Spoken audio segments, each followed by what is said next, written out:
451, Chapter 448 The Red Sun, Within the Fortress.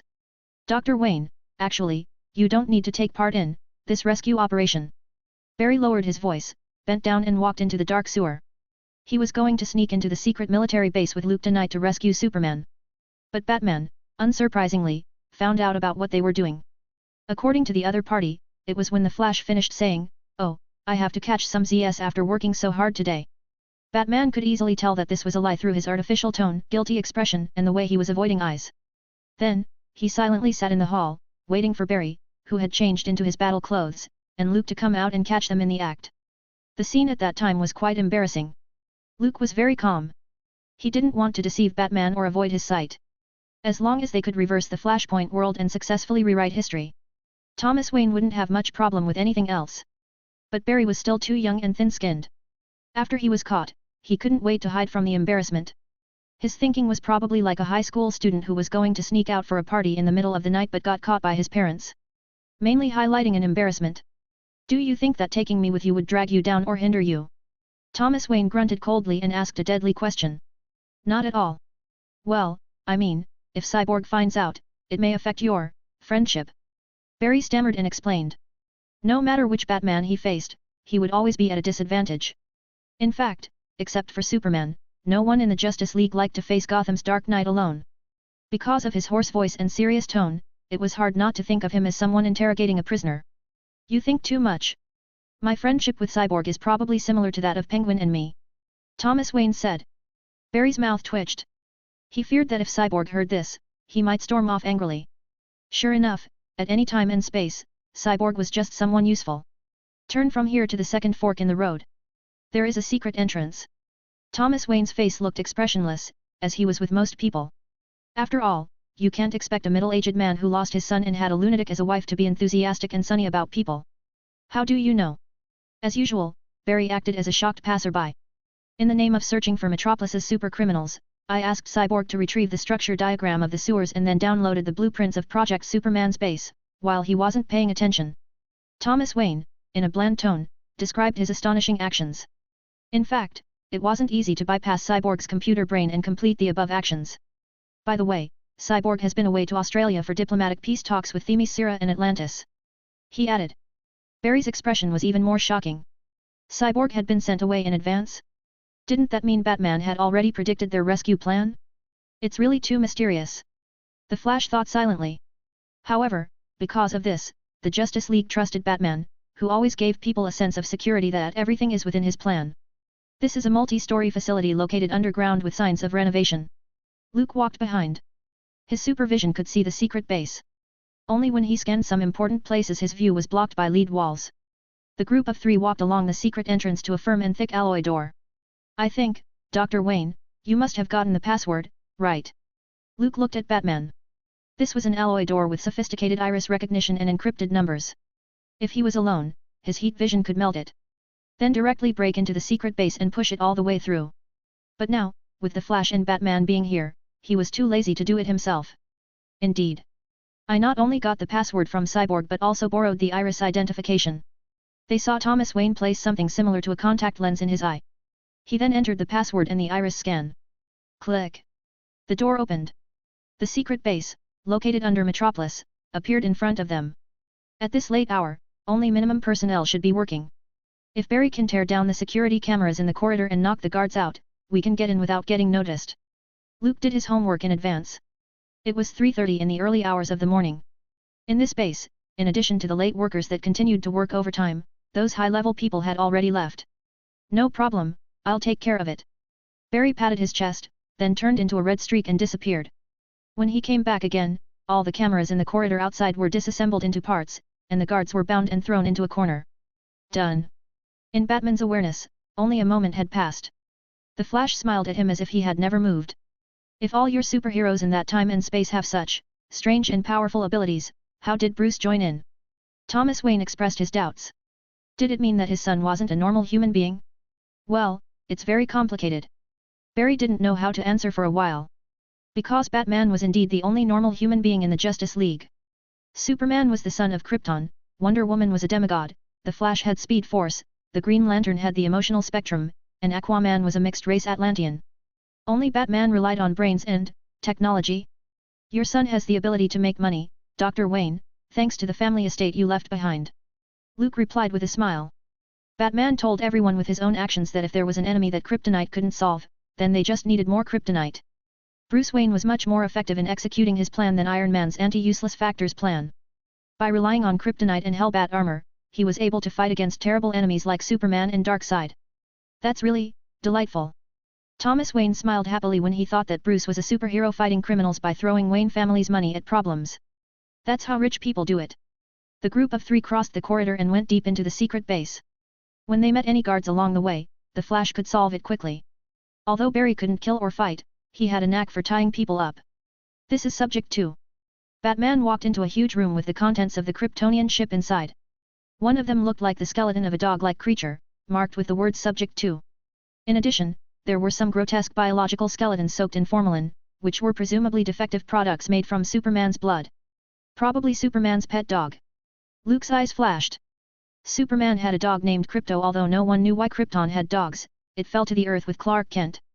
The ridiculous thing was, because of the radiation of the yellow sun, this Kryptonian dog had acquired abilities similar to those of Superman. Flight, strength, speed, and heat vision all available. If you use it as a standard of combat power, then without any equipment, Batman probably couldn't even beat a dog. Further on, Luke saw the Kryptonian spaceship that carried Superman to Earth. The metal casing was disassembled, and various huge parts were suspended on a steel frame. Most of the cutting-edge technology in this secret base must have come from the military's interpretation of Kryptonian technology. This is the meteorite. Thomas Wayne glanced at it. He was deeply impressed by the spaceship. At that time, it landed in Metropolis, killing over 30,000 people and instantly making headlines. The official explanation was first a falling meteor but later changed to an explosion by a terrorist group. Yes, it should have landed on a farm in Kansas or a collective farm in the Soviet Union. Luke hinted at the Red Sun, but the others didn't get it. They were focused on the Kryptonian ship. After a while, they moved on and finally arrived at the entrance of the giant bunker-like cell. On a rough estimate, the door alone was hundreds of centimeters thick. Even with artillery bombardment, it was difficult to breach. Batman entered the password again and opened the heavy metal gates. This is what you call the most powerful creature on the planet. The interior of the bunker was empty, with red radiation everywhere, as if simulating some kind of ecological environment. In the innermost corner, there was a thin figure curled up like a dry tree branch. How did this happen? Seeing that, Barry's voice trembled a little. He didn't think that Clark's situation would be this miserable. Look at his skin, so pale. He probably had never seen the sun before. Luke walked over, held out his hand and said, "Don't be nervous. Everything will be okay, Kal. The other man's eyes were filled with fear, like a young animal in a cage. He didn't have a name, only Subject 1, a nominative. We are your friends, and we came to save you. Luke pulled Superman up from the corner, and the guy had a hard time even standing up. The needle holes on his arms were dense, so he was probably used by the military as a guinea pig, drawing blood every day. Living in the simulated red solar radiation environment, he was no different from ordinary people. Friends. Skinny Superman hesitated to say this word. Growing up, he only faced doctors, scientists, and generals. Friend was a very strange word. Yes, he is your friend. He is your friend's father, and I. Luke smiled and showed an honest and trustworthy smile. Am your long-lost cousin. 452, Chapter 449 Illegal Detention, Interstellar War. Cousin. Skinny Superman's brain went down. He didn't seem to understand the meaning of this word. He was brought into the secret base by the military when he was a baby. He never received proper education and study, nor did he form basic thinking abilities. Every day, there was nothing but tests, training, and blood drawing. Relatives, friends. These concepts were too strange for him. It's warm. The skinny Superman grasped Luke's outstretched palm and felt the surging stellar energy from it. He had never seen the sun, so his eyes looked surprised. In this man, who claimed to be his big cousin, Kal saw a golden light radiating from him. He didn't know what it was but felt as if he had returned to his mother's arms, full of comfort. The original fear and anxiety that was mixed with the moment, like a cloud, dissipated. Koku, cousin. Skinny Superman called out stiffly, following Luke's words. That thin, pale, bloodless face also forced a smile. It was like some kind of affectionate, welcoming response. Poor little cousin, look at what these human beings have done to you. Luke had intended to put on a full show, preparing for a touching scene of brotherly recognition. But considering that the Flashpoint world would be restored sooner or later, Superman in the main universe may not remember it. So regrettably, the idea was abandoned. He pulled skinny Superman up and handed him to Barry on the side. The Flash's eyes contained some guilt. After all, this distorted and collapsed Flashpoint world was created by him and the Reverse Flash. Superman was in such a situation, it was inseparable from his actions. Don't think too much, as long as you can make up for this mistake, it won't mean anything. Luke patted Barry on the shoulder and comforted him. By injecting insignificant amounts of stellar energy, he made skinny Superman look much better. At least the other party could stand firm, even if he didn't have the strength to walk. Let's get out now. Luke frowned slightly. He didn't like the simulated environment inside the bunker. Although the radiation of the red sun wouldn't instantly make him weak and lose all his abilities, it was still a little uncomfortable. I didn't expect that the most powerful man on the planet, as you call him, was a guy who looked like he could be blown over by a gust of wind. Thomas Wayne looked at the skinny Superman. His expression was obviously disappointing. This guy was as thin as a dried sausage. He didn't even have any muscles. He even felt that if he punched the guy, it would kill him. The alarm went off. The military noticed us. Barry helped Superman. When they walked out of the base, he heard a shrill alarm. After that, the sound of sharp and neat footsteps were approaching. The internal gates of the base were slowly closed, forming a completely sealed cage. The Flash and Batman's faces slightly changed. While skinny Superman had difficulty moving, they would have a hard time breaking out. It's okay, I'm here. Luke went ahead and opened the bio-force field. A group of soldiers rushed in. After receiving the command that they could shoot the intruders, they didn't hesitate and opened fire. Da-day! Da-da-day! The metal bullets bombarded the invisible barrier bio-force field like a storm. However, the kinetic energy couldn't even make Luke take a step back. Hide behind me. Don't move too far away from me. Luke said lightly and then moved his feet. The bio-force field was like an invisible iron wall, blocking the fierce fire. The American soldiers, who tried to rush in, were directly bounced off and pushed away. In this way, Luke, with all the people behind him, moved through the corridors unhindered. It might be more believable to say that this is the most powerful man on the planet. Thomas Wayne looked at Luke's tall and straight back and thought silently. This man, who claimed to be from Krypton, came to Earth to look for his younger cousin. He looked no different from human beings, but in fact, he wasn't the same species at all. The American soldiers in the base even brought up bazookas and grenades but still couldn't break the invisible barrier. On the battlefield, this existence was simply a one-man army. What would I do if he became an enemy? Batman habitually thought about it and formulated a plan. Soon, KALL. You'll see the sun soon. Luke didn't pay attention to those weapons and walked through the corridor, to the sewers of Metropolis. By following the original route back, they could leave the sewers. So that Superman, who had never felt the sunlight in his long life, could see the daylight again. The sun. KALL's eyes were in a bit of a trance. He had only read about it in books about learning to identify words. Intruder, stop what you are doing so we can talk. As Luke led the crowd, approaching the end of the corridor, an old man with white hair and a tall figure stood in the way. Judging from his clothes and epaulets, he should be a general. I'm General Samuel Lane. Batman, and the Flash and this anonymous gentleman. You are trespassing on military property and attempting to take military's property. General Lane, like other bureaucrats in the Pentagon, started with big accusations. This is a felony. You are making an enemy of the entire nation. Luke stopped. He glanced at the other party and the soldiers behind him. Through the walls and pipes, his supervision saw dozens of destroyers assembling at Metropolis's harbor. So, it seemed that General Lane didn't have the sincerity for negotiation, he just wanted to stall for time. Oh? What about the inhumane experiments conducted by the US military on living beings? Luke laughed. He himself was a lieutenant general of the Pentagon. He knew too well of the virtues of these bureaucrats. They would first try to seize the high ground by slapping treason and trespassing charges on them. Then psychological pressure to take advantage of the big momentum. This was an already outdated method. This has nothing to do with us, it's all the work of that temporary department. General Lane denied it, leaving the blame to those all-powerful temporary employees. General Lane, I might as well directly tell you. The man the military considers to be Subject 1, his name is KALL, from Krypton, the son of our planet's greatest scientist, Jor-El. Luke's eyes flickered. His mouth turned up, and he began to talk nonsense. Because of an accident, he was forced to take a spaceship and fell to the Earth while he was still in his infancy. You found KALL, illegally detained him, and conducted immoral and cruel experiments on him for 30 years. General Lane's eyelids jumped, and he suddenly had a bad feeling. Sure enough, after a short pause, Luke continued with an angry tone, sharply accusing, Mr. Jor-El has lived a great life, he has served Krypton, he has shed his blood for Krypton, but his son has been abused and imprisoned by Earthlings, which no Kryptonian can tolerate. Congratulations, General Lane, for bringing an interstellar war to Earth. I have sent a signal. As we are speaking, Kryptonian warships are moving at the speed of light. It won't be long before destructive artillery fires cover every corner of the Earth, burning everything that human civilization has created to ashes. Luke's righteous and stern rebuke was like a cannonball falling on the crowd, causing an uproar and discussion.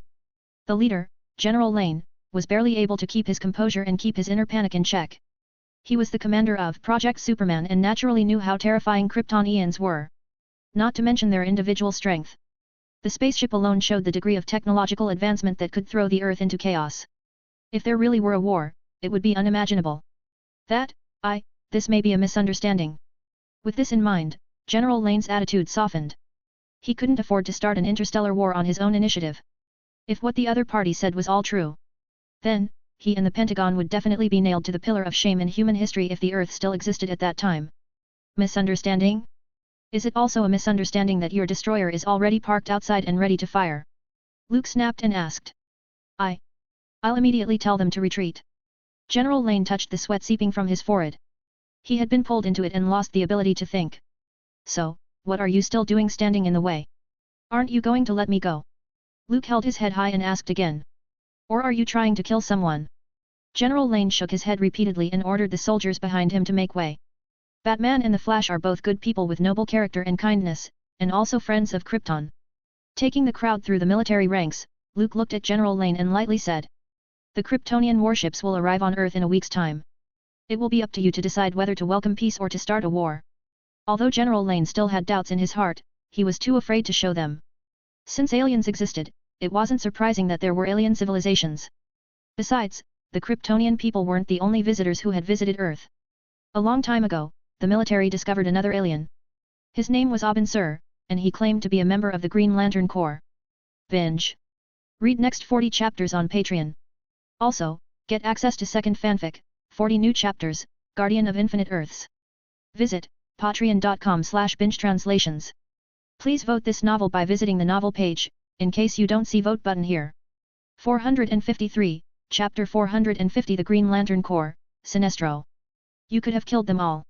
After walking out of the secret base in Metropolis, a group arrived at the grounds at the entrance of the sewer. Batman looked at Luke, who was sunbathing with skinny Superman.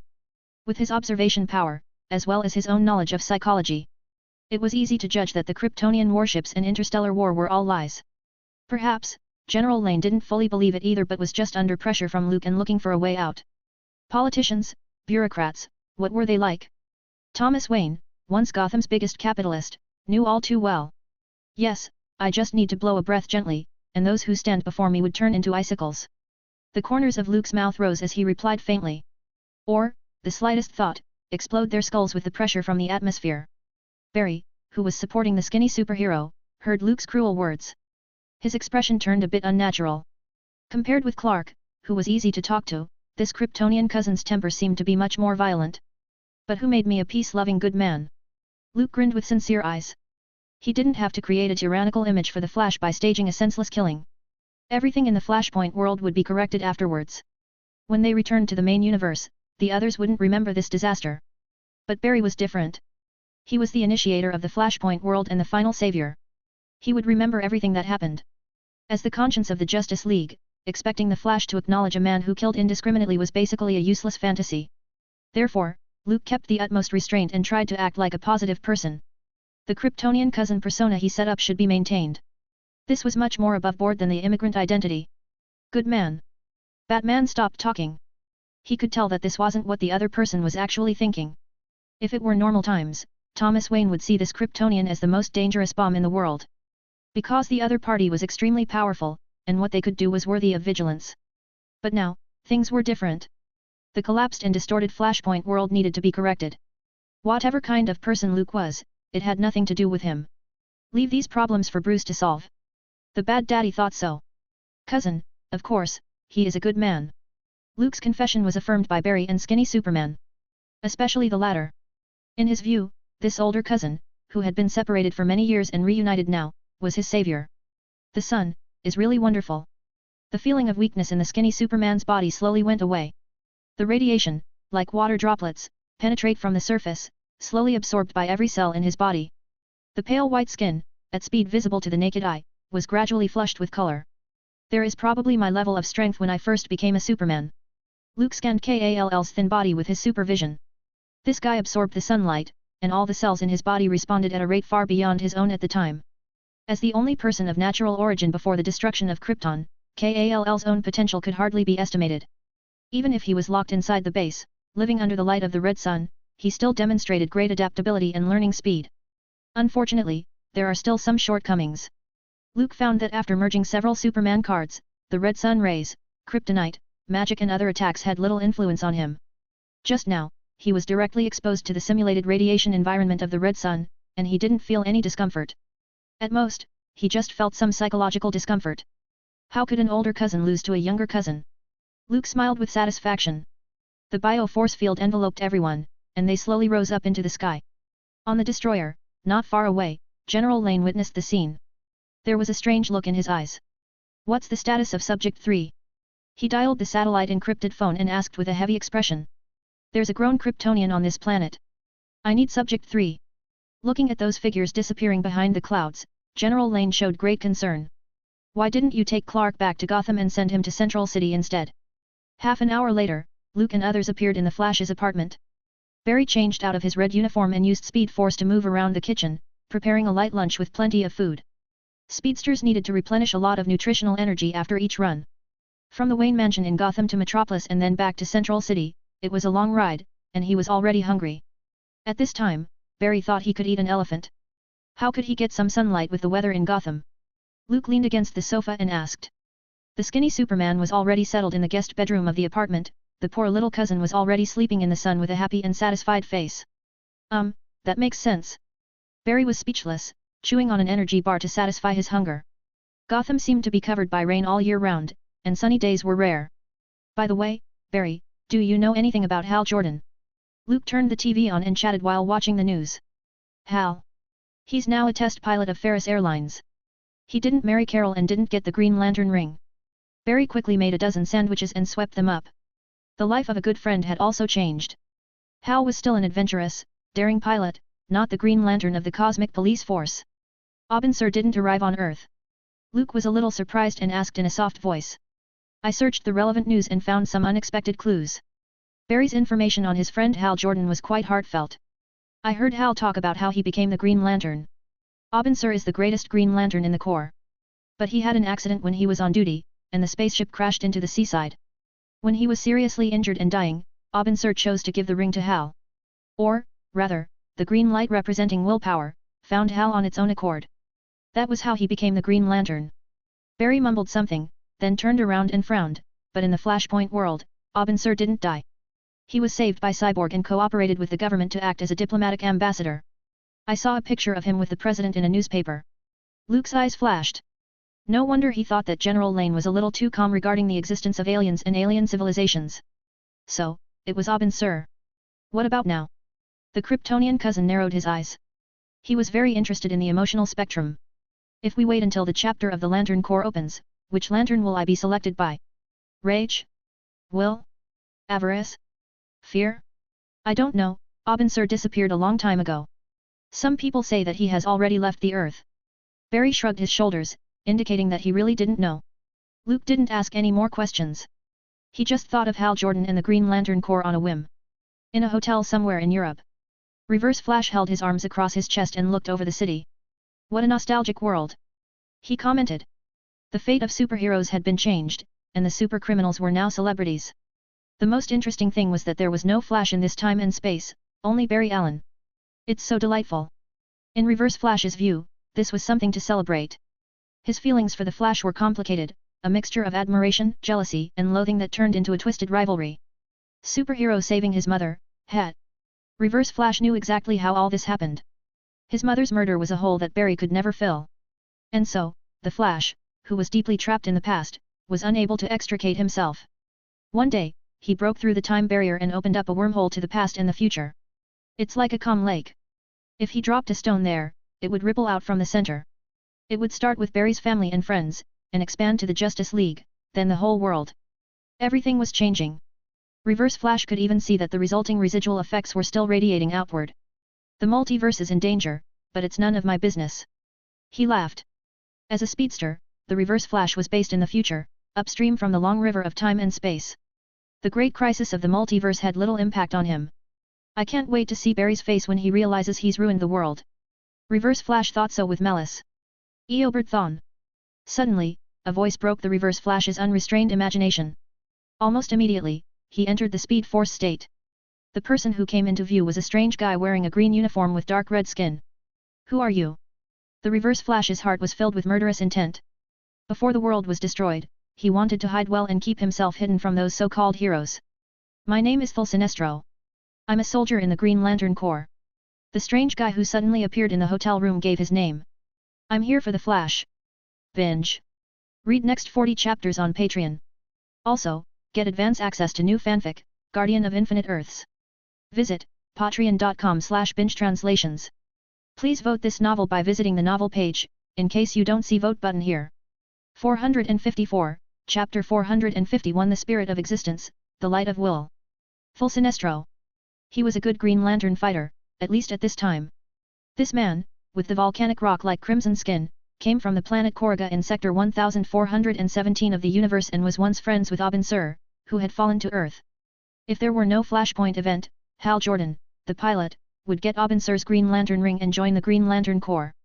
At the same time, Sinestro would be his mentor. As we all know, superheroes would always need a nemesis or two. The complicated relationship between Sinestro and Hal Jordan was like Batman and the Joker, Superman and Lex Luthor. They were always intertwined, keeping a delicate balance. Both of them were former teacher and student, teammates who fought side by side, and even enemies facing each other. He had skepticism about the Guardians of the Universe and the pursuit of absolute power. Sinestro, unsurprisingly, betrayed the Lantern Corps and went to the opposite camp. After that, he was expelled and exiled to the Antimatter universe. He then got the Yellow Lantern ring, which represented the power of fear, and built his own army. Of course, the above things hadn't happened yet. Even Sinestro himself would never have thought that one day he would become the greatest enemy of the Green Lantern Corps. At this time, he was still a Green Lantern soldier who wanted to protect the universe and redeem his regrets. I'm here for the Flash. The power of will glowed and enveloped the hotel room. Sinestro made his intentions clear. Inspired by a prophecy, he needed the power of the Flash to help him achieve his goal. The Flash. Such an opening line aroused the interest of the Reverse Flash. While he continued to maintain his Speed Force, to conveniently get rid of this alien with a high-speed vibrating slash at any time, pretending to be hesitant, he curiously asked, "You mean Barry Allen, the culprit that caused all this?" Sinestro said affirmatively. "I was alerted to the Flashpoint by the Guardians of the Universe. There's a man from Earth who has changed history and influenced the future, not only this world but the whole universe. For me, this is both a disaster and an opportunity." The Reverse Flash's eyelid jumped. This alien seems to know a lot. He thought that he was the only one who saw through the essence of the world and knew the answer.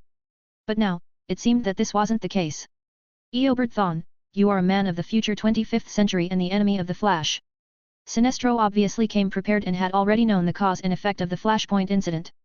"I think you can help in dealing with the Flash." Reverse Flash was even more surprised and turned to reveal a smile. Things seem to be getting more and more interesting. Even the Lantern Corps is involved. Against the Flash. What exactly does this alien want to do? First of all, why should I help you, Mr. Sinestro? The Reverse Flash asked with a smile, holding his arms around his chest. He wasn't a selfless superhero. How could he do good deeds without any interest? The reason why you came to Flashpoint Time and Space, isn't it just to get rid of the Flash, an old enemy? Sinestro was full of self-confidence. He walked up to Reverse Flash, seemingly unafraid that his opponent would strike unexpectedly. "I can help you, Mr. Thawne." Reverse Flash threw out a contemptuous look, not even bothering to say more. "I need someone else's help to deal with the Flash. Everything is under my control. Barry Allen, who has lost Speed Force, can't even defend himself in front of me. The reason why I didn't do it was because I wanted to enjoy the remorseful expression on his face when he learns the truth. You should update your news, Mr. Thawne." Sinestro seemed to guess Reverse Flash's reaction as he held out the Green Lantern ring on his right hand. The power of will transformed into rays of light, outlining a tall figure. "This man, I don't know his identity for the time being. I can only say that he is a survivor of Krypton, just like Superman of the Justice League. In addition, Thomas Wayne, Batman from this Flashpoint world, and Kall, who was imprisoned by the military, they are all gathered around the Flash. Tell me, Mr. Thawne, what are you going to do against Batman and 2 Supermans? The green light was like a holographic projection that projected the teammates found by the Flash in front of the Reverse Flash. The Reverse Flash, who was full of confidence just now, suddenly became silent. What's going on? Why are there 2 Supermans? This shouldn't be. How about it? Want to cooperate now? Sinestro asked again. What's your purpose, Mr. Sinestro? Why are you doing this to Barry Allen? Isn't the Green Lantern Corps supposed to be on the side of justice? Reverse Flash was puzzled. Although he had never dealt with the Green Lantern Corps, he had heard the names of the Green Lantern Corps and the Guardian of the Universe. In any case, these people should be in the same camp with the superheroes. For a better world and a better future. Sinestro smiled. For a better world and a better future. Aubin sir, join me. A long time ago, Sinestro faced his former best friend and said these words. Atrocitus, the guy who could predict with blood, told a story. This timeline shouldn't have existed.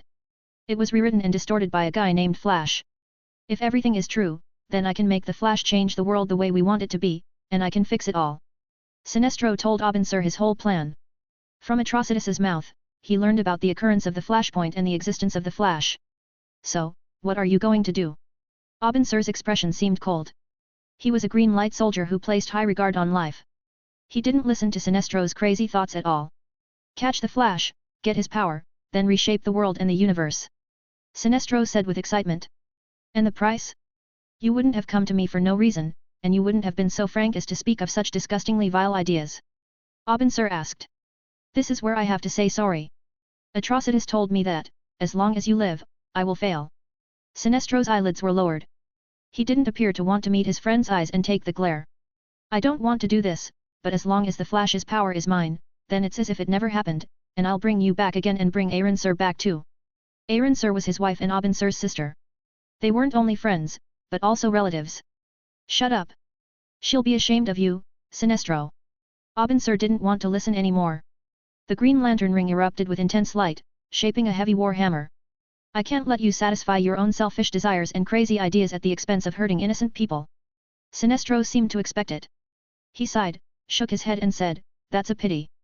Then, the Green Lantern ring he was wearing also erupted with the power of will and turned into 2 twin swords. The 2 men skillfully manipulated the lantern rings and created various combat weapons. However, Aubin sir, the greatest Green Lantern, was no match for Sinestro. After dozens of rounds of fierce struggle, his right hand was cut off, and the lantern ring he wore lost its light. You have defied the will of the Guardians of the Universe, who sent you to Earth in search of the spirit of the White Lantern entity, but you wanted to save Earth and make it a better place. Sinestro kicked Aubin sir in the chest, knocking him to the ground, and then spoke in a victorious tone, the Guardians of the Universe severed the connection between your lantern ring and the central power battery, and that's why you lost to me, isn't it? I will let you see for yourself how I reshape the order of the universe and rewrite the end of this collapse. The defeated Aubin sir smiled coldly and used the last bit of strength in his body to evoke the dull light of the lantern ring. Emerald green light, like water waves, prevented Sinestro from taking the ring. The Green Lantern ring, representing Sector 2814's Guardians, suddenly flew out and quickly flew high into the sky, disappearing into the clouds. I won't let you succeed, Sinestro. The ring will find a suitable heir. He will stop your delusions. Aubin sir did all this and fell to the ground as if he was drained. What greeted him was a deadly shot of an energy ray. Boom! A flash of green light, like a bullet through the glass of the apartment, landed in front of Luke.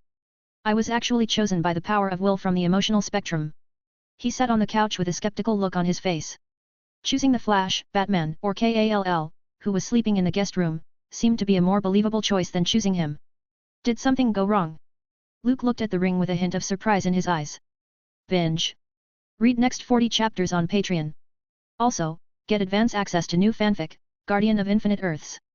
Visit patreon.com/bingetranslations. Please vote this novel by visiting the novel page, in case you don't see vote button here. 455, Chapter 452. The task of saving the world is in your hands. In this universe, there was conceptual energy called the emotional spectrum. It was divided into visible spectrum and invisible spectrum and was formed by the emotions of all living beings in the multiverse, which were stirred up and brought into being. According to current reports, the first to discover this conceptual energy were the ancient Maltesians. Then, they studied it. It was found that the farther away from the emotional spectrum, the greater its influence on users. It could be understood that the more extreme the emotion, the more it would erode the host. Moreover, the Maltesians also found that in the vast and mysterious emotional spectrum, each color had an energy entity related to it, that was, the existence of the lantern entity. Knowing a lot about the mysteries of the emotional spectrum, the Maltesians thought that they were the oldest and most intelligent life, and they called themselves the Guardians of the Universe. In order to carry out their power and duty, this group of Guardians of the Universe chose the most suitable green light of wool to create a huge core of lanterns to maintain order. They called their planet Oa, the center of the universe. With it as the center of the circle, a total of 3,600 sectors had been designated. The Earth, which lies within Sector 2814, was the jurisdiction of Abin Sur. This ring, it didn't resist me. Luke recalled the information in his brain and fixed his eyes on the green ring that broke through the glass window and landed on the desk. Although it was said that the power of will didn't distinguish good from evil, and it only values pure courage. No matter what you think about it, he wasn't suitable to act as a cosmic police officer. Is it Abin Sur's ring? Thinking of what Barry said before, Abin Sur was the first alien who came to Earth and made a public appearance. Luke had doubts in his heart. If something happened to the other party after disappearing for so long, this Green Lantern ring should also be recalled to OA to find the next owner. Or, like the original trajectory, pick Hal Jordan and make him a great Green Lantern. Does it mean that my inner benevolence and righteousness have finally been discovered? Luke laughed at himself. He reached over and touched the lantern ring. A bright green light, like water waves, instantly covered his body, forming an energy force field. Then, Luke felt as if his spirit had made an invisible connection with the lantern ring. The power of emotion, representing the will, transformed into substance and condensed into shape. Almost subconsciously, a loud voice rang out in his head, causing him to chant along unconsciously. In brightest day, in blackest night. No evil shall escape my sight. Let those who worship evil's might, beware of my power. Green Lanterns. Oh, out of power. Before the Green Lantern oath was finished, the brightly glowing light ring dimmed like a computer that had been unplugged. Luke was slightly stunned. Initially, he wanted to have a superhero moment. Kryptonian cousin Green Lantern fully qualified him to become the 8th member of the Justice League. Who knew that the lantern ring was so lame?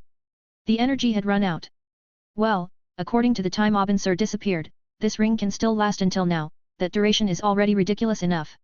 He shook his head. The lantern ring was usually equipped with a power battery, which should be a complete set. It was like the relationship between a mobile phone and a power bank. At the headquarters of the Green Lantern Corps, there was also a central power battery on the planet Oa, which was connected to all the rings of the core. Similar to the existence of data lines. When going out on a mission, a Green Lantern needs to carry a power battery and charge it in time to ensure combat capability. Back on the planet Oa, the central power battery was the greatest guarantee. So, where did Abin Sur place the power battery? After wearing the ring for a short while, Luke understood why the ring looked for him. Before something happened to Abin Sur, an instruction was stored in the lantern ring, and the conditions for the successor were preset. It was, find the most powerful person with the power of will on this planet. The lantern had the function of scanning all life on the planet. According to this command, it found Luke. As for why the skinny Superman wasn't selected, it was probably because he was held in a secret military base. As Subject 1, Kall had no will and only fear. Strong. Luke was even more puzzled. Why did Abin Sur add this requirement? According to the criteria for selecting members of the Green Lantern Corps, the only requirement was to have willpower and overcome fear. They wouldn't measure strength. Maybe he foresaw a flashpoint or a bigger crisis. Luke took off the lantern ring. His eyes slightly flickered, and he dialed Barry's phone number. The cosmic treadmill was about to be built. The Flash was seizing this limited time, trying to spend time with his mother, who was murdered in the main universe. Hey, Barry, do me a favor. Luke adeptly called the Flash and spoke with a smile, please take the time to go to the toilet and visit Metropolis. I need to find the Green Lantern power battery. After explaining the details, he hung up the phone. The most likely place for the Green Lantern power battery to be hidden in was probably Cyborg's lab.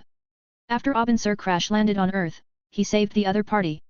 The spaceship, and everything inside, should be in Cyborg's hands. Knock, knock. Moments later, even before the advertisement on TV had passed, there was a knock at the door. Sir, the package you ordered arrived. Barry rested his elbow on the door frame with a relaxed look. What do you need Hal's power battery for? Luke smiled and gently said, while you were having dinner with your mother, Abin Sur's ring found me. When the Flash heard this, a series of question marks immediately popped upon his head. What happened? Although Hal Jordan wasn't the only Green Lantern on Earth, and later there was Guy Gardner, John Stewart, Kyle Rayner, and others. But no matter how he thought about it, Abin couldn't have skipped the Green Lantern of the main universe, Hal Jordan, and picked Luke instead. Superman Green Lantern, what combination is this? That's the truth.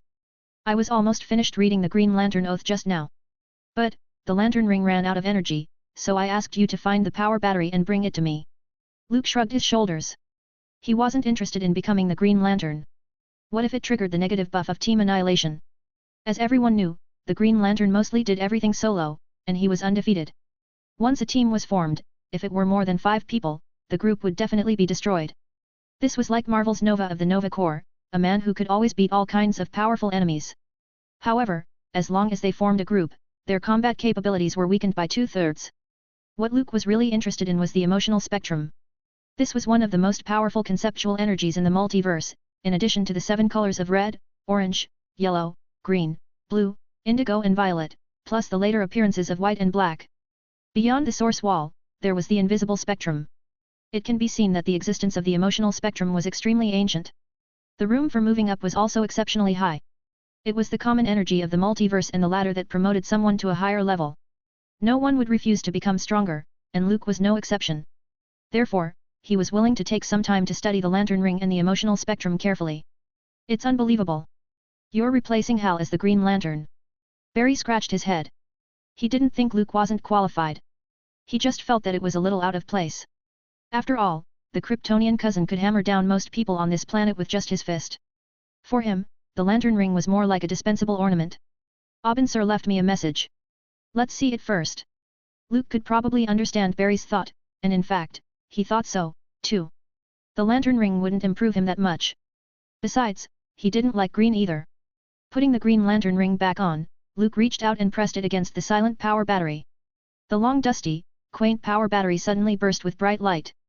The remaining energy poured into the lantern ring, activating the message left by Abin. I don't know who you are, and I don't know your name, but I believe in the choice of the lantern ring. You should be the most courageous and powerful creature on this planet. The next thing I want to say is very important. There's a Green Lantern soldier named Thul Sinestro who came to Earth. His purpose is to seize the power of the Flash, an Earthling named Barry Allen. Sinestro's ambition is to rewrite time, to create a better world according to his vision. No matter who you are or what your name is, I implore you. Wear this ring and step forward to stop his madness. The task of saving the world and defending Earth is in your hands.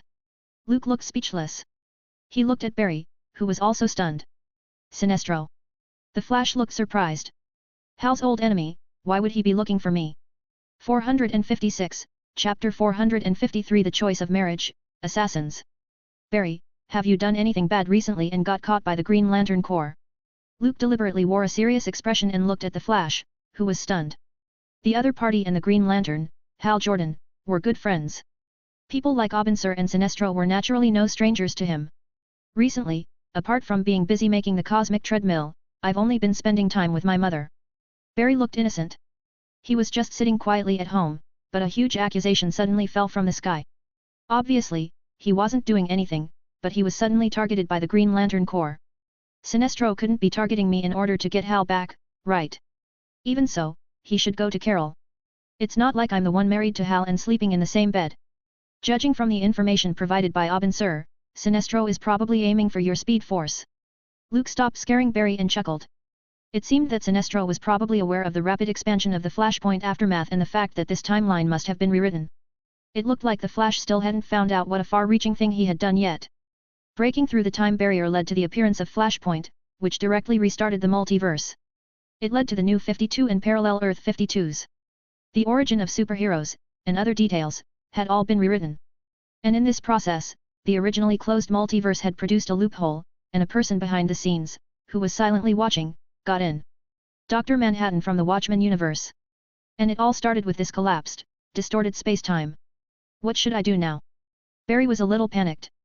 Sinestro was the most famous fighter in the Green Lantern Corps since Abin. Do I run away when I see him? But Mom is still in Central City, so if Sinestro threatens her with... Seeing the Flash's troubled look, Luke chuckled softly. The downside of superheroes was this. The villains had a million ways to put them in a moral dilemma. Don't worry, Kal is here, and I'll get Dr. Wayne here later. Could Sinestro hurt your family in front of Batman and Superman? Luke said softly and comfortingly. The Flashpoint world would end soon. With strict precautions, there shouldn't be any problem in handling a single Sinestro. According to the situation, finding the reverse flash was the key. If they couldn't solve this guy, Barry's speed force would be difficult to complete, and it was impossible for him to break through the time barrier again. Green really doesn't suit me. Luke touched the lantern ring on his right hand, and the power of his will shone through. The intensity of the emotional energy was probably estimated to be medium to a high level. Obviously, he didn't exactly fit the green light of will. The courage to overcome fear was far less powerful than that of Hal Jordan or Batman. After all, the superheroes have sacrificed their parents. He couldn't match their profound emotions. Well, let's not worry about things that haven't happened yet. It's been over 20 minutes since you left the restaurant. If you don't get back soon, your mother might think her son had fallen into the toilet. Luke waved his hand, suggesting that Barry should relax. Of course, he originally intended to say that even if Sinestro threatened the Flash with his mother, it wouldn't affect anything. After all, after correcting this timeline, the Flash's mother would still be killed by the Reverse Flash. But that sentence would be too cold, which was totally inconsistent with the good image of the Kryptonian cousin who was warm-hearted and kind. Okay, but are you going out like that? Barry scratched his head. His cherry pie was only half eaten. If he rushed back now, it would probably still be warm. I'm going to Australia to follow the peace diplomacy of Themyscira and Atlantis. As you know, my greatest wish is for world peace.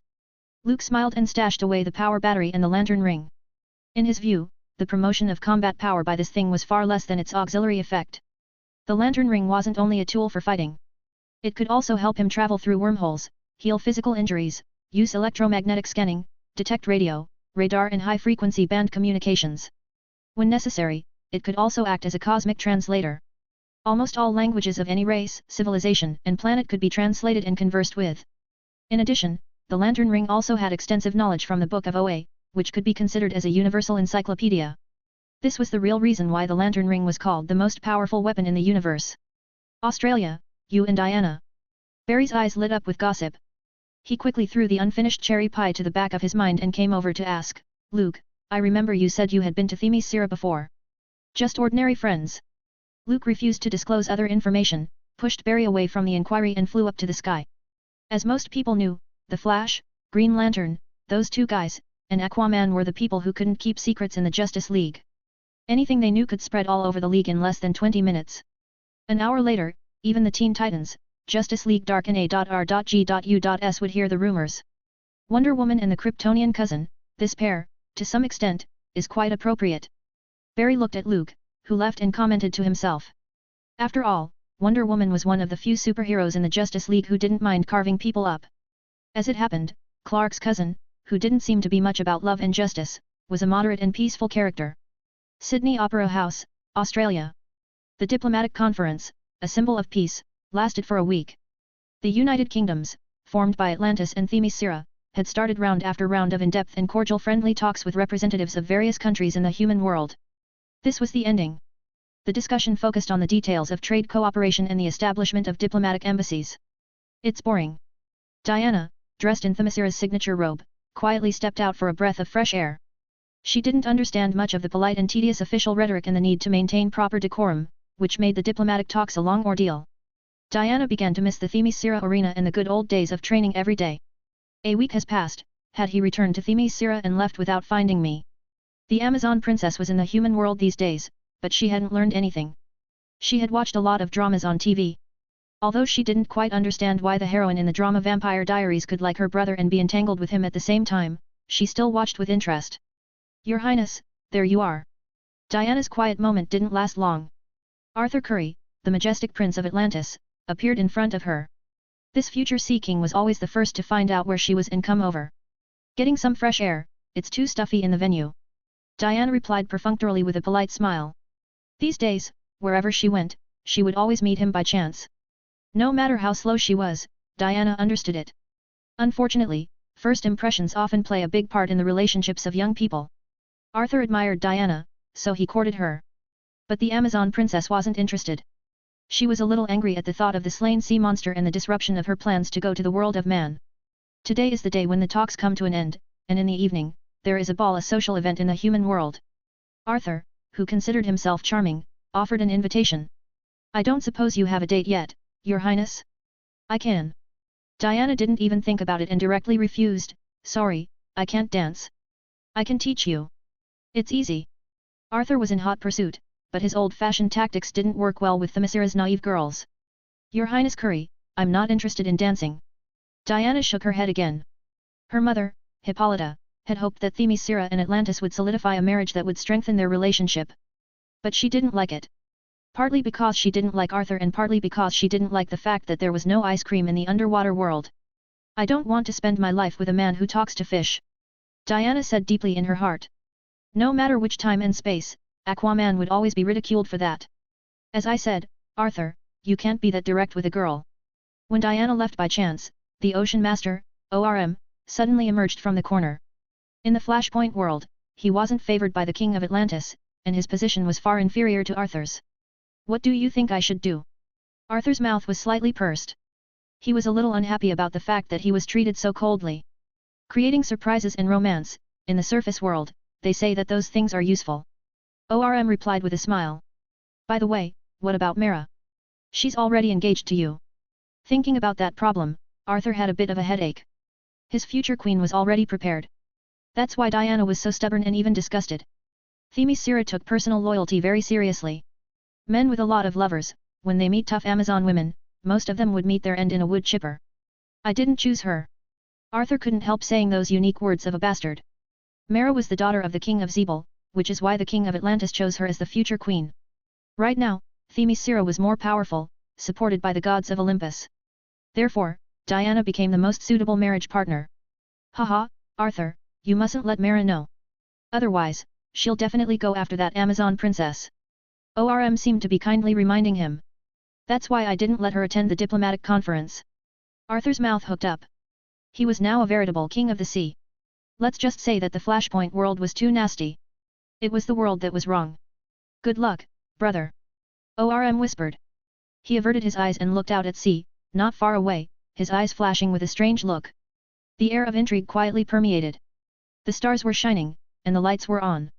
In the venue of the Sydney Opera House, soft and soothing music flowed out. Atlantis, Themyscira and the human world jointly organized a ball. Hippolyta, the Amazon queen, had been dealing with representatives from various countries in the Atlantean delegation. It was a happy thing to see Themyscira accepted by the human world. She knew very well that remaining closed-minded would only lead to stagnation. Diana, why don't you go dancing? The long, light blue sea water-like dress, worn by the Amazon princess, instantly became the focus of the audience. A tall posture, graceful figure, noble temperament. As soon as the dance started, many men came up and invited Diana to dance with them after they had puffed up their courage. However, they all got the same answer. I was afraid that when those men put their hands on my waist, I would uncontrollably draw my sword and cut off their heads.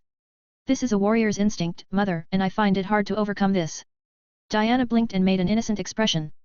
Such willfulness. Hippolyta shook her head in exasperation but didn't say anything else. Diana was the Amazon princess, the future queen of Themyscira, and no one could force her to do anything. So, you're going to sit here all night? Hippolyta reached out to her daughter's cheek and spoke in a soft voice, see?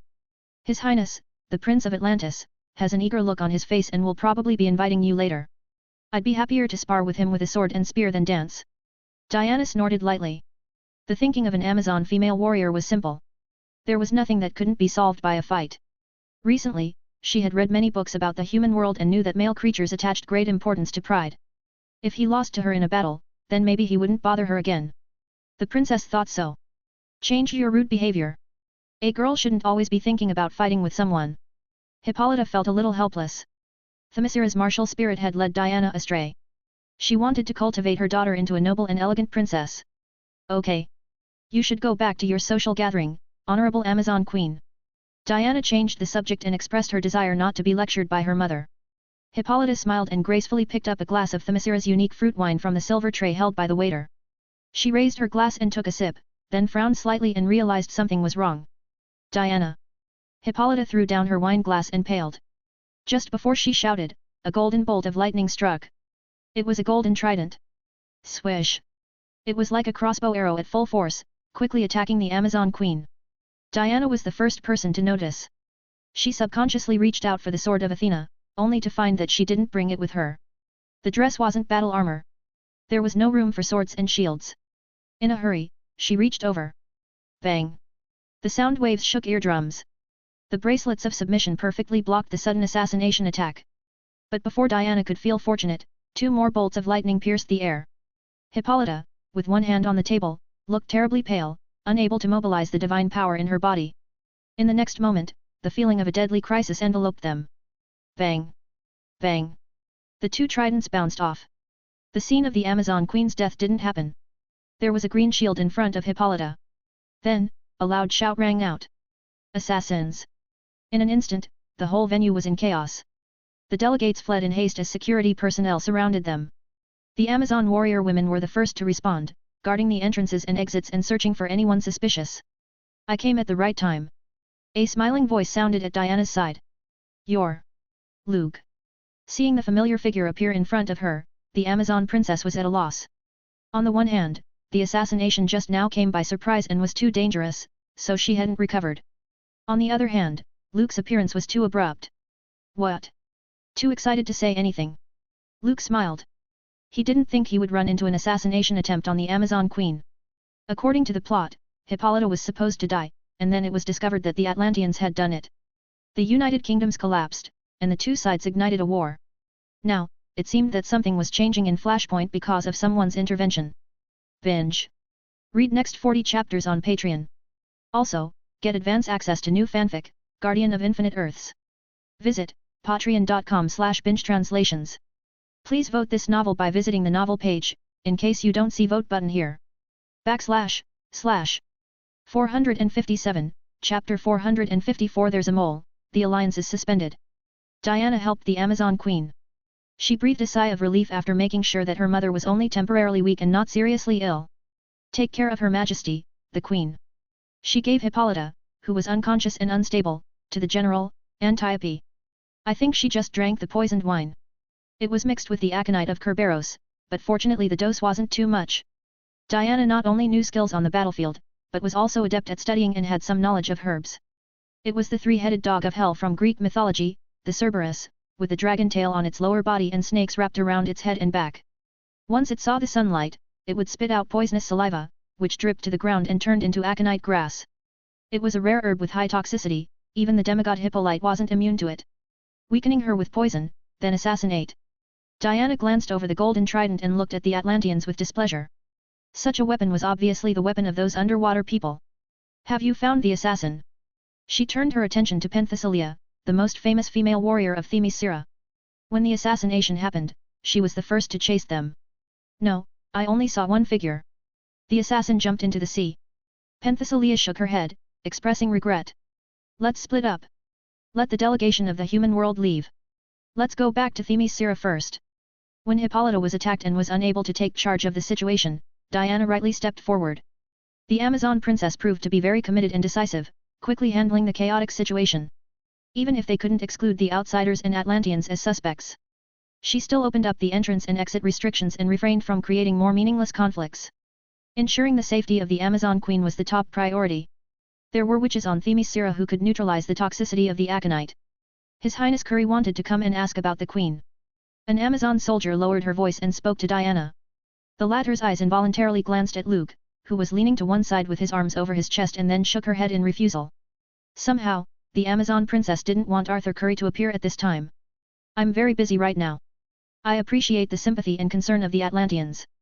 Tell His Royal Highness to please go back. Diana waved her hand, refusing the future king of the sea's generous gesture. She didn't have the heart to deal with the other party. The sudden assassination attempt on her mother had clouded the peace talks, which should have ended successfully. Not long after, the Amazon battleship anchored at the port sailed in. The General Antiope took the Amazon Queen to the ship, and they rushed to Themyscira. Come home with me. Diana, who was in charge of the overall situation, slowed down and didn't get on the ship. She spoke to Luke, who stayed behind.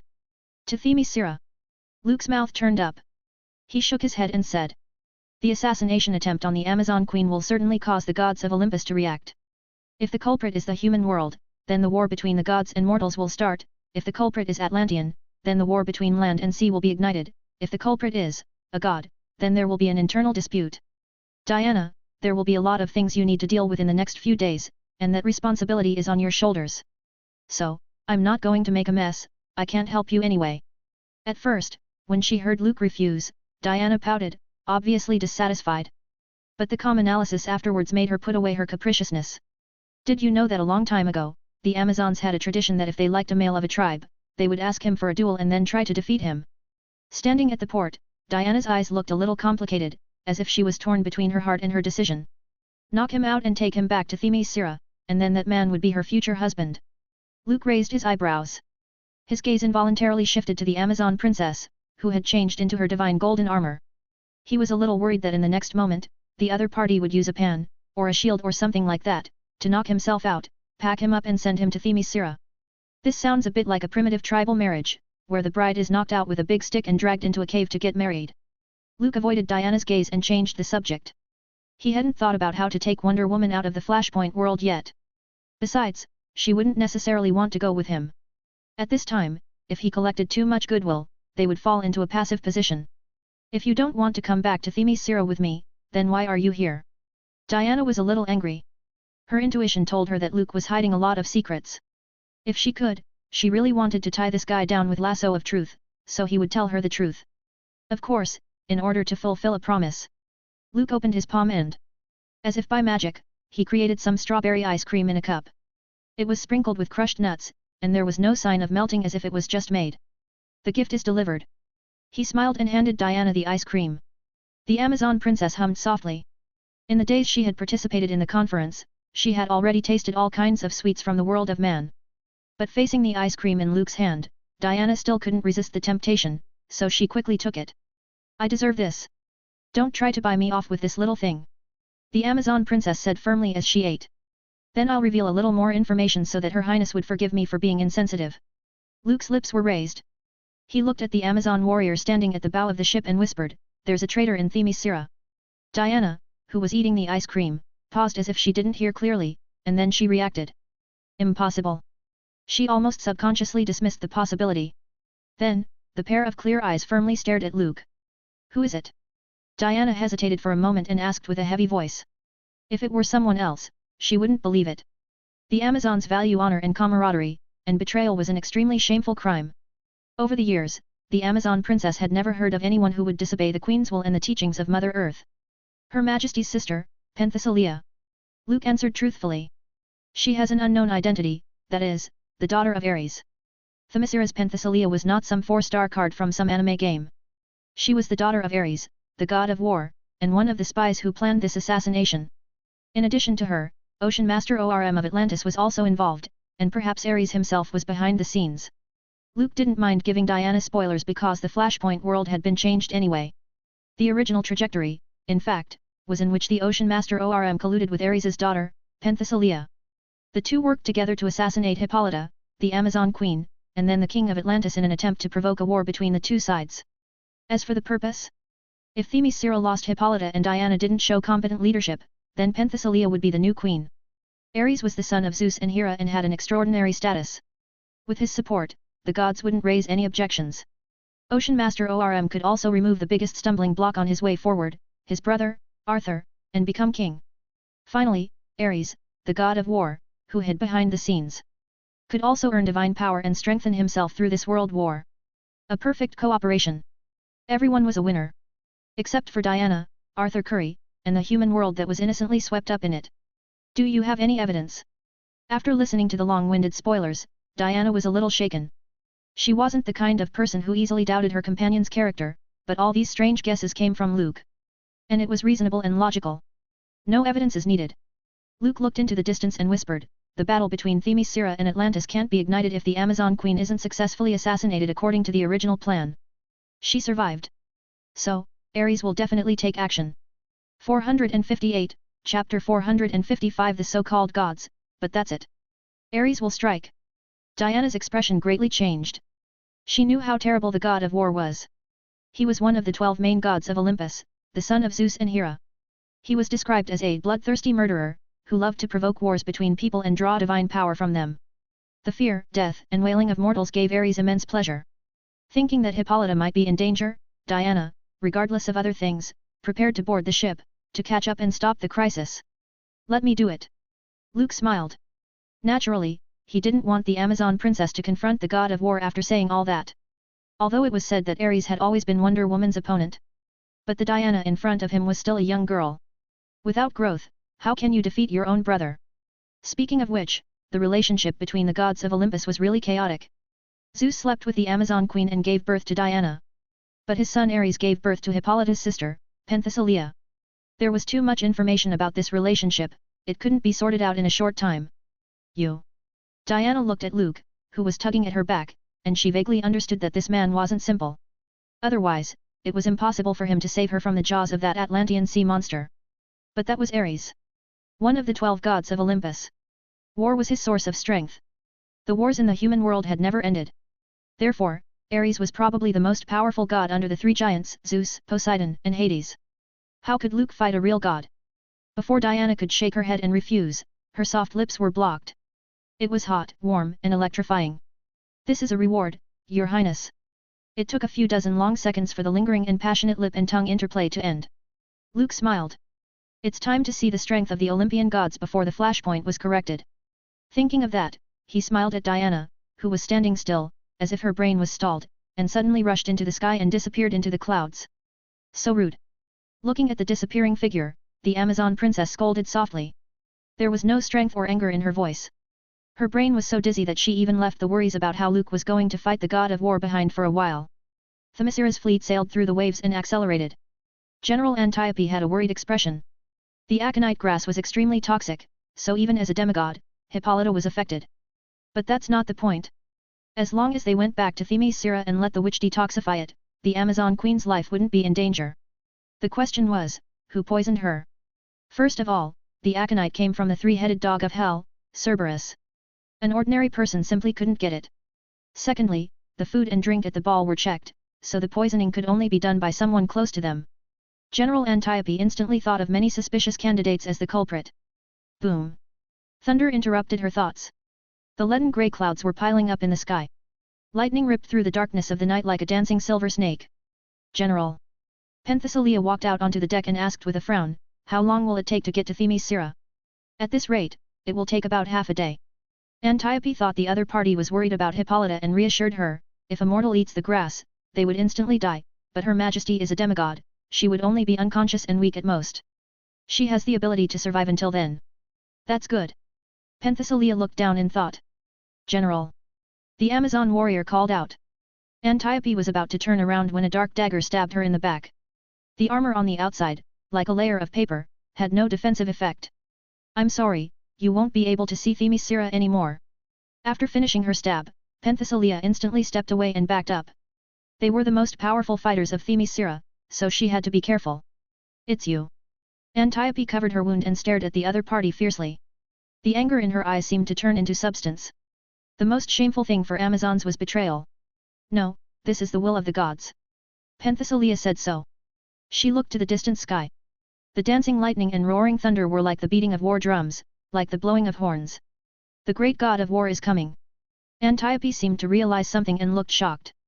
Seeing dark clouds obscuring the inky blackness of the night, it seemed like a hole was torn open. A huge figure was slowly squeezing out of it. A pair of scarlet eyes flashed, overlooking the earth, filled with violence and destruction.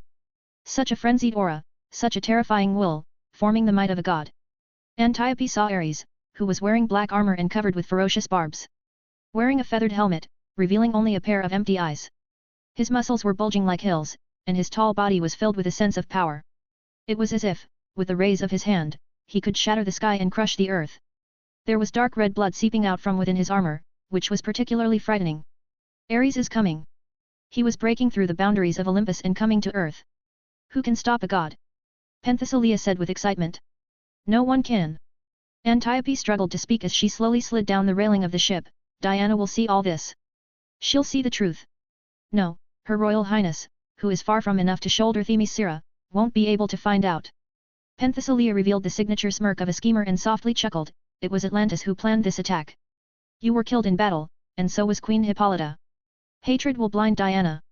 Then, a war will begin. Boom.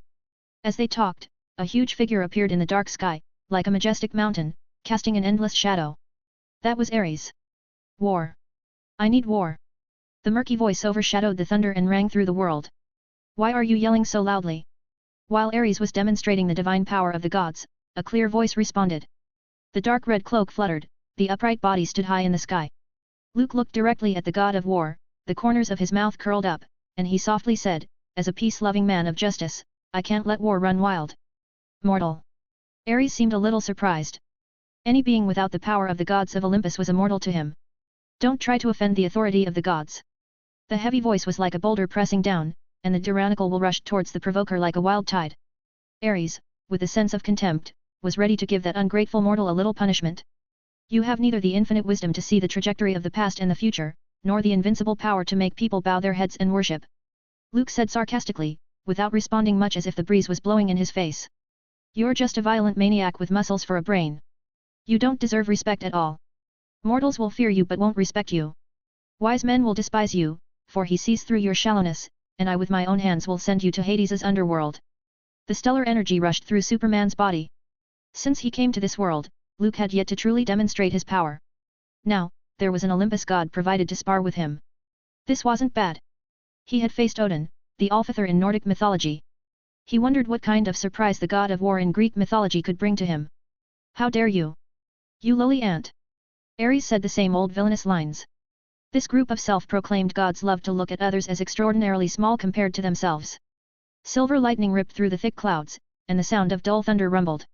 A bronze chariot in the typical ancient Greek design was flying high in the sky, and a tall, giant-like figure stood on it, with a majestic look in his eyes. Like a bloody storm, the strong momentum swept in all directions. You will tremble at my feet, regret your ignorance, and weep bitterly for your own weakness.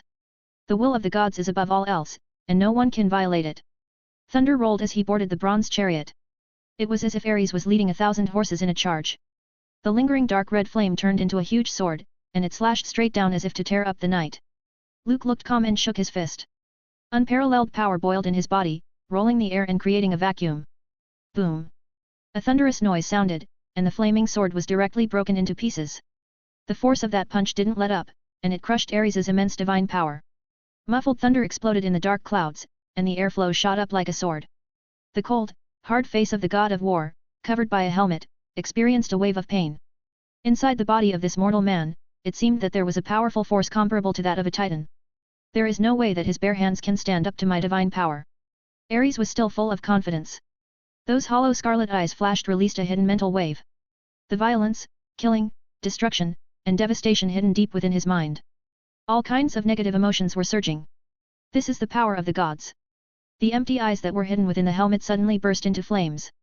In the dark light, it seemed that countless souls were crying and screaming. The despair and death of hundreds of millions of people was the power source of the god of war. The roar was like thunder, and the wail of pain echoed in Luke's mind. The dark red flickering flames of the souls and the fierce desire to kill could destroy a mortal's sanity.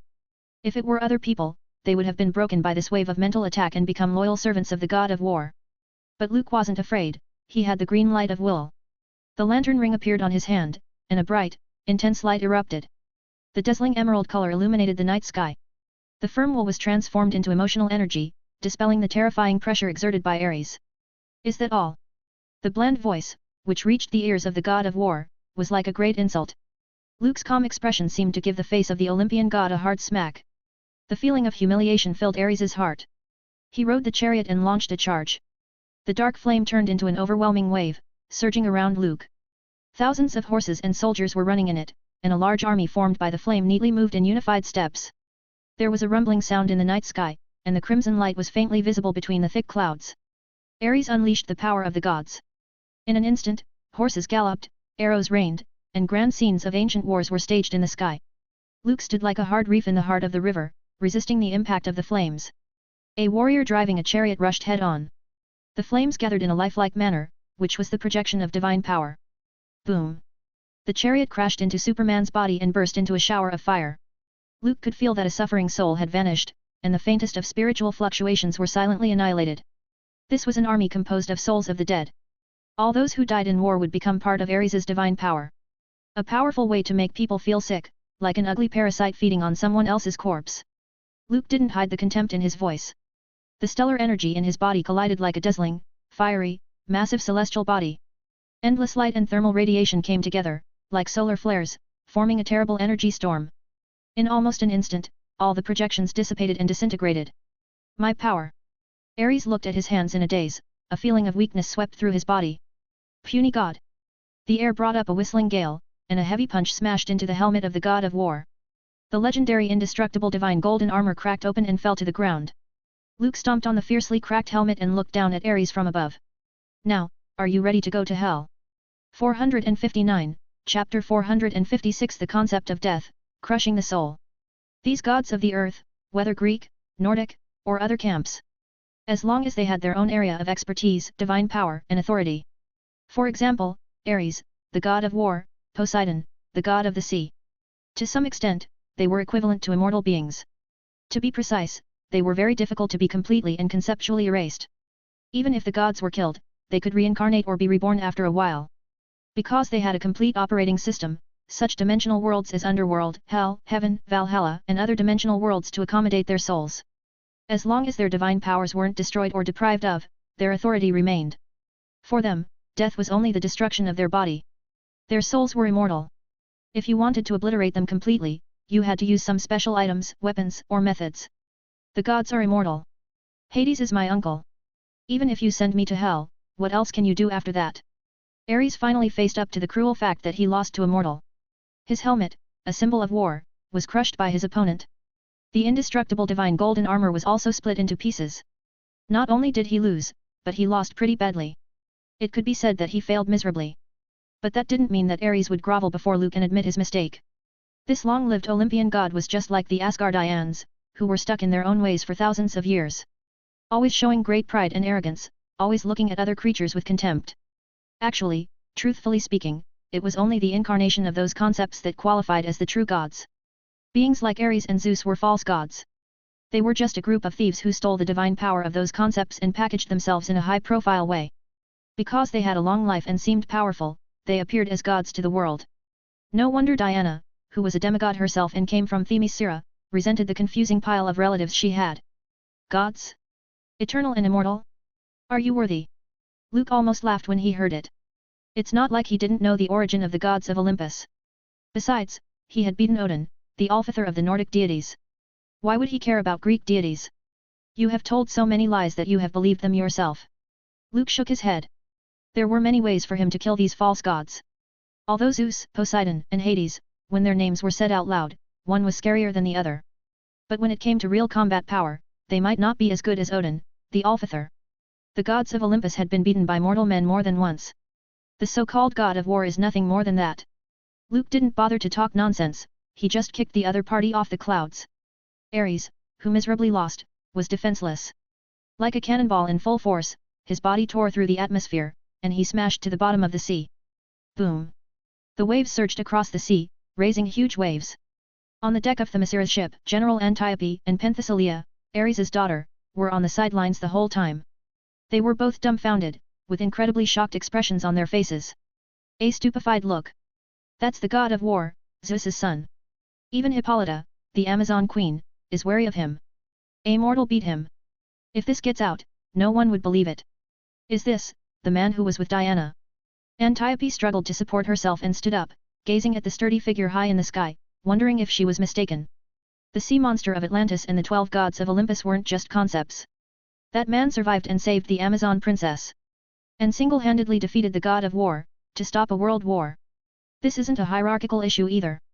Ignoring the amazement and shock of the two on the ship, Luke opened his bio-force field, drained the water and went to the bottom of the sea. Boom! The whole ocean seemed to tremble under Superman's presence. The stormy undercurrents pounded, and the violent waves lifted. Themyscira's ship, like a swaying boat, sometimes threw itself up and sometimes fell down. Did you think what I said just now meant sending you to Hades's underworld? Luke grabbed the battered Ares with one hand, he had no intentions of letting him go that easily. He might have to think about it. If it were in the main universe, he would have killed the god of war and directly offended Zeus. After all, as an illegal immigrant, attracting too much attention wasn't a good thing. But this was the Flashpoint world, and everything Luke did would eventually be repaired and rewritten by the inertia of time and space. So, he could be a tiny bit presumptuous. Sorry, god of war. You were wrong. Luke gently smiled, and his palm exerted its strength. Without giving Ares a chance to leave his last words, he broke his neck. Crack! There was a crisp sound. The tall and burly god of war collapsed as if he had lost all the bones in his body. Luke threw away the dead body of the god as if he was throwing away garbage. Then, he opened his palm and gripped it violently. Ah! Ah! The sound of a shrill scream spread out. It was Ares' soul. He was squeezed in Luke's hand, looking pitiful, weak and helpless. How did you? Impossible. In disbelief, the god of war's emotions seemed as if he was under severe shock. You look surprised, Mr. God. You can't figure out why I could catch a soul, and it's the soul of the god of war that should have fallen into Hades's underworld. Luke was very satisfied with Ares' reaction. His lips curled up, and he said, honestly, I'd be happy to answer your questions and deliver a few taunts in a victorious tone. But I'm a good man, so I won't do it. Take this question to your complete death even if it's only for a short while. Boom. Luke clutched the powerful soul tainted with divine power, abruptly tightened his 5 fingers and closed his palm. Like crushing a bag of biscuits or popping a bubble. With the booming sound of the atmosphere, Ares' screams couldn't penetrate. He directly disappeared from the world. He's not immortal, he's a god. General Antiope took a deep breath. In her perception, only a god could kill another god. Through the suppression of the divine nature, divine power and authority, the opponent may be sealed or obliterated. That was how Zeus defeated his father, the Titan, Cronus. Ah, that's what killing a god feels like. Luke clapped his hands together with a bland face. He had the power of death in his own underworld. Although, the former wasn't recognized as the concept of death in this studio. However, the existence of the underworld was enough for Luke to temporarily suppress Ares' power and snatch the god of war's soul from Hades' hands. After that, it depended on his own mood. 460, Chapter 457 Amazon Tradition, Double Concerto. When Diana returned to Themyscira by ship, everything was settled.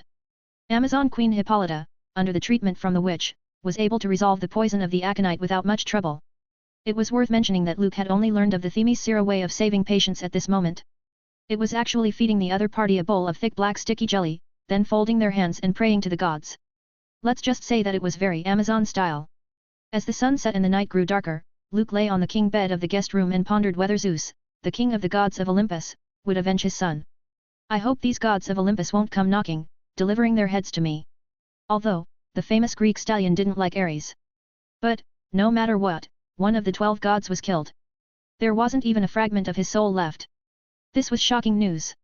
He should be taking revenge for his son and the disrespect. It was hard to guarantee that Zeus wouldn't be angry and look for revenge. Boom. As Luke's mind was wandering, the thick door to his room was violently thrown open with a strong force, making a shocking sound. The aggressive Amazon princess strode in, followed by General Antiope. The latter, however, had the good sense to just silently close the door and leave the room for the couple. Antiope said you defeated Ares. Diana had just left the bedroom of the Amazon Queen and ran to Luke's room. She had a lot of questions and urgently needed a reasonable explanation from him. If that arrogant guy in black armor is named Ares. Luke sat at the bedside, calmly greeted the angry eyes of the Amazon princess, and replied, then, she's right. Diana was even more furious to hear this man talk about defeating a deity so casually. Remembering her previous worries and Luke saying that he was just an ordinary traveler, she couldn't wait to swing her fist and hit him.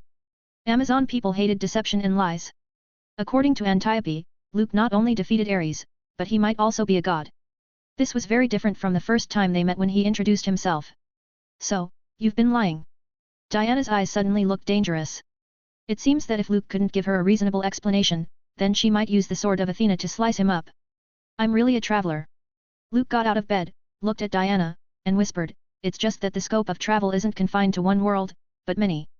His words were vague, but the Amazon princess seemed to understand and turned away, not wanting to look at the young man. Although she knew that Luke wasn't an ordinary person.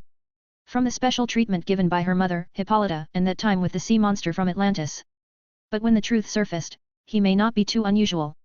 Diana, there's nothing false in my words.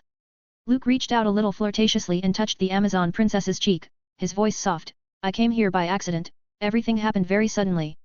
I never thought I'd reach Themyscira, and I never thought I'd meet you. In order to avoid the wood chipper ending, he started his forward attack strategy. Mother is right. Men are irresponsible bastards. With her head held high, Diana's tall figure almost brought her to the same height as Luke. I'll give you 3 seconds to give me enough reason to forgive you, or in the Amazon tradition, I'll stab my sword through your heart. The Amazon princess was very serious. She pulled out the sword of Athena from her back and stared at the young man in front of her.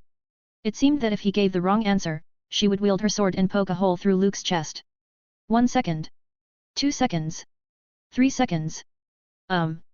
Diana, who was a bit naive, suddenly stared with her eyes wide. Her whole body violently tensed up. After a while, it gradually softened.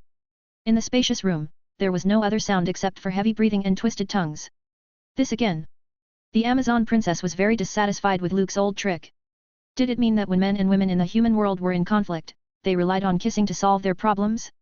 My father said that there is nothing like a passionate kiss to soothe a girlfriend. If one doesn't work, then another one will.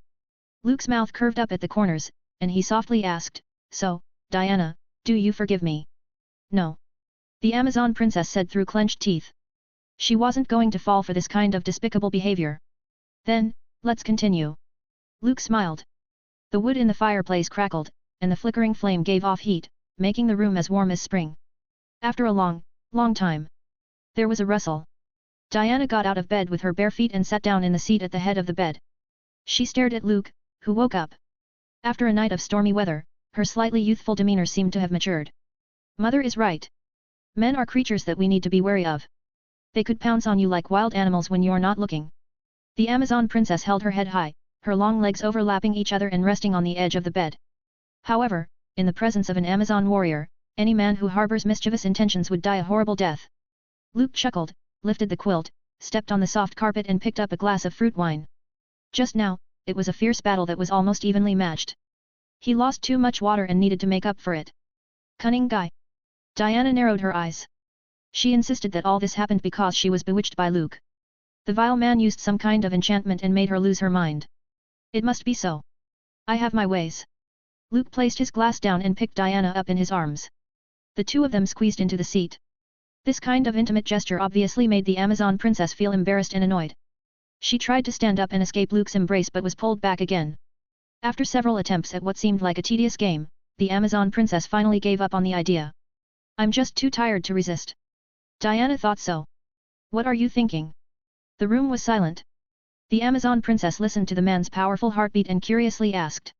I'm trying to figure out how to convince the Amazon queen that this was her daughter's voluntary actions. Not forced by some scoundrel. Luke said, jokingly, as he withdrew his thoughts. You enchanted me, you're like the snake in the Garden of Eden, good at deceiving people and weaving lies. Diana wrinkled her nose and gave a figurative wave of her fist, lightly hammering it against Luke's chest. She clearly knew that this young man, who had just had an intimate relationship with her, like the wind, wouldn't stay in one place for long. But that was fine. The Amazon princess thought that she wasn't a weak woman who couldn't survive without support. Don't try to treat me as your subordinate, I can live a good life by myself. Diana was a proud woman, so she said that. That's what Luke appreciated. Even on a certain battlefield, she was still like a female knight who was unwilling to give in, never taking the initiative to surrender and admit defeat. He enjoyed the tug of war that tested his physical strength and skills, which made the process even more enjoyable. With this in mind, Luke's heart suddenly felt hot. He couldn't help but pick up the glass beside him and take a sip of it again. You should let the lady taste it first, it's called gentlemanliness, that's what they say in the human world, isn't it? Diana grabbed Luke's fruit wine and drank it all in one go. The fruit wine's fragrance seemed to permeate between her lips, and a rosy glow emerged on the delicate cheeks. Don't get drunk. Luke stopped the Amazon princess from pouring more wine. They shouldn't do it while drunk. The more traces he left in this world, the more ties he had, the more difficult it would be when time and space returned to the main universe. But man's innate possessiveness and predatory nature overruled reason. It can only be said that in this contest between the upper body and the lower body, the former lost to the latter. Amazons are never drunk. Diana murmured in a low voice, putting her arms around Luke's neck. You're the greatest gain in my world. Luke pushed back the long, seaweed-like black hair and looked directly into the eyes of the Amazon princess. Amazons are not the trophies of men. Diana, who was lying in Luke's arms, subconsciously retorted. But before she could continue, her voice came to a screeching halt. There was another fierce battle. The night wind blew the gauze curtain, the distant sea waves undulating, playing a beautiful double concerto. Binge. Read next 40 chapters on Patreon. Also, get advance access of 55 chapters of new fanfic, Guardian of Infinite Earths. Visit patreon.com/bingetranslations. Please vote this novel by visiting the novel page, in case you don't see vote button here. / 461, Chapter 458 The Flash in Danger, Superman's Speedy Return. When Luke stayed in Themyscira, immersed in the gentle night, unexpected changes took place in Central City. Since the Kryptonian cousin went to Australia and hooked up with Wonder Woman, Barry quickly took Thomas Wayne to his side, trying to get along with Bat Daddy. In his words, there was no sense of security without the escort of Superman or Batman. Who knew when and where Sinestro was going to attack? He was a superhero who couldn't even fight. He was somewhat flustered when facing the supervillain who gave the Green Lantern Corps headaches. When will it be done? In the apartment, Thomas Wayne asked in a hoarse voice. He wasn't used to the weather in Central City. It was sunny and cloudless every day. It hadn't rained for several weeks, which was very bad for his mood. When he first arrived, Thomas Wayne couldn't help it. He wanted to catch criminals and find something to do. As a result, he squatted on a gargoyle for hours but didn't get the chance to catch a criminal. Robbery and theft happened in the streets. However, before Batman could do anything, citizens cold-handed over the petty thieves to the Central City Police. There were no lunatic criminals, no villains with high IQ, and no clowns who could tell jokes. All in all, there was only one word that could explain Thomas Wayne's stay in Central City: boring. Wait for 2 more days. The cosmic treadmill is done, it's in the testing stage. Barry was a little unhappy. These days, he lived with his mother, feeling as if he had recovered the happiness from his childhood. But after all, this was just a beautiful dream, and one day, he had to wake up. He knew very well that the more he felt attached to the warm affection, the slower he would run. The more difficult it would be for him to break through the time barrier. Do you want me to bring back anything for Bruce? Barry, while busy assembling parts, turned his head and asked. That night in the Alley was a nightmare that Batman could never forget. Whether it was Thomas Wayne or Bruce Wayne, it was the same. No. If possible, I would like to advise him to live a good life, take off the mask, and stop being a lone hero. Thomas Wayne was silent for a moment. He then shook his head and said. The odds are that Bruce won't listen, so let's just fix this mistake and pretend it never existed. Barry opened his mouth, trying to comfort him and ease the sad atmosphere. But for a moment, he didn't know what to say. After a long pause, he choked out a sentence, what are you going to eat later? I know a great pizza place nearby. You're on your own. Thomas Wayne said coldly. If that Sinestro guy is really a master tactician and team leader, as you said, then, he'll definitely take all sorts of unexpected measures to deal with you. Poisoning your food is also possible. Barry looked depressed when he heard this. He could only make simple sandwiches. By the way, it would be a good idea to bring your mother in and have her tracked and monitored 24/7. This was Batman's way of protecting, keeping the target in his sights at all times. Will it scare her? Barry hesitated. He didn't know how to explain to his mother about all this. Time traveling from the future, and now being targeted by an alien? If he really told her that, he would be treated as a nutcase. I'll think about it and talk about it over dinner. By the way, Dr. Wayne, do you want to come over for dinner? My mom's cooking is great. Barry's character was a bit indecisive, mulling over everything for too long. But Sinestro and Reverse Flash were lurking in the shadows, they were worth the headache. However, he was at a loss in how to deal with it. He could only wait for the Kryptonian cousin to return and ask for his help. No need. Thomas Wayne answered briefly. When you go to dinner, remember to bring the tall, skinny guy in the room with you. Tall and Skinny was Batman's name for skinny Superman.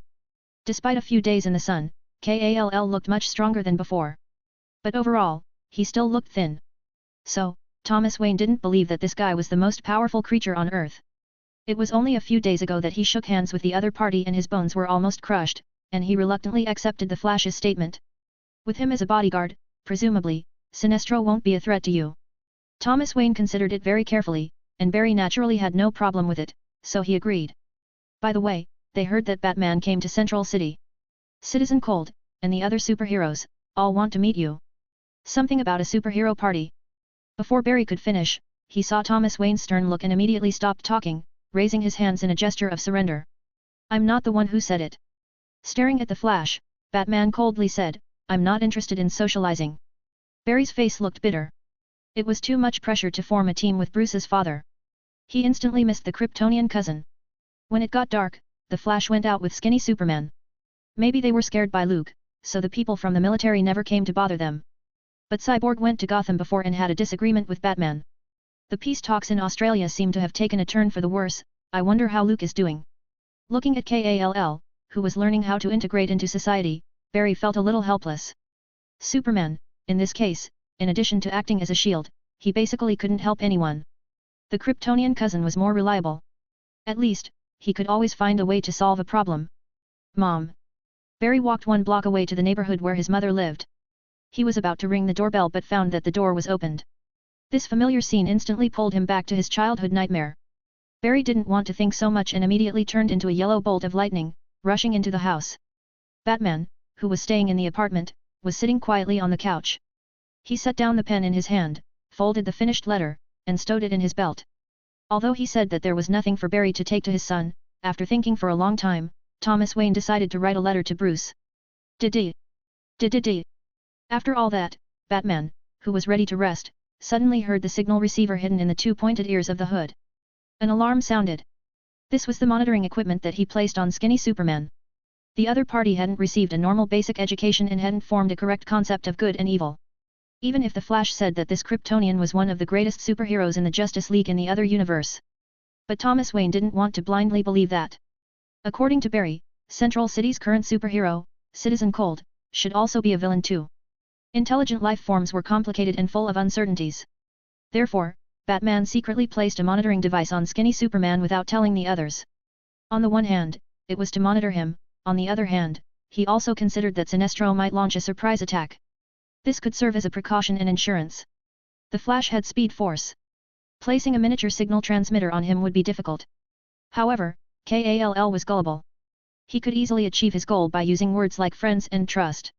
If Luke found out, he would have lamented that no matter where in time and space, Batman was always on guard against Superman. Maybe this was some kind of bonding across time and space. There was an anomaly in the energy readings. It's at the Allen family's house. Thomas Wayne's monitoring equipment wasn't a camera but a signal transmitter to detect energy readings. Once the standard line was exceeded, it meant that Superman would either be in a fight or out of control. Is it Sinestro? This thought had just flashed through Batman's mind when a lightning bolt appeared in front of him. Ah! Dr. Wayne! The Reverse Flash's high-speed vibrating fuzzy figure smiled at Gotham's Dark Knight. I'm sorry, but it's best if you stay out of my personal beef with the Flash. Bang! Reverse Flash grabbed a vase from the table and smashed it against Thomas Wayne's head, knocking him to the ground. Then, he quickly injected the other party with a tranquilizer. He originally wanted to settle the matter straightforwardly, but Sinestro rejected that approach. What the latter wanted was to reshape the world by using the Flash's Speed Force. Those key figures needed to be preserved to avoid the butterfly effect. It's a pity. I lost a chance to kill Batman. The Reverse Flash shook his head. He made sure that Thomas Wayne was completely unconscious and left the room. By this time, the Flash should have fallen into Sinestro's trap. What fun! Reverse Flash was complacent. He didn't realize that Batman had sent a brief coded message before he passed out. The Flash in danger. Come back soon. Far away in Themyscira, Luke reclined on a smooth boulder, looking at a slender figure in the distance. Diana, wearing a dress, tied her seaweed-like hair into a braid and stood on the edge of a steep cliff. Seemingly sensing Luke's gentle eyes, the Amazon princess waved at him. However, she jumped down, drew a wonderful arc, and plunged into the blue sea with a splash. For Diana, this dangerous act was no different from ordinary diving. A short message from Batman. Luke squinted his eyes, feeling the rare afternoon sunshine but hearing the ticking sound. He fished out the signal receiver he carried with him and deeply sighed. Diana, I have to leave for a while. Don't worry, I'll be back soon. There was a problem with the Flash, so Luke had to rush over. Today's planned synchronized swimming and underwater activities seemed like they had to be put on hold for the time being. By the way, I could go to Metropolis to buy a bikini. Had. Seeing the wet, tall figure in the water, Luke's lips hooked up. Recently, the temptation of a female warrior in uniform didn't feel as fresh as before. It's time for something new. Binge. Read next 40 chapters on Patreon. Also, get advance access to new fanfic, Guardian of Infinite Earths. Visit patreon.com/bingetranslations. Please vote this novel by visiting the novel page, in case you don't see vote button here. 462, Chapter 459. This punch, with 20 years worth of power. Luke didn't know much about what happened in Central City that made Batman send him an urgent message. Was it Sinestro? But, could the Flash, Superman, and Batman be taken care of with just one ring with the power of will? That was a bit exaggerated. Luke flew over Central City with such doubts. He wore the Green Lantern ring, which was fully charged. He scanned the whole city for the number of life forms while searching for Barry and the others. Dr. Wayne. According to the target location given by the lantern ring, Luke first went to Barry's apartment and found Thomas Wayne, who was unconscious. Fragments of a vase were scattered on the floor and a syringe that had been thrown away. Was it the clown? Were they in some kind of forbidden game? Luke spat out. Fortunately, Batman was only injected with a large dose of the tranquilizer, temporarily lost consciousness, and wasn't in any real danger. Those villains were always so gentle. They only had their own arch-enemies in their eyes. Just like Sinestro vs Hal Jordan, Reverse Flash vs Barry. As for the other superheroes? Sorry, not familiar, not interested. The light of will gushed out from Luke's lantern ring and enveloped Batman. It was as if a completely unscientific holy light spell had awakened the other party. This was one of the advantages of the lantern ring. Having all kinds of auxiliary functions. With enough willpower, it could be called an all-purpose tool. A red bolt of lightning. Thomas Wayne, who was awake, quickly told Luke what had happened. Luke listened thoughtfully. Reverse Flash and Sinestro formed an alliance. So, Reverse Flash pacified Batman, who could potentially interfere with the plan, and Sinestro tackled the Flash. This division of labor was interesting. What about Superman? Although Kall was in a weak state, with no sunshine since childhood, smashing Sinestro to bits wouldn't be a problem for him. The only thing to worry about was probably Superman's poor mental capacity. Therefore, every time before a big event occurs, he will go offline early due to various accidents and traps. Dr. Wayne, you stay here and don't move around.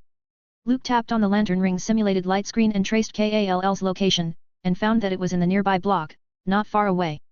With those words, he crashed through the ceiling of Barry's apartment and flew straight through. Can't you go through the front door? Thomas Wayne looked up at the huge hole, shook his head and said so. He wasn't going to reimburse the Flash for the roof. In a matter of moments, Luke arrived at the location where Kall was. And then, as soon as he landed, he saw skinny Superman being beaten. Kryptonian. Luke found a tall man wearing a special combat suit with an S on his chest. With each of the opponent's moves, it generated a surge of violent power. Muscles twisted together like steel wires. It was like a raised mountain, shaking the air. Compared with the thin skinny Superman, this man was more like the son of Krypton. Boom! A heavy punch slammed into Kall's face, causing a large trail of blood. Skinny Superman seemed to have been hit by a heavy hammer and staggered back a few steps. The tall man, who seemed to be very good at fighting, chased after him, closing in again. Both eyes emitted a crimson beam of light that struck Kall in the chest. The latter's feet left the ground, pulled a straight line, and fell into a store with a bang. He was like a baseball that had been knocked out, passing through the walls of shops and streets. The remaining momentum didn't stop until he smashed into a car. The metal door dented, and the glass shattered. Large areas of smoke and dust, like the waves of the sea, swelled and rose up. It's probably the secret weapon of the military. Luke stood by silently, having no intentions of fighting. Anyway, his little cousin wouldn't die for a while. If he wanted to learn how to fight with others, he had to start somewhere. Speaking of which, Kall's strength wasn't inferior to the military's secret weapon. However, he had been passively suffering injuries, acting as a thick sandbag. The government, Sinestro, and Reverse Flash. Luke noted their names in his heart and was ready to end them all. Through supervision, he found that the cells in the tall man's body were very close to those of a Kryptonian, probably a replica of Superman, similar to Bizarro. This was normal. Kall had been in the hands of the military for 30 years, and it was impossible for them not to have any results. If Lex Luthor, the scientist, had that much time to study Superman, he might have produced a Kryptonian legion. That hurts. The simple thinking skinny Superman felt the pain all over his body and felt a mass of anger inside. He shouted angrily and accelerated like a supersonic fighter jet traveling at low altitude, ramming hard into the tall man. However, the latter just sneered. His excellent dynamic vision captured the full trajectory of Kall's movement. He dodged aside. The turbulent air smashed on him without causing any harm. The powerful palm opened. Between the crackles, he accurately grasped skinny Superman's right leg, pulling the thin figure away. Boom! Like a sandbag. Kall's body was in direct contact with the cold hard ground. Spider-web-like cracks instantly blossomed and raised a cloud of dust. You're not even as good at fighting as a kindergartner. The tall man commented. His real name was Sinclair. He was a lieutenant and one of the first soldiers to be drafted into Project Superman. Out of over 400 candidates in the same period, he was the only one who survived and thoroughly adapted to the transformation process from the Krypton cells. Although General Lane later recruited 3 groups of soldiers, one after another. But the horrible failure rate of nobody succeeding made the military abandon the idea of replicating Superman. Sinclair became a unique existence, codenamed Subject Zero. As Luke suspected, he was the military's secret weapon and its greatest asset. The superhuman power is a waste on you. Sinclair's foot almost crushed Kall's sternum. If I could have all of it, the United States would be the most powerful nation in the world. The lieutenant had a simple mind and was a soldier who only obeyed orders. His heart was filled with how to make the light of freedom and democracy of America shine on every corner of the earth. Boom! Boom! Sinclair stomped his foot again, kicking the skinny Superman into vomiting blood. In the past, he stayed in the secret base underground in Metropolis and never even had the chance to let off steam. Now, he could finally come out to perform a mission, so the lieutenant was very excited. Bloodlust, mania, impulsiveness. All kinds of emotions surged inside. Hey, I'm a little upset that you are beating up my cousin like that. Seeing that his Kryptonian's younger cousin was about to be killed, Luke finally stood up. According to his observation, Sinclair was basically a weaker form of Superman. He was also a bully that Kal-El couldn't fight, otherwise, he wouldn't have had the chance to be so arrogant. It's another Kryptonian. Sinclair stopped and looked at Luke, approaching from the other side of the street. You're the one who threatened General Lane with an intergalactic war, right? Luke curled his lips but didn't answer. The Kryptonian fleet was just his nonsense. He didn't expect the military to believe it. If I bring you back to the general, he would praise me. Sinclair, like a beast, stared at Luke as he approached, grinning, I'll be an American hero. No, hero of the world. Swish. The lieutenant decisively gave up on Kal-El, who was lying on the ground, unable to fight anymore, and went straight for his opponent's cousin. Rumble. Seeing Sinclair leaving an afterimage and the atmosphere continuously snapping with sonic booms. Before a single breath, he approached Luke. The latter looked calm and didn't bat an eye. He stretched out his right hand, made a fist, and swung out. Nothing fancy. It was very simple. Sinclair, who flashed by, as if on his own accord, sent himself to Luke's fist. Crack! Crack! The fist pierced through the lieutenant's torso, striking flesh and bone like a sharp blade.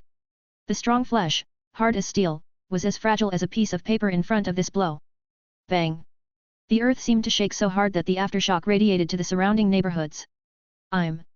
Sinclair lowered his head and saw a huge hole in his chest. The flesh, blood, and organs, were all crushed by the terrifying force. This punch is 20 years' worth of power. It was only then that Luke slowly opened his mouth. He smiled at the corners of his mouth and walked right past Sinclair, who was standing still.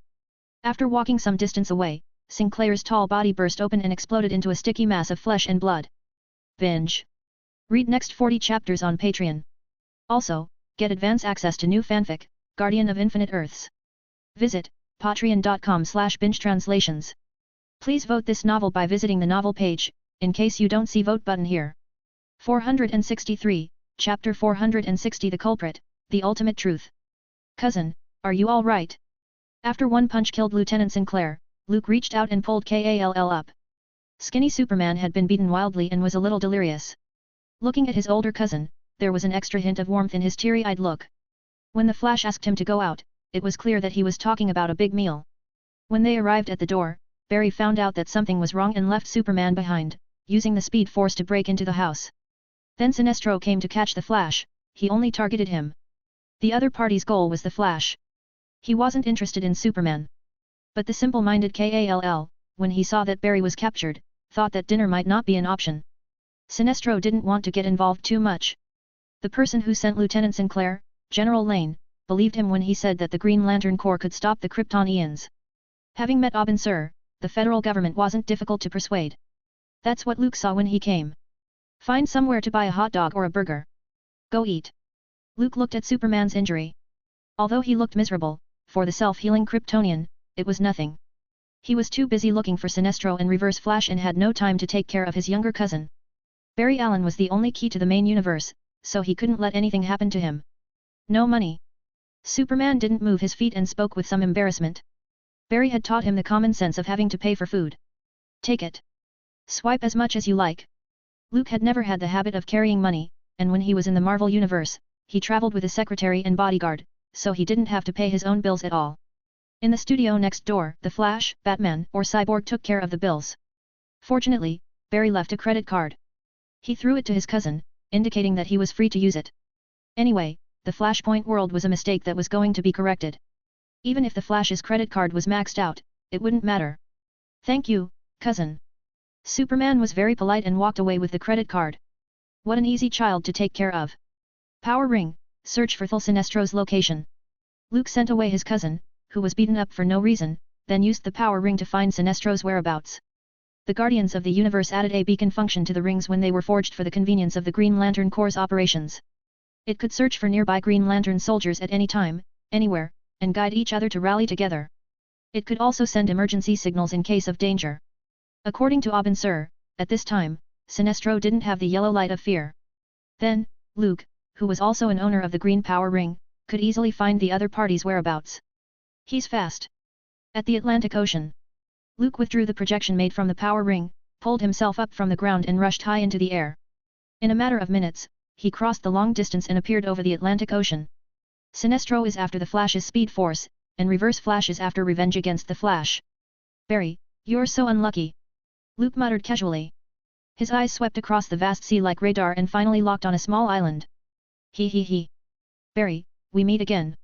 When the Flash opened his eyes, he saw the Reverse Flash's face. The other person, like a weirdo with nefarious intentions, kept laughing dangerously. Thawne, it's you. Don't hurt my mother, anymore. Seeing the enemy who killed his mother, the Flash's emotions were instantly aroused.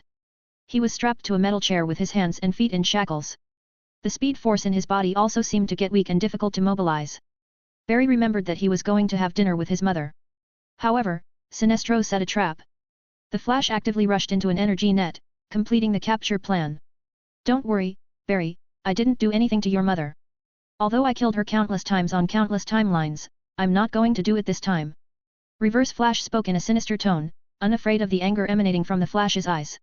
I love what you've done with the place. It's collapsed and distorted. Everyone's fate has changed. It's wonderful. The Flash clenched his fist, wanting to punch the other party severely. He angrily shouted, You planned all this? No, Barry, that's the fun part. Reverse Flash had waited for so long to hear the Flash say that. He was so excited that he was almost ecstatic. He came to this world with him. Wasn't it just to enjoy this moment?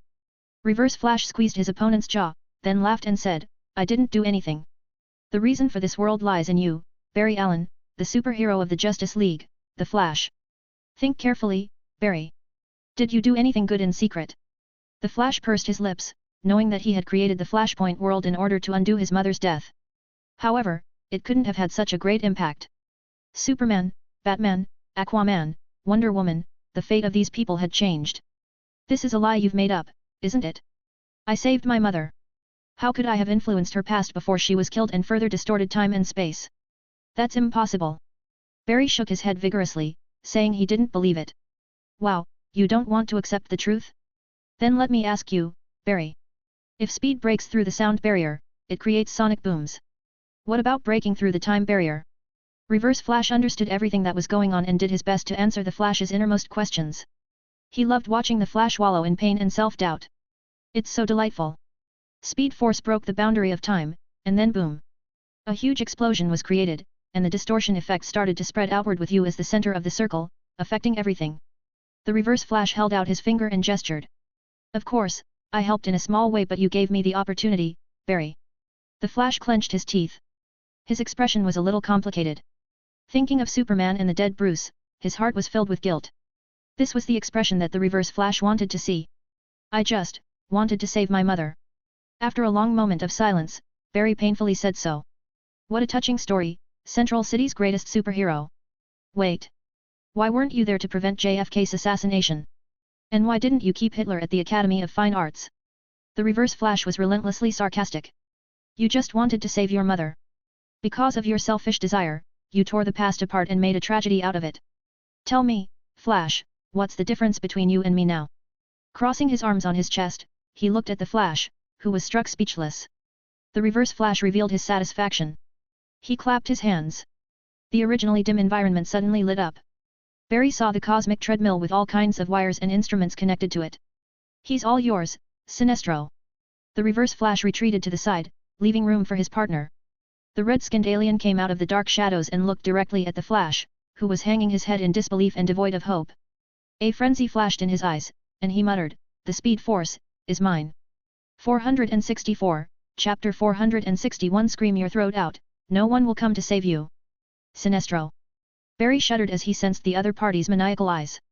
He felt like he was a mouse on the operating table, waiting to be dissected. Haha, we're old friends too, Flash. Sinestro withdrew his inner excitement and returned to his expressionless, indifferent look. The more success was within reach, the calmer he would be. What do you want? Sinestro, there is no reason to harm intelligent life in the sector, it is against the rules of the Green Lantern Corps. Barry quickly warned. He was good friends with Hal Jordan, the Green Lantern, and he knew a few things about the Green Lantern Corps. Those little blue men from OA called themselves the Guardians of the Universe. They set up the Green Lantern Corps to maintain the order of each sector, roughly understood as the universal version of the United States, interfering with the development of civilizations on other planets in the name of bringing advanced, liberating ideas. Are you expecting me to follow the rules of the Green Lantern Corps and let you go? Sinestro seemed to have heard a funny joke. He grinned while mocking, why are you superheroes always so naive? Rules will never become the chain that binds the strong. Barry's heart felt cold, trying to mobilize the strength in his body, trying to break free from the restraint on the seat through high-speed vibration. However, Reverse Flash had somehow weakened him, and he could not connect to the Speed Force at all. Don't bother struggling, Flash. The Reverse Flash, who was standing by the side, struck a timely blow. As Barry Allen's nemesis, he had studied Speed Force much more thoroughly in certain aspects. In fact, half of the success of the Flash today was due to Reverse Flash's training. No one will come to your rescue even if you scream your throat out. Reverse Flash delivered the standard villainous laugh, knowing that he had already taken care of Batman. Together with the military's secret weapon, suppressing Superman wasn't a problem. Without help, the Flash wasn't the slightest threat. Facing Sinestro and Reverse Flash, the alliance of the two villains, what else could he do besides running away? I have teammates. Barry blurted it out in desperation. At this critical moment, he immediately thought of the Kryptonian cousin who was in Australia, hooking up with Wonder Woman. The Flash was well aware of the situation he was about to face, being drained of the Speed Force and reduced to a human power generator. Through Abinsur's message and Luke's analysis, Barry understood Sinestro's evil plan. The other party intended to use Speed Force to rewrite the timeline again, thus shaping a whole new time and space. This was a feasible plan. Barry was different from other speedsters. He was the generator of Speed Force, not just a user. Every step he took while running was creating the Speed Force. So, with the help of instruments and equipment, such as the cosmic treadmill, making Barry run, like a hamster on a wheel. Then he would be the human power generator, constantly generating Speed Force to power Sinestro. Something like this wasn't unheard of before. For example, the Flash once faced Zoom from Earth 2. He used this scheme to drain Barry Allen's body from the Speed Force. You mean, the other Kryptonian? Sinestro sneered and burst Barry's fantasy bubble. He has been away from Central City for quite some time, which is why I waited until now to start the plan. Kryptonians are indeed very powerful, but as long as the plan was completed first, the other party would be deleted from the timeline. No matter how powerful Superman's fists were, even if it could break a planet. But so what? He wouldn't be able to change the fate that was destined to happen. Barry Allen, you don't have to struggle anymore. Just obey my orders. Sinestro's patience was running out. Rebuilding the multiverse, what a great plan. You should be happy to be a part of it. He waved his hand, signaling Reverse Flash to activate the cosmic treadmill that had been completed. Barry almost cursed. For the Flash, people would know that his anger was reaching boiling point. In the Justice League, everyone knew that the Flash was the one with the best temperament. This isn't a bad ending for you. While testing the machine, Reverse Flash laughed at Barry. Be a good generator, for your mother's sake. Sinestro untied the restraint belt on the seat. The Flash was so weak that he couldn't escape. He couldn't do anything but allow himself to be tied to the treadmill to power it and provide energy. Did-did. Did-did-did. The power ring made a sound. Someone's approaching. Just as Luke used the power ring to find Sinestro's location, he would also be aware of it. There's still a Green Lantern on Earth. Before Sinestro could figure it out, a tall figure fell from the sky, smashed to the ground, spattering a circle of smoke and dust. You took my friend. And the only key to the main universe. Luke didn't say the second half of his sentence and silently thought so.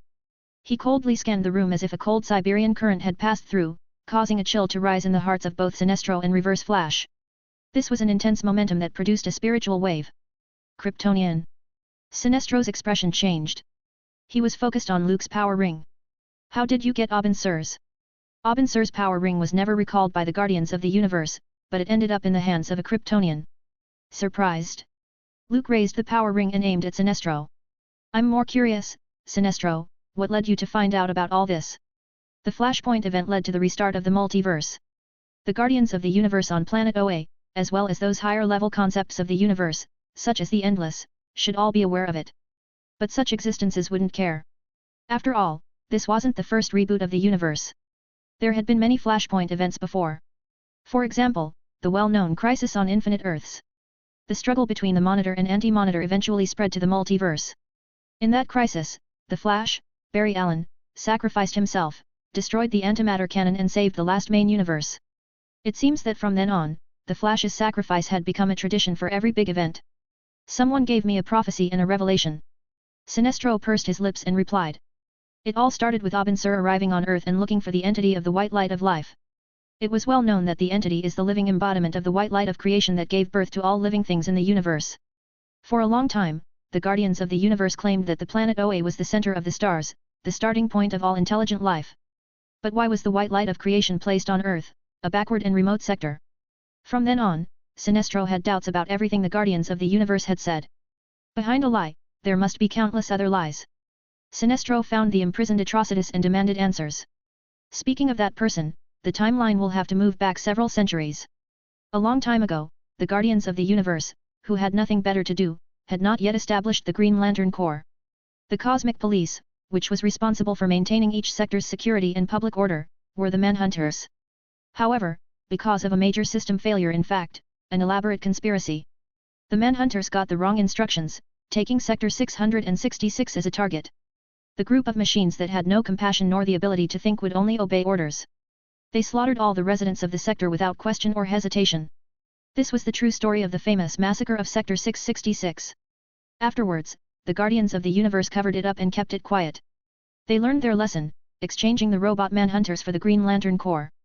A more reliable cosmic police force composed entirely of intelligent life. But they didn't realize that there were survivors of the massacre on the various planets of Sector 666. That person was Atrocitus. He was originally a psychologist living in Sector 666, the planet Riot. Because of witnessing the tragic scene where his wife and child were killed by Manhunters, and the whole planet was dyed red with blood. As the only surviving life of Riot, for the rest of his life, Atrocitus's entire purpose in life turned to revenge. Other than that, there was nothing left. He and 4 other survivors from Sector 666 formed the Five Inversions. They opposed the order set by the Guardians of the Universe and were constantly at odds with it. Through plundering and fighting, the Five Inversions established power and ruled a huge star field. However, they were still too young and weak, compared to the Guardians of the Universe, who had been rooted in the stars for billions of years and had a profound background. The Little Blue Men defeated the Five Inversions and used the imperial capital, Ismalt, which they rebuilt as a prison. They sentenced Atrocitus and others to life imprisonment. In order to show their benevolence, the Guardians of the Universe allowed the Five Inversions to live. But they could never leave the barren, pitiful planet. On the planet Ismalt, Atrocitus killed the other 4 members and became the last survivor of Sector 666. When he reached extreme rage and had no other emotions, the red light representing rage descended. This was the origin story of the Red Lantern Corps leader, the first Red Lantern demon in the universe. It was also the person who foresaw the great event of Blackest Night, which was already recorded in the Book of Oa. Atrocitus wanted to kill the key figures in advance, the Black Hand, William Hand, to bring about the end of the world.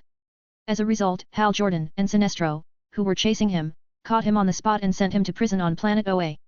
Of course, the former didn't become the Green Lantern in the Flashpoint timeline. Therefore, it became Sinestro's task alone. He captured Atrocitus and learned about the Flashpoint through his opponent's precognition. The so-called precognition was to have a dialogue with the future by sacrificing the blood of living beings. Judging from several predictions made by Atrocitus, the accuracy was quite high. I told Abin Sur, but he didn't believe me and couldn't understand me. Sinestro kept a cold expression and whispered, if he could see what I saw, maybe he would be on my side. The consequences of the Flashpoint go beyond the collapse of this space-time. Darkness and even more darkness will come. Luke grimaced. What the other person called darkness probably meant that after Dr. Manhattan came, the doomsday bell rang. And, the outbreak of the big metal event, the Batman who laughs from the dark multiverse, leading to Barbados. Finally, the source wall was broken, the Omega Titans, the presence. If that really happened, it would be dark indeed. To be honest, I'm a little tired of hearing this, and in order to save more people, I've decided to sacrifice the few. Luke shook his head, looked straight at Sinestro, and spoke in a deep voice, if you're determined to be a villain, then don't look for excuses. Not to mention, you're in my way. Boom. The dark red cloak lifted up high, drawing out a swift afterimage. 465, Chapter 462 The Superman's bodies, couldn't be generalized. When Luke stepped out, Sinestro instantly felt a terrible force, like a lava volcano erupting and crashing down on him. The whole island seemed to be shaking. Luke's figure, like a sudden rise. Like a titan filled the cave, giving off a frightening aura. Sinestro subconsciously raised his power ring, and the light of will strongly surged out, building an energy barrier. When the bright green light erupted, Luke was already close to his face. A fist viciously smashed out. Boom. The air inside the entire cave seemed to be compressed and drained all at once. Then, as if thousands of gunpowder barrels detonated together, a furious wave of sound swept through the air and reverberated through. Reverse Flash saw the situation wasn't good. He almost collapsed and ran out of the cave first. The Flash wasn't so lucky. He had lost his speed force and didn't get the chance to escape. He was lifted up by the roaring airflow and slammed into the wall. Crack, crack. The strength of the Light of Will was no match for Superman's fist, and the barrier was instantly shattered and destroyed. Sinestro was hit hard and flew backwards. That's all. Luke lightly commented. You suit the light of fear better, Sinestro. Compared with pure will, it represented fear and was more in line with Sinestro's heart. The energy from the emotional spectrum depended on compatibility. Like Hal Jordan, who had worn the green, yellow, red, and even white power rings. What suited him the best was always the light of will. Barry, and the treadmill. Luke looked at Sinestro, who was covered under a hill of collapsed rocks from the wall. He shook his head. He opened his bio-force field and threw the Flash, who was unconscious, and the cosmic treadmill into the underworld. This level of opponents wasn't difficult to deal with at all. I'm not going to give you the key to the main universe that easily. Sinestro planned well, rewriting the timeline through Speed Force, reshaping the world and influencing the multiverse. But he didn't know that the speedster, who frequently traveled through the timeline, would be hunted by the spatial and temporal ghosts.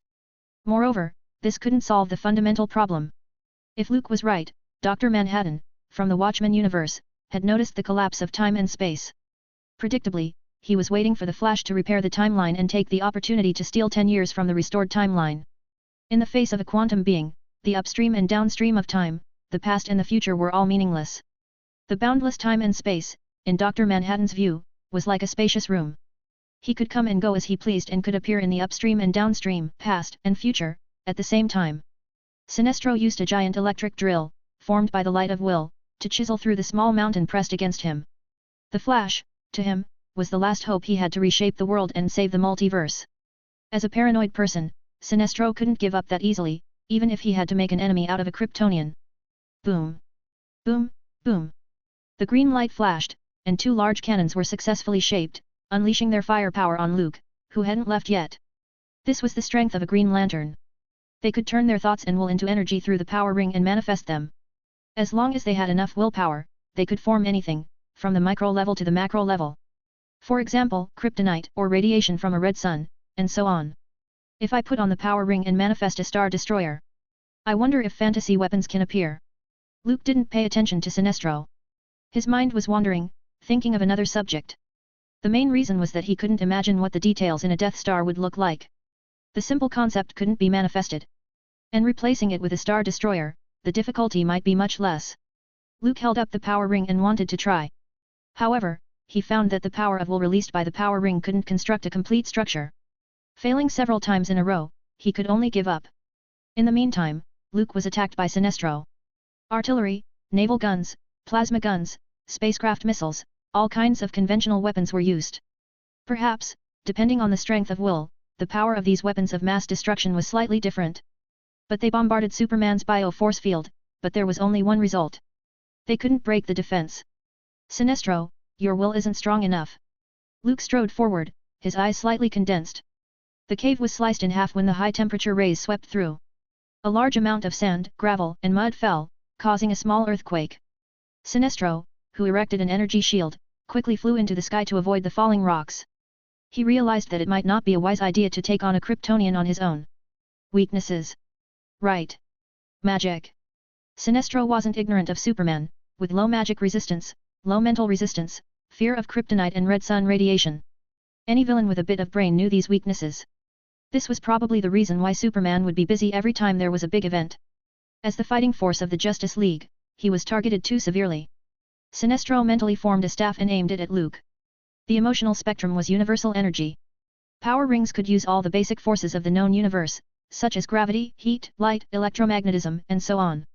The only thing that limited the Green Lantern was their knowledge, imagination, and strength of their will. What? Are you going to say Avada Kedavra? Luke sneered and flew into the air. In order to reduce the difficulty of Sinestro's casting, he didn't even move and quietly became a target. The power ring's energy could be converted into magic, but it didn't make any sense. Even if the Sorcerer Supreme were called from the studio next door, he wouldn't be the opponent of the magic-resistant Superman. Boom! Boom! Boom! Sinestro saw that his opponent was taking him lightly and sneered. He decided to seize the opportunity and threw a few big fireballs. Ah! This! Several huge fireballs smashed Luke's chest, suddenly exploded, and then, they disappeared. Sinestro's eyes widened in disbelief. He had personally seen Superman being magically taken care of by Zatanna, Constantine, and even Swamp Thing. How come it doesn't work now? Was the light of will not pure enough? I'll try a mental attack. Seeing that magic didn't work, Sinestro thought of using a mental attack, which was also Superman's weakness.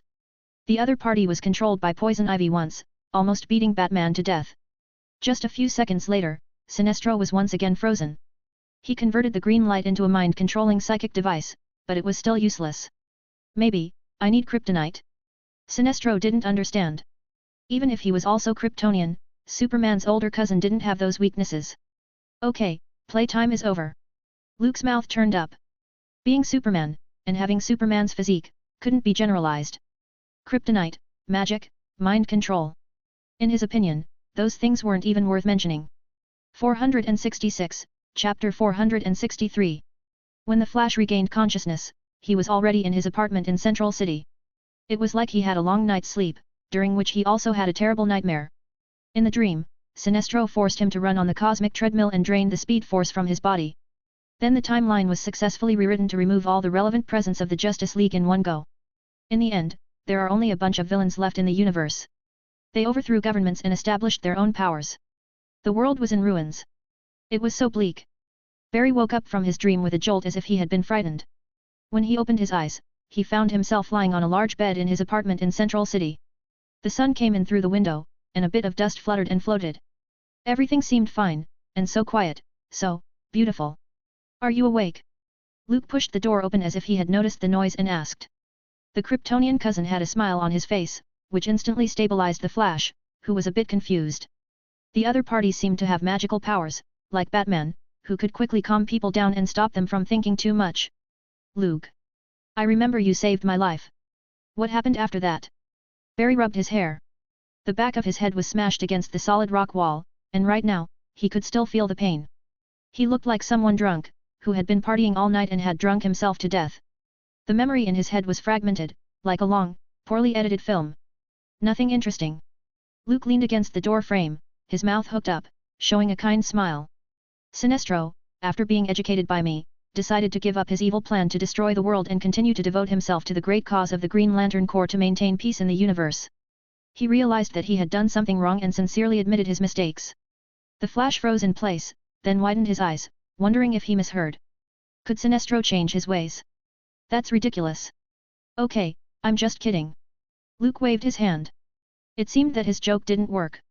Even a guy like Barry, who could easily laugh, didn't get the punchline. I punched Sinestro to death. He understated what had happened. Now, Luke had 2 power rings in his hand. Dead? The Flash subconsciously asked again. After all, he was a superhero and a member of the Justice League. As a rule, when usually the Justice League defeated a supercriminal or an evil villain, they would all be locked up, thrown into a dreadful prison that they claimed to be maximum security.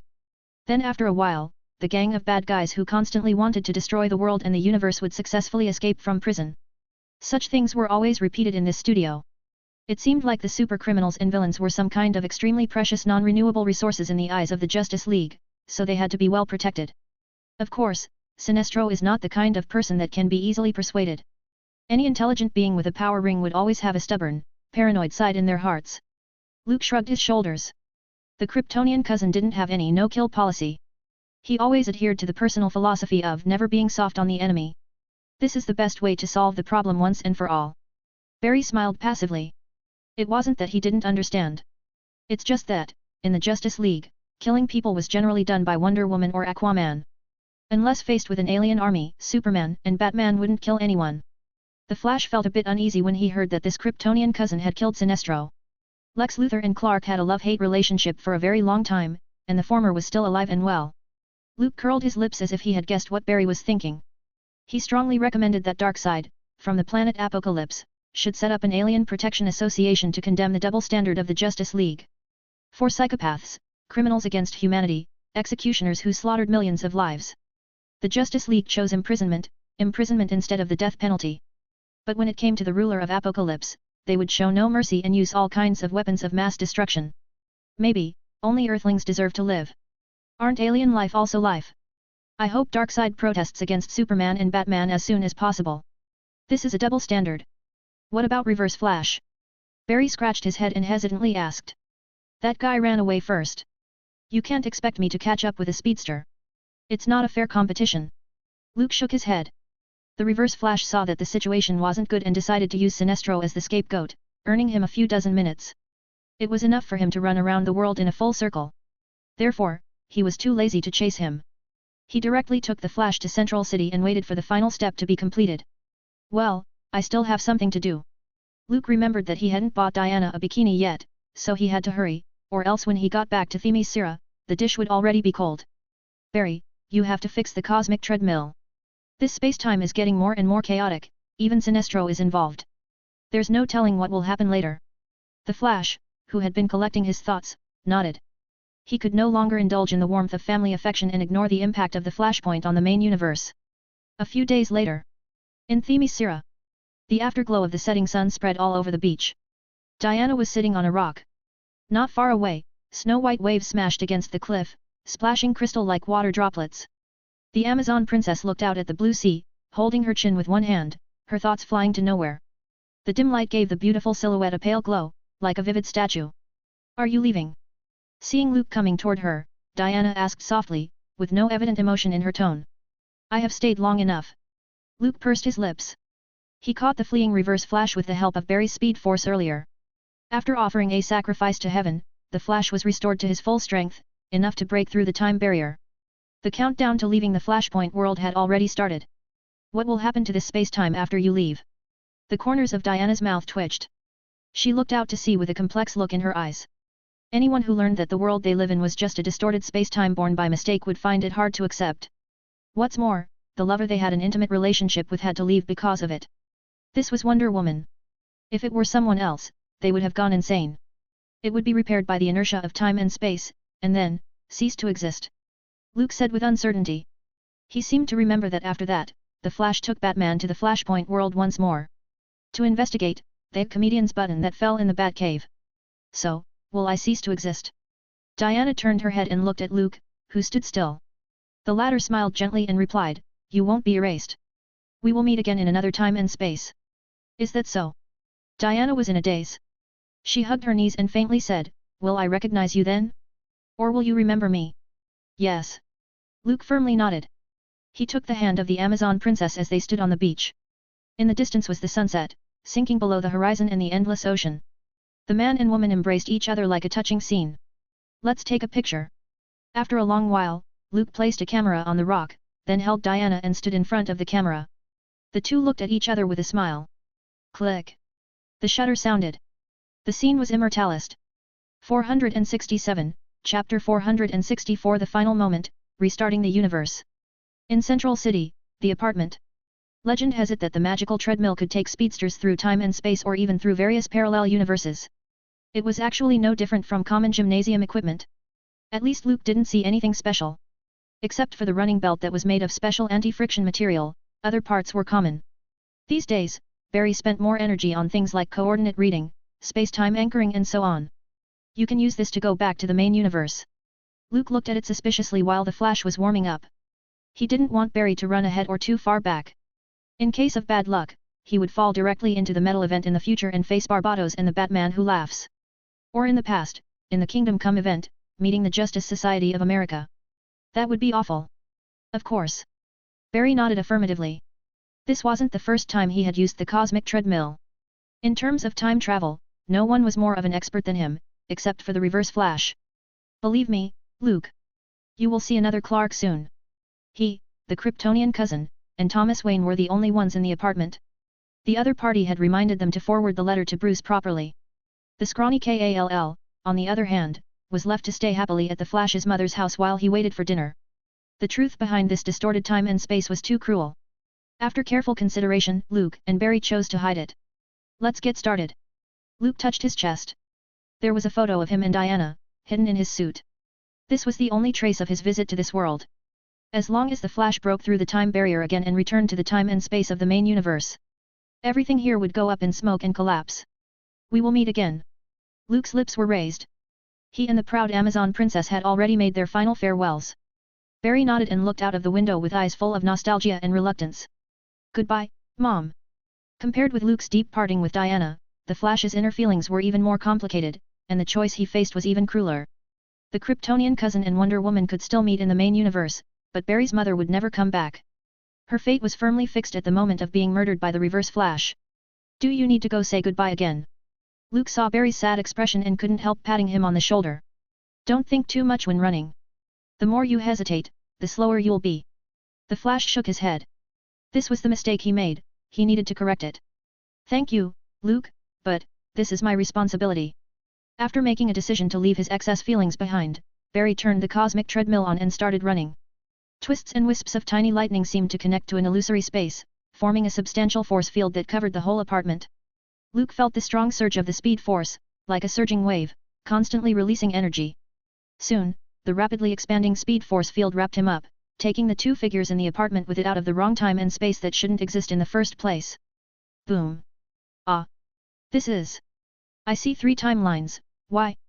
Barry broke through the barrier of time and opened a wormhole. However, there were 3 different timelines in his eyes. Like a fork in the road. This is, the reality that once existed. Luke didn't fall into doubt. The 3 timelines were the distorted flashpoint that would collapse, the former main timeline, and the new 52 parallel universe in the future. Barry, don't hesitate and follow your heart. As long as you focus on yourself, you will return to the right timeline. The firm and powerful voice clearly reached the ears of the Flash. In his heart, he had to continue to accelerate, frantically marching along the parallel channel of the past and future, history and reality. Glittering and flashing, all kinds of memory fragments went by. In the next moment, Barry saw himself. The one who opened the wormhole, ready to change the established facts and save his mother. The one who caused all these mistakes and countless tragedies. I know how you feel, but you have to stop, you have to, stop. The energy of the speed force burst out, supporting the Flash to accelerate once again and break through the limit. He grabbed the other self and threw him to the ground. Flashpoint was rewritten. Boom. The invisible sound echoed endlessly as if the long river of time and space had collapsed and disintegrated, triggering an endless chain reaction. Earth, multiverse, superhero, Justice League. The trajectory of fate was constantly changing as if being moved by a pair of invisible hands. Barry. The energy tide of the speed force slammed into Luke. He was separated from the flying Flash and entered a completely different time stream. Barry, what's the matter with you? The Flash, whose consciousness fell into darkness, suddenly woke up and saw the face of his adoptive father, Joe.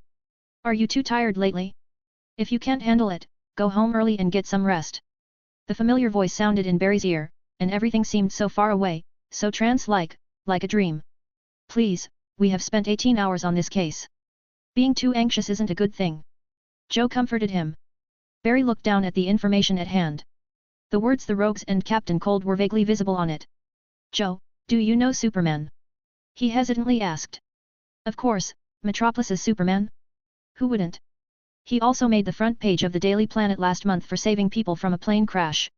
Joe looked at Barry with a strange look on his face, not understanding why the other party was asking that. Nowadays, all kinds of superheroes and supercriminals emerge one after another. The world is changing too fast, the police are going to be useless. Hearing Joe's ramblings, Barry clenched his fists in excitement. He succeeded. This was the correct time and space of the main universe. But where's Luke? Barry, who had calmed down, frowned as if he remembered something. He touched his jacket pocket, where there was a letter that had crossed time and space. The gift that Dr. Wayne gave him was still there, but where was the Kryptonian cousin? Is this the decade you stole? Luke didn't make it to the main universe, or to be more precise, someone stopped him. A naked man with blue skin. You know, a lot. The naked man sat in mid-air, his eyes indifferent, without a trace of emotion. Behind him, there was a large clock-like palace, where the mechanical gears clicked and rotated with absolute mathematical harmony and perfection. Aren't you going to introduce yourself? The naked man with blue skin calmly looked at Luke. No one could see his inner thoughts. Luke Cavell, Superman's older cousin. Are you satisfied with this answer, Dr. Manhattan? Luke tried to restrain every slightest mental fluctuation to prevent his opponent from sensing his mind and reading his thoughts. You're not Kryptonian. The man named Dr. Manhattan shook his head and said so. You are a person who came to this universe from other places, just like me. Binge. Read next 40 chapters on Patreon. Also, get advance access to new fanfic, Guardian of Infinite Earths. Visit patreon.com/binge-translations. Please vote this novel by visiting the novel page, in case you don't see vote button here. 468, Chapter 465. Dr. Manhattan, formerly known as Jonathan Osterman, was born into a watchmaker family. After his mother was killed by German bullets during World War II, his father brought the young Jonathan to New York to make a living. It was the beginning of all this. At that time, Jonathan was obsessed with precisely rotating hands and rattling gears. Holding a clock was like holding time. Difficult to understand abstract concepts became clear. If nothing else happened, Jonathan would, like his father, inherit his family business and become an excellent watchmaker. However, the United States dropped an atomic bomb on Japan, which not only ended the war but also changed Jonathan's father's mind. He realized that atomic science was the power needed by the world and that watchmakers couldn't change anything. As a result, Jonathan became a physicist. Fast forward to when he was 30 years old, he was bored with research and fell in love for the first time. Under the introduction of colleagues, Jonathan met a beautiful girl named Jenny. The two quickly established a relationship and developed into lovers. The trajectory of fate turned as precise as clockwork. It would come, not a second earlier, not a second later. A month later, on an ordinary day as usual, Jonathan happened to leave his watch in the room of the intrinsic field generator. Because of the miscalculation of the time, the door automatically closed and locked him inside. 24 seconds passed. A human being died. A god was born. This was the story of the origin of Dr. Manhattan. He was a quantum being and an existence too strong to understand. In the comic Doomsday Clock, the Justice League gathered almost all of Earth's superheroes and went to Mars to stop Dr. Manhattan's plan, only to be easily defeated by him. What are you thinking? Dr. Manhattan's distant and indifferent voice interrupted Luke's thoughts. The latter looked around at the surrounding environment, reddish-brown desert, thin and cold atmosphere, in which carbon dioxide was the main component. If I'm not wrong, this should be Mars. I'm thinking about how to avoid being killed by you, Doctor.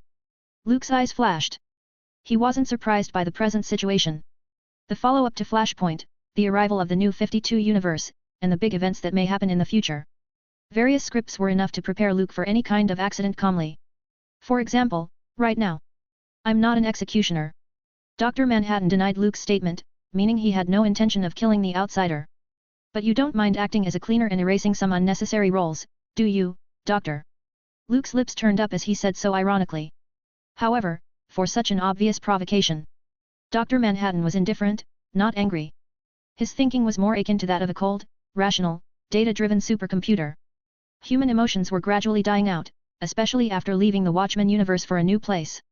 The purpose of all of Dr. Manhattan's actions was to observe. For example, the variables of the universe, the branches of time and space, were the highest priority. However, it didn't mean that he was a talkative and good-tempered person. Any troublemaker who interfered with their observation would be mercilessly erased by Dr. Manhattan. For example, Reverse Flash, who discovered the timeline change, the new God Metron, the guy sitting in the Mobius chair, the Anti-Monitor. They were all erased by Dr. Manhattan at the moment when they were closest to the truth. Therefore, to communicate with this quantum being, he had to keep a proper distance. You're trying to provoke me. Dr. Manhattan seemed to have penetrated Luke's thoughts. No, just curious about the inner feelings of a god. Luke shook his head, his eyes kept flashing, and he softly asked, Doctor, what are you going to do with me now? To tell you the truth, wouldn't it be a more interesting change for me to see the new multiverse that is coming? As far as I know, you don't hate change. You just don't like being disturbed. Dr. Manhattan fell into a short silence as if he was thinking. His eyes couldn't see Luke's past and future too clearly. There seemed to be a layer of fog hanging over the surface, blurring everything. That was a higher dimensional power, a power that came from outside the source wall. In the face of an outsider who was hard to see through, Dr. Manhattan hesitated. What should he do? Erase. Exile. Accept. It was like a multiple-choice question, with many options presented to Dr. Manhattan. However, in less than a second, he completed a huge and complex calculation and deduction. The probability that you will cause great damage to the multiverse is 35%. Dr. Manhattan's face was expressionless, and the conclusion was coldly stated. The possibility of following the rules of the universe and allowing the multiverse to develop according to its original trajectory is less than 20%. This proves that you are an adventurous person who doesn't like to be told what to do and is extremely self-confident. Considering all the above factors, I think you are a very unstable factor. Luke raised an eyebrow. It sounded like Dr. Manhattan wasn't going to let him stay in this studio. So? Luke asked, pretending to be calm. If Dr. Manhattan intended to kill him, then he could only call for the existence outside the source wall to pull himself back. Personal safety was still guaranteed when working for the 5 creator gods of the Marvel Universe or a higher level of existence. Luke didn't like taking risks, let alone dying. No matter how powerful Dr. Manhattan was, he would still be greatly restricted in front of the godlike concepts under the omnipotent universe. Otherwise, he would have used one thought to erase the goddess of creation, Perpetua, who appeared after the source wall was broken. Then, wipe out the wild, unprincipled Batman who laughs. Instead of being moved by Superman's words, he chose to disintegrate himself. I can think of a good place for you, outsider. Dr. Manhattan said. Luke's eyes raised a bit of vigilance. His attention reached the highest level. This naked man, with no clothes and a tendency to expose himself, was not trying to put himself in a cage, was he? He didn't forget that Dr. Manhattan stole 10 years from the New 52 universe. The other party was fully capable of isolating it, forming a huge cage in time and space.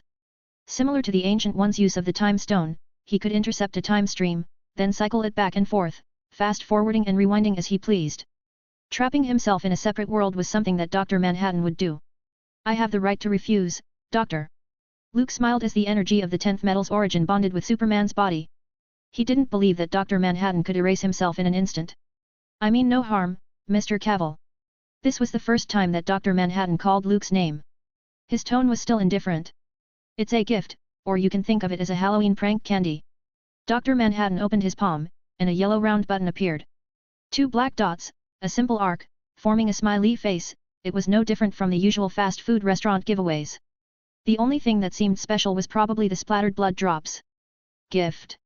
Luke reached out and took the smiley face button floating in the air. If he was right, this should be the logo of the comedian. A key figure in the Watchmen universe. One might even say that the story began with him. Yes, this gift is a ticket to a vacation. Dr. Manhattan's tone changed a bit, and a blue lightning-like force field instantly enveloped Luke. And at the moment, Superman's body subconsciously tensed up and burst out with a powerful force. The 10th metal's cosmic origin power resisted Dr. Manhattan's attack. But Luke didn't feel like his life was being threatened. The blue lightning-like massive force field only wrapped the space around him. Boom! There was a flash of light, leaving Dr. Manhattan alone on Mars. When I upgrade to a multiverse concept, I definitely have to repay this blue man well. This was the idea that flashed through Luke's mind before he disappeared. He was transported out of the emerging New 52 universe to another strange place. Adrian, what will you do? After a long while, Dr. Manhattan closed his eyes and continued to sit on Mars. Behind him, the precise and perfect huge building moved as steadily as a clock. 469, Chapter 466. In the chilly open street, a burst of cold wind blew, bringing up the discarded garbage and scraps of paper on the ground. They fluttered in the wind, twirled a few times, tumbled feebly into the gutter, or were trampled under the feet of pedestrians who hurried by. A piercing blue light flashed, and Luke appeared in a dark alley. He looked up into the night sky and saw through the clouds to the empty darkness. The feeling of crossing the universe wasn't that great, like going through a dark tunnel. By the time he saw the light, he had already left the original world and arrived at his destination. It looks like I have to write down Dr. Manhattan's name first. Luke thought silently as the corner of his mouth pulled out a slight curve. Frankly speaking, he had rarely encountered any solid obstacles on his way forward. Dr. Manhattan was a lesson and a goal. Maybe the other party was a god, a deity and an invincible great being in the Watchmen universe. However, leaving the pond of a single universe, approaching the ocean of the multiverse. Everything would change. Using a single universe to hold me back. Well, it's a simple idea. Luke's eyes flashed. Several thoughts flashed through his head. Start a world war, open the nuclear explosion wasteland, let this time and space collapse. Or upgrade the cards multiple times and try to punch through the universe with one punch. In case of failure, call the off-site forces. Anyway, the Watchmen universe was merged into the New 52, while the Flashpoint universe was restarted, and dragged the Marvel universe into it. Wait, that wouldn't be the real purpose of those multiverse-level concepts, would it? Luke had some doubts. The 5 creator gods vaguely revealed some information. They called it the great game that defines a new era. Considering that the 2 studios did have a linkage, not only the Justice League and the Avengers, but also Darkseid and Thanos, the Spectre and Living Tribunal. Of course, their ultimate victory or defeat didn't depend on their own strength but on their popularity. So, the epic battle that cut through the 2 multiverses. In the end, it's up to Batman and Captain America, 2 highly popular characters, to clean up the mess. After a moment of scattered thoughts, Luke shook his head and chuckled. No matter how big the game and bets were between the concepts of creation, for now, it had nothing to do with him.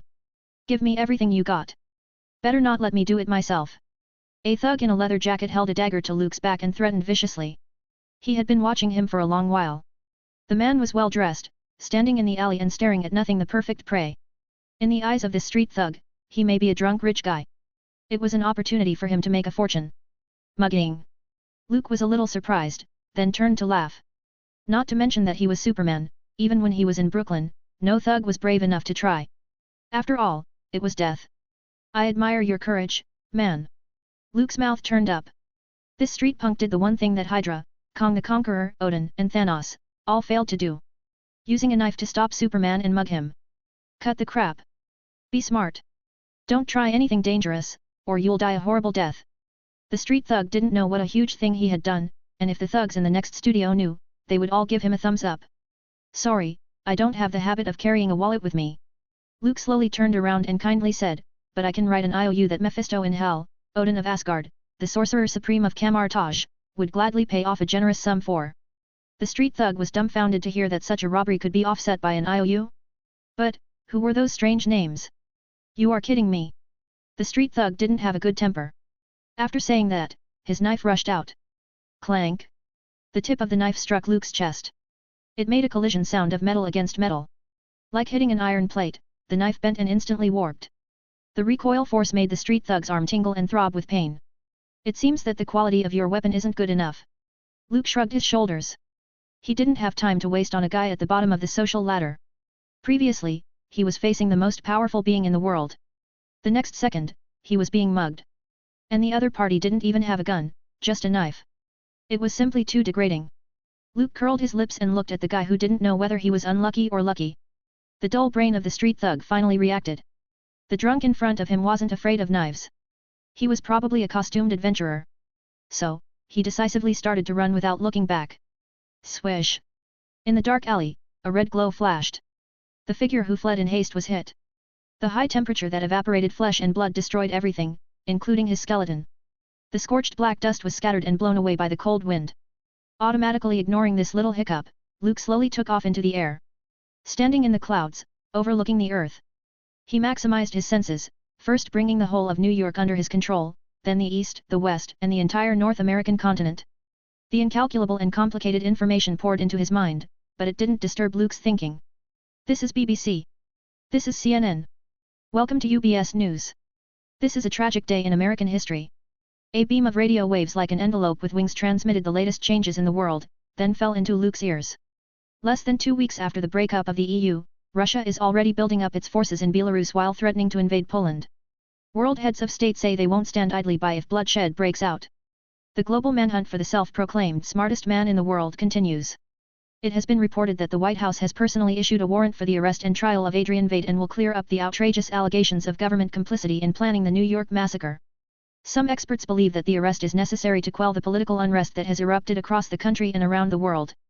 I'm William F. Buckley, Jr., speaking to you on behalf of the President of the United States of America. I'm sorry to report that Russia has invaded Poland. The evils of this world have forced out hand. If the Russian military doesn't pull out within the next 4 hours, the President will have no choice but to launch a national military campaign. Luke raised the corners of his mouth, showing a little smile. It seemed that Ozymandias' big lie had been exposed, and the contents of Rorschach's journal leaked, and the whole world came to the brink of destruction once again. However, this time there was no Dr. Manhattan, and the situation became dangerous. The World War was imminent. As a former famous costumed adventurer, Adrian Veidt became a successful businessman and philanthropist after taking off his mask in 1975. He took the position of CEO in the joint venture he founded and led the world financial market to a whole new level. Adrian Veidt is also an extremely dangerous man, who is accused of murdering 3 million people and tens of thousands more need to be hospitalized for treatment due to permanent mental trauma. This man also killed Edward Morgan Blake, also known as the Comedian. The costumed adventurer organization, vigilante members disappeared one after another, or had died. Hollis Mason, a former member of the organization, the first-generation Night Owl, was killed by a mob in his home. The second Night Owl, Daniel Drawberg, and his wife, the second Silk Spectre, Laurel Juspexik, are unaccounted for. Rorschach's journal was published in the New York Gazette, and the world is in turmoil. Luke withdrew his senses and seemed to be lost in thought. He wasn't interested in world politics, and even if a major war was fought, it had nothing to do with him. Ozymandias is still at large. Luke caught the point. The self-proclaimed smartest man in the world didn't sit on the throne for long after he devised an amazing plot to keep Dr. Manhattan out of the universe. The disclosure of Rorschach's journal destroyed the utopia he had built, and the doomsday clock moved again. Then the question was, where is Ozymandias? Luke slightly frowned and then stretched out. Perhaps someone knows. 470, Chapter 467 Day of Destruction, Rorschach's Mask. Rorschach's Diary. T/note, https://watchmen.fandom.com/wiki/Rorschach%27s_journal. November 22nd, or 23rd, 1992. Streets were littered with bodies, brains boiled over by grotesque nightmares of fictional invader clock started over. We had a chance. But they blew it. All of them. The undeplorables screamed to hear themselves, deafened in their echo chamber, blaming the other side for what they have instead of who they are. Their tolerance is a one-way street. While the totalitarians stand their ground, covering their eyes, preaching for a return to a rose-colored republic. Unaware that for those not like them, the good old days weren't so good. It depends on your perspective. God turned his back and left paradise to us. Like handing a 5-year-old a straight razor. We slit open the world's belly. Secrets came spilling out. An intestine full of truth and shit strangled us. Soon the bugs will be all that's left. And the cockroaches will go to war with the maggots, fighting over the scraps of the moderates. Then they'll eat themselves and finally choke. Unless we can get God back. Kicking and screaming. Because maybe we don't deserve it. Maybe the world should burn this time. We shattered the American dream. This is the American nightmare. The man closed the journal and picked up a mask covered in ink. Its original owner had died in the South Pole, leaving no corpse. The authorities have issued a mandatory evacuation order all over the country, and we urge everyone to gather their family members to evacuate our designated red zone. If the emergency number that appears at the bottom of the screen is busy, please contact the local police at. Emergency notices about the evacuation of the city's residents were playing on the TV. The man didn't look at it but put on the mask, with the constantly changing ink pattern. The world was getting worse, not knowing if it was since Dr. Manhattan left or since Rorschach's journal was leaked. Anyway, it was like a patient with terminal cancer whose body was deteriorating every day. Tap tap tap tap. With his hands in the pockets of his brown coat, the man strode out of the room. He went down the stairs and left the shabby apartment. The outside world was in chaos. Various kinds of looting and burning, various kinds of riots were started. Nuclear war was coming, the end was coming. Everyone was going crazy. The man walked through a large number of revelers with a straight face, ignoring the violence that happened. He had other things to do. The world was getting worse, and there were always heroes that would come forward. Now that he had worn this mask, he had to choose what to save. For example, the world. The man walked quickly and eventually stopped at the door of the police station. The police were busy evacuating, and the shrill ringing of phones was even more dramatic than that of a Wall Street brokerage firm. They were faced with a very serious problem. That was, what to do with the prisoners held in the cells. There wasn't enough time left for the citizens to evacuate, so how could they manage those vicious criminals? A policeman was carrying a bunch of keys. It was impossible for the police department to transfer so many people into prison vans right now. In order not to be charged with murder afterwards, the chief decided to release them. Anyway, who knew if the Eastern Camp would bomb this city? Give me the keys. A bald man reached out his hand through the bars and firmly grabbed the police officer's collar. The criminals in the cell were all shouting, banging on the bars, making a sharp noise. They knew what was going on outside, and no one wanted to be trapped here. They would either starve to death or die of thirst or be blown into a corpse by the nuclear bomb. Boom. The bald man slammed his fist into the officer's cheek, knocking out a few teeth. He wanted to grab the other party's keys and open the cell door. After knocking down the officer with a heavy punch, the keys flew out and landed far away. Shit. The bald guy cursed bitterly. He was trying to figure out how to pick up the set of keys when someone else had already done so. The man in the ink mask was holding the keys and looking at the bald guy in the cell. You want to come out? He asked in a husky voice. The bald man took 2 steps back and waved his hand vigorously. From the costume this guy was wearing, it was obvious that he was a veteran costumed hero. Instead of getting out and getting beaten, he wasn't going to ask for trouble. He would rather stay here and think of other ways to escape from jail. The man seemed satisfied with this answer, placed the set of keys in his pocket, and continued on his way. The reason he came to the police station jail was to rescue a man and a woman. They were called Mime and Marionette. Of course, it was just a code name. The costumed adventurers didn't reveal their real names, and neither did the masked villains. Although the guy didn't know why Ozymandias needed them. But, this was one of the tasks to be accomplished to save the world. So, the man did it anyway. There are still 3 hours and 34 minutes. He raised his hand and looked at his watch. This time represented the time limit for the launch of the nuclear bomb. Without Dr. Manhattan's to restrain it, the world would inevitably slide into the abyss. It didn't take long for the man to find the targets. With the leverage given by Ozymandias, he succeeded in getting the two criminals, who lacked integrity and compassion, to follow him out of the cell. In a car already prepared, the group of people entered the sewers and stopped in front of a flood control door that said danger. Gently knocking twice, the iron gate opened, and the man entered first. The rescued Marionette and Mime followed. They saw a secret base covered with dust, a jumble of parts, equipment, and instruments. I say, is the rumor true? The blonde woman, named Marionette, asked nervously. Rorschach committed suicide. Is that true? This was one of the widely circulated rumors after the publication of Rorschach's journal. Because the journal that shattered Ozymandias' utopia didn't end with what happened to Rorschach himself. Vade is the mastermind. Why? What does he want? I can't imagine a more dangerous opponent. He once joked that he was so fast that he could catch a bullet. He could kill us both, there in the snow. Nobody would ever know. That's where we're going now, the South Pole. Whether I live or die in the future, I hope the world survives long enough for this to reach you. For my own part, regret nothing. Have lived life, free from compromise, and step into the shadow now without complaint. This was Rorschach's last entry. Some speculate that he was killed by Ozymandias, while others say he had a nervous breakdown and chose to commit suicide. All in all, opinions vary. No. The man briefly replied. Although he was wearing Rorschach's ink mask, it wasn't himself. So, your partner is Night Owl? Marionette asked again. She saw the Night Owl's ship covered by a dust-proof cloth. No, his partner is me. A voice came from the corner, and a tall man in a dress-like outfit came out. He was like an ancient emperor, wearing luxurious robes and gold accessories, revealing an extraordinary aura. Holding a strange-looking, red-furred lynx in both hands, he kept stroking it like a domesticated cat. Ozymandias. Marionette recognized this legendary figure who was always in the news or in the newspaper. The other party used to be one of the most famous costumed adventurers and later became a financial tycoon, charity tycoon, and national think tank. Now, he was a cold-blooded executioner who had gone mad and slaughtered 3 million people, a notorious evil against humanity, who was wanted all over the world. Ozymandias, Adrian Vade. Yes, it's me. The man nodded gracefully. He appeared here so that Rorschach too, who wore the ink mask, could specifically rescue Marionette and Mime to save the world once again. Dr. Manhattan left the planet and then left the universe. Adrian once thought that the Blue Man was the biggest threat in the world. Now he had changed his mind. Human beings need a god. So that they wouldn't repeat the destruction and start a war. Binge. Read next 40 chapters on Patreon. Also, get advance access to new fanfic, Guardian of Infinite Earths. Visit patreon.com/bingetranslations. Please vote this novel by visiting the novel page, in case you don't see vote button here.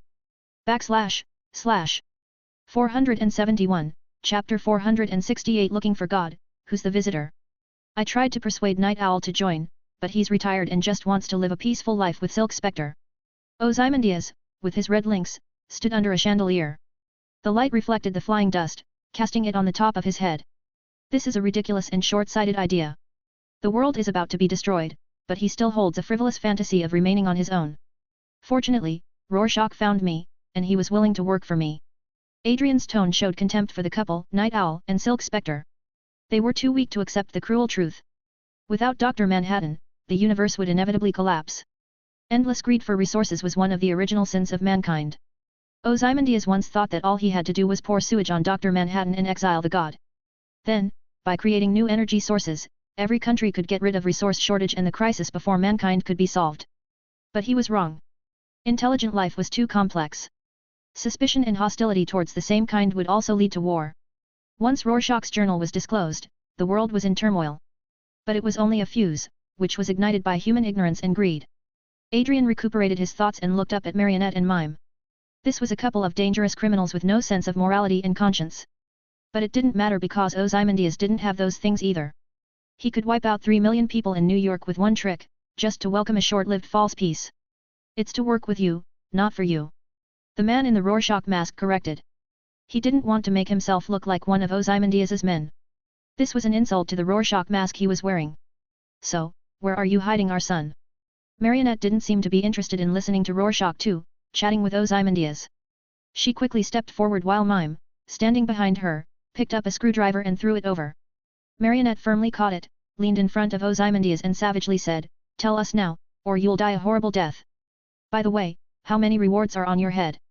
10 million, or 20 million?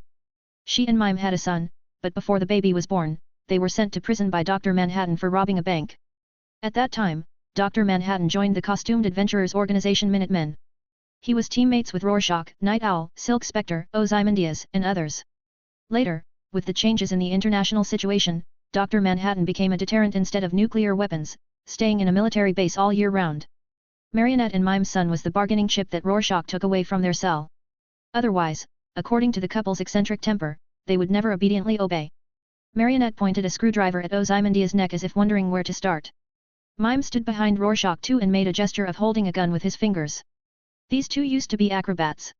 One was good at cutting anything with thin steel wires, and the other could conjure up various weapons with hand gestures. For example, Mime looked like he was holding a gun. If he pulled the trigger, Rorschach 2's brains would splatter out. The two of them, in the costumed heroes without superpowers Watchmen universe, were a relatively special existence. "Oh, I think you should ask for more, Ms. Manson." Adrian smiled calmly and slowly said, "I'd be happy to pay for you to join.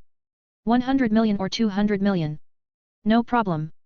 It would also include the location of your son. But don't threaten me, it's very unwise." Ozymandias gently pushed away the screwdriver aimed at his throat.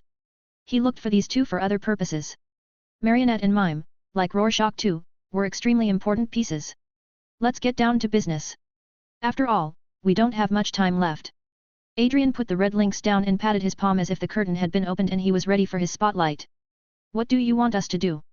What does Rorschach mean by finding God?" Marionette asked. Her husband, Mime, as the name implies, was mute and unable to speak. "Rorschach is right, this is indeed an attempt to find God." Ozymandias tugged at the corners of his mouth and smiled softly, "I assume you already know what I did in the past." "The whole world knows what you've done," Marionette said sarcastically. Rorschach's journal clearly recorded how Ozymandias planned the disaster, created alien monsters and slaughtered 3 million people in New York. This was a horrific and heinous crime. Oh, it took me my whole life to conceive and plan it. In order to put an end to the war and end the crisis, all the sacrifices are meaningful. But unfortunately, I failed. Adrian was somewhat lost. He should have replaced Dr. Manhattan as the great king of the New World, after the only god on this planet left. However, before Utopia was established, the peaceful world built by lies was instantly crushed by the dead Rorschach. When the truth was revealed, it was like a bombshell crashing into the calm lake, causing an uproar. After Rorschach's journal was leaked, I sat in the castle in the South Pole in despair, waiting for the government to arrest me.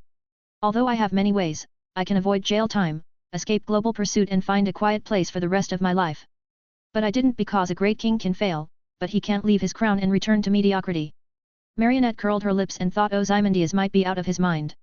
If she had as much money as he did, she would have been living happily.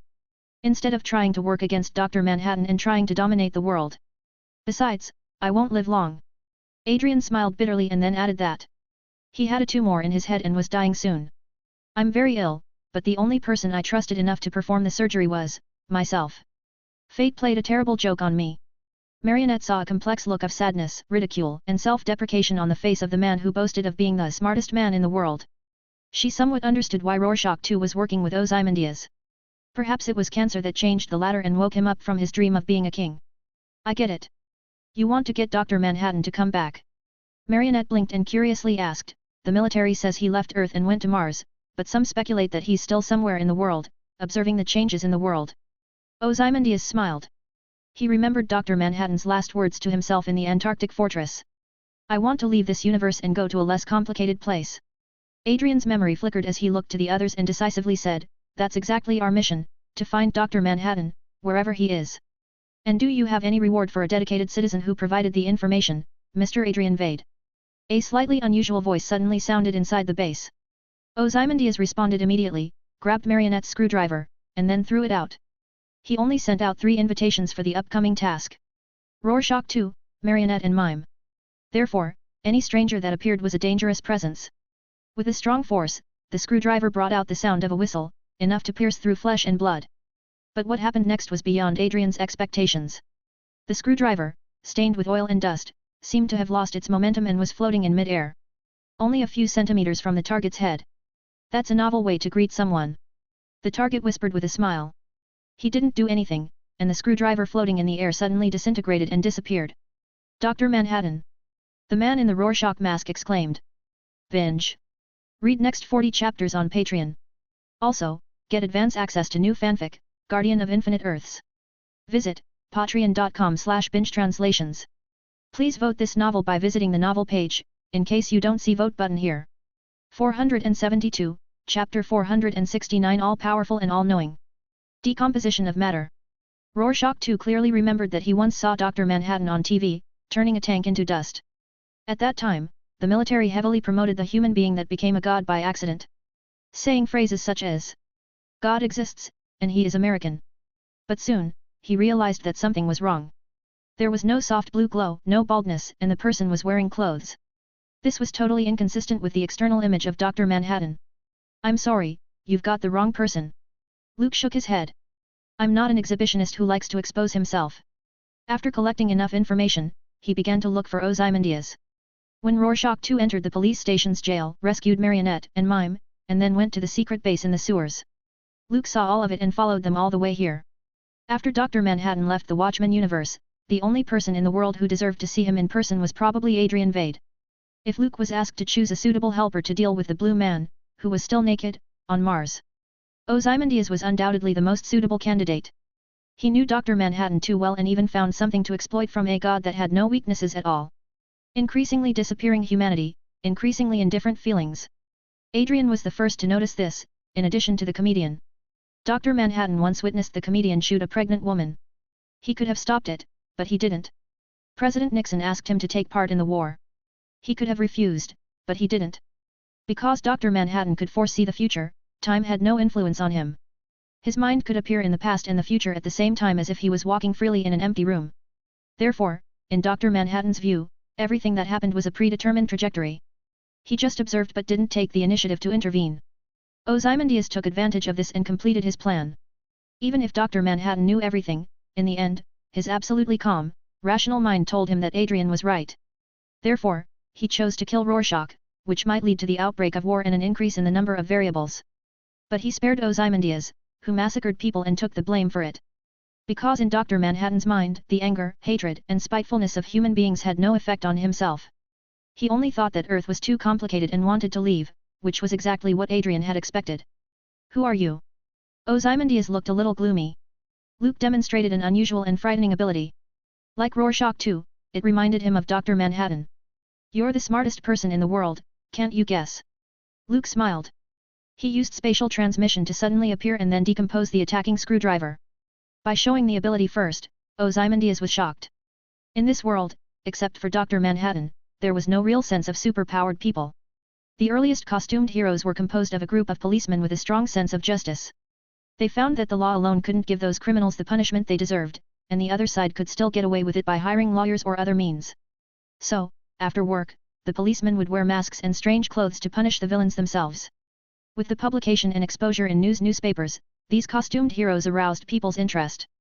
People liked to talk about their actions and costumes, and the police department and the government gave them awards and encouragement. In that era, when law and order were chaotic and weak, the appearance of costumed heroes was something that everyone was happy to see.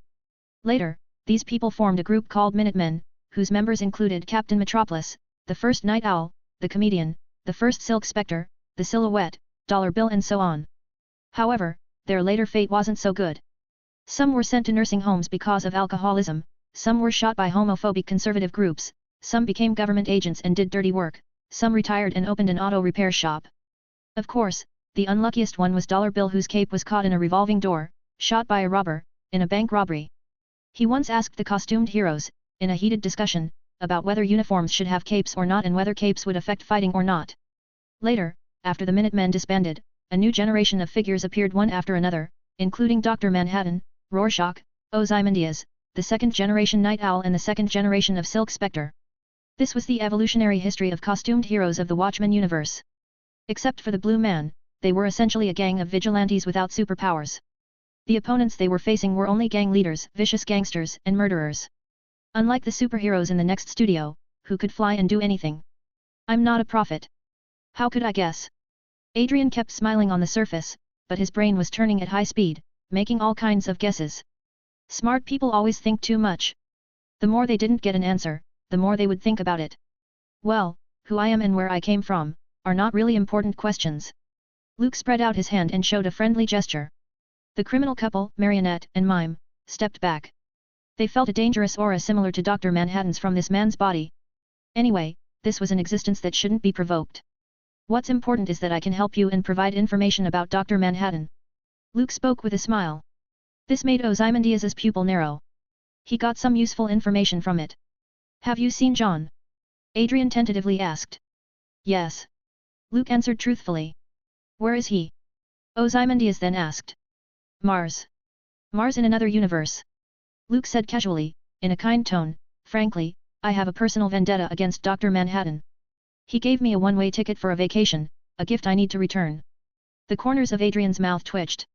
This man sounds like an enemy. Being an opponent of Dr. Manhattan, and still alive, was a demonstration of strength. At least as far as Ozymandias could see, those guys who tried to attack and resist when fighting Dr. Manhattan ended up with only one fate. That was, flesh and blood suddenly bursting into pools of sticky ketchup. Adrian was prepared for that before scheming against the other party. But Dr. Manhattan accepted his point of view, and instead of killing him, he chose to let him live. So, what are you going to do? Ozymandias was very good at reining in his thoughts and emotional turmoil. He understood the way to deal with such strong people. One word, honesty.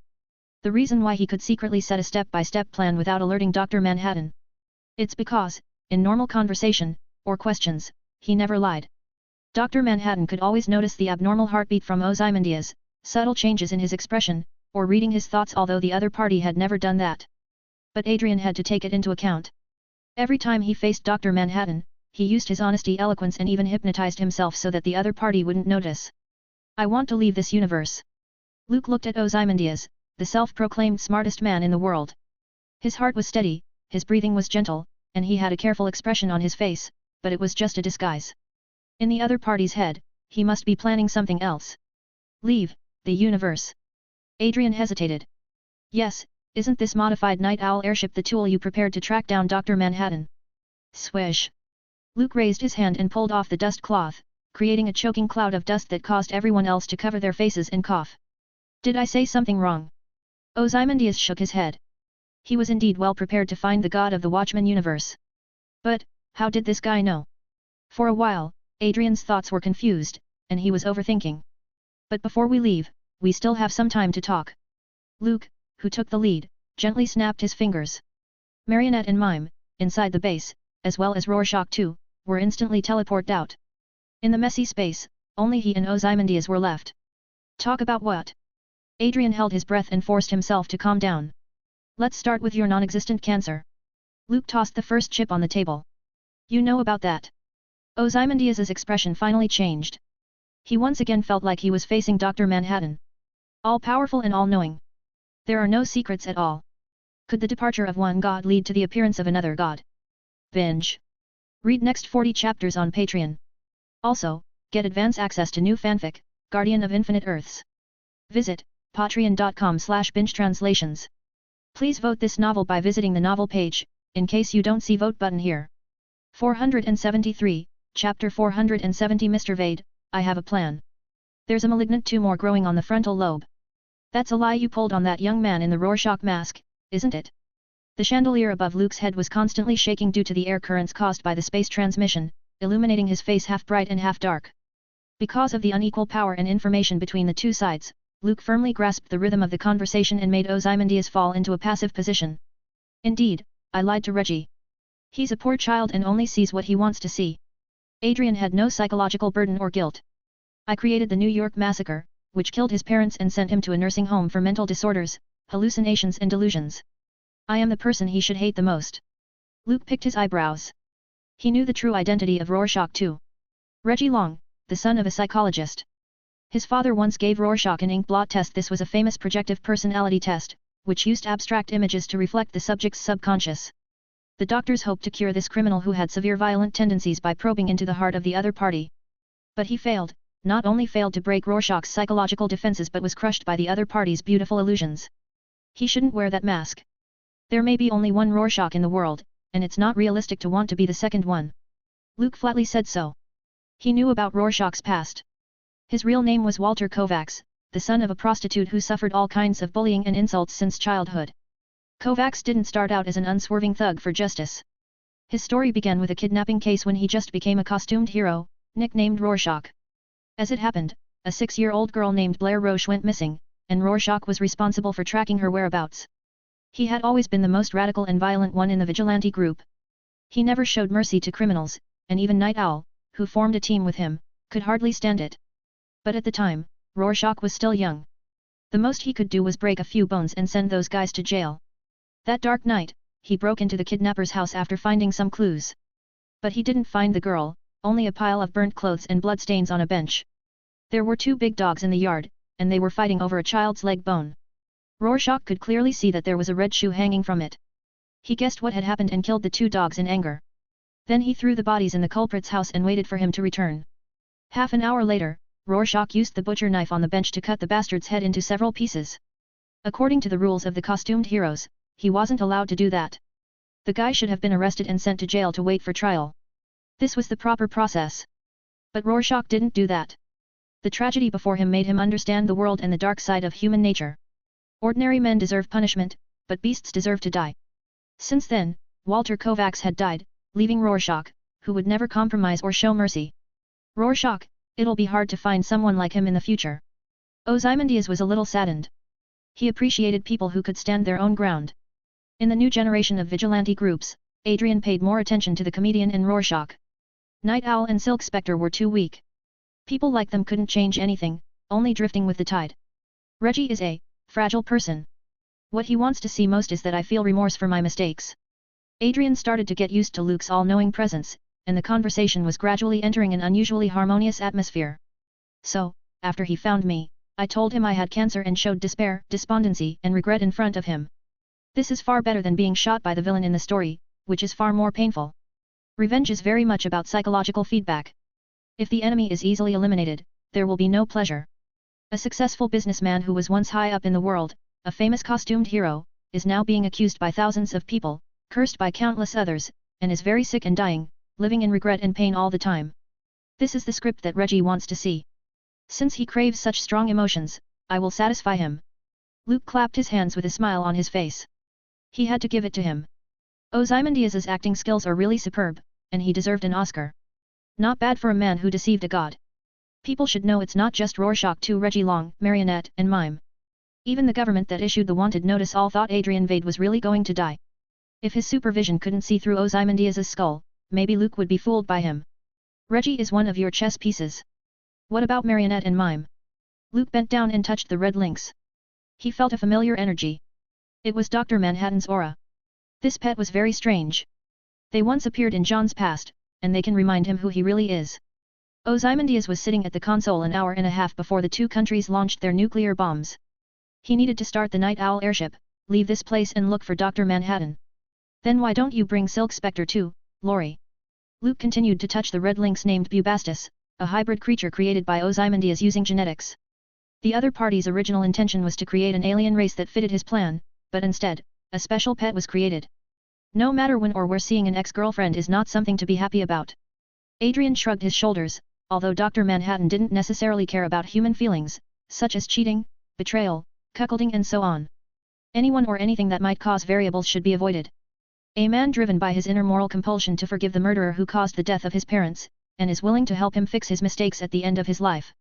A couple of criminals who can remind Dr. Manhattan of the past. Good match. So, here comes the question. Luke's mouth curled up at the corners. He looked at Ozymandias and asked, how are you going to find him? Every living thing has a unique signature field, a quantum fingerprint made up of the 4 fundamental forces of nature. Adrian seemed confident. John's signature field has disappeared twice. The first time, it was the accident that created Dr. Manhattan, and the other time, was caused by me. Luke nodded. Ozymandias had previously tried to replicate the experimental accident that occurred by killing Dr. Manhattan with the present field generator. But it turned out that the latter had learned to reorganize his body long ago and didn't suffer any harm. After that failure, I made a more in-depth study of John and later found that the surface of his blue body was actually the result of electrons escaping from his body, leaving a traceable trail of those electrons. Adrian spoke eloquently and laid out his plans. I modified the Night Owl airship to be strong enough to withstand quantum tunneling and follow the trails John left to find him. Luke couldn't help but Praise smiled and said, "Beautiful plan." According to the original plot, Ozymandias successfully found Dr. Manhattan but failed to persuade him to return to the Watchman universe. He continued to play God. "So, Mr. Adrian Vade, I also have a plan. Do you want to hear it?" "You mean, you can stop this war that would destroy humanity?" Ozymandias suspiciously stared at Luke, who was smiling and humming. Half of this question was actually a test to get some more information. Half of it was his real reaction, not believing the other party could do it. To prevent a nuclear war between two great powers, relying on one man's efforts? Luke couldn't do it unless he had Dr. Manhattan's infinite strength. Although the other party had shown similar abilities, such as material decomposition and space transmission, it was far from enough. Adrian was one of the most knowledgeable people in the world about Dr. Manhattan, hands down. He was commissioned by the Pentagon to replicate the energy composition of the Blue Man scientifically. Although it didn't quite work out, he could probably understand how powerful Dr. Manhattan was. That's a despairing, unbeatable power. "Do you know, Mr. Anonymous, John once told me that he could walk on the surface of the sun, travel in space and transform a planet." Ozymandias's words contained a hint of ridicule, deliberately making an expression of contempt, to see if it could arouse the emotions of this unknown person. But he was disappointed, and the other party was indifferent, without the slightest bit of annoyance. "Maybe you won't believe it, Mr. Vade. I happen to have the experience of going deep into the sun's core. It's no big deal." Luke shrugged his shoulders and chuckled. Not long ago, he and the Sentry let loose and fought with all their might. They both fell into the core of the sun. It could also be counted as spending some time inside a sun, not much worse than Dr. Manhattan. "Mr. Vade, we still have 1 hour and 20 minutes. Luke continued to exert pressure and added. "If you accept the conditions and are willing to cooperate, I can get rid of the upcoming nuclear war within 40 minutes. Ozymandias rarely hesitated. He couldn't tell whether what Luke said was true or not. "You only need this Night Owl airship." Adrian was very confused. If the other party was trying to leave this universe, then with his strength, he didn't need to talk to him about it. Plus, the traces left by Dr. Manhattan, they are coordinates. Luke added. According to the original story, Ozymandias traveled to the main universe and met Lex Luthor. It was dubbed the meeting of the two smartest people in the world. Then, Batman fell into a trap, and Gotham's Dark Knight was severely beaten. But all that was meaningless. Dr. Manhattan was interested in the change of the main universe and the existence of Superman. The Blue Man was making an unprecedented observation and didn't pay any attention to Ozymandias's persuasion. "I need to go back and settle something with Dr. Manhattan." Luke made it clear. The reason why he didn't take it by force. Because smart people like Ozymandias would know how to choose. Besides, why do you have to wield your fists when you can make deals? As the Sorcerer Supreme, bargaining is a basic skill. It's not too late to flip the table if talking about it didn't work out. Moreover, Luke needed Adrian Vade, who was the best chess piece against Dr. Manhattan. "Then I want to know, Mr. Anonymous, how are you going to stop the war? Russia has a total of 3,530 nuclear bombs, even if only 1/3 of them are launched, they will be enough to scorch the North American continent." Ozymandias expressed his doubts, and he hoped that Luke could give a reasonable answer. "Not including the Pentagon's planned nuclear strike, I guess the US will launch at least 1,000 nuclear bombs into Russia. This is a confrontation between the East and the West, and there's nothing mere mortals can do about it." If the situation weren't so bad, Adrian wouldn't have had the crazy idea of bringing back Dr. Manhattan. The smartest person in the world, facing the final moments of the doomsday clock, deeply felt his powerlessness. "First of all, I will intercept all the nuclear bombs launched by Russia and the United States within 10 minutes. Luke used a light tone to talk about a task that would be impossible for a normal person to accomplish. "Then fly to the Kremlin, or the White House, and spend 15 minutes convincing the presidents of both countries. Honestly, I am a pacifist. I have persuaded many schemers and ambitious people who want to rule the world and initiate wars. So, the presidents would definitely be convinced and cast aside their prejudice. Everything will be resolved with satisfaction. Are you satisfied with this answer, Mr. Vade?" Even a deep and talented person such as Ozymandias couldn't help but feel shocked by Luke's perfect plan. His mouth slightly opened as he asked in disbelief, "Is it that simple?" "It's as simple as that."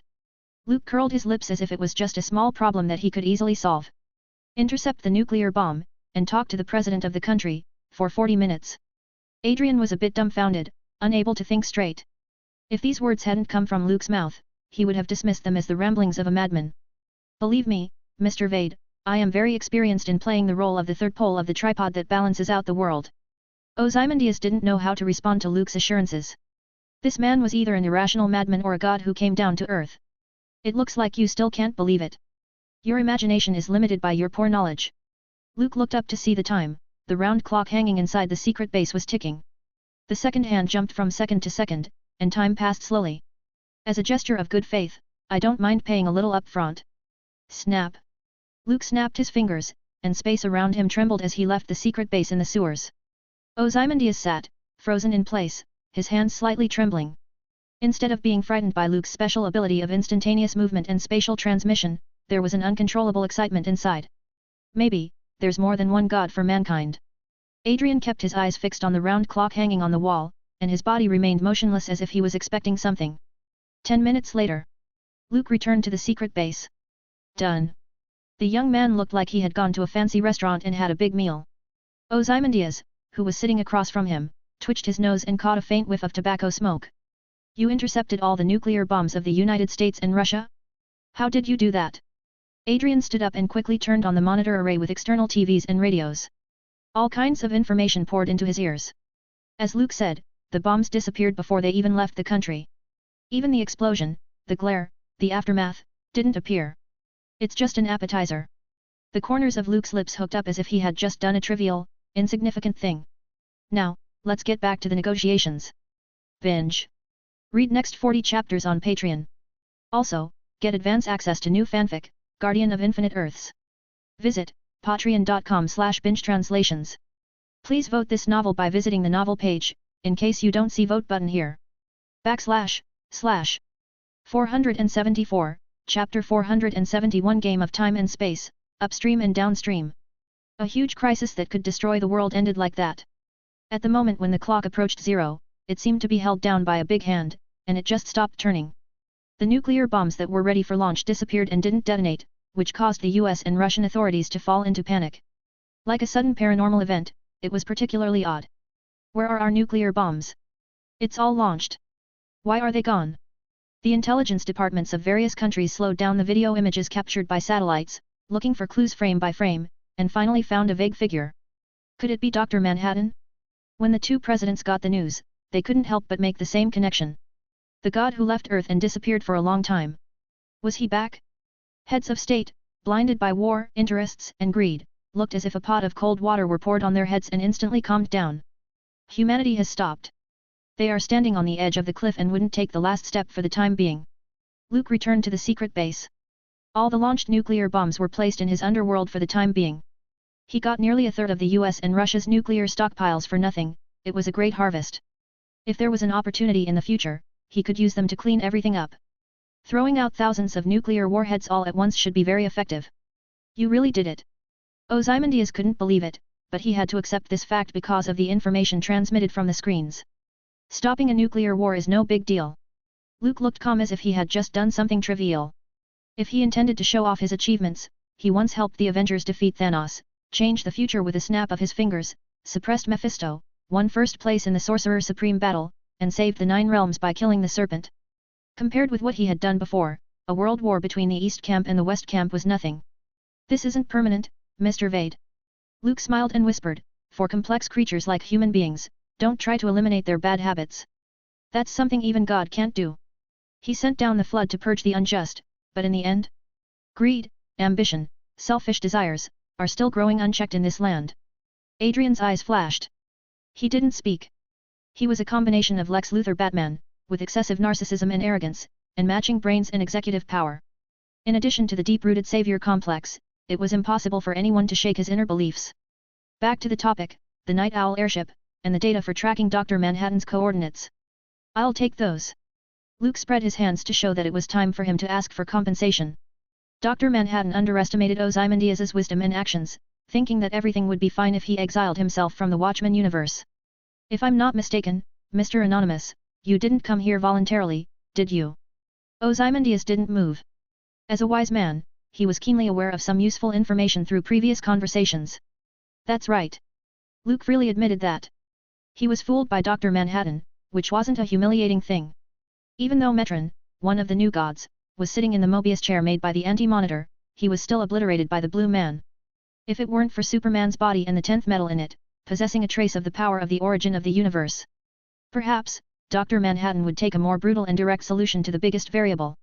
Then, even if you go back to John's universe, you might be able to fight him. Adrian pointed out the key point. That is, how Superman should defeat Dr. Manhattan at this stage. Unless he got the top card of Cosmic Armor Superman or Golden Superman. Otherwise, he wouldn't be a threat to the Blue Man. I have my own plan. Luke's lips turned up. He could understand the meaning of Ozymandias's words. Clever people were always relentless. When he learned that there was a wider space beyond the Watchmen universe, the world was bigger than he thought. Adrian naturally wanted to see it too. Unfortunately, he couldn't satisfy the other's idea for the time being. If you participate in this game, you may be disappointed. Luke looked at the huge array of monitors behind Ozymandias. In the news, every country revealed a turbulent and chaotic situation. Although the war has been temporarily stopped, a growing fire of violence was burning and destroying everything. The world needed a leader to show them the right path. First of all, I have no intention of confronting Dr. Manhattan outright. Luke held out a finger and spoke with a smile. The Blue Man was observing the fully restarted New 52. No matter whether he appeared in any parallel universe or any timeline, he would instantly be noticed by him. Dr. Manhattan was based in the upper reaches of time and space and could easily delete his existence by rewriting the timeline if he wished. Even if Luke had a way to escape, he would always be in a passive position. It was unwise to carry his own shortcomings and compete with his opponent's strengths. So, Luke's plan was to determine the coordinates of the main universe by tracking Dr. Manhattan's traces and land in the rebooted spacetime before the flashpoint occurred. Because of his appearance, a new branch would be generated in the original fixed timeline.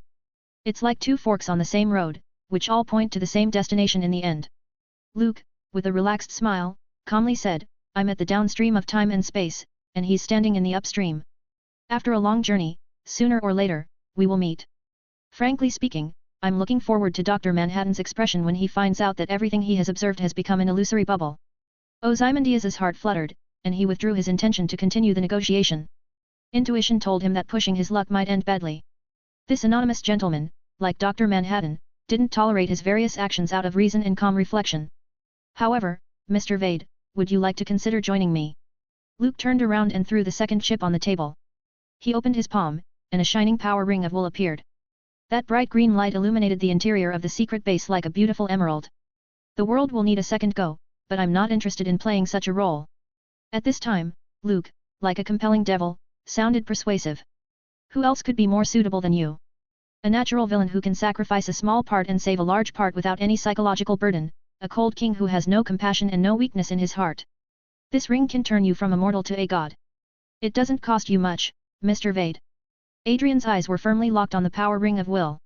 Like a top-class gem, he couldn't move his eyes away. Luke smiled.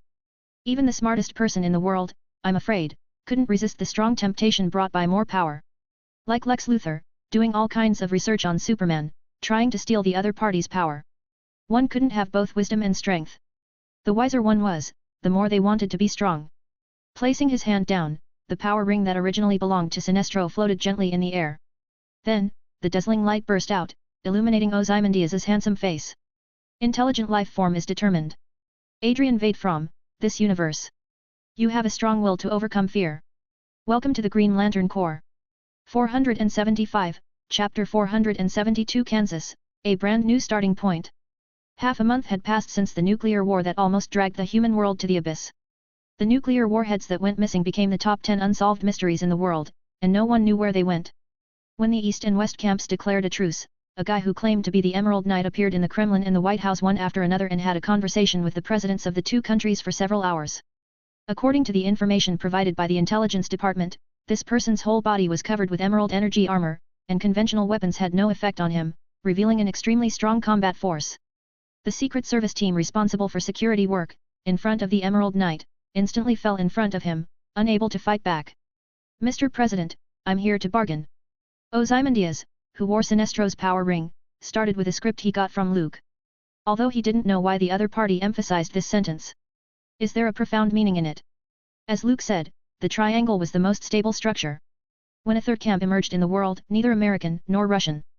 At this time, some contradictions would shift, some conflicts would shrink, and a delicate balance would emerge. Why did the Minutemen disband? When talking to the president, Adrian remembered Luke's question. The Minutemen was a costumed hero organization, which was once sought after by the public and the best helpers of the police and the government. Later, with the increasing number of vigilantes, the police station slipped into a weak position, and the New York City Council even rejected the police's request for a salary increase, thinking it was unnecessary. The media also felt that since there were costumed heroes, there was no need for police to maintain law and order. They would only come after the problem was solved and process the scene, which wasn't as efficient as the stylish vigilantes who fought the criminals. As a result, the backlog of discontent turned into anger toward unequal treatment. Many policemen joined forces and held a strike, which led to a social shutdown and even greater riots. People took to the streets, holding signs with slogans like "Who will restrain the costumed heroes" and "Get out vigilantes." Later, Nixon's successful re-election prompted Congress to pass the Keene Act. Costumed heroes either worked for the government or chose to retire. There were only two choices. The Minutemen were then disbanded, and the crime busters who took over failed to perform their role. The reason for this situation was that all the costumed heroes in this world were normal human beings except for Dr. Manhattan. They could only be supervised and couldn't resist. Even Rorschach, who had never compromised, could only go underground. Luke raised this question to remind Ozymandias. This was different from the past, and he was already an Emerald Knight. He could ignore the government and act as a vigilante. Without enough strength, he would be constrained.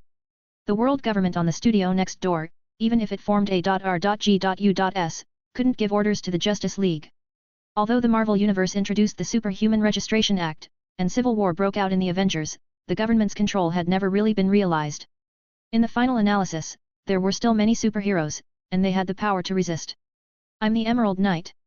Ozymandias, who left the White House, flew into the sky and saw Luke standing in the clouds. The dark cloak fluttered like a flag. The latter, with a smile, whispered, "Times should change, Vade. Even if Dr. Manhattan doesn't come back, you can be the god of this world."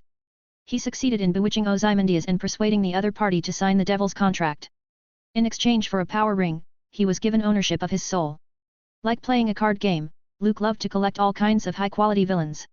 Compared to superheroes, they were more capable of doing things. Ozymandias was just the first S-card he got, and there are better ones to come. "When will you leave?" Adrian's eyes looked complicated as he spoke in a deep voice. He was a conceited man who liked to dominate everything. But in front of Luke, Ozymandias, who often compared himself with Alexander the Great, had lost his confidence. "So anxious for me to leave?" "Yes, there should only be one god, so only they would be worshipped by the people." Luke's mouth curled up in a joking manner. He didn't think it was a losing deal to give Adrian Vade the power ring. As the person who knew Dr. Manhattan best, Ozymandias could always play his part. "Sooner or later, you will get tired of it. At that time, I won't mind opening the door to the wider universe," Luke predicted. Ozymandias had given him the modified Night Owl airship and the coordinate data for tracking Dr. Manhattan. Among them, including the one that created the Red Lynx through genetic modification technology. It had a residue of Dr. Manhattan's essence and other uses. "Goodbye, Vade." Luke waved. He didn't intend to stay in the Watchmen universe for long. This was a devastated and nearly broken world. Leave it to Ozymandias to set things right. "By the way, remember to leave Marionette and Mime behind. Just as they are useful to you, they are useful to me." Luke said so before he left. Adrian, who was covered with emerald green energy armor, had a flashing gaze. He looked down at the earth and then at the shining ring in his right hand. Ozymandias, Adrian Vade had died of cancer. There's only Emerald Knight now. A few days later, without telling anyone, Luke took the Night Owl spacecraft alone and went through quantum tunneling. The entire cockpit emitted a buzzing sound as if it would disintegrate at any moment. He had modified the route on the automatic navigation. It was no longer Dr. Manhattan's timeline but the earlier time and space before the flashpoint. The dazzling light engulfed everything, and Luke couldn't help narrowing his eyes. The Night Owl airship he was riding seemed to be caught in a whirlpool and kept turning and rolling. If it were an ordinary person, the violent tumble would have caused them to see their lunches again. Bang! The rather old-looking Night Owl airship seemed to have hit a hard wall. It pushed forward and pushed through the thick obstacle. There was friction and sparks on the outer shell, like a meteorite rapidly falling. Meow! The Red Lynx, lying on Luke's leg, like a cat with all its fur standing, shook its tail anxiously. "It's okay, we're almost there." Luke stroked the soft fur with the palm of his hand, like a cat, allowing the Red Lynx to calm down. Like a crashed plane, the Night Owl airship raised a conspicuous flash of fire and quickly passed through the atmosphere. Boom! Luke kept decelerating, but the inertia of the fall still caused the Night Owl airship to slam to the ground and make a loud noise. When Adrian rebuilt the airship, didn't he consider adding an emergency landing function? Luke coughed and held the Red Lynx. Forcibly opening the distorted hatch, he came out, safe and sound. The crackling sparks flashed, and smoke billowed. Luke looked at the not-so-successful Night Owl airship, which had made a big crater.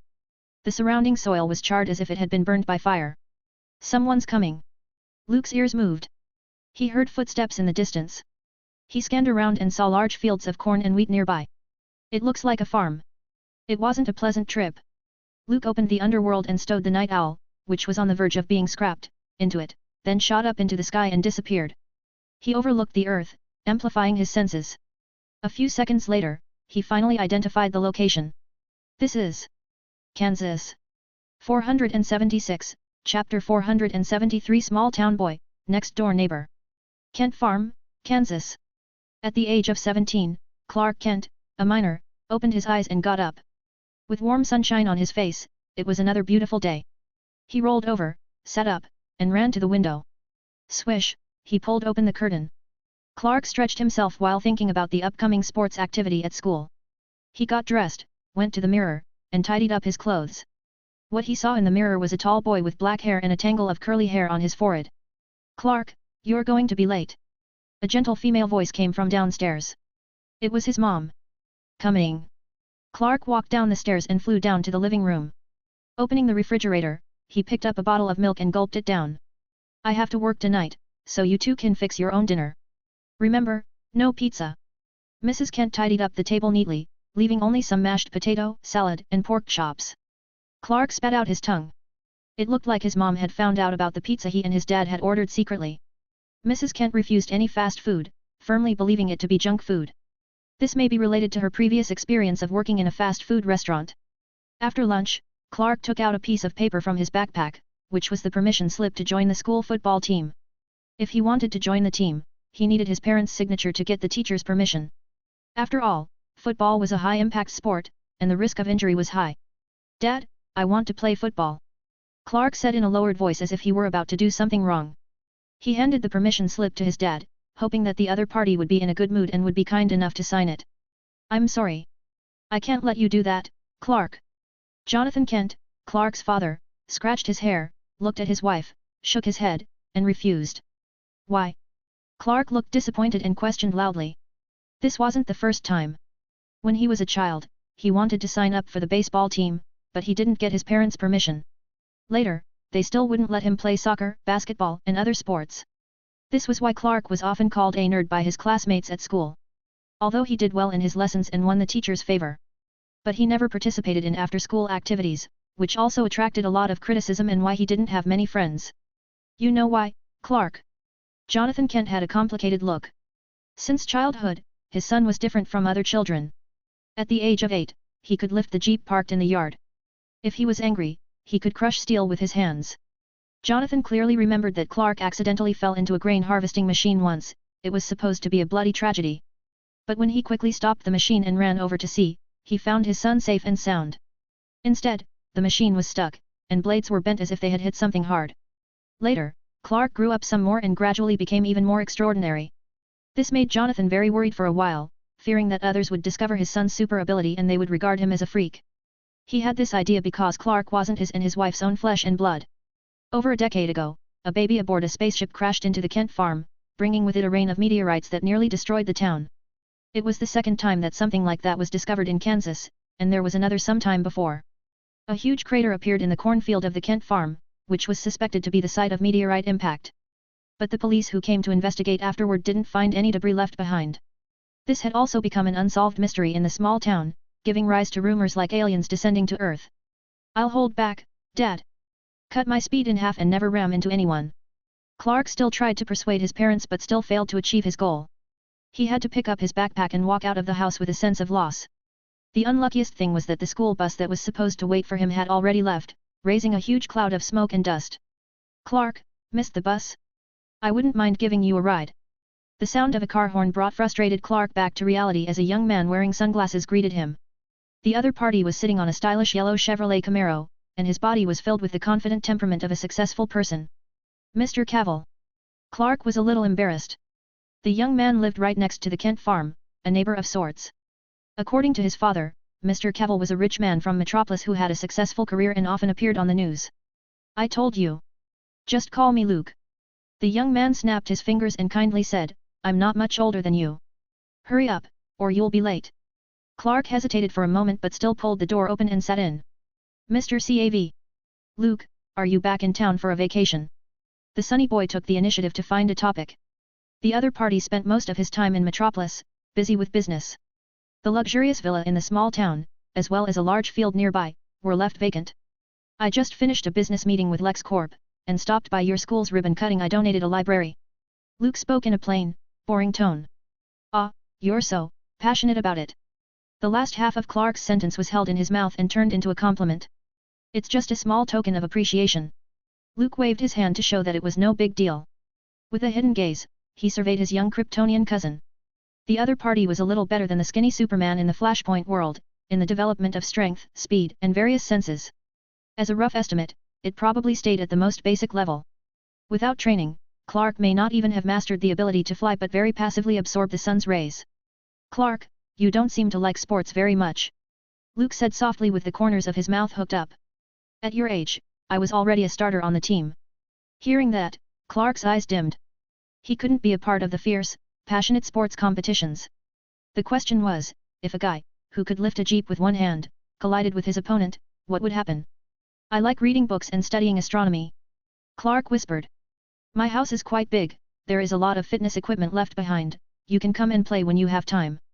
Luke had been in this time and space for some time, and he found that he had arrived on Earth earlier than Superman. So, by accumulating wealth, he bought some farmland beside the Kent farm and became Clark's father's neighbor. Then, he went to Metropolis and quickly accumulated wealth through the stock market and financial equities. No one hated a good life, let alone in the land of the free where capital was paramount. Money may not be an all-purpose pass, but without it, there wasn't much people could do. Thank you, Luke. After zooming all the way to school, Clark thanked him politely before getting out of the car. He didn't know why. Every time he saw this famous young entrepreneur from Metropolis, it always gave him a sense of familiarity. Don't mention it, Clark. Luke waved his hand. He had already flown around the world, fighting to get as much information as possible. At this time, there wasn't even a shadow of the Justice League. Gotham's Batman may be traveling around the world at the moment. Superheroes in other cities were also in their development stage. The reason why he stayed in this small town in Kansas wasn't just for his Kryptonian cousin. Superman's arrival also brought a mysterious meteorite shower. Luke even found traces of kryptonite. It was not just green kryptonite that weakened and incapacitated Kryptonians. Kryptonite with other effects, other colors also appeared. This was a collection worth collecting. Luke felt that he was well on his way to becoming the biggest kryptonite collector besides Lex Luthor. In case he got the Ultraman Superman card, it could also be used as a snack stockpile for fun.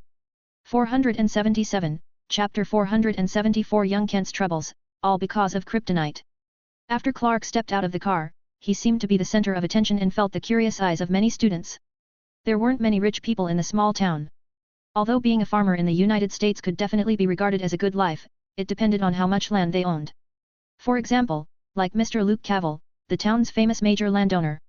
He had purchased several farms and pastures, which together were for about 5,000 acres, accounting for nearly one-third of the agricultural land in town. The farm mainly grew soybeans, wheat, and corn. There were over 400 cows and 20 bulls in the pasture, and there were companies that sold and leased agricultural equipment under his name. To put it bluntly, most farmers in the town depended on Mr. Cavell.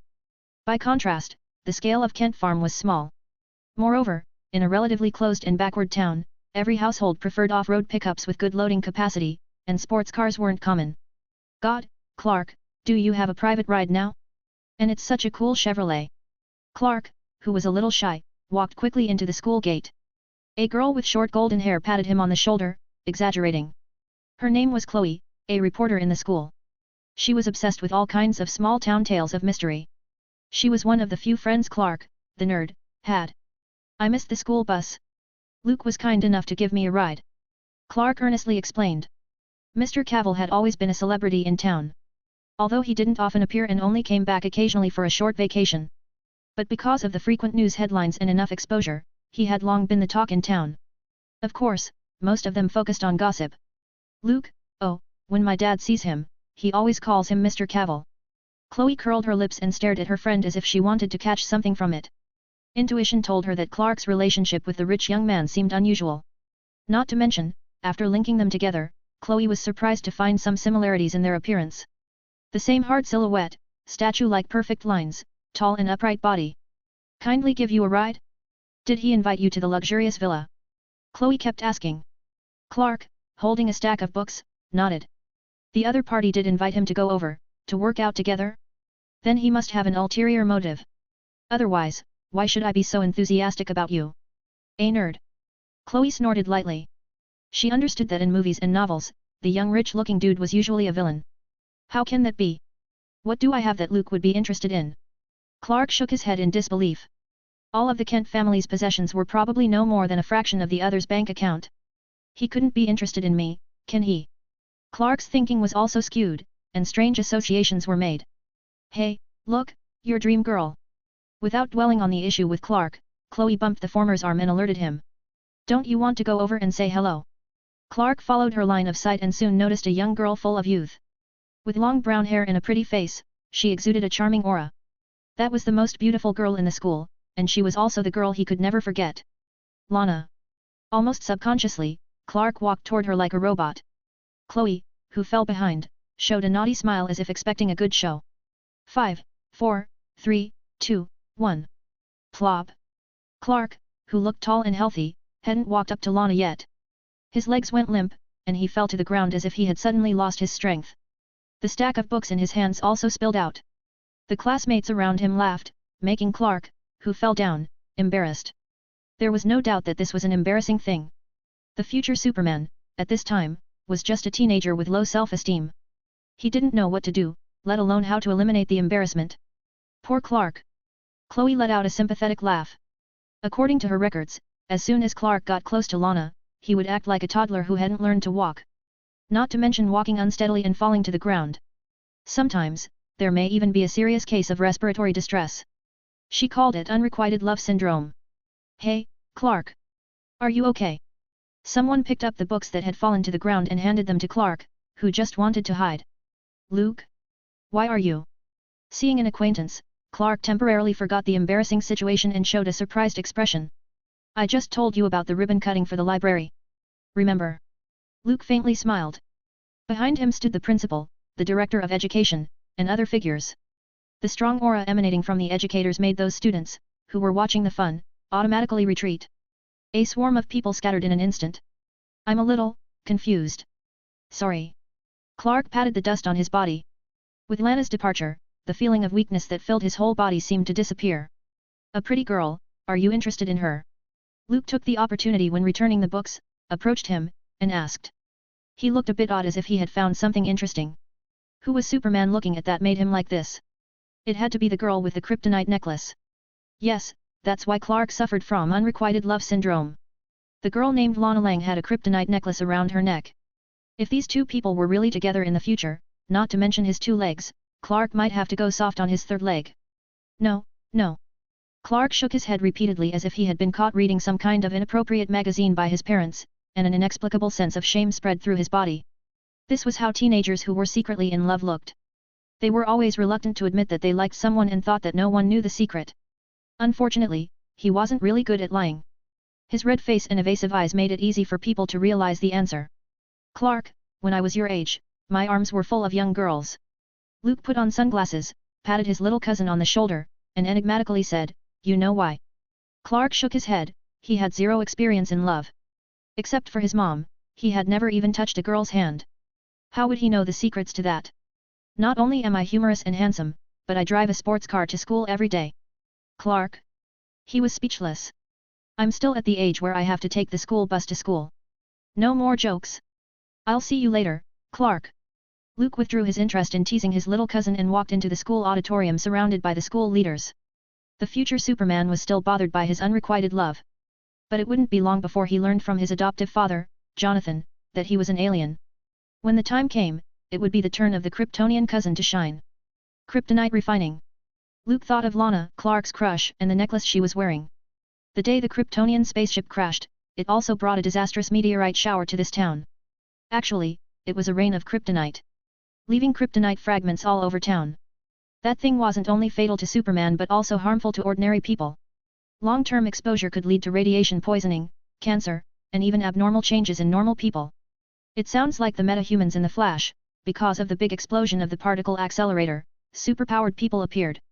As Superman, Clark would soon enter the primary stage of a superhero. Go for it, little cousin. Luke spat out a comment. He wasn't interested in cracking down on criminals, so his aim was to train Clark and collect kryptonite of various colors. 478, Chapter 475 Car Accident, Meeting a Nemesis. The day's class was finally over. After school, Clark sat at the bleachers, looking out at the football team training on the field, next to the cheerleading team. Just like those in teen movies, the most eye-catching people in school were always the quarterback and cheerleader of the football team. Lana was a cheerleader, while her boyfriend was the quarterback of the football team. From the perspective of the rest of the school, the two were a perfect match, so Clark couldn't even have the third-party role. After all, the nerd versus the quarterback was a complete no-brainer rivalry. Clark was a little depressed inside when he remembered the embarrassing incident of falling down before. People's impression of him had fallen to the bottom of the abyss, and he would have no chance in the future. Desperate, he picked up his backpack and left the field, ready to go home. Thinking of Luke's invitation before, Clark hesitated whether to visit his neighbor's house. If it weren't for the other side's help today, he might face an even more embarrassing situation. As for her fitness, he might as well forget it. Apart from being weak in front of Lana, he was a little too strong at other times. With the melancholy thoughts unique to young people, Clark walked aimlessly to a bridge. Looking at the setting sun in the distance, he stopped. Too much doubt and incomprehension had accumulated at the bottom of his heart, which made Clark annoyed. But at the same time, he couldn't find anyone to talk to. This was a terrible experience. His parents were always vague and reluctant to explain why he had those superpowers beyond those of ordinary people. Hide yourself and don't let others find out. This was the philosophy instilled in him by his father since childhood.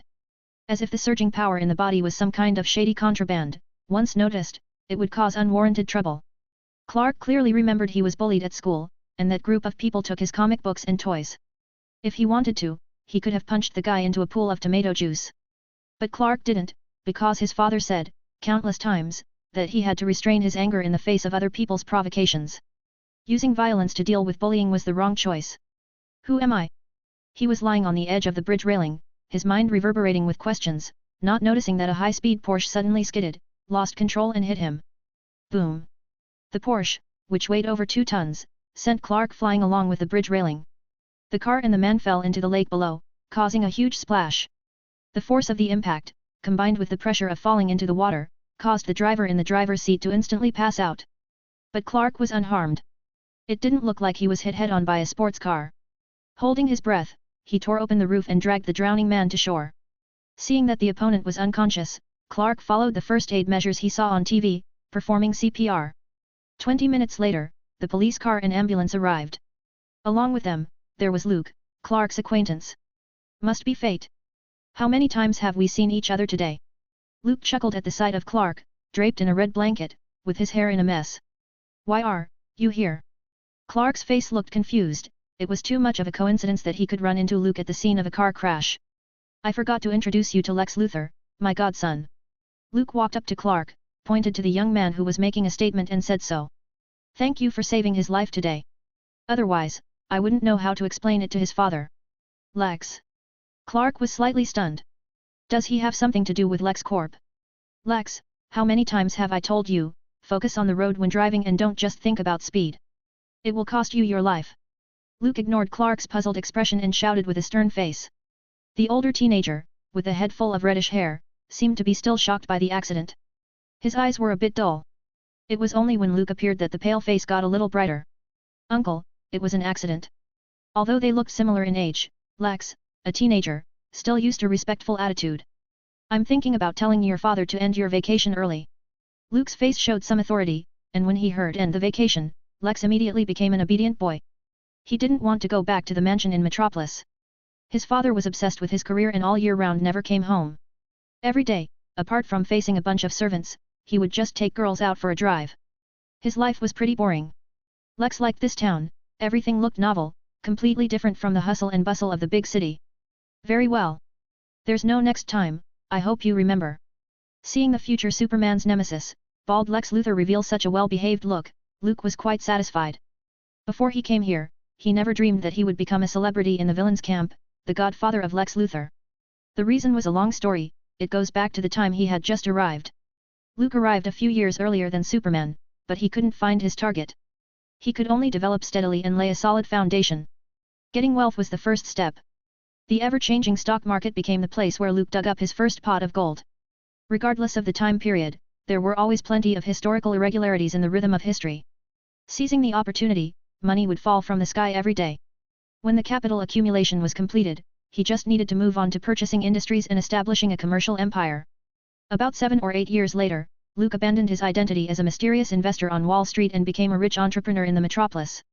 Businesses such as crude oil exploitation, pipeline transportation, and asphalt, he was involved in all of them to some extent, and they were all successful. It was also at that time that he began to reveal his face and become the darling of the media. What? Why not invest in real estate? Come on, this was metropolis. Real estate and insurance were simply minefields. Who knew how many buildings Superman would destroy in a year? That's when Luke got to know Lex Luthor's father, whose company was in a downward spiral. Out of wicked amusement, he lent a helping hand. Then, by mistake, he became the godfather of the other party.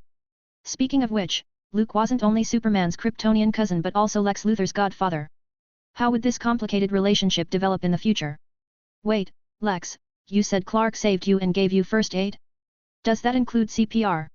Luke's train of thought suddenly went awry. He was a little regretful that he hadn't captured the scene. Otherwise, Superman and Lex Luthor kissed. Sending this photo to Lois Lane later would immortalize it in the Daily Planet's front page. The two teenagers looked at each other in unison. Then unnaturally averted their eyes. The atmosphere seemed to become awkward. Clark inwardly regretted it. It was his first kiss, and he gave it away before he could give it to Lana. I will be responsible. No, that's not what I mean. I mean, I'll take responsibility for the accident. Feeling embarrassed, Lex tried to find something to say, but the more he talked, the worse it came out. Even the police officers standing next to them felt the awkward atmosphere. Is this an alternative way to turn an enemy into a friend? Luke was really pleased. He fully agreed with them becoming a couple. Business should stay in the family. His younger cousin and godson were a perfect match, a match made in heaven. 479, Chapter 476. From an American comic to America's entertainment industry, taking the wrong script. Uncle, that guy. Clark? There's something weird about him. Back at the mansion, Lex, sitting by the fireplace, spoke to Luke, who was lying on the sofa looking lazy, without the look of an elder he had before. Although they only met once, they didn't exchange contact information. But he was impressed with Clark, getting a sense of someone close. Well, he couldn't say that either. To be precise, it should be curiosity. What's your big discovery, Detective Luthor? Luke was thinking about how to explain his identity to his younger cousin. After Lex interrupted his thoughts, he asked with a smile.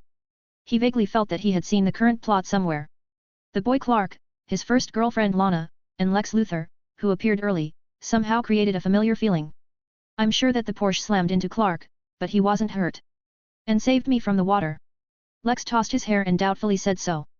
That's a Porsche. It crashed into the bridge.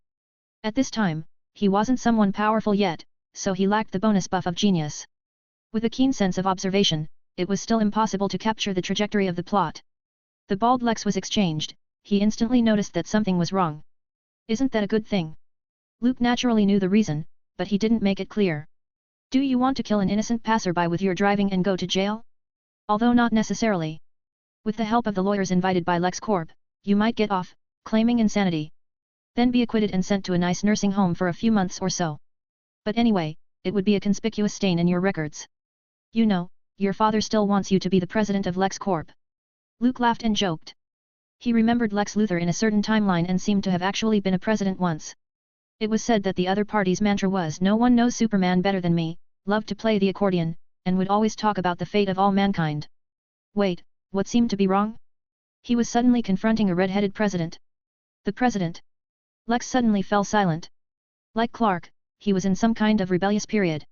He didn't agree with his parents' lessons, and he was confident in his ability. Longing for freedom while hating external constraints. Simply put, he was a Chiyunibiu. He always plans for my future but never asks me what I really think. Lex snorted softly, seriously dissatisfied with his father's paternalistic, authoritarian style. In contrast, the young godfather in front of him was much more tolerant. This was one of the reasons why Lex sincerely respected the other party. If you want to show your talents and prove yourself, you have to gain some achievements. Luke's mouth smiled. The fire in the fireplace illuminated his face, half bright and half dark. When others see you, they would no longer call you Lionel Luthor's son but Lex Luthor. Then you can successfully escape your father's shadow and exist as an independent individual.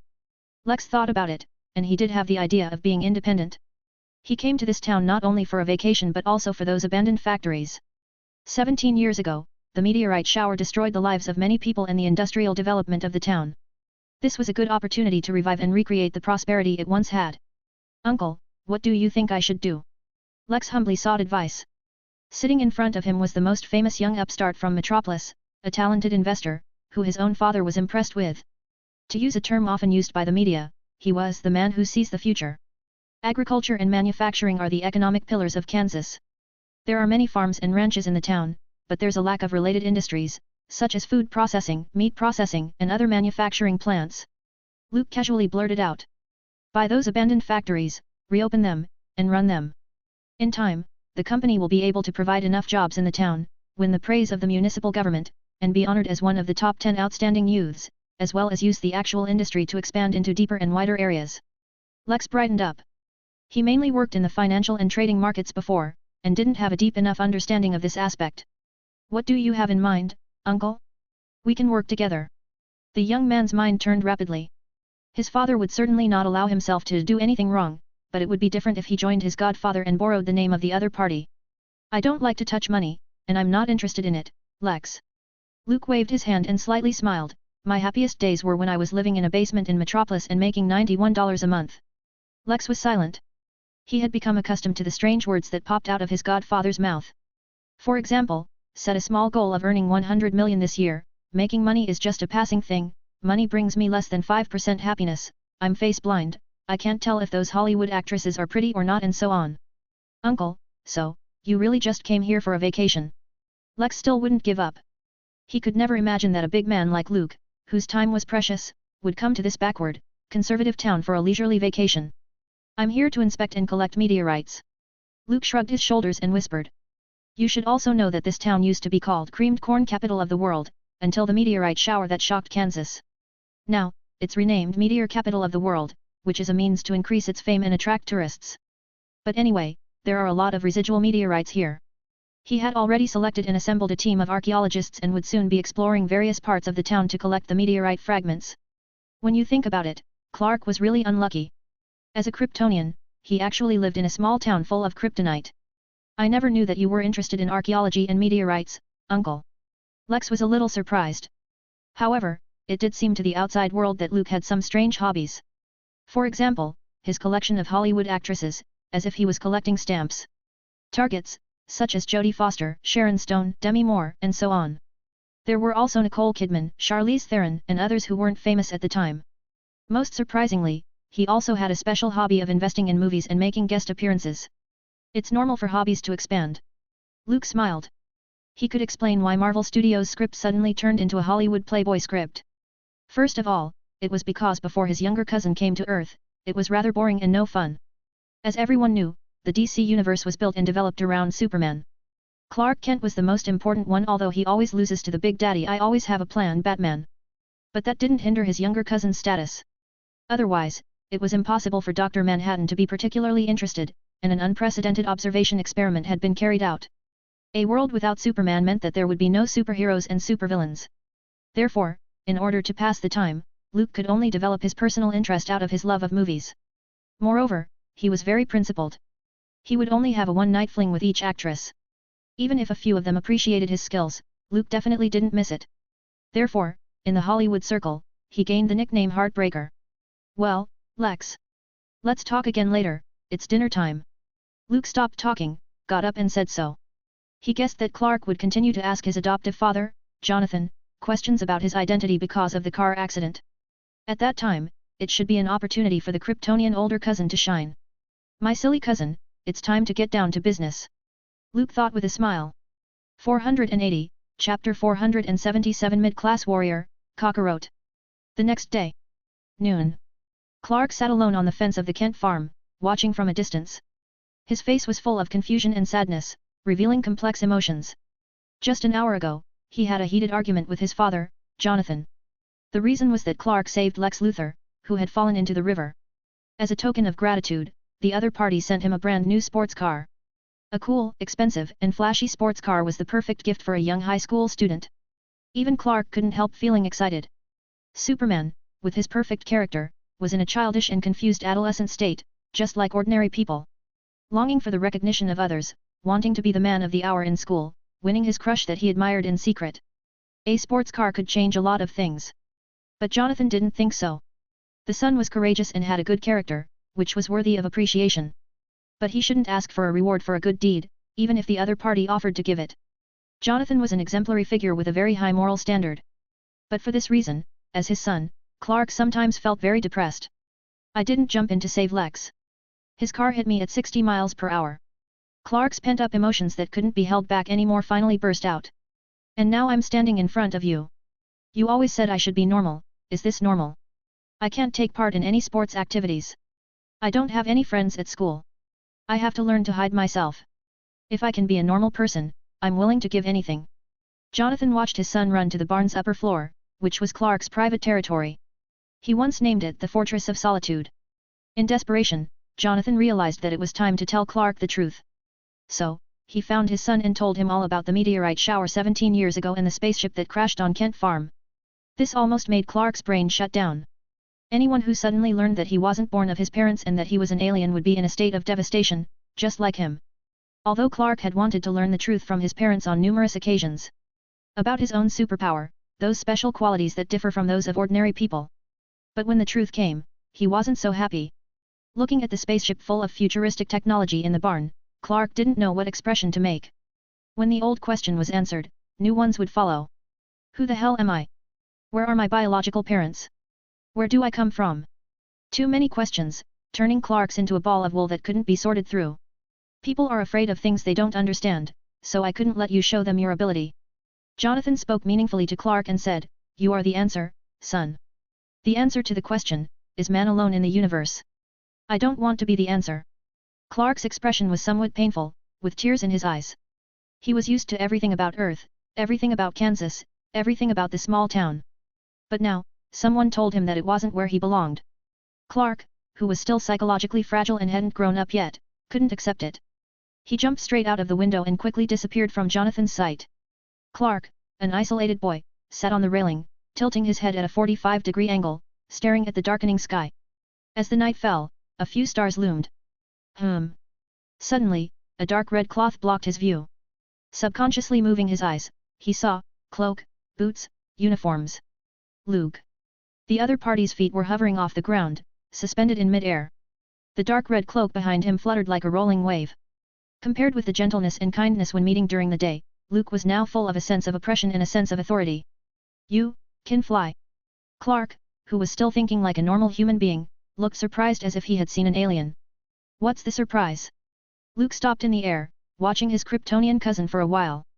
He lived right next door to the Kent farm. For Superman's super hearing, the previous father-son quarrel was something that sounded like it just happened beyond a cardboard barrier. He could hear them, very clearly. "Clark, you have great strength. You have a body of steel. Let go of your senses. You can even hear all the sounds of the whole town. You have X-ray vision, being able to see through flesh and bone." Luke landed slowly, looked straight at Clark with a puzzled face, and softly said, "Compared with the above, is seeing me fly really surprising?" Clark was speechless and didn't know how to answer. Although he vaguely felt that something was wrong, what Luke said made sense. "Wait. How do you know those things?" Clark's thoughts that were a little slow turned several times before he suddenly reacted. The secret that he and his parents had been hiding for so long had been exposed. "Because I have all the abilities that I mentioned earlier." Luke smiled with the aura of a kind elder and faintly said, "Stupid cousin, haven't you realized the problem yet? We come from the same place, we belong to the same race, and have similar abilities. You should think of me as your third cousin." Luke's words fell like a bombshell, which made Clark dizzy and his ears buzzing. He had learned too many unbelievable truths today and was caught off guard when he heard even more shocking news. Just like an old vintage Pentium computer attempting to jump-start Cyberpunk 2077. What would happen? Naturally, it was self-evident. Suddenly, Luke saw a wisp of smoke floating above his younger cousin's head. It seems that the already inadequate brain was burned out. "Cousin." After a few minutes, Clark, who calmed down, looked strange. He was currently in a state of semi-doubt, his mind telling him that it was all a lie. But rational thinking kept reminding him that this was probably all true. "Of course. I'm your long-lost third cousin, who you finally met after being separated for years." Luke, with a serious face, began to talk nonsense. "Clark, I came to this planet earlier than you. You should have heard of the mysterious meteorite that once crashed in Kent Farm and created a crater. That's where my ship landed. Clark instantly became somewhat more convinced, as there had been a meteorite crash at Kent Farm before him. But there was no residue at the scene, which turned it into a mysterious tale in the small town. Rumors were also spread that some kind of body-snatching alien was lurking in town, ready to kill everyone. It caused a brief panic in the town. Then, what's the name of our planet? Where are my biological parents? What's my name? Clark had a lot of questions in his heart. He looked at Luke with expectant eyes, eager to get answers from the other party. Don't worry, Clark, let's take it one at a time. Luke waved his hand, signaling his younger cousin to relax and not be overly impatient. The corners of his mouth hooked up as if thinking of some kind of interesting scene and said softly. You are actually a scion from the planet Vegeta, named Kakarot, sent to Earth as a mid-class warrior, on a mission. Kakarot? Mid-class warrior. Clark slightly frowned and repeated it.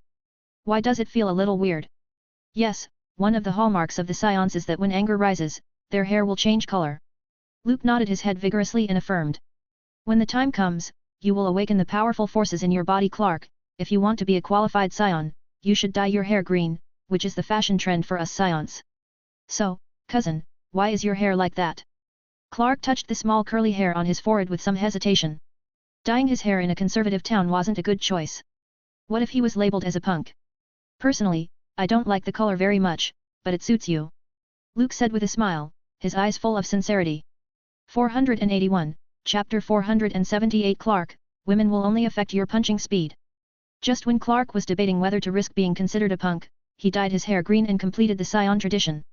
Luke restrained the bad intentions in his heart and took his cousin up into the sky with him. So this is what it feels like to fly. Clark's originally depressed mood seemed to relax as he flew higher and higher. You can do it too.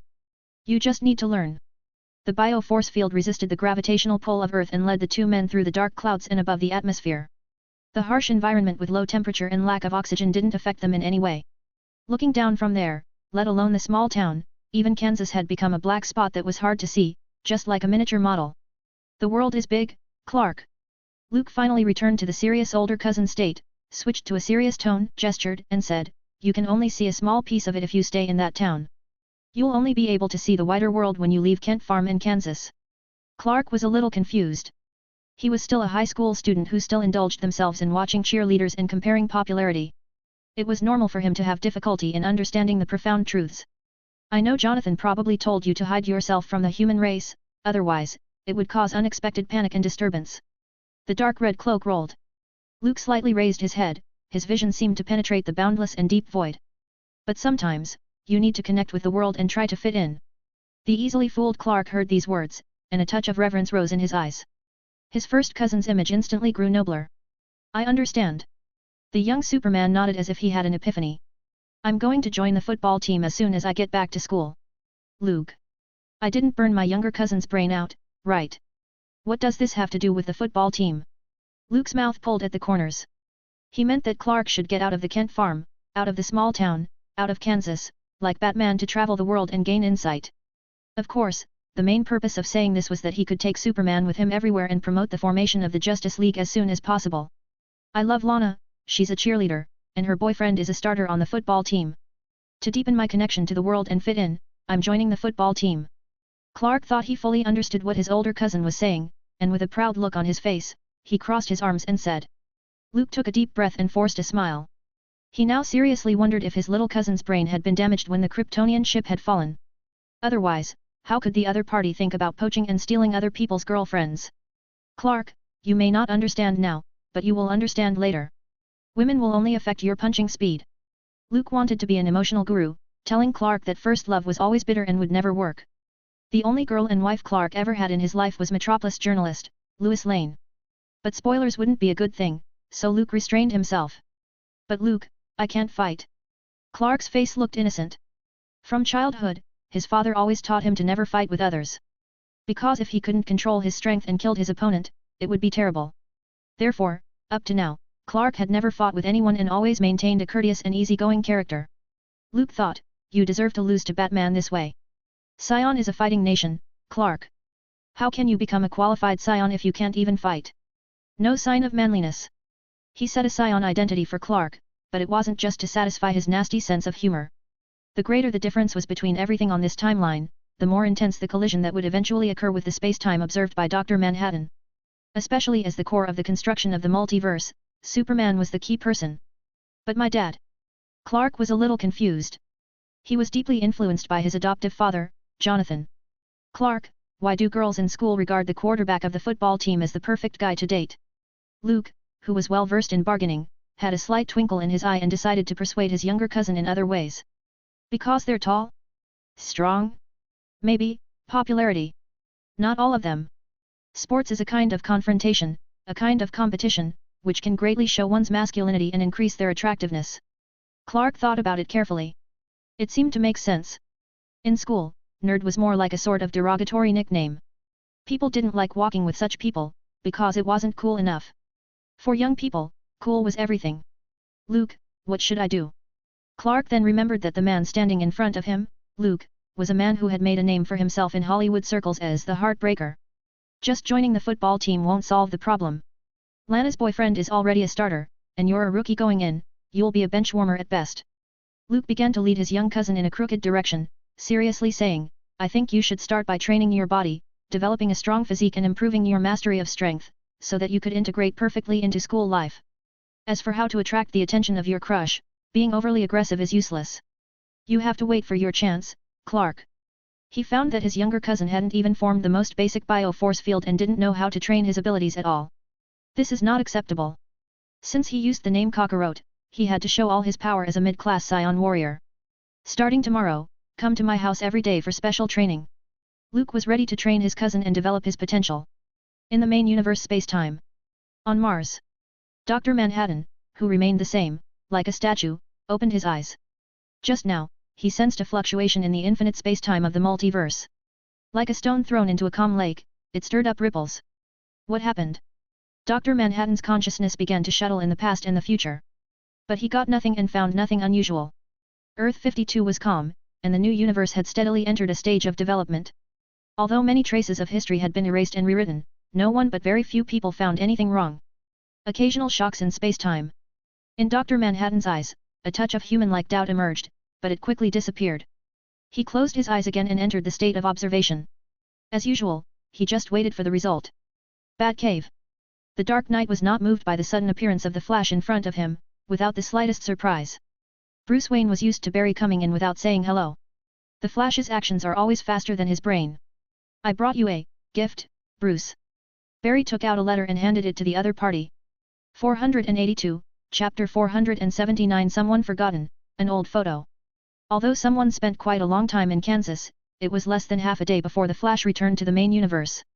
He finished the work of the CCPD, and by the way, searched for information about all the members of the Justice League and found nothing wrong. Superman still appeared in Metropolis, a beacon of hope. Batman was prevalent in the streets of Gotham as an urban legend oddity. Wonder Woman came out of Paradise Island and became a diplomatic ambassador, having just finished a talk at the White House the day before. Everything seemed normal, and everyone had a bright future. Barry was finally convinced that he was back, rewriting the Flashpoint mistakes and solving the mistakes he made. But, where's Luke?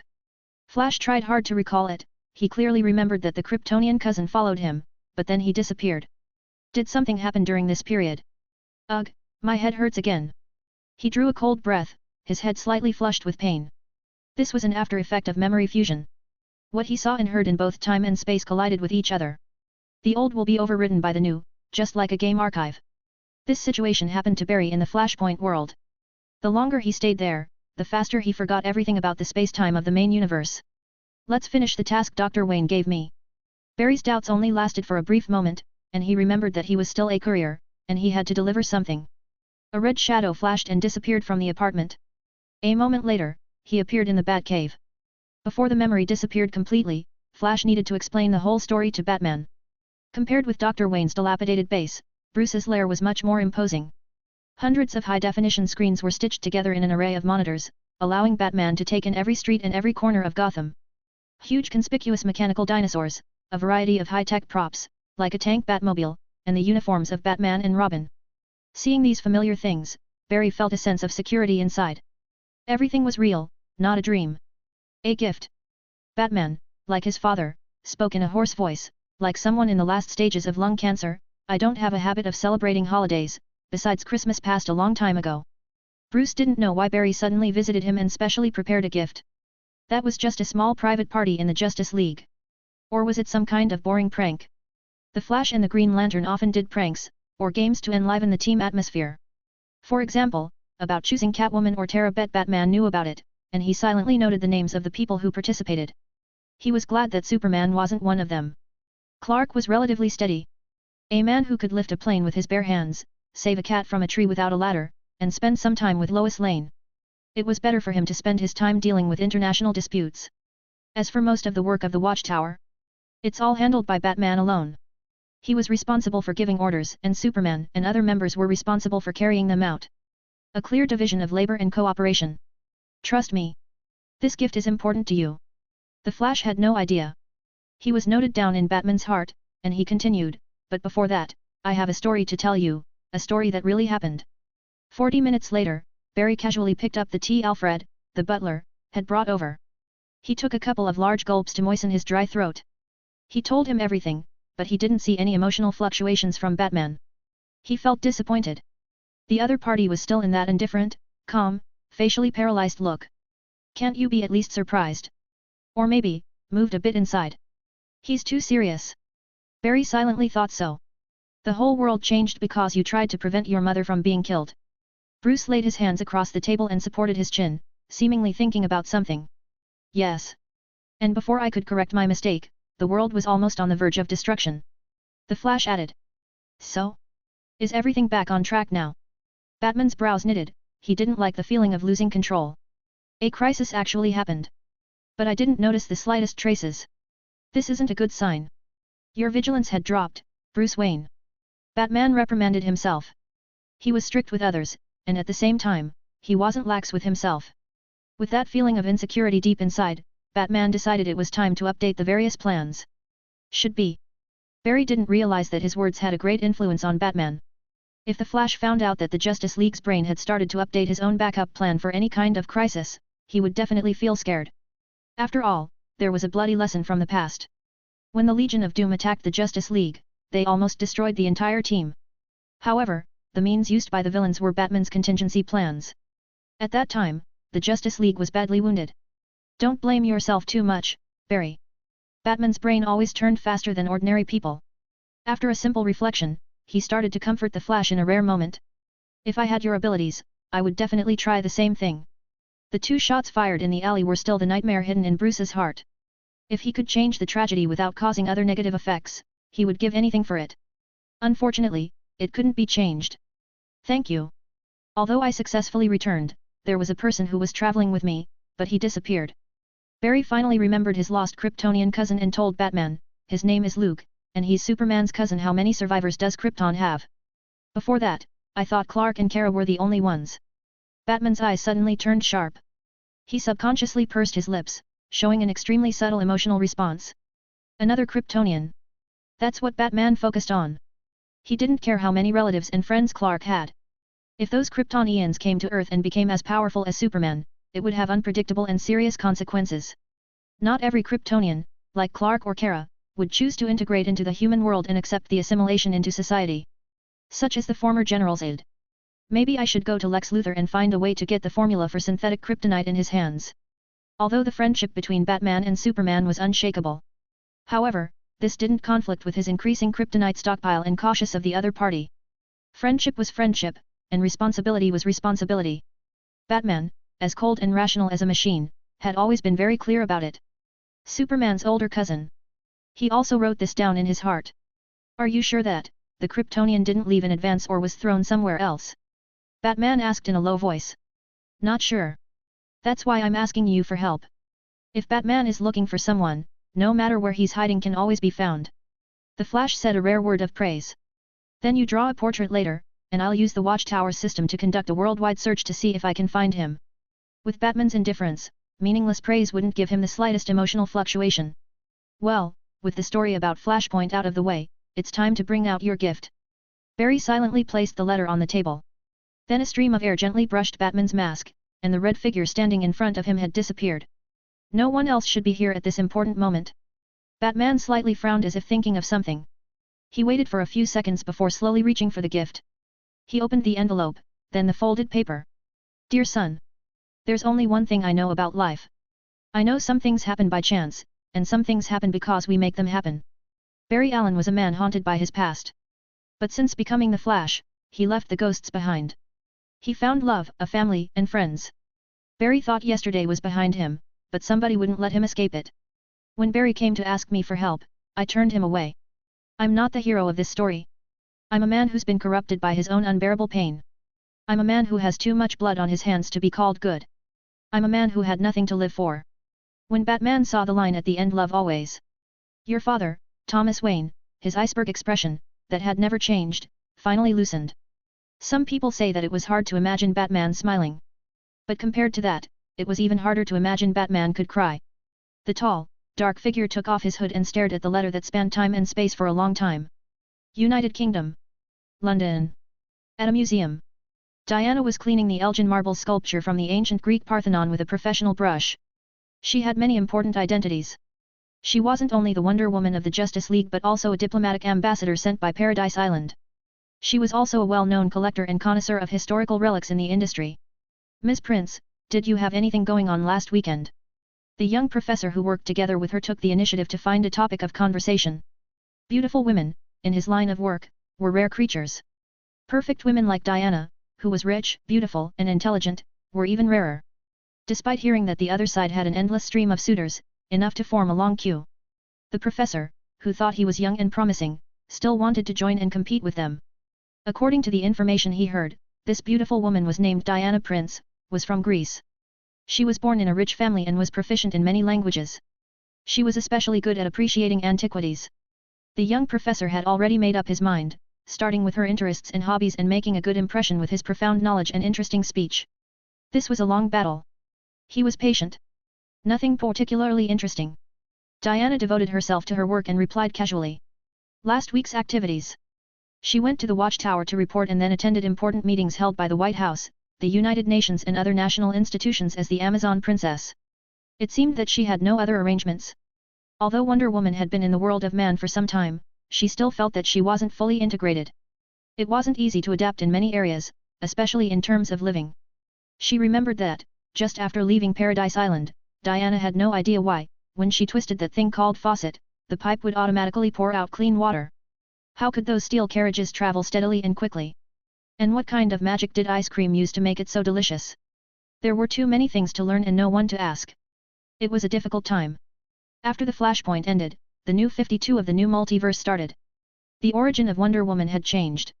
She was confirmed as the illegitimate daughter of Zeus. She didn't participate in World War I but was told by a shipwrecked sailor that Ares, the god of war, was raging in the world. Thus, she entered the human world as an Amazon princess, the diplomatic ambassador of Paradise Island. Then she joined the Justice League. Diana had some different opinions about its members. Superman was gentle but not a qualified soldier. Batman was taciturn but always had a plan, and at the same time, he was stubborn, just like an ancient Greek tactician. The Flash and the Green Lantern sometimes went too far, full of immaturity. And Aquaman. Diana tried to think about it but only had a thin impression of Can Talk to Fish. Poor Cyborg, and Martian Manhunter, had no sense of existence. There's a cultural relics exhibition next week. I heard that the mask of Agamemnon and the Zeus of Artemision statue will be on display. The young professor laid out a great deal of groundwork and then said. If you're free, we can go together. Diana shook her head gently and refused without a word. Greek mythology was just a pile of broken things from her relatives, nothing new. After taking some time to finish her work, Diana politely said goodbye and left the museum despite the heartbroken eyes of the young professor. In her free time when she was not Wonder Woman, she occasionally went shopping and then watched a movie. Of course, sweets were a must. These kinds of days off weren't much because the Justice League would always have a variety of things that needed her attention. I don't know why, but there is always a feeling of uneasiness. Diana returned to her apartment. She had nightmares recently, but she couldn't remember what had happened in her dreams. It was like memories of the past playing back and knocking at her door, constantly waking her up in the middle of the night. Some unknown changes have taken place. Diana's eyes looked through the window in the direction of Olympus. Did something happen to the gods, or did Ares return? Her eyes moved to the bedside, where there was a golden helmet permeated with divine power. Ares had been defeated, and now Diana was the god of war. Wonder Woman, who had difficulty clearing her mind, tossed her raven hair and stopped dwelling on the problem she couldn't figure out. She would know everything when she took a trip to Olympus. Diana drew the curtains, took off her outside coat, and went into the bathroom. The warm water flowed down her forehead, all the way down to the snow-white skin. She was wrapped in steam, outlining a hazy, wonderful figure. After wiping her hair and putting on her bathrobe, Diana sat down in front of the computer. Sometimes she had to admit that technology in the world of man was much more useful than magic. While browsing the web and listening to old songs, she seemed to have adapted to this part of modern life. You, who are you? Moments later, Diana's eyes were habitually fixed on an old photo on the table. The picture was slightly yellowed and slightly blurred. It was obviously washed by time. Inside it, there was a man and a woman, intimately snuggled as if they were lovers, and the background was the sunset afterglow falling into the sea's horizon. A beautiful scene. But when Diana looked at herself in the photo, smiling happily, she felt it was a little strange. She couldn't recall the incident. What kind of memory magic could make me lose this memory? Diana lightly frowned. This photo was found on the beach before she left Paradise Island. She didn't tell anyone, and she didn't ask anyone. For some reason, Wonder Woman only wanted to keep it alone and didn't want to share it with anyone. I will find you. Diana gently stroked the old photo with subtle emotion in her tone. Binge. This fanfic is about to end on Patreon.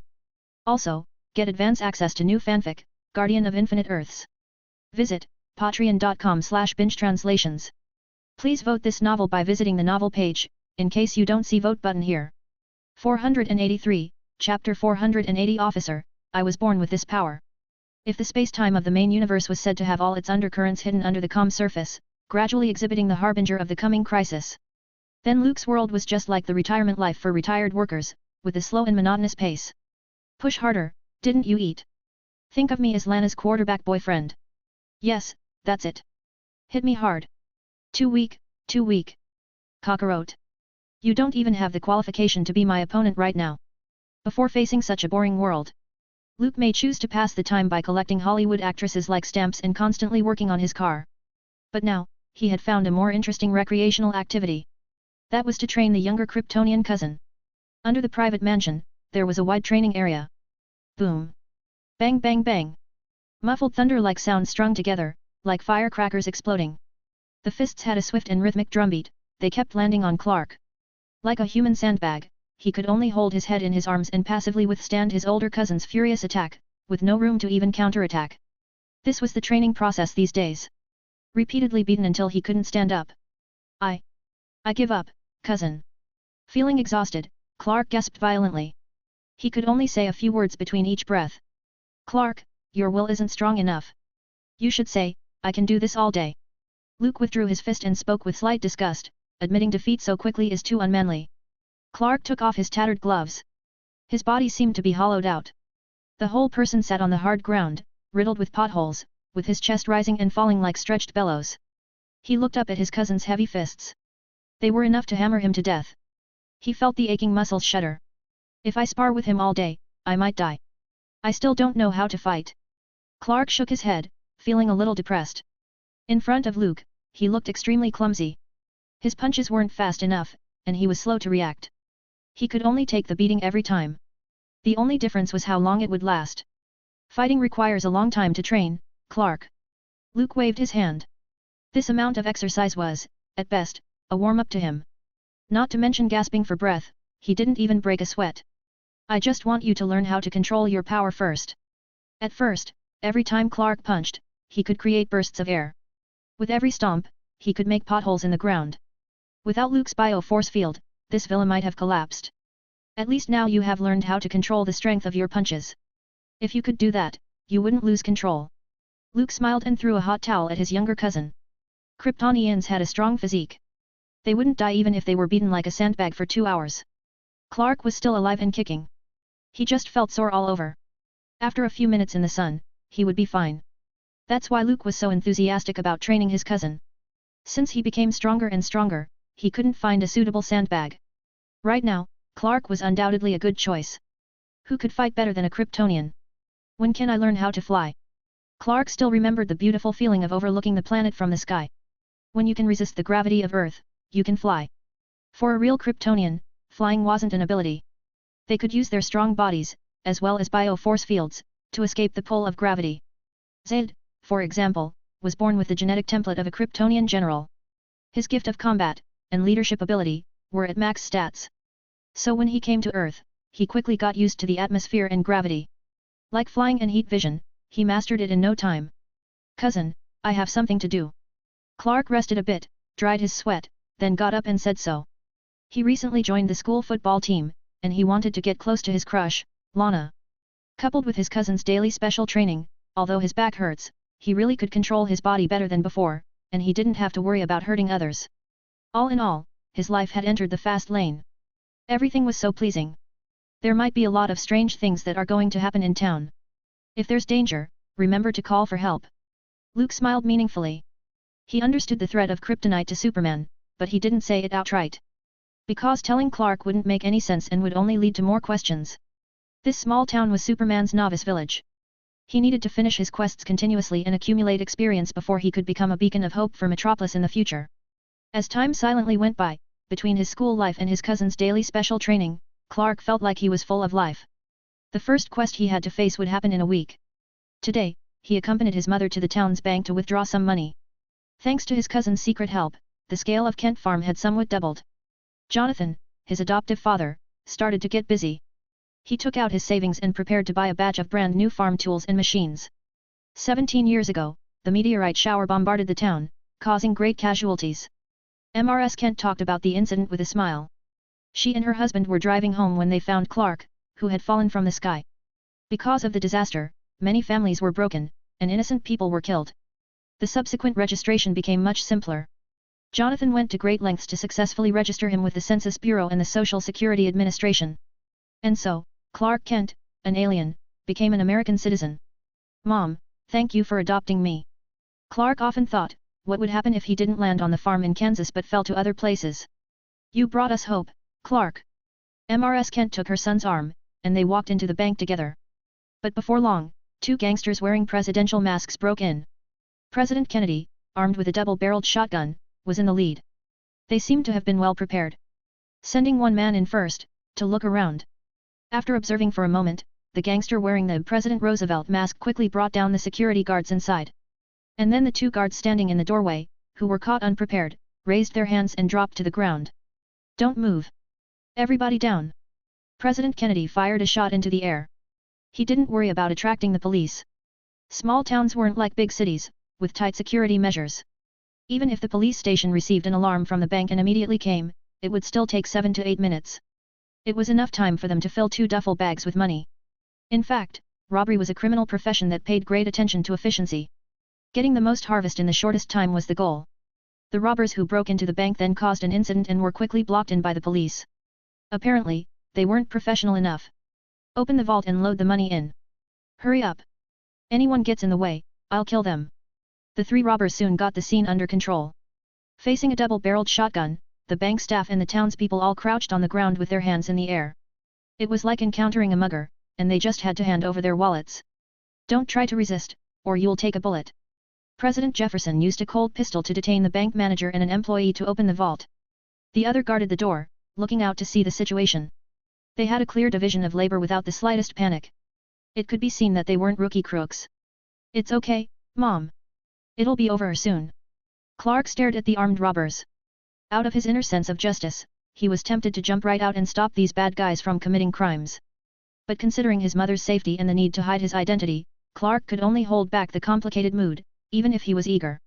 When one's life was under the control of others, every second felt painful.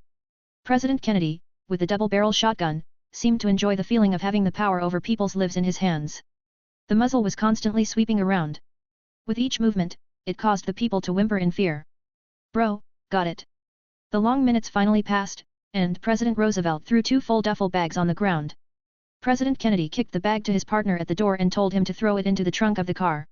He wasn't sure whether the police were still on their way and raised his hand to see the time. It's only been 8 minutes. Get a hostage, and get in the car. The leader, President Kennedy, carrying a bag of money, shouted orders to his other accomplices. With a cold pistol, President Roosevelt quickly glanced around and picked out Mrs. Kent, who was trembling and looking very scared. Female, middle age, maybe a housewife. Such a hostage would make those officers think twice about doing something reckless. The robber violently grabbed Mrs. Kent and tried to take her away. The guy didn't know that this was a stupid thing to do. Even General Zod was beaten to death for trying to hurt Superman's mother. If someone else did this, then their fate could be imagined. Clark? Just when MRS Kent screamed, Superman, who couldn't bear it any longer, suddenly jumped up like an angry bull. Boom! Thanks to his cousin's recent daily training, Clark didn't smash the criminal into tomato sauce. He was caught off guard, he fell to the ground. The potentially threatening Colt slipped out. Fuck! You little brat! The robber didn't expect to get hit by a high schooler and pinned down to the ground. However, before he could do anything, a powerful fist smashed his nasal bone. Along with it, the cheek felt like they had been scraped with a steel knife, grinding away large chunks of skin. This was the result of Clark holding back his strength. Otherwise, the other person's head may explode like a watermelon. Warm blood splashed on his face. Clark, who had to fight for the first time and saw blood. He was at a loss. He got up in a panic and then saw two other robbers outside the door. The double-barreled shotgun was aimed at Clark's chest, and the bandit leader wearing the President Kennedy mask cruelly smiled. Boom! A cloud of smoke dispersed. Powerful kinetic energy and buckshot struck Superman. Everyone in the bank covered their mouths and eyes as if they couldn't bear to look. Such a young life would die at the hands of bank robbers. What a tragedy! Especially MRS Kent, she was so shocked that she almost fainted. But after a few seconds, the bloody scene that everyone expected to see didn't happen. Clark subconsciously looked down at his chest, where he had been shot, only felt a faint stinging, and took a few steps backwards. Beyond that, there was no further reaction. What the fuck are you? It was the leader's turn to be shocked. The young-looking high school student in front of him was fine after getting shot. Unbelieving, he pulled the forearm and prepared to do it again. But Clark didn't give President Kennedy a chance. He learned from his older cousin that he shouldn't give the enemy a chance to make another move. In a few steps, he crossed the distance between them. He held the double-barrel shotgun with his hand and squeezed it. Crunch! The toothache-inducing sound of metal bending rang out. The barrel was twisted and deformed. Boom! Clark easily grabbed the disabled gun from the leader of the criminals and swung it at his head like a baseball bat. This time, he perfectly controlled his strength. A severe concussion at most, but never anything life-threatening. Seeing the only criminal left, President Jefferson, quickly climbed into the car without looking back, ignited the engine and drove away. Clark wanted to catch up with him, then suddenly stopped. He couldn't leave his mother alone in the bank. It may still be dangerous. 10 seconds later, the bank clerk confirmed that the robber had left. Everyone gathered around Clark and looked at him with surprise. At this time, Superman realized one thing. The secret that he's a scion seemed to be exposed. In the heat of the moment, Clark struck out in anger, having long since forgotten Jonathan's warnings. Only when he had finished tackling the bank robbers did he remember that he shouldn't have done it. You saved us. The kid is a hero. He wasn't injured. All kinds of voices crowded into Clark's ears. He was a little overwhelmed, not knowing what to do. For the first time in his life, he was in the spotlight and was called a hero. Clark wasn't used to it. He carefully pushed away from the people around him. Pick up his frightened mother and prepare to leave. At this time, shrill sirens sounded. The police finally arrived. But all they saw were two unconscious robbers and the cheerful bank employees. How did this happen? The officers' faces were covered with question marks. The scene didn't look like a bank robbery but rather like some sort of themed party. Officer, it's the teenager. Someone pointed to Clark and said so. Everyone said, you brought down these two criminals. A fat police officer with a beer belly came over to ask. He watched the scene for a moment, deliberately or not, and spotted the double-barreled shotgun that had been twisted into scrap metal. Did you do this too? Clark was a little stiff. He scratched his head and didn't know how to explain it. Don't be nervous, kid, I'm just taking a statement. You prevented a bank robbery and saved everyone. They're very grateful to you, and the police department will also give you a commendation. The fat police officer was experienced. He slowed down his tone, trying to get Clark's guard down, and then start a conversation. Tell me, how did you beat them? A high school student putting down two armed tough guys sounds like a miracle. Clark's throat rolled, remembering what his cousin had taught him, and he replied, Officer, I was born with some kind of godly strength and just swung my fist and knocked them over. The fat police officer's round face suddenly turned serious. So, this is also godly-like powers you were born with. He pointed to Clark's chest. His shirt was tattered. It was clearly holes from a shotgun. Binge. This fanfic is about to end on Patreon. Also, get advance access to new fanfic, Guardian of Infinite Earths. Visit patreon.com/bingetranslations. Please vote this novel by visiting the novel page, in case you don't see vote button here. 484, Chapter 481 Cousin, how about being a Homelander? There was no doubt that Jonathan's plan to make Clark hide himself had been a complete failure. No matter how they explained it, it couldn't be easily covered up. First of all, there were so many witnesses in the bank. They saw it with their own eyes, how Clark knocked down the two robbers who robbed the bank. He was shot at with a shotgun and was still safe. Unless Superman had a neuralizer that could erase people's memories with one click and flash, they would forget everything. Otherwise, the confessions of so many people were evidence. Furthermore, the surveillance cameras in the bank had faithfully recorded everything that had happened before. Hard evidence was there, and it was useless to deny it. Son, lying isn't a good habit. The fat officer looked at the twisted double-barreled shotgun and secretly felt speechless. What kind of terrible force could do this? There were two unlucky bank robbers, and their injuries didn't look light. Officer, I'm on the school football team, and I often do some work on my father's farm. It's reasonable for me to exercise since I was a child. I'm healthier and stronger than others. Clark used his quick wits to think of a reason. After getting to know his cousin, he would find more and more excuses, and he was no longer that naive small-town boy. Luke called this change growth. Oh, so everyone on your school's football team can bend the barrel of a shotgun and take down two adult males who weigh over 160 pounds? You really think you're Rambo? The officer looked at Clark, who posed like Mr. Bodybuilder and revealed his strong muscles. He wondered if there was something wrong with the kid's brain. If all the children in the country were as strong as you are, we would have formed a super army and ruled the world. Seeing the brave young man was unwilling, to tell the truth. The officer didn't bother to waste any more time. He turned his head and asked someone to secure the scene. They packed up the physical evidence, ready to take Clark back to the station for proper questioning. Of course, he didn't mean to interrogate the other party as a suspect. It was out of professional ethics and personal curiosity. For a high school student to stop armed robbers from robbing a bank, it was sensational news. No matter which city it was in, Clark's performance was amazing. In this era, when superheroes hadn't flooded in, any actions beyond ordinary people's understanding would attract a lot of attention. Officer, people's strength can't be generalized. I've been in situations where I'm extremely angry and did things that were normally difficult to accomplish. A calm voice with a chuckle interjected stopped the officer in his tracks. Clark's behavior, in fact, can be reasonably explained scientifically. For example, because of the rush of adrenaline, the blood flow increases, sending bursts of power out. Even though he never exhibited it before, it's still not as exaggerated as you think. Seeing the visitor, a look of surprise appeared on Clark's face as he eagerly said, "Caus. Mr. Cavill." Only Luke could help him this time. "Ah, it's Mr. Cavill? Why are you here?" The officer's cold attitude greatly changed 180 degrees. He knew the young man standing in front of him.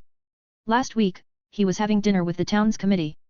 The young tycoon from Metropolis, the celebrity in town. All sorts of titles were on Luke's head.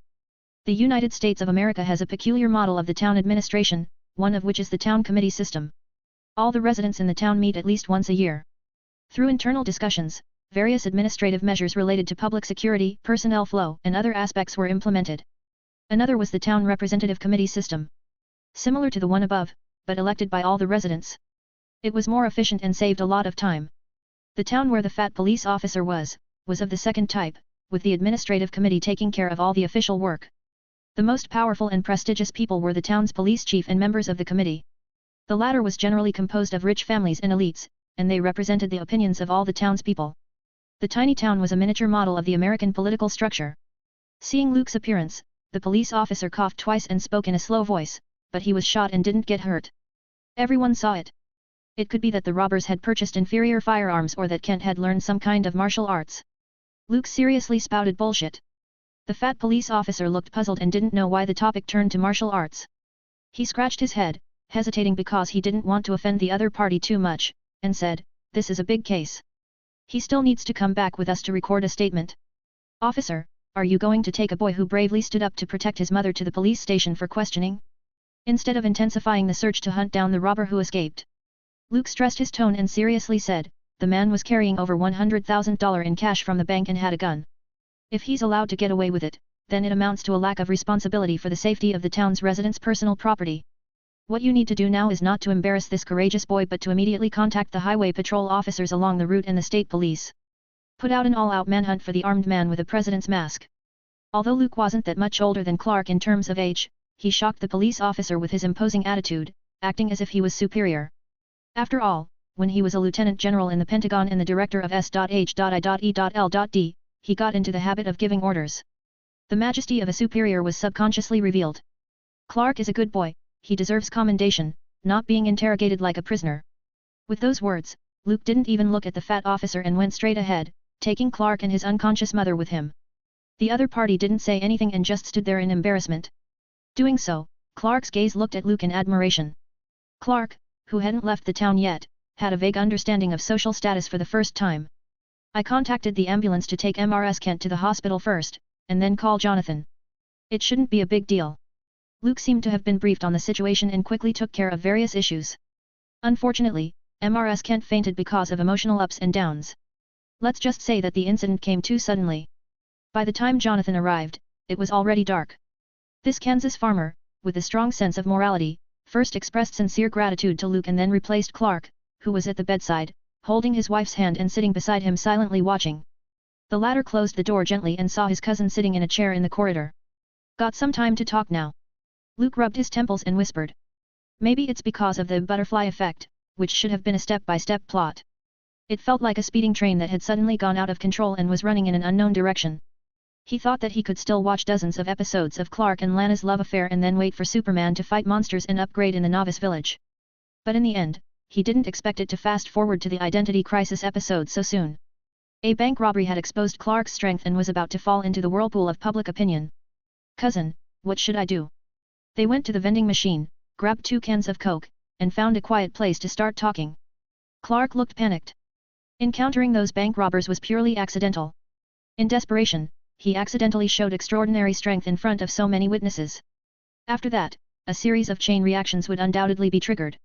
News of the town was spreading fast. Before long, Clark would become a household name. Don't be too nervous, Clark. Luke soothed his younger cousin's mood. The present situation was actually a good thing for him. Previously, he hadn't interfered too much in Clark's life, given the resistance from the family side. As Superman's parents, Jonathan and Martha must want their son to live a stable life. It's best if he could inherit Kent Farm, stay in Kansas as a farmer, then marry and have children. Luke didn't think so. He wanted his younger cousin's life to be a little more interesting. For example, becoming a Kryptonian who could use martial arts? It's just that, on the emotional level, the relationship between cousins, who meet again after being separated for many years, was certainly not as deep as that of him and his adoptive parents. To interfere in Clark's life rashly would inevitably cause the other party's resentment and conflict. A stable structure will always need external pressure to break things up. And now, it was a good opportunity to do so. Clark, things are far from the worst. Luke opened the can and took a sip of the cold soda. I've settled the matter of the video captured by the security cameras in the bank. I mean, there isn't really any evidence, other than those witnesses to suggest that you are a scion. Luke's remark gave his younger cousin some reassurance. When he was at the hospital bed, Clark couldn't stop thinking of horrible things, like being locked up in a lab, then having his blood drawn every day and becoming abnormally weak. Then again, with so many small towns across America, there are always various strange, scary, and weird stories popping up. Luke's mouth curled up, and he continued. Are those all true? The more Clark listened to it, the happier he became. His depressed mood instantly perked up. So, those cops won't come after me anymore? And I won't have to be forced to drop out of school. His younger cousin's way of thinking was really simple. At this time, he was no different from his peers, and his mind was full of hormones. He could only think about Lana and her youthful appearance. Luke reluctantly shook his head and thought so. Men's maturity was often due to women. When Clark was completely lovelorn, he would understand that having emotions as a scion was a good thing. But... Luke paused and said the word that Clark didn't want to hear. I can't erase all the influences. The residents of the town would start talking about you. They will attach some occult or religious things onto you. Clark, the peaceful life has left you. Because they saw it, you squashed a shotgun with your bare hands. You took a bullet, and nothing happened. It's some kind of incredible miracle, you know. The smile on his younger cousin's face froze. He was completely unaware of these problems. Thinking of the spaceship in Kent Farm's warehouse and his own identity, Clark seemed to be deeply shocked and depressed. That's why Dad told me to hide myself. He felt that he had screwed everything up. But in that critical situation, he had no choice but to rush up and stop the robber from hurting his mother. Clark, have you actually thought about the fact that hiding yourself wasn't the right thing to do? Luke patted his cousin on the shoulder and slowly said, Jonathan must have told you that you came to this world for something. That you were some kind of symbol, some kind of sign. But it's a thorny road. If you choose to be a symbol or a beacon in the eyes of mankind, you will suffer a lot of criticism. People who are afraid of the unknown will misunderstand you, hurt you, and treat you as an alien and a monster. Clark bowed his head. The determined gleam that had been in his eyes seemed to have dimmed a bit. Then what should I do? He took a deep breath and looked at his cousin, who was gradually building up his trust. Of course, it's to debut as an idol, ahem, I mean, you can choose not to hide yourself and tell the world openly who you are. Luke gave him a challenge. Luke had it all figured out with a PR plan to follow up. As long as Clark agreed, then Superman would appear in this world. Then, it was like pushing down the first domino. Superheroes would spring up like mushrooms after the rain. Instead of being afraid of rumors and being slandered, why not be brave, stand in front of them and tell them that you came with good intentions. Luke's tone was full of appeal, which made Clark's dim eyes shine again. Do I have to admit that I'm an alien? The younger cousin asked hesitantly. You don't need to. With an alien identity, you would attract the vigilance of the government and the rejection of the masses. Luke's eyes flashed for a moment. He was thinking about what kind of origin story to make up for his cousin. Bitten by some kind of animal. Getting hit by gamma rays. You came from a laboratory where a super soldier serum was created, making you powerful. Luke thought for a moment and spoke word for word. Laboratory? Serum, isn't this a bit too far-fetched? Clark scratched his head. He preferred the cliché story that he was the kind of hero who was given divine powers by some kind of god. You can't snatch someone else's script for your own studio. Luke shook his head when he heard his cousin's aspirations. That had been copyrig. Oh no, Wisdom of Solomon, the story of Shazam's origins. The Vought Enterprise under my name, in the first 2 years, negotiated with the Department of Defense about some related biological modification business. It can serve as a suitable background. Luke snapped his fingers, he reached out and put his hand on his cousin's shoulder, lowered his voice and said, I've even thought of a code name for you, how about Homelander? Binge. This fanfic is about to end on Patreon. Also, get advance access to new fanfic, Guardian of Infinite Earths. Visit patreon.com/bingetranslations. Please vote this novel by visiting the novel page, in case you don't see vote button here. 485, Chapter 482 The Formation of the Superman Family, Clark in Turning. Homelander. Clark paused, feeling it was a little odd. Why this name? Luke tried to hold back his smile as he imagined Superman, wearing the American flag, pretending to smile at the media. Using the name Homelander will allow the government to lower its vigilance. They will want to turn you into a propaganda tool. For something like selling government bonds and making movies, they will also accept your existence more easily. As his older cousin said so, Clark shook his head more and more. He didn't like being the center of attention, especially being pushed onto the stage. That wasn't in line with the Kent family's education and philosophy. Becoming an idol wasn't something suited for Clark. Well, I just said it off the top of my head. Luke smiled and got back to the point. If left to its own devices, the plot moves forward on a trajectory that has long been mapped out. Then his arrival would be meaningless and a waste of time. So, Luke was more than happy to see changes. For better or for worse. The emergence of Superman meant the opening of a new era of superheroes. He would come into contact with more key figures, and his connection with this universe would deepen day by day. Dr. Manhattan could no longer erase its existence, like deleting files. I hope Jonathan won't blame me for setting you on an unknown path, Clark. Luke rubbed his cousin's curly hair.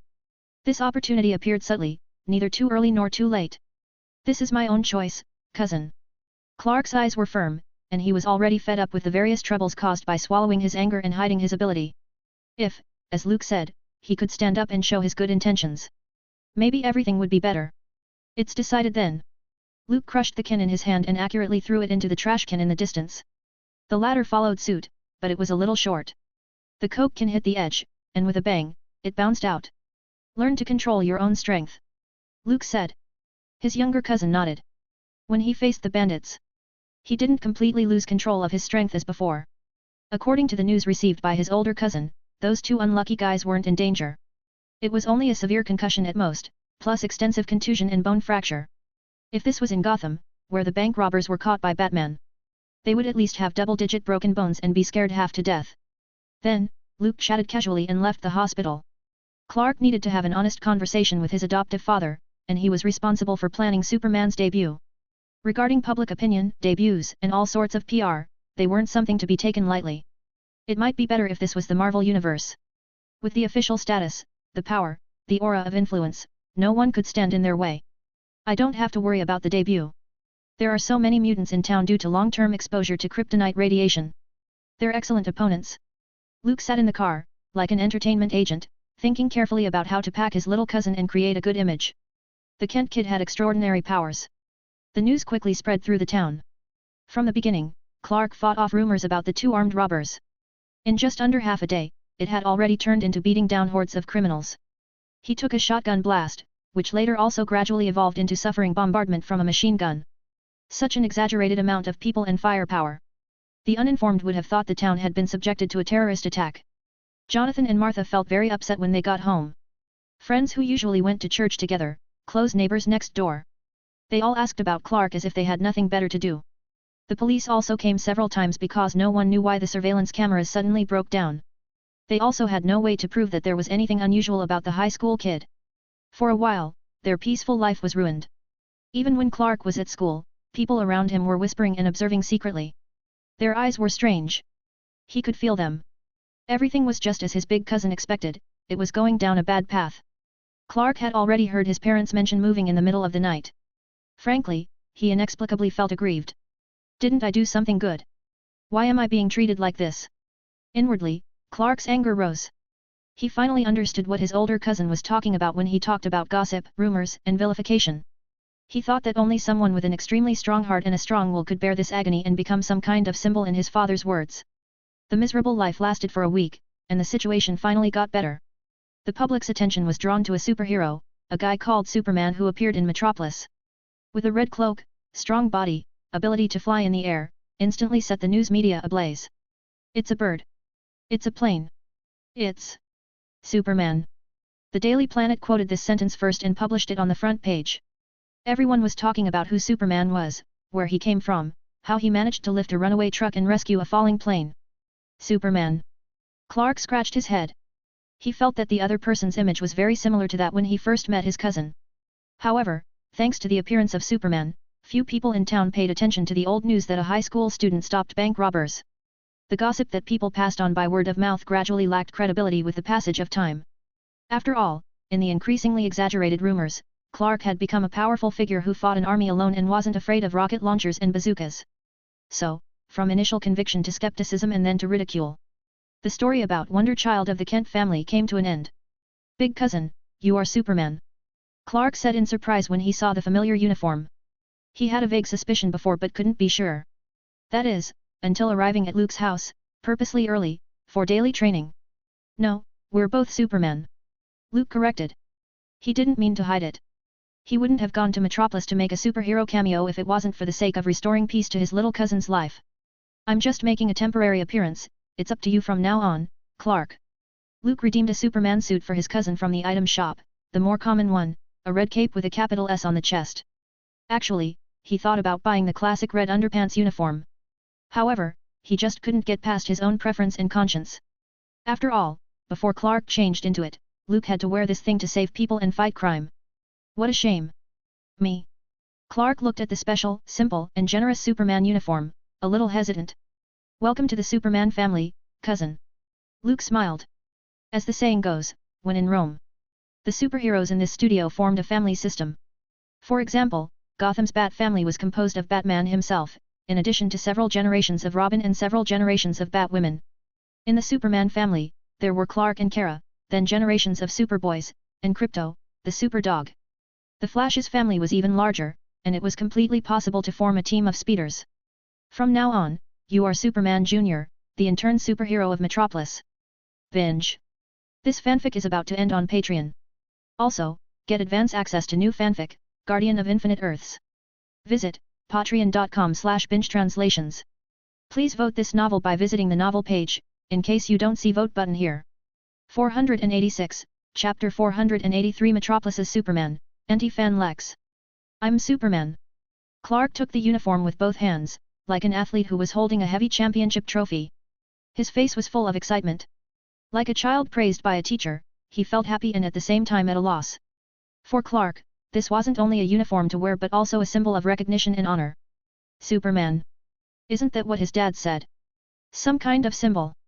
Do you think I have time to fly around and deal with endless crimes?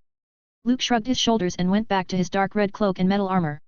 His guest appearance as Superman was originally intended to divert the public's attention, provide an internship job for his cousin, and promote the formation of the Justice League in advance. Under his own name, Vought Enterprise would also make follow-up preparations for the follow-up publicity, packaging his image and sending out the news. Striving to make Superman the hottest intellectual property in the world. Now, it was just the first step, there was still a long way to go. He believed that a 2.5-year internship was enough for Clark to finish his studies, leave the novice village, and step into the wider world. I thought everyone wanted to be a hero. His younger cousin was surprised. Judging from Luke's tone, his older cousin seemed to have no nostalgia for Superman's identity. This was the hottest darling of the media recently. Even though Clark wasn't interested in pursuing fame and fortune, he was still a little excited about being a superhero that everyone praised. Clark, a word to the wise, the bigger the pecs, the greater the responsibility, oh no. With great power comes great responsibility. Luke spoke at length and began to impart life lessons.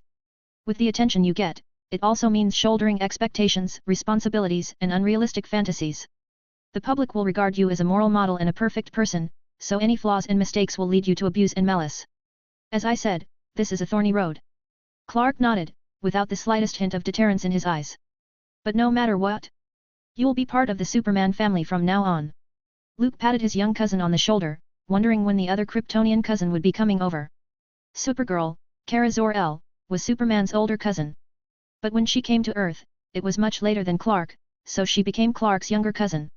I'll do it right. Clark changed into his Superman uniform and felt a sense of power in his body. Luke just smiled at his cousin's uncontrollable excitement. Perhaps to an outsider, superheroes had a lot to live up to. Everywhere they went, they were sought after, like the brightest star. Actually, it was not as beautiful as they thought. Not to mention that electricity wasn't generated by love, and there was no life insurance, wages, and benefits. They alone were responsible for the reimbursement of uniforms and equipment, which could be quite costly. If the crime rate in their city was as high as Gotham's, that meant they had to work overtime every day. They had to rush to the scene when there was an emergency. Not to mention the 9 to 5, they would have to do both on the same day. It could be said that there were no holidays all year round. Rolling in the sheet with your girlfriend? They had to quickly pull their guns out and go to the front lines. Luke remembered very clearly that his cousin had been like this on several occasions. He was kissing and getting intimate with his girlfriend, Lois Lane. Then, there was a shooting somewhere in Metropolis. Regretfully, he could only fight another day, then turn around to leave. Leaving his girlfriend alone in an empty room, unsatisfied. It wasn't unreasonable to say that Superman and Lois Lane, the exemplary couple, had relationship problems from time to time. All in all, the profession of a superhero wasn't attractive to Luke. He preferred to be neutral, someone who jumped from side to side rather than a firefighter. From now on, Metropolis and this town will be your area, and in addition to your daily special training, you will have to clock in and sign in on time to start your duties. Luke put away his distractions as he handed the job over to his younger cousin. Starting today, Superman would officially debut.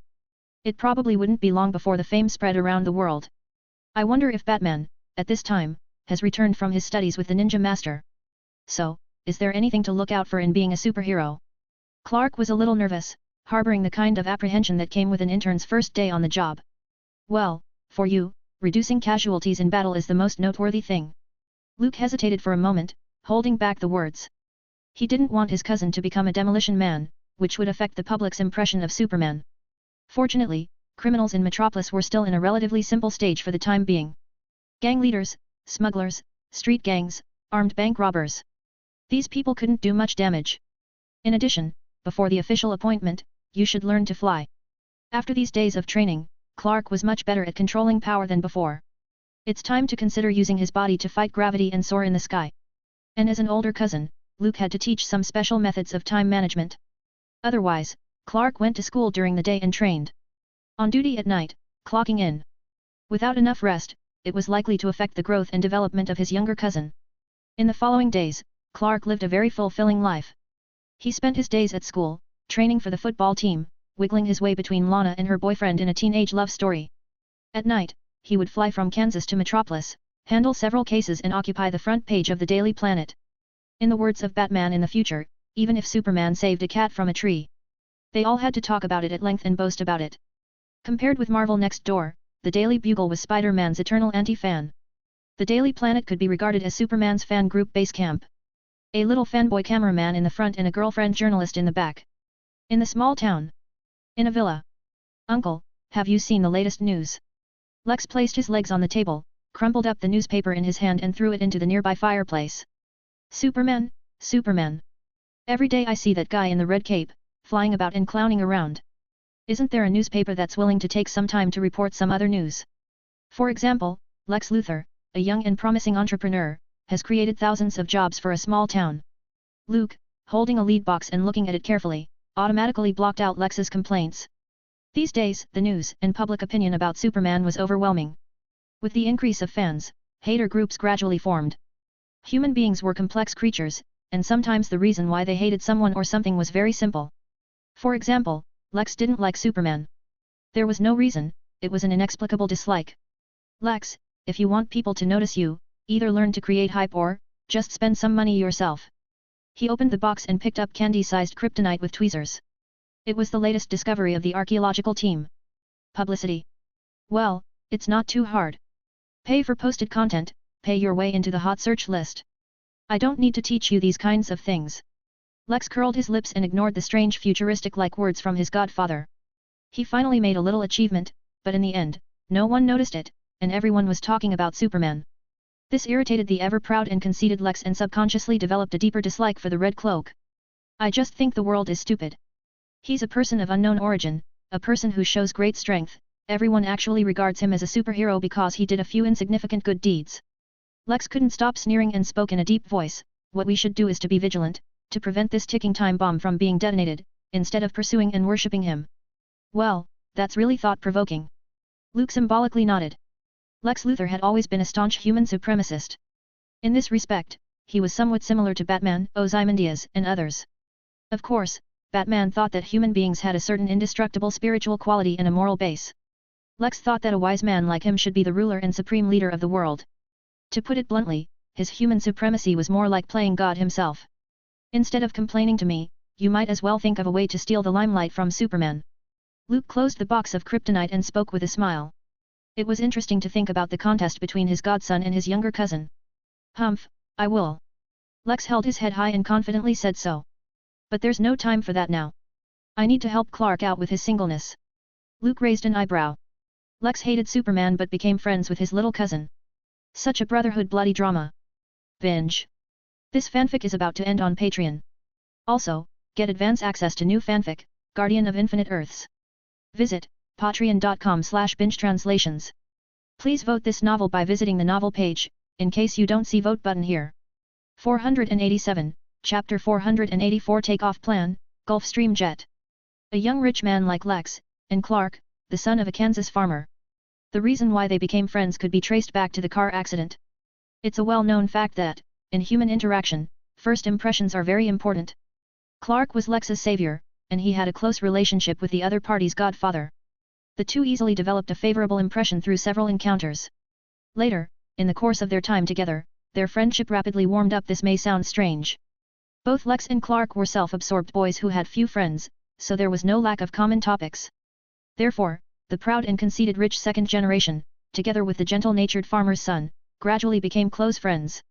Having said that, Luke had to sigh. Superman always seemed to attract the attention of the rich, from Lex Luthor to Bruce Wayne. One was a capitalist in Metropolis, the other was the tycoon of Gotham. The only thing they had in common, except for money, was that they had an unusual relationship with Clark Kent. Then again, Superman had a journalist girlfriend whose father was a Pentagon general. He was the perfect template for a winner in life. But it was understandable. After all, it took the sacrifice of an entire planet of his fellow citizens to get this luck. Lex left the villa, drove a brand new sports car to Kent's door, and honked twice. It didn't take long for Clark, with two dark circles under his eyes, to appear in front of him. Get in. Lex, wearing sunglasses, raised his chin. It's a rare weekend, and you're just sleeping at home? Can't you be a bit more energetic? Clark smiled bitterly. He was busy with his schoolwork and football team training during the day. At night, in his Superman uniform, he ran from Kansas to Metropolis to fight criminals and punish evil. His schedule was packed for 24 hours a day, so he had a serious lack of sleep.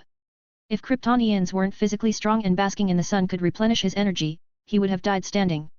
Come on, Lex, I'm not interested in those parties, and I don't want to meet other girls. Clark sat helplessly in the passenger seat. This new friend of his had been quite preoccupied with his relationship lately. He not only held parties and introduced people but also taught him all kinds of tricks to pick up girls. Unfortunately, Clark was the innocent type. He was completely unimpressed by the hot girls with short shorts and skirts, twirling their tiny waists. He only had Lana in mind. Clark? Don't you want to enrich your life? They would also stop calling you a nerd. Lex said with a smile. I took the opportunity of the equestrian competition in town to ask Lana out for you. A bored Clark suddenly looked like he was high on caffeine. His eyes widened as he asked, an equestrian competition? That's right, didn't you know? Lana was the champion of the equestrian competition in town for 3 years in a row, and she also represented Kansas in an international championship in Metropolis. Lex confidently chuckled. If you can do well in this competition? She'll definitely be impressed. But Clark didn't look surprised, he just scratched his head and said, but I don't know how to ride a horse. Lex's cheerful voice came to a screeching halt. How could someone with a farm and pastures at home not ride a horse? There's 3 days before the race, you can learn. Lex went to great lengths to help Clark out. I can be your riding instructor. Seeing Lex so positive, Clark couldn't help but feel a little touched. He wondered if he should ask his older cousin for a few days off to learn horsemanship temporarily. I didn't know you could ride a horse? Do those aristocratic private schools teach that too? Clark curiously asked. Golf, equestrian, skiing, fencing. I took classes. Lex seemed to think of something and spoke in a low voice. My father was very demanding, he wanted me to do my best in everything. So, sitting next to you is an equestrian master, a professional skier, and a fencing master. East Nepal, Lukla airstrip. A Gulfstream jet sat quietly on the runway. An old man with grey hair stood at the entrance to the lowered ramp, gazing into the distance as if waiting for some traveler to return home. He was wearing a handcrafted suit, a pair of Oxford leather shoes under his feet, with his hair immaculately combed and a distinctly British accent. After a long while, a figure finally appeared on the empty runway. The other party walked towards the passenger plane without hindrance. This was a young man who looked like a vagrant, and despite the grime and dirt on his face, his eyes were extraordinarily bright, giving him a sense of resoluteness. Master Wayne, you've been gone a long time. The old man spoke in a chiding tone while holding back his inner joy. You look very fashionable. Apart from the mud. That's right. This travel-stained vagrant was Gotham's favorite son, Bruce Wayne, who had disappeared for many years. He started traveling the world a long time ago to experience life in the underworld. Even Alfred, the old butler, was unaware of his whereabouts. It was not until a few days ago that the other party learned that Bruce Wayne was in Nepal. Long time no see, Alfred. The vagrant named Bruce Wayne smiled, happy to see someone he was close to. In the time he had spent traveling the world, he experienced and learnt a lot of things. The League of Assassins taught him how to arm himself and build a fearsome image. Although, the Ninja Master and Bruce Wayne didn't share the same philosophy. But the latter absorbed the best and discarded the worst, perfecting the inner workings for himself. What is this? Superman. Bruce took a shower on the jet and changed into a fresh outfit. It had been a long time since he had experienced what it was like to feel clean. Metropolis's new superhero. They said he could fly and lift a truck with one hand. Quite amazing. Alfred glanced at the newspaper and replied. Master Wayne, a lot has happened in the years you've been away. Bruce's brows were slightly furrowed, his attention drawn to the red cloak in the newspaper. A flying Superman. Like what? Bruce, looking back, casually asked. For example, legally, you're deceased. Alfred shrugged his shoulders and humorously said, you have been missing for 7 years. Everyone in Gotham thought that the only heir to the Wayne family died for various strange reasons. So, my return to Gotham is tantamount to performing a miracle, coming back from the dead. Bruce tugged at the corners of his mouth. He didn't care about these details. Before he left, the proud son of Gotham passed on the entirety of his parents' vast legacy to the old butler. Although, Wayne Enterprises fell into the hands of those board members. But there was no difficulty in taking it out whenever he wanted to. Is Gotham still as abysmal as ever? After a while, Bruce withdrew his distractions and asked the question that concerned him most. Gotham has never changed, Master Wayne. Alfred replied. Then it's time for some changes. Bruce said, looking at the floating clouds through the window. Binge. This fanfic is about to end on Patreon. Also, get advance access to new fanfic, Guardian of Infinite Earths. Visit patreon.com/bingetranslations. Please vote this novel by visiting the novel page, in case you don't see vote button here. 488, Chapter 485 Kryptonite Types, Another Field. Luke readily agreed to his little cousin's day off and specifically told him that boys should take good care of themselves when they were away from home. Clark was confused when he left. He just studied equestrian with Lex and practiced fencing with him at most. What was there to take good care of? Could Lex hurt me? I really want to fast forward straight to my dear godson learning about Superman's true identity and then turning into the #1 anti-fan and breaking up with Clark in anger. Luke smiled, put away his inner mischief and looked at the newspaper on the table. The title above, highlighted in bold letters. Missing for 7 years, back from the dead. Wayne family's heir returns to Gotham. As Luke predicted, with Superman's debut, members of the Justice League would appear one after another. It seems Batman has successfully backstabbed the Ninja Master and is ready to begin his plans to reform Gotham. Luke looked at the handsome young Bruce Wayne in the newspaper and thought that the Ninja Master was really unlucky. Backstabbed by his own student. From his favorite student, his own daughter, his men, and finally even his own grandchild ran away. This showed that the loyalty of the core members of an organization like the League of Assassins, which had no real agenda, was a big issue. Let Batman play his cops and robbers game for a while. Luke shook his head and dismissed the idea of going to Gotham. Batman wasn't as gullible as his simple-minded cousin. The latter was perhaps the most vigilant person in the world, verging on ruthless paranoia. It's important to know that Clark had forged a deep friendship with Batman after so many years in the Justice League, surviving and fighting alongside him. Even so, there was still a chunk of kryptonite in the other party's belt. Speaking of kryptonite, the excavation work is not going well. Luke tapped his fingers on the table. In order to collect the kryptonite around town, he had organized an archaeological team and launched an extensive search. In this period of time, quite a lot of green kryptonite was found. It was one of the most common types, capable of rendering Kryptonians incredibly weak, incapacitated and even causing fatal damage. But there were many types of kryptonite. For example, the red kryptonite that made Superman lose his sense of morality, become evil and hallucinate. Gold kryptonite that permanently eliminates superpowers.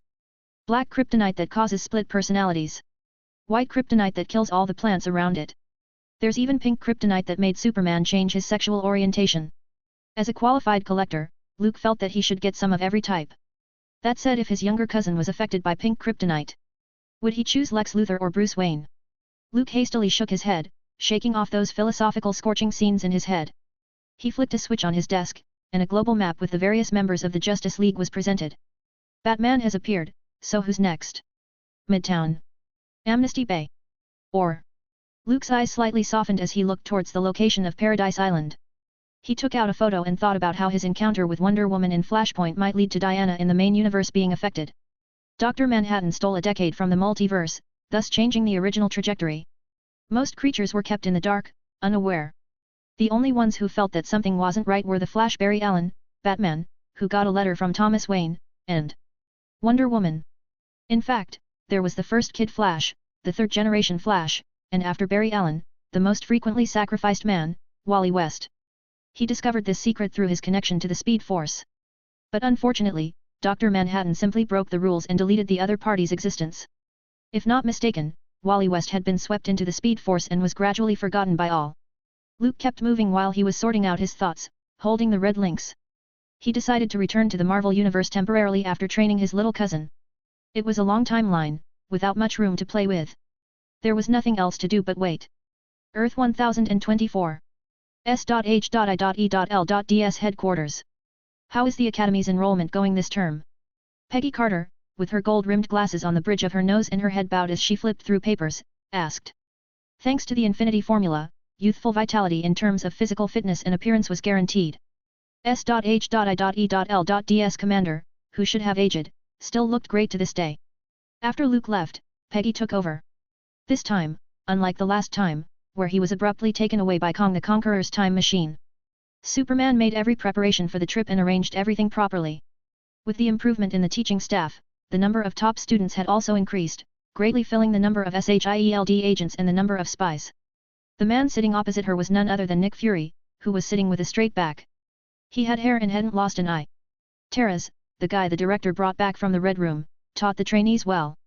Peggy slightly frowned. She stopped turning the files and spoke with a warning tone, but equally, he is also the teacher who receives the most complaints. Fury, as you know, I've never been too keen on treating cadets with an overly, cold-blooded approach. It could cause irreparable psychological trauma while crushing their potential. Nick Fury didn't refute or agree. Compared with Peggy's wishy-washy approach, he preferred a simpler and rougher style of doing things. Dr. Zola and Baron Strucker? How are they doing with the Hydra integration campaign? Skipping the unpleasant topic, Peggy brought up Hydra, which had been taken in by Luke. After Superman left, these ambitious, motivated bunch, each with their own agenda, didn't quite settle down. But there was the Invaders team composed of Captain America, Winter Soldier, and Howard Stark's Iron Man. Together with the vampires, werewolves, the Three Sanctums, and other forces from all sides. Hydra, headed by Baron Strucker, were too afraid to do anything. Daniel Whitehall, whose lair has been discovered, launched a surprise attack last week against the mutants, but the other party had the presence of the Inhuman with him and eventually escaped. Nick Foley showed regret. He suspected that Hydra had deliberately let it slip but found no substantial evidence.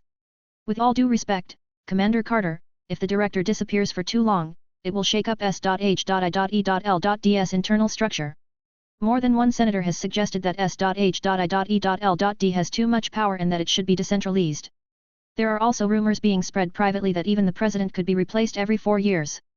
But S.H.I.E.L.D. never changes, and it's trampling on freedom and democracy. Peggy didn't look up but gently replied, "Who said that?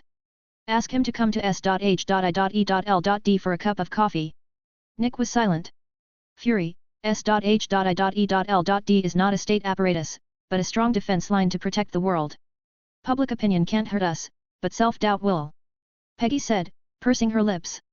About the distribution of commercial trade with Atlantis, the Magic Congress led by Kamar-Taj and Superman, and Hotel Inferno in Las Vegas. All these need to be handled by SHIELD. The reason we have been given so much and so much power aren't because people gave it to us, but because Superman exists. Peggy was clear-headed. It didn't matter how much discontent or opinions the senators in Congress had or the president in the White House had. Before they were sure Luke wouldn't come back, they had to keep it to themselves. Without S.H.I.E.L.D., who will be responsible for those things? The three sanctums would never acknowledge the secular government, let alone the devils in hell, that had no regard for humans. With great power comes great responsibility. Have you heard of that saying? Peggy asked with a smile. This is something Luke often said. He says it's actually the other way around, the greater the responsibility, the greater the ability. Nick Fury thought about it for a while but didn't say anything else. S.H.I.E.L.D. didn't exist because of the United States, nor the World Security Council. It was based on a person who had disappeared for a long time. Superman. Fury didn't seem to look too good when he left just now. The female secretary walked over on a pair of high heels. She had short, uncommon burgundy hair and a pretty young, youthful face that exuded a charming aura. He's blinded by patriotism. SHIELD was never in the service of the federal government or the White House. Peggy faintly remarked. Natasha, any news from Howard? The lucky girl who just came out of the Red Room and was personally chosen by Peggy placed down the documents in her hand and whispered, Mr. Stark is busy holding the World Expo to promote his iron battlesuit. However, he sent a message 2 days ago, saying that he found the place that the director was talking about, the country called Wakanda. There is an extraordinary abundance of vibranium there. It's just rather hostile to outsiders, and the culture is conservative and closed. Peggy covered her forehead, seemingly having a headache. In Howard's usual fashion, he was probably already heading there with a team. Wakanda. I've never heard of the country. I hope he doesn't get into any international disputes. Peggy shook her head. She couldn't restrain Howard. Since becoming Iron Man, that guy had been running around the world, and at one point, his fame was almost catching up with the semi-retired Captain America. Binge. This fanfic is about to end on Patreon. Also, get advance access to new fanfic, Guardian of Infinite Earths. Visit patreon.com/bingetranslations. Please vote this novel by visiting the novel page, in case you don't see vote button here. 489, Chapter 486. Clark, cut him through the middle. Clark recently cancelled all extracurricular activities, not only asking for leave from his cousin but also getting rid of the miserable life of being a human sandbag. He also suspended his training with the football team. Apart from punching in at Metropolis on time at night, he basically studied fencing skills at Lex's villa during the day or went to the pasture to learn how to ride a horse. Even Jonathan was surprised. When did Clark fall in love with riding? Unbeknownst to him, his son was just trying to excel in the competition and succeed in winning the heart of his crush. If it were the old Clark, he wouldn't have been so proactive. It's the cowering and self-doubting that Superman in his adolescence did most often. However, Clark's mentality changed after being trained by his cousin. As long as the hoe is properly wielded, there's no corner that can't be dug. Famous flowers have owners, but I can help loosen the soil. Muttering the classic motto he learned from his cousin, Clark leaned forward and lowered himself onto the horse's back, harnessing the horse that was spreading its hooves and galloping. Clark, you may really have a talent for this. Lex slowly followed, trying to restrain the surprised expression on his face. For the first time, he discovered that this guy, who was called a nerd in school, had a learning ability far beyond that of ordinary people. Ordinary people would need at least 3 days to properly learn the best riding position for them. But in Clark's case, he could already gallop and do some difficult moves. Does a level like this qualify me to compete in the equestrian competition? Clark went for 2 laps and tugged on the reins. He slowly straightened his back and reduced his speed.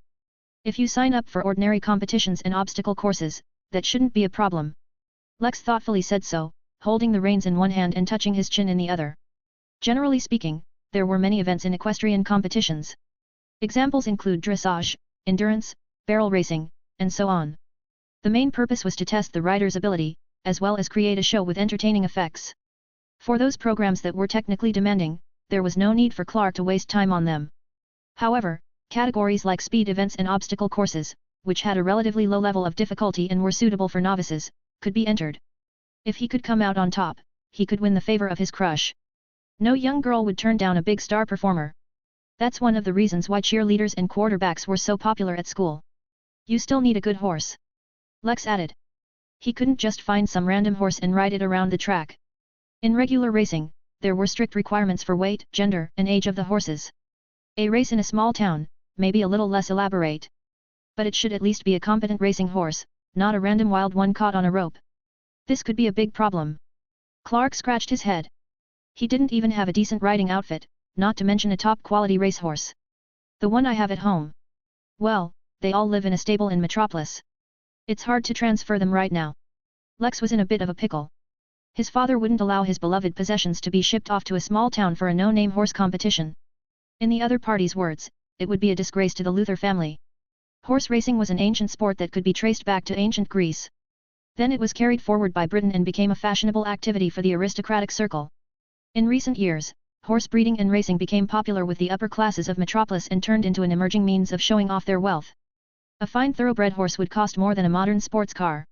It required the employment of specialized workers and breeders, as well as the acquisition of grounds, and so on. The rich were fond of creating gated leisure activities in the hopes of separating themselves from the poor. Yachts, sports cars, private jets, were all similarly exclusive items of status. Maybe Uncle Luke would have an idea. I remember a thoroughbred of his that won the World Show Jumping Championships. It was called Lightning Berry. Lex took off his helmet, rolled back to dismount, and suddenly remembered. He didn't have many friends, so he attached great importance to Clark. I'll go and ask later. If it were anyone else, Clark would probably have left it at that and not bothered Lex anymore. But if it's his cousin, it's worth a try. They were all relatives, so it shouldn't be a problem to borrow a horse. Lightning Berry? Sure.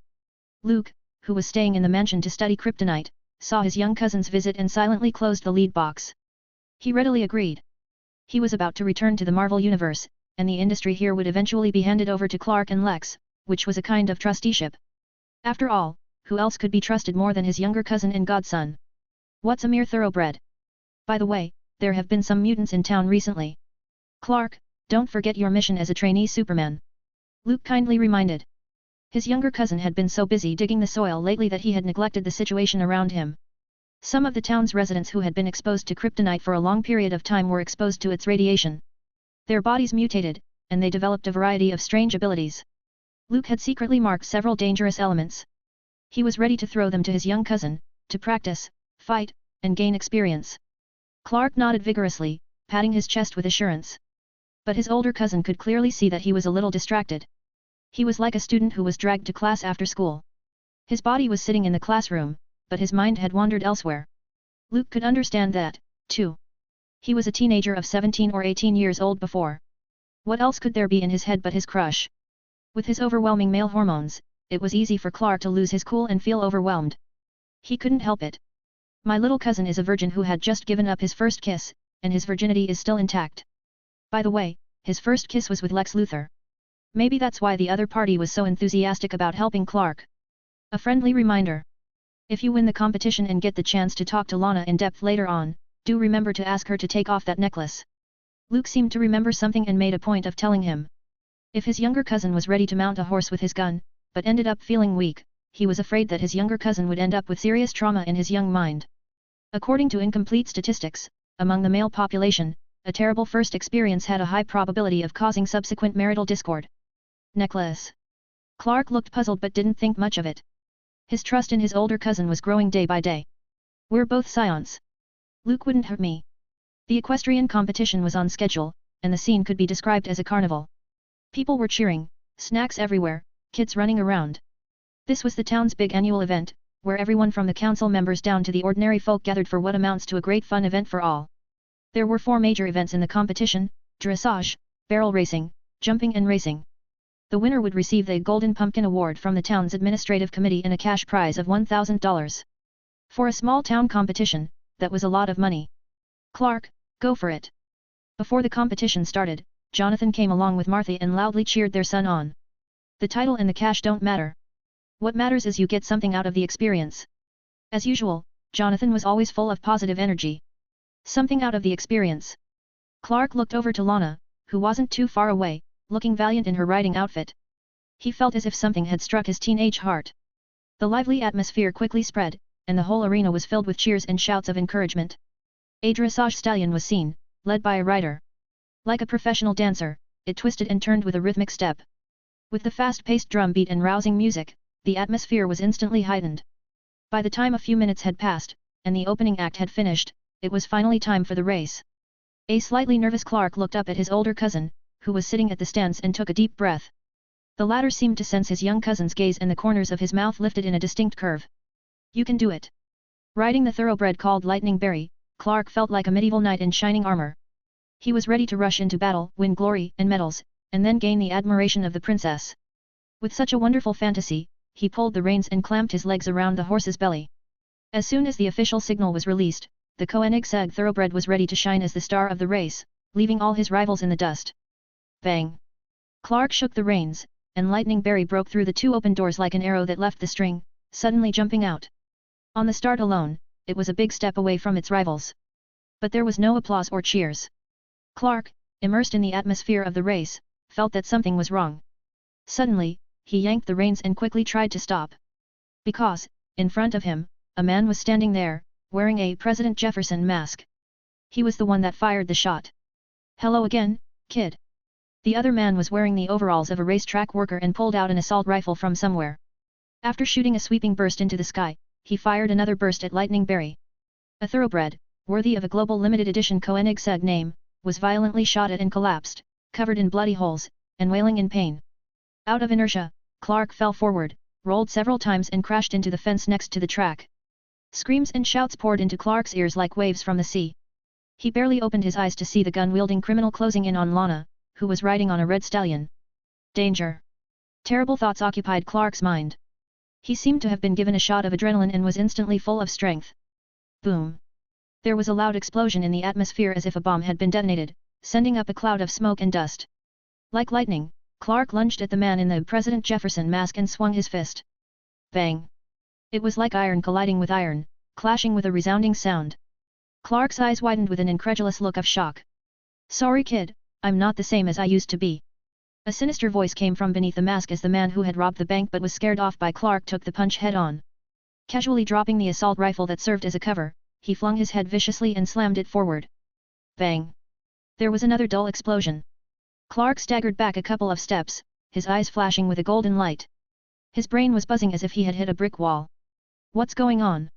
Clark was barely able to gain his footing when he saw President Jefferson rushing up. The skin of the opponent's entire body took on a metallic tinge. As if cast from steel, it was infused with a powerful sense of strength. Where did he come from? Luke, sitting in the stands, had his mouth curled up with a slight look of amusement. He wanted to see what his young cousin, who he had trained, would do against an enemy of equal strength. However, Clark's situation didn't look optimistic. His younger cousin had learned to control his strength, but he really lacked talent in fighting. President Jefferson with his steel-like body pinned Clark down, delivering a storm of blows. Swing and dodge. His speed and reflexes are no match for Luke. Thanks to his lengthy experience as a human sandbag, Clark quickly settled into a rhythm and began to look for opportunities. Crossing his arms, he braced himself for President Jefferson's fist. And then, bending his elbow, he smashed into his opponent's head as the guy leaned in. Boom! Like a heavy hammer, it blasted President Jefferson and knocked him back. Clark continued to assume a defensive stance. He couldn't attack but knew how to counter. Come on! The young cousin made the provocative gesture he had learned from Luke, raising his finger and hooking it a few times. The faint-headed President Jefferson seemed to be taunted, sprinting over like an angry bull. The steel palms that could crush steel and shatter rock snapped together and tightened around Clark. The sudden force was enough to crush other people's bones and break their internal organs. But Clark just found it hard to breathe. He didn't panic and followed his example. Head back, and forward thrust. Bang! President Jefferson, who had been hit once with an elbow, took another blow to the head and staggered backwards, blood pouring from his ears and nose. Try to cut him through the middle. Clark seemed to hear his cousin's voice. He subconsciously stepped forward and clenched both his fists. It quickly hit President Jefferson on the chest. Each punch was thrown with all its might, like a rounded sledgehammer. Bang, bang, bang. A continuous muffled sound echoed across the racecourse. Even though President Jefferson had a steel body, faced with Clark's lightning-fast fist, he couldn't withstand it and vomited a mouthful of blood, then fell to the ground and fainted. Binge. This fanfic is about to end on Patreon. Also, get advance access to new fanfic, Guardian of Infinite Earths. Visit patreon.com/bingetranslations. Please vote this novel by visiting the novel page, in case you don't see vote button here. 490, Chapter 487 Super Scion, Deadly Black Kryptonite. With the criminal wearing a President Jefferson mask falling down, the metallic luster of his skin slowly receded, and he returned to his normal appearance. Lana, riding on a red horse, looked at Clark with shocked eyes, as if she couldn't believe it. The latter quickly withdrew and acted as if he was caught skipping school by a teacher. Generally speaking, the identity of a superhero was their biggest secret. Once discovered, there would always be some trouble. Fortunately, the track was full of people and full of chaos. No one noticed except for Lana. Otherwise, Clark wouldn't know what to do. A kryptonite mutant. Luke said as he walked off the bleachers, lifting the corners of his mouth.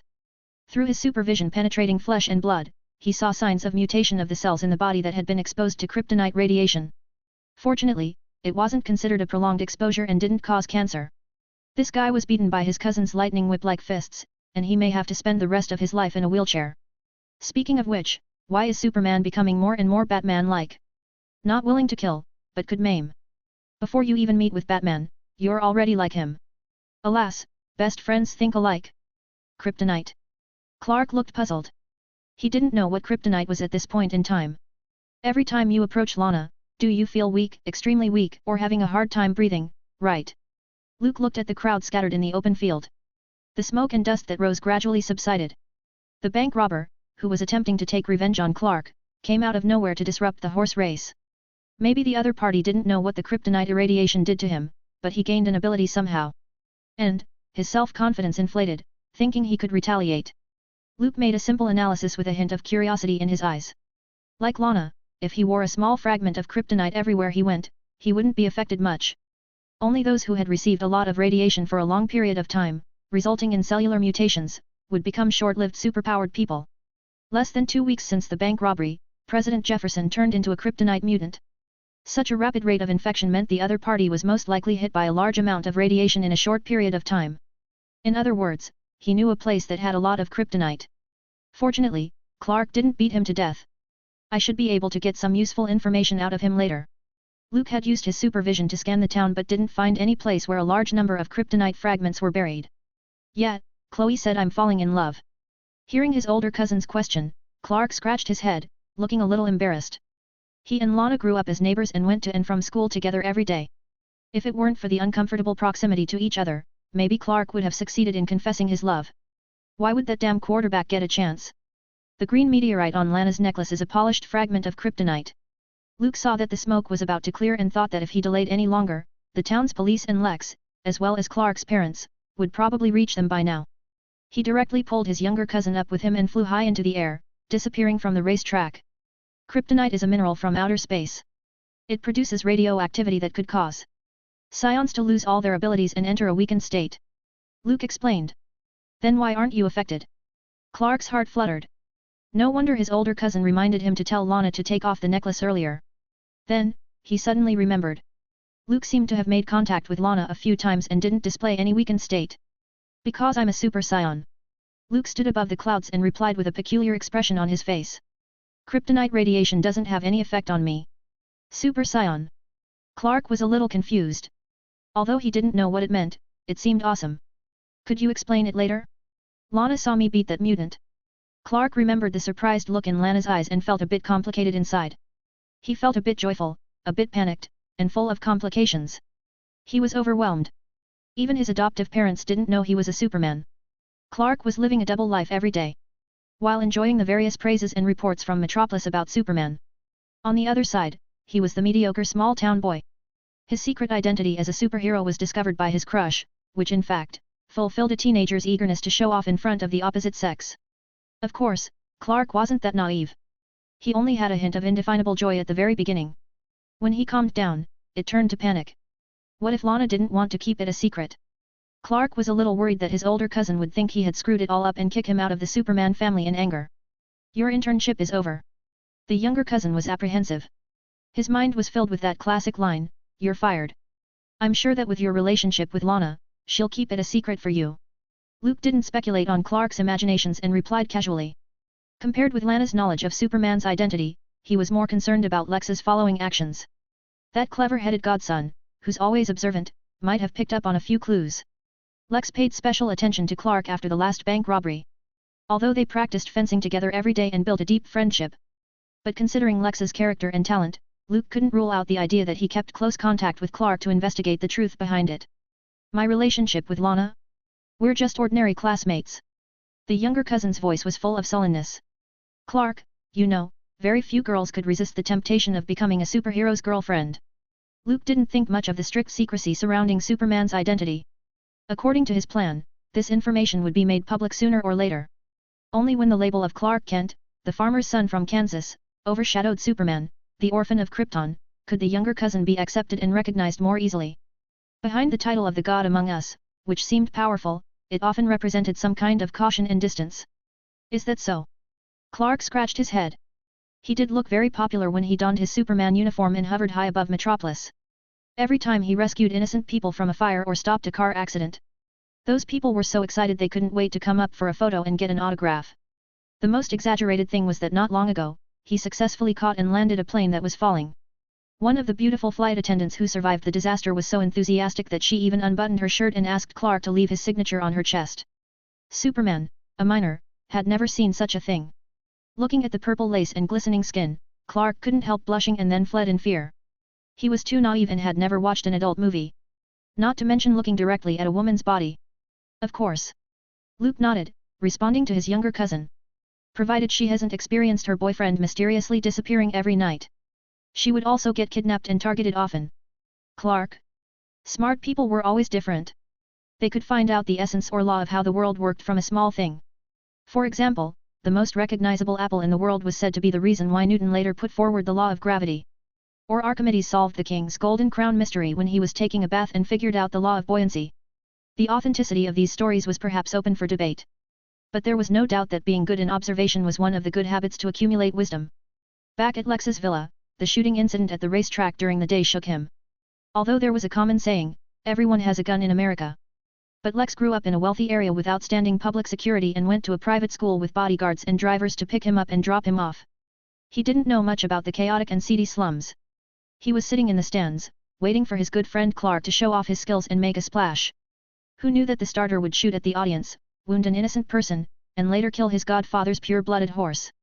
By the time the submachine gun swept toward the sky, everyone had scattered like birds. Lex was swept up in the tide of panicked people and couldn't move an inch. He shouted Clark's name, but no one answered. Later, he returned to the racetrack. The man wearing the President Jefferson mask was being carried out on a stretcher. And Clark was obediently giving a statement to the police. According to his words, Superman saved him. Superman again. Lex wrinkled his brow. He always felt that something was not quite right. Clark seemed like he was hiding some kind of secret from him. He just kept staring at Lana's chest. Although they hadn't known each other for a long time, Lex felt he knew Clark quite well. He wasn't very good at lying, let alone staring at his crush's chest, like a pervert. Usually, this guy would feel nervous when looking at Lana in the eye. Why would he be so bold now? Lex's intuition was telling him that Clark was hiding something. Such an assumption made his two eyes slightly light up as if he had found some kind of interesting activity. Detective Lex Luthor is on the case. Lex proudly said. He regarded it as a pastime. It was like being too bored after breakfast and killing time with a newspaper crossword puzzle. First, find a way to get a statement from the robber, then. Lana? There's something strange about her that's making Clark unusually concerned. Lex snapped his fingers. His ability to do something when he put his mind to it had always been excellent, and without the slightest hesitation, he began to formulate a plan. Caves, meteorites. A few days later, Lex got a lot of useful information from the bank robber who was lying in the hospital bed, paralyzed, with the bargaining chip of a lawyer. According to President Jefferson, in order to avoid the police, instead of running along the highway, he abandoned his car and hid it in the dense forest over 10 kilometers outside of town. Then, he accidentally fell into an empty cave. Inside, the rock walls were covered with various shiny green ores, like clusters of growing plants. The other party stayed there for a week or so and found that his body had undergone great changes. It was as if his skin turned to metal and felt hard as steel. After repeated tests and confirming his invulnerability from knives and guns, President Jefferson decided to go back into town, kill the kid, and rob the bank. This was the plan that came out of his stupid muscle-filled brain. This was the end of the conversation, and Lex's visiting hours were over. He didn't go any further and asked who Superman really was and what he looked like. The ore gives people superpowers. Lex's face twitched, forcibly suppressing his inner excitement. But his clenched hands exposed his restless mood. Should I tell Uncle Luke? Almost immediately, Lex thought of Luke. But he immediately dismissed the idea. It might just be a lie made up by the bank robber. Without confirmation and rashly running to claim credit, he was afraid it would provoke ridicule. Lex hesitated. He thought of what the bank robber said, that there was an ore hidden in the trunk of his jeep. Lex? Lex. That afternoon, Clark came over to Lex's place as usual. Although the equestrian competition was stopped and cancelled, fencing could still go on. Besides, Clark would rather spend time with his friends than face his older cousin. At least it wouldn't be stressful. Luke was sometimes not very serious and enjoyed saying strange things that people couldn't understand. But perhaps because of the keen intuition of Kryptonians, he always felt like there was something pressing on his head every time he faced his older cousin. Maybe it's the oppressive feeling a Super Saiyan emanates. It's unlocked. Clark rang the doorbell several times, but there was no response. He stretched out his hand and pushed the door. The mahogany-clad copper-thick door opened a bit. Lex. Clark tried to call him twice. Still no response. So, he walked inside and went straight up the stairs to the second floor, where Lex's study was. You're home? Why didn't you answer? Clark couldn't help complaining when he saw Lex sitting in front of his desk with his head down. I didn't hear you. Lex looked like he had a cold. His voice was a little hoarse, and he spoke one word at a time. His eyes were looking straight at an iron box on the table, without looking at his friend who had arrived. You're a little strange. Are you sick? Clark felt something wasn't quite right and came closer. No. I'm fine. Lex slowly looked up and pulled out a stiff smile. His eyes were filled with a fierce light, like a beast, radiating a violent aura. Clark saw that and couldn't help but step back. Lex, who was usually humorous and tried to show his gentle side, was like a different person. He suddenly stood up, grabbed the slender steel sword on the shelf and stabbed at Clark. Lex, what are you doing? Clark was careless. He didn't dodge and was directly hit by the other party. The sharp steel sword pierced his chest, bending into an arc, not even pricking Superman's skin. According to Clark's broad-minded character, he couldn't possibly kill Lex. So, he could only shout, trying to wake him up, while constantly backing up and avoiding the attack. Thud. Clark hit the table. The metal box shook, the contents rolled out and fell on the carpet. He involuntarily looked back and found a dark, pitch-black abnormal crystal. The glow of the surface seemed to bounce off, causing Clark's eyes to slightly squint. He wanted to look away and try to wake Lex up, but a different voice seemed to appear in his head. It roared and echoed. Kill this bastard. Crush his bones and show him a painful death. Step on his face. This arrogant show-off. Clark Kent, you're the most powerful person in the world. Why should you obey the rules? You can do whatever you want. Clark wrapped his hands around his head, trying to shake that hateful voice out of his head. That voice is yourself, Clark. You need to learn to accept it. Lex's pitch-black pupil shrunk, and an evil grin appeared at the corners of his mouth. Get rid of those restraints and make yourself feel better, right? Clark's forehead was bursting with veins as if filled with rage. He looked over at the chattering Lex, took a big step forward, broke the steel sword that had once again stabbed him in the chest, and raised his hand to knock his opponent out of the room. Bang! Lex's body slammed against the wall, and he passed out. You're too noisy. Clark spoke in a foul tone that didn't fit his personality. 491, Chapter 488 Educating with Love, Fist of Justice. More than a dozen kilometers away from town, in a dense cave, archaeologists were carefully studying clusters of growing green ores on the rock walls. There's a stronger radiation with high energy readings, similar to gamma rays and X-rays, which can penetrate objects and living things. An old man with grey hair analyzed the strange new mineral with the help of various instruments. Fortunately, Mr. Cavill warned us before to use lead containers to collect them. Otherwise, under prolonged exposure, it might cause damage to the human body. Behind the flock of archaeologists, there were workers carrying instruments. They were all wrapped in a layer of thick clothing similar to protective clothing. The surface was covered with lead that was designed to stop kryptonite's radioactive energy from penetrating cells, inducing mutations in the body. Oh, I just happen to know a few things. Luke waved modestly. He symbolically wore a protective suit and walked into the cave. The pervasive radiation energy pressed over like ocean waves. If Luke were replaced with his younger cousin Clark, within a few seconds, the other party would be too weak to walk. This was a Kryptonian's nightmare. Even breathing in there had become a deadly move. Professor Base, according to the agreement we signed, this is a private expedition, so all items found during the expedition are property of Vought Enterprise. Luke touched the fluorescent shimmering kryptonite with his hand and gently reminded. Of course, Mr. Cavill. You generously funded us, so it's reasonable that anything found during this period would belong to you. Professor Base withdrew his fascinated gaze. These green ores had never been seen before. According to the data obtained by the instruments, their composition wasn't even on the periodic table. If he could conduct in-depth research, he could write over a dozen world-shaking, world-class research papers. Maybe he could prove that there were some civilizations that lived in space. Unfortunately, Vought Enterprise had a strong presence. A mere professor of archaeology from the University of Michigan couldn't compete with a huge company. The reality wasn't a Hollywood movie. Nobody could overturn a large company. It was even more difficult than reaching the sky. At least the latter could be reached with the help of airships and rockets. Can I keep a piece as a souvenir? The professor cautiously asked. This is probably the most valuable discovery in my archaeological career. Luke nodded and didn't refuse. In this studio, kryptonite was like vibranium in the Marvel studio. It sounded very precious and rare, but in fact, it was quite popular, almost every person had some. Except for Lex Luthor, who knew how to synthesize kryptonite artificially, and Batman, a kryptonite collector. Almost every villain who had faced Superman had used that thing against Clark. And the results were remarkable, tried and true. I'll have someone polish an ore as a gift for you, Professor. Luke slightly smiled. A tiny piece of kryptonite had no effect on ordinary people. Otherwise, Clark's crush, Lana, would have mutated a long time ago. As for whether this generous behavior would cause trouble to his younger cousin, it was no longer his concern.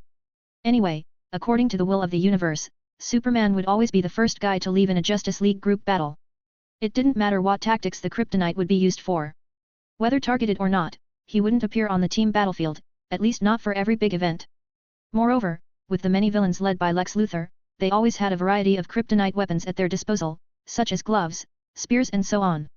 There were also various means of using the Red Sun projector, charm magic, mind control, and so on. This resulted in Superman's combat power fluctuating between a very high ceiling and a very low floor for many years. Sometimes even the Swamp Thing and the second-rate villains like Poison Ivy could easily defeat him. Sometimes powerful beings like Darkseid and Mandrake were beaten back by Superman. Of course, no matter how the version was updated, Batman was always the top dog. Are most of them green kryptonite? Are there any other kind? Luke's supervision was greatly limited in the cave. The radiation formed by a large amount of kryptonite was like a hazy mist, obstructing his vision. Maybe that's why he couldn't find this cave in the first place. The leaked radiation was like a perfect protective cover, hiding from his gaze. Had it not been for the information provided by the unlucky bank robber, Luke would probably have had a hard time finding this place. Wearing protective clothing, he continued to go deeper until he reached the end of the trail. He didn't get anything else. Luke reluctantly shook his head, a little disappointed.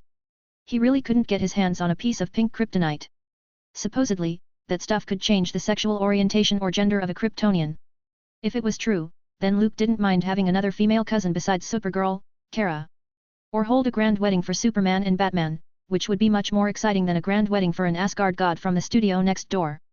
I must have brought the Marvel Universe's way of doing things here. Luke smiled and shook off the strange ideas in his head. In the DC world, thinking about these funny things all the time wasn't a good thing. It needed to be darker to fit in. Luke casually told the staff a few things and turned to leave the cave.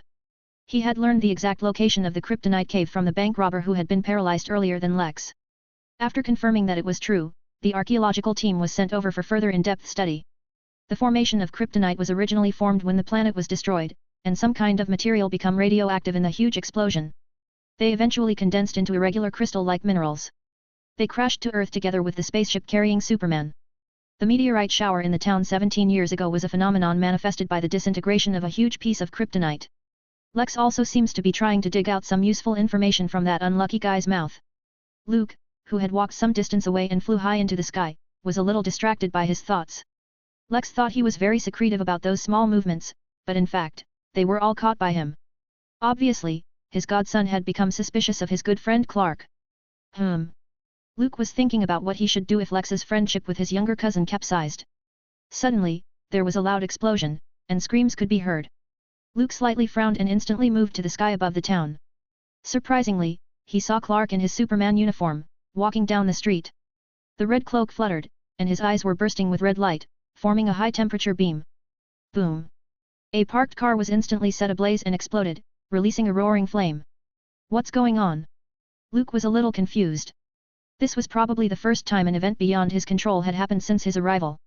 His younger cousin Clark became the source of panic, a criminal who was wreaking havoc. Had he not known the situation, Luke might have thought he had arrived on the set of the Injustice League. This doesn't make any sense. Clark? Luke didn't dwell on it. He covered himself with his Superman battlesuit and landed in front of his little cousin, ready to stop the other party from carrying on with the destruction. For superheroes like Superman and Batman, hurting others and taking away lives had always been the beginning of turning evil. This had long been proven by the Dark Knights of the Dark Multiverse. Although it sounded unreasonable, because in the Marvel Universe next door, even Captain America didn't go soft on the battlefield, he was still the embodiment of absolute justice. But such boring questions could usually be attributed only to the influence of the will from above the all-powerful universe, and no decent answers could be obtained. Superman, who killed Joker, formed an Injustice League. Batman, who killed Joker, became the Batman who laughs. The source of the problem had been found. The culprit was the Joker. Do you know what you're doing? Luke's voice rang out directly within Clark's mind. The latter's pitch-black pupils faintly stared at the familiar figure not far away. Kill him. You're the most powerful person in the world. Any stumbling block that stands in the way will be trampled to smithereens. The negative personality caused by black kryptonite seemed to dominate Clark's will. He hesitated, struggling violently within. But before the two personalities could distinguish the winner, Luke took a step forward. The ground bloomed with cracks. He used the powerful recoil force to push his way to Clark's side. Thump! A dull thud rang out. Like a clear sky suddenly exploding with ear-splitting thunder, it reverberated and spread far away. Clark's eyes widened, seemingly in disbelief. Then his body flew up, and he slammed heavily on the ground. Boom boom boom! Clark broke through the walls behind him. His entire body was pushed to the ground by the overwhelming force, causing a deep gully. Luke is actually beating me up. The normal personality, which was briefly conscious, expressed shock. Normally, shouldn't Luke be trying to wake me up, vocalizing the good old days while enduring my stormy attacks and refusing to fight? Why didn't he even try that and just attack? The questions passing through his heart were soon swallowed up by the anger of his negative personality. Clark supported himself with both hands and got up from the ground. He slightly shook his head to eliminate the buzzing in his head. In his right eye, a circle of an obvious bruise appeared. Kill him. Take revenge. The violent and impulsive emotion took over Clark's heart. He coldly snorted and exerted his strength under his feet. Like a gust of wind on the flat ground, there was a loud roar. The red cloak drew out a residual shadow and charged straight at Luke, who was one street away. I've told you many times, Clark. If you're slow and have low damage, don't even think about pouncing head-on at your opponent. Luke curled his mouth. His younger Kryptonian cousin, who had been sunbathing for 17 years, posed no threat to him. Suddenly he opened the bio-force field, slightly delaying Superman's movements. Then he raised his right leg. Boom! There was a huge bang. Like a bomb detonating in the air. The air fluctuated violently, visible to the naked eye. Like the waves rolling out. Clark, who had forced his way to his older cousin's body, had a swollen face as if he had been slapped. Then he flew out faster than he had approached, and there was an extra footprint on his face. Don't worry, I have a lot of experience with brainwashed victims. Luke kindly smiled and faintly said, I used to have a friend named Bucky who regained his true self and memory under my effective treatment. For some reason, hearing the comfort from his cousin, Clark's negative personality was a little scary. His opponent's punch, combined with the kick, had shown him that perhaps he wasn't the most powerful person in the world. Don't come closer. Tap, tap, tap. As he spoke, Luke moved forward, step by step. Each step was like a hammer blow to Clark's heart. Compared with the positive personality, the negative personality was arrogant, cocky, brutal, and merciless. So, when he met an opponent who was too strong and invincible, it was easier for it to feel fear and self-doubt. What are you afraid of? As long as you trample me underfoot, there will be no one to stop you anymore. Luke, with a playful smile on his face, deliberately walked slower. He stared at Clark closely, with a look of indifference. The invisible pressure enveloped the younger cousin, who gulped as his throat rolled twice and harshly shouted, "If you take another step, I'll kill everyone in this town." "Then do it. Don't be afraid." Luke shrugged, acting indifferent. "By the way, my dear little cousin, you don't think I'm some kind of nice guy, do you?" The sarcastic laughter made Clark, who was dominated by his negative personality, speechless. He really didn't know what to say. According to the memories preserved in his brain, his older cousin never taught him that he should save the world, protect the human race, and so on.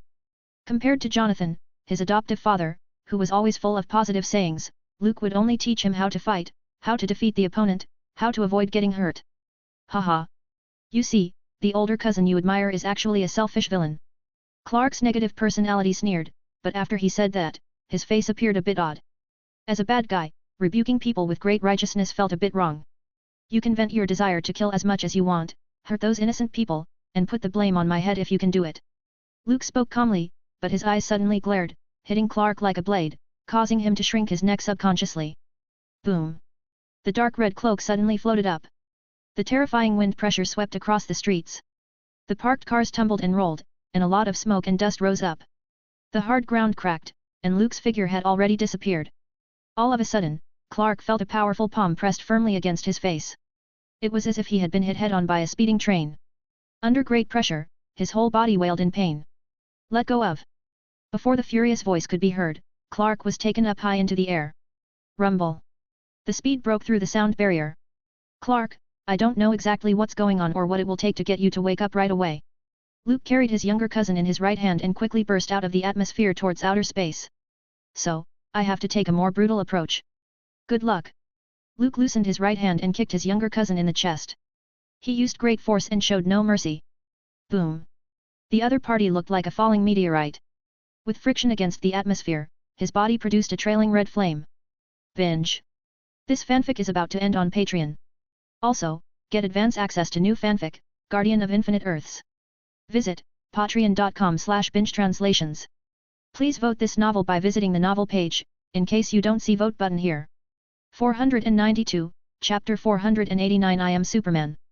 Despite Clark's struggle to adjust his position in the fall as a means of resisting the gravitational pull of the Earth. But Luke's foot was like a cannonball, hitting his chest with all his strength. Clark's bones were aching all over. Clark found it incredibly difficult to even stretch a few fingers, let alone fly. The out-of-control body rapidly flew and left the atmosphere in an instant. Looking at the posture, it seemed like his head was down.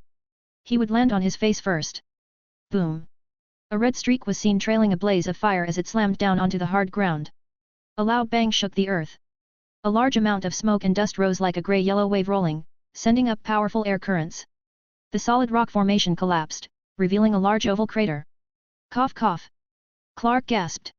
He barely opened his eyes and saw the dark red cloak that was fluttering uncontrollably. "Are you awake now?" Luke softly asked with a kind smile on his face. The Kryptonian younger cousin, who was still firmly occupied by the negative personality, opened his mouth slightly. He seemed to be brewing some unfriendly swear words beginning with F. "Think before you answer. There is a price to pay for saying the wrong thing." Luke cheerfully said so, but his kind eyes seemed dangerous. He looked down on Clark, whose mind had been affected by the kryptonite, with a condescending look. The thought of being shot down from outer space just now caused his young cousin's body to tense up. I'm awake, I'm awake." After spawning a negative personality, Clark appeared to be a lot smarter than before. Or rather, better at reading people's eyes. "Are you really awake?" Luke still seemed approachable and kind. "Really? Cousin, I don't think I've ever been as sober as I am now."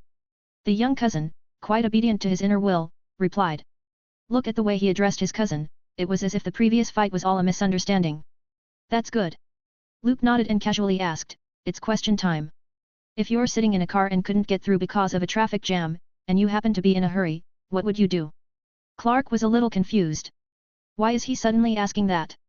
Out of his first internal judgment, he subconsciously said, "Tell the driver to drive the car on the pavement. The road is crowded, but the sides should be wide open." Luke couldn't help but give a thumbs up when he heard this and praised, "A very honest answer." Boom! Boom! Boom! 3 punches were sent out. The young cousin, who had collapsed in the pit, nearly vomited blood. "Cousin, why are you beating me up again?" Clark's negative personality felt equally aggrieved. Was that the wrong answer? If there's a traffic jam and you're in a hurry, why not drive to the sidewalk? Because you didn't obey the rules of the road, Clark. Luke withdrew his fist and then said, how about you think again? What would you do? Well, quietly sit in the car, listen to the radio, waiting for the traffic situation to ease. Clark, who had a few more bruises on his left eye, thought carefully and came up with the standard answer. Very well, that more like what Superman would say. Luke nodded with satisfaction. He felt that even though the black kryptonite distorted Clark's mind and gave birth to a negative personality, he could still use the iron fist of justice to rehabilitate his younger cousin and bring him back to his senses. Luke couldn't help smiling at the glittering tears in Clark's eyes. My younger cousin must have been moved by my good intentions, so he let out touching tears. So, do you still want to rule the world? Luke, like a census worker, asked with concern. No, I don't want to. Clark had learned his lesson this time. Even though his head was full of dark, evil, and terrible thoughts, he would never say them. I just want to live a quiet life, work at sunrise and rest at sunset, and be a simple farmer. Luke's mouth twitched. If he ignored his younger cousin's evasive eyes, he might really think that the negative personality that occupied Clark's body was preparing to turn over a new leaf. After asking a few questions, Luke confirmed that Clark hadn't been subjected to some kind of psychotic attack that made people lose their minds and go crazy. What if it was some kind of charm magic or mind control or something? There was no way the younger cousin could have kept such a clear mind. Considering the kryptonite that was scattered throughout the town, he thought it was possible that Clark had been influenced by it. Luke clearly remembered that, among the many types of kryptonite, black kryptonite could split a personality in two, giving people an opposite personality. Like Clark and Supergirl Kara, both have had this experience before. Thud. Casually knocking his younger cousin's negative personality out with a blow, Luke carried the other party back to town. He arrived at the Luthor villa and saw Lex, who had passed out, and the black crystal that had rolled onto the carpet. With his strong super Kryptonian physique, Luke had no fear of being fatally affected by the radiation energy of the kryptonite. He bent down to pick up the piece of black kryptonite, placed it in his palm and played with it for a moment, and returned it to its lead box. Lex, are you all right? Luke patted the unconscious godson. He used his supervision to tentatively determine that the other party only had a few broken bones, and the problem was minor and not life-threatening. Compared with physical injuries, the shock may be a little worse. After all, it seems that Lex should have been the first to discover this rare piece of black kryptonite. Therefore, he might have been influenced before Clark, which spawned a negative personality. The thought of this gave Luke a bit of a headache. At this period of time, Lex Luthor was barely a normal teenager with a good character. Although he was a little too proud and liked to show off, it was just some harmless minor things. Luke didn't want to see Lex get his personality split by the black kryptonite and thus go down the path of a villain. I hope he's okay. He threw Clark, who was knocked unconscious, and Lex onto the bed in the next bedroom. The radiation energy of the kryptonite was time-limited, and his younger cousin would regain consciousness in a while. As for Lex, he would have to see if he could recover later. If it really didn't work out, Luke would have to find someone from the magical world to give his godson a little spiritual healing. At this point in time, Constantine, the Hellblazer, wasn't born yet. But people like Dr. Fate, Madame Xanadu, and others had already appeared. Luke was confident that with his personal charm, the other parties wouldn't refuse to do him this little favor. For the next few days, Luke stayed in Lex's villa. Clark, who was internally consumed with negativity, sobered up several times during this period. At first, he tried to escape his older cousin's clutches and regain his freedom. Who else in this world would be a match for him, other than Luke? As long as he was out of the other's grasp, Clark could live a comfortable life. But each time Luke caught him, he was beaten up. His younger cousin learned his lesson and became much more obedient. By contrast, Lex was very quiet. The negative personality caused by the black kryptonite changed his temperament. More reserved and more inclined to use devious tricks. Most of the reason why Clark got his ass kicked so many times was Lex's underhanded encouragement. But facing Luke, who had no weaknesses and looked invincible. Even if Superman and Luthor both teamed up, it wouldn't help. After nearly 2 weeks of living in seclusion, the evil, terrifying voice in Clark's head finally disappeared. He felt like he had been sleeping for a long time. Then he opened his hazy eyes, overwhelmed by the strangeness of everything before him. What did I do? Clark recalled some bits and pieces and suddenly felt a strong sense of guilt. He remembered the way he set fire to a car with his heat vision, using unbridled violence to send the town's inhabitants running in panic and fear. He even tried to kill his older cousin. The bad memories made Clark feel awful. Looking at the guilty look on your face, you're probably really sober now. Luke's voice came from the doorway. He was carrying some hot milk and cereal and handed it to his younger cousin. Are you enjoying living with Lex these days? No, I should say sharing a bed. Clark automatically ignored his older cousin's ambiguous banter since he was the one who forbade them from leaving the master bedroom on the second floor of the villa. Fortunately, Lex's villa was large, and there was plenty of living space. Of course, no matter how large the bedroom was, there was only one bed.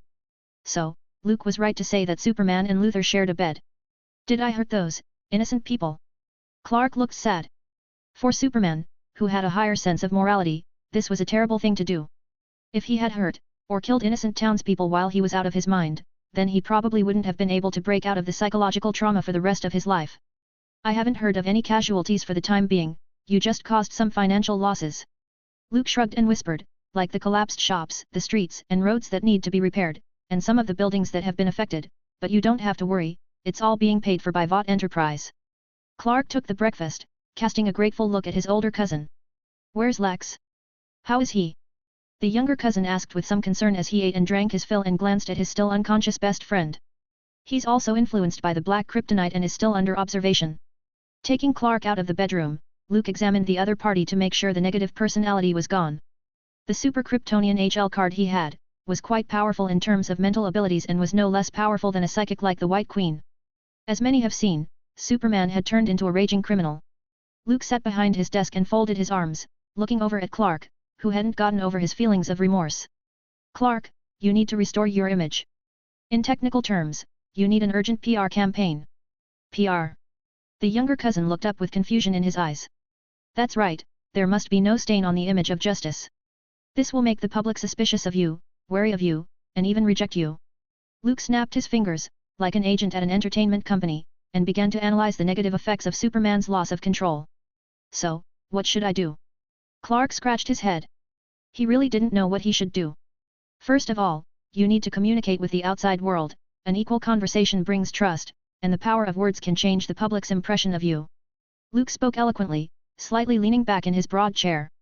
Secondly, a well-prepared press conference. A public appearance will help boost Superman's fame, allowing people to get to know you and flesh out your image. Finally, there is the packaging. Generally speaking, stars need to specifically develop a persona that meets the aesthetic and likability of the public, such as genius, academic master, and so on. Graduating from a prestigious school is just a basic requirement, various awards, and then make up and exaggerate some stories, such as sitting under a tree and then an apple dropped on your head, and you discovered the basic laws of how the world works. Or if you chopped down a cherry tree as a child and later revealed a rare and good quality by being brave enough to admit your mistake. The public loves interesting, inspirational stories and legends that go beyond the imagination, they satisfy the innermost desires and emotions of most people. Clark was confused. He just wanted to be a superhero. Why was it so difficult? Fortunately, Superman doesn't need a persona, you just need to be genuine, and the public will be impressed. Luke smiled and seriously said so. Clark, you're kind enough and righteous enough. You don't lack the courage to devote yourself, the world needs such a moral symbol. His younger cousin looked down, seemingly a bit embarrassed. He believed that he wasn't as perfect as his older cousin said he was at all and had many shortcomings. So, get ready for your debut, Clark. Let everyone see you and see Superman. Luke said so. This was his plan. There was no need for Superman to hide himself. The fact that Clark Kent was the son of Krypton shouldn't be a secret. Not to mention the Justice League, like the various villains, even the government and A.R.G.U.S, knew about it. It was better known than Batman is Bruce Wayne. Is it really okay? Clark still hesitated. You have to believe in yourself, and you have to believe in me. Luke said with a nod. Another week went by. At the Hilton Hotel in Metropolis, the venue on the 31st floor. Newspapers, magazines, and television reporters, large and small, all received invitations from Vought Enterprise. To summarize what was written, it basically said, I have a big announcement to make, so if you need a headline, come on in. What's Vought Enterprise going to announce? The partnership plan with the LexCorp, or the fact that it's got a defense contract from the military. That wouldn't make headlines anymore. Don't you see that even the editor-in-chief of the Daily Planet is here? Something big must have happened. I prefer to keep track of Superman's news. It's a much more significant boost to newspaper sales. Superman? He disappeared for some time. I heard that he went crazy in a small town in Kansas, causing a lot of casualties. We are going to do an article on that matter. There was a lot of discussion in the venue, even if the press conference hadn't started yet. Apart from the staff of the organizers, the main character hadn't shown up yet, and everyone was acting relaxed. Ahem, welcome to Vought Enterprises press conference. Luke, wearing a suit, walked on stage and tested the microphone to see if it was working. The reason I have invited you all is to introduce you to someone. He is Metropolis, son of tomorrow and a superhero in the eyes of the public. He has stopped derailed and overturned trains and saved hundreds of lives from a falling plane. As Luke's powerful voice resonated throughout the room, everyone held their breath, and a glint of anticipation rose in their eyes. It's an honor to introduce him to everyone here.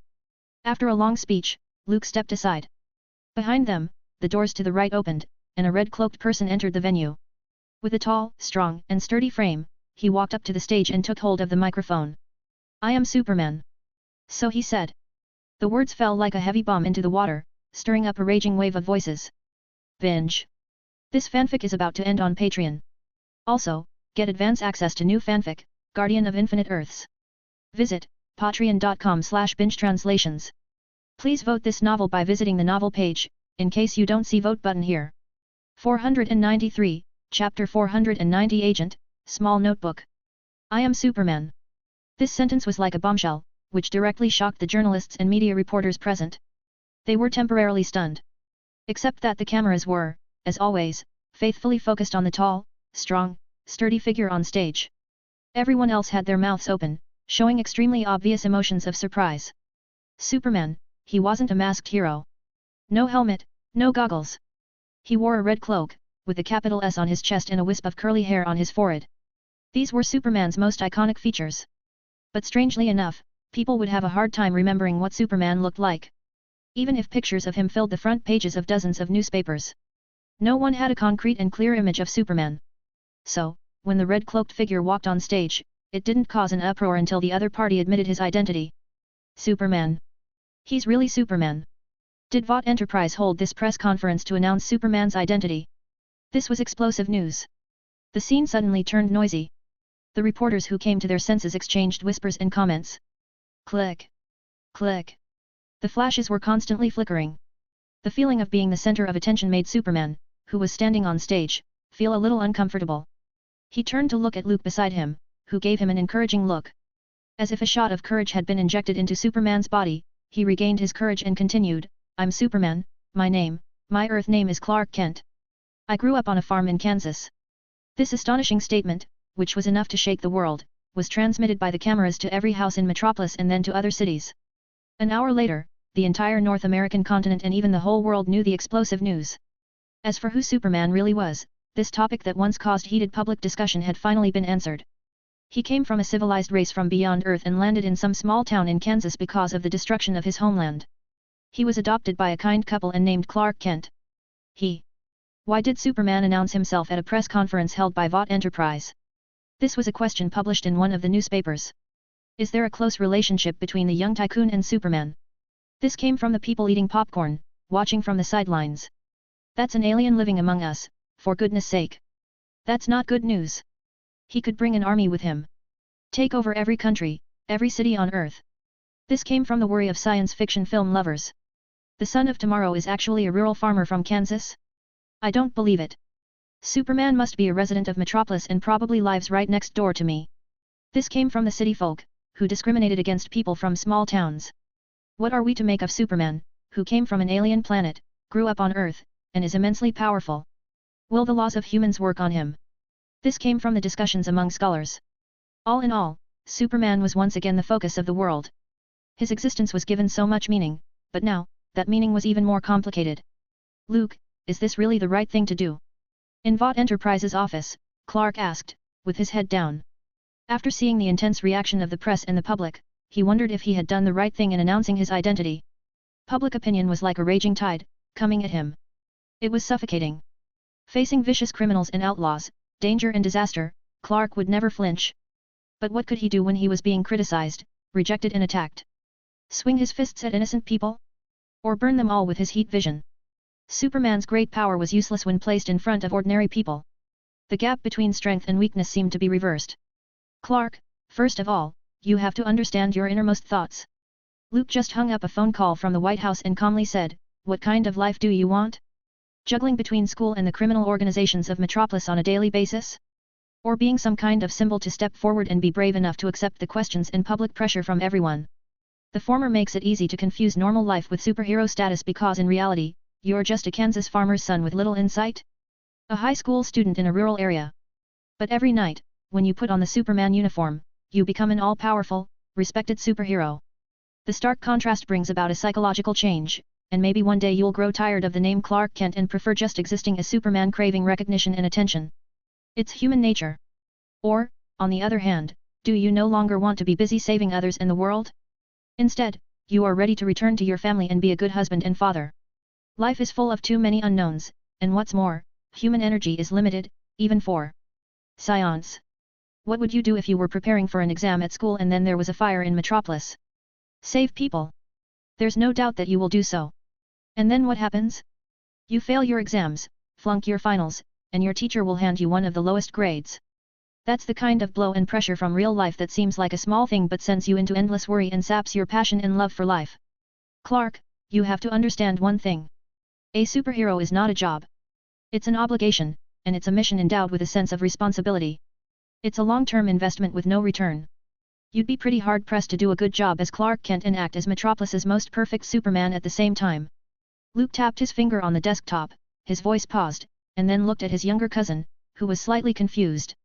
Publicly revealing one's identity was certainly going to stir up a lot of trouble. For example, a villain may threaten him by using his family and would turn the risk on to friends around him. But at the same time, it could also bring some benefits. First of all, it was legitimacy. He could cooperate with the government openly and honestly and never have to bear the grey label of a masked vigilante. Secondly, change was something Luke was happy to see, as long as everything was still under control. He had no intention of changing Superman but simply wanted his young cousin to see the world for what it was early on. He shouldn't just wallow in the superficiality of a superhero's good deeds. This was the DC Universe, which revealed a heavy dose of darkness from start to end. Superman had suffered many times from the malice of fate in a different time and space and different universes. Duped by the Joker into killing Lois Lane and the child in her womb and then establishing a dictatorship. Killing Lex Luthor with heat vision, rule the Earth, and become a Hitler-like existence. In too many stories, Superman faced tragedy and became the most terrible person in the world. Don't worry about the government or other problems. Luke snapped his fingers, and the corners of his mouth curled up. I hired a professional agent for you. He's very good at dealing with all aspects of public pressure and public relations crises. The door to the office was thrown open, and a familiar figure appeared in front of Clark. Lex? Why are you here? He was surprised and rose to his feet. Because of the effects caused by black kryptonite, Lex would still be confined to the bedroom of the villa and not allowed to go out. I've recovered not long ago. Lex showed a bright smile on his face. He pointed to Clark and said, I didn't realize you were the Metropolis star who appeared in the papers every day. My best friend and the guy I hate the most are the same person. It's amazing. He pulled out a chair and sat across Luke. The negative personality created by black kryptonite seemed to have vanished, and Lex had returned to his former sunny personality. When he spoke, there was always a smile at the corners of his mouth, and he acted cheerful and lively. Well, I didn't want to keep it a secret, but... Clark scratched his head. Hiding something from his friend made him feel a little guilty. Because in Jonathan's upbringing, lying was wrong. It's no big deal. Everyone has a secret, including me. Lex narrowed his eyes and smiled. Let's continue to talk about how to build Superman as the greatest superhero in the world. In Gotham Wayne Manor. Bruce Wayne, sitting on the carpet, was busy cutting out old newspapers recently collected. He needed to get to know the city and, more importantly, some of the people in it. Carmine Roman Falcone. Oswald Cobblepot. The Penguin. Sal Maroni. Every time Bruce said a name, he made an obvious mark on a notebook on his right. Like a young hunter, slowly and patiently determining his prey. These people were the underworld of Gotham, the big names in the mob. Some of them have ruled Gotham for over 10 years. Some were among the upper class and ran lucrative businesses. Some had numerous minions and controlled the harbor and the lower downtown area. Master Wayne, you should go out for a walk and get some sunshine instead of locking yourself in your room and thinking about these dangerous things. Alfred, the butler, pushed the door and came in with breakfast. With a helpless look on his face, he thought, after his return from Nepal, Master Wayne ran off to the slums of Gotham in tattered clothes and makeup, as a street hobo. And now he's going through old newspapers and collecting information. He had no intention whatsoever of taking over the family business, Wayne Enterprises, and revitalizing the family. When he was young, Alfred was an agent for MI5. Later, by chance, he became the butler of the Wayne family. This seemingly ordinary old man was actually proficient in various skills, combat, medic, and even computer skills. Therefore, Alfred was also known by the lesser-known name of the butler. With his knowledge of Bruce and the details he recently observed, it wasn't difficult for him to guess what the other party wanted to do. Fighting gangsters, or punishing evil and promoting good. In the old butler's view, this was obviously irrational behavior. Gotham was no different than it was before I left, still sinful, still riddled with crime, it's still, so boring. Bruce shook his head, bit a piece of bread and said, so, I have no interest in getting involved, only the idea of doing something to change it.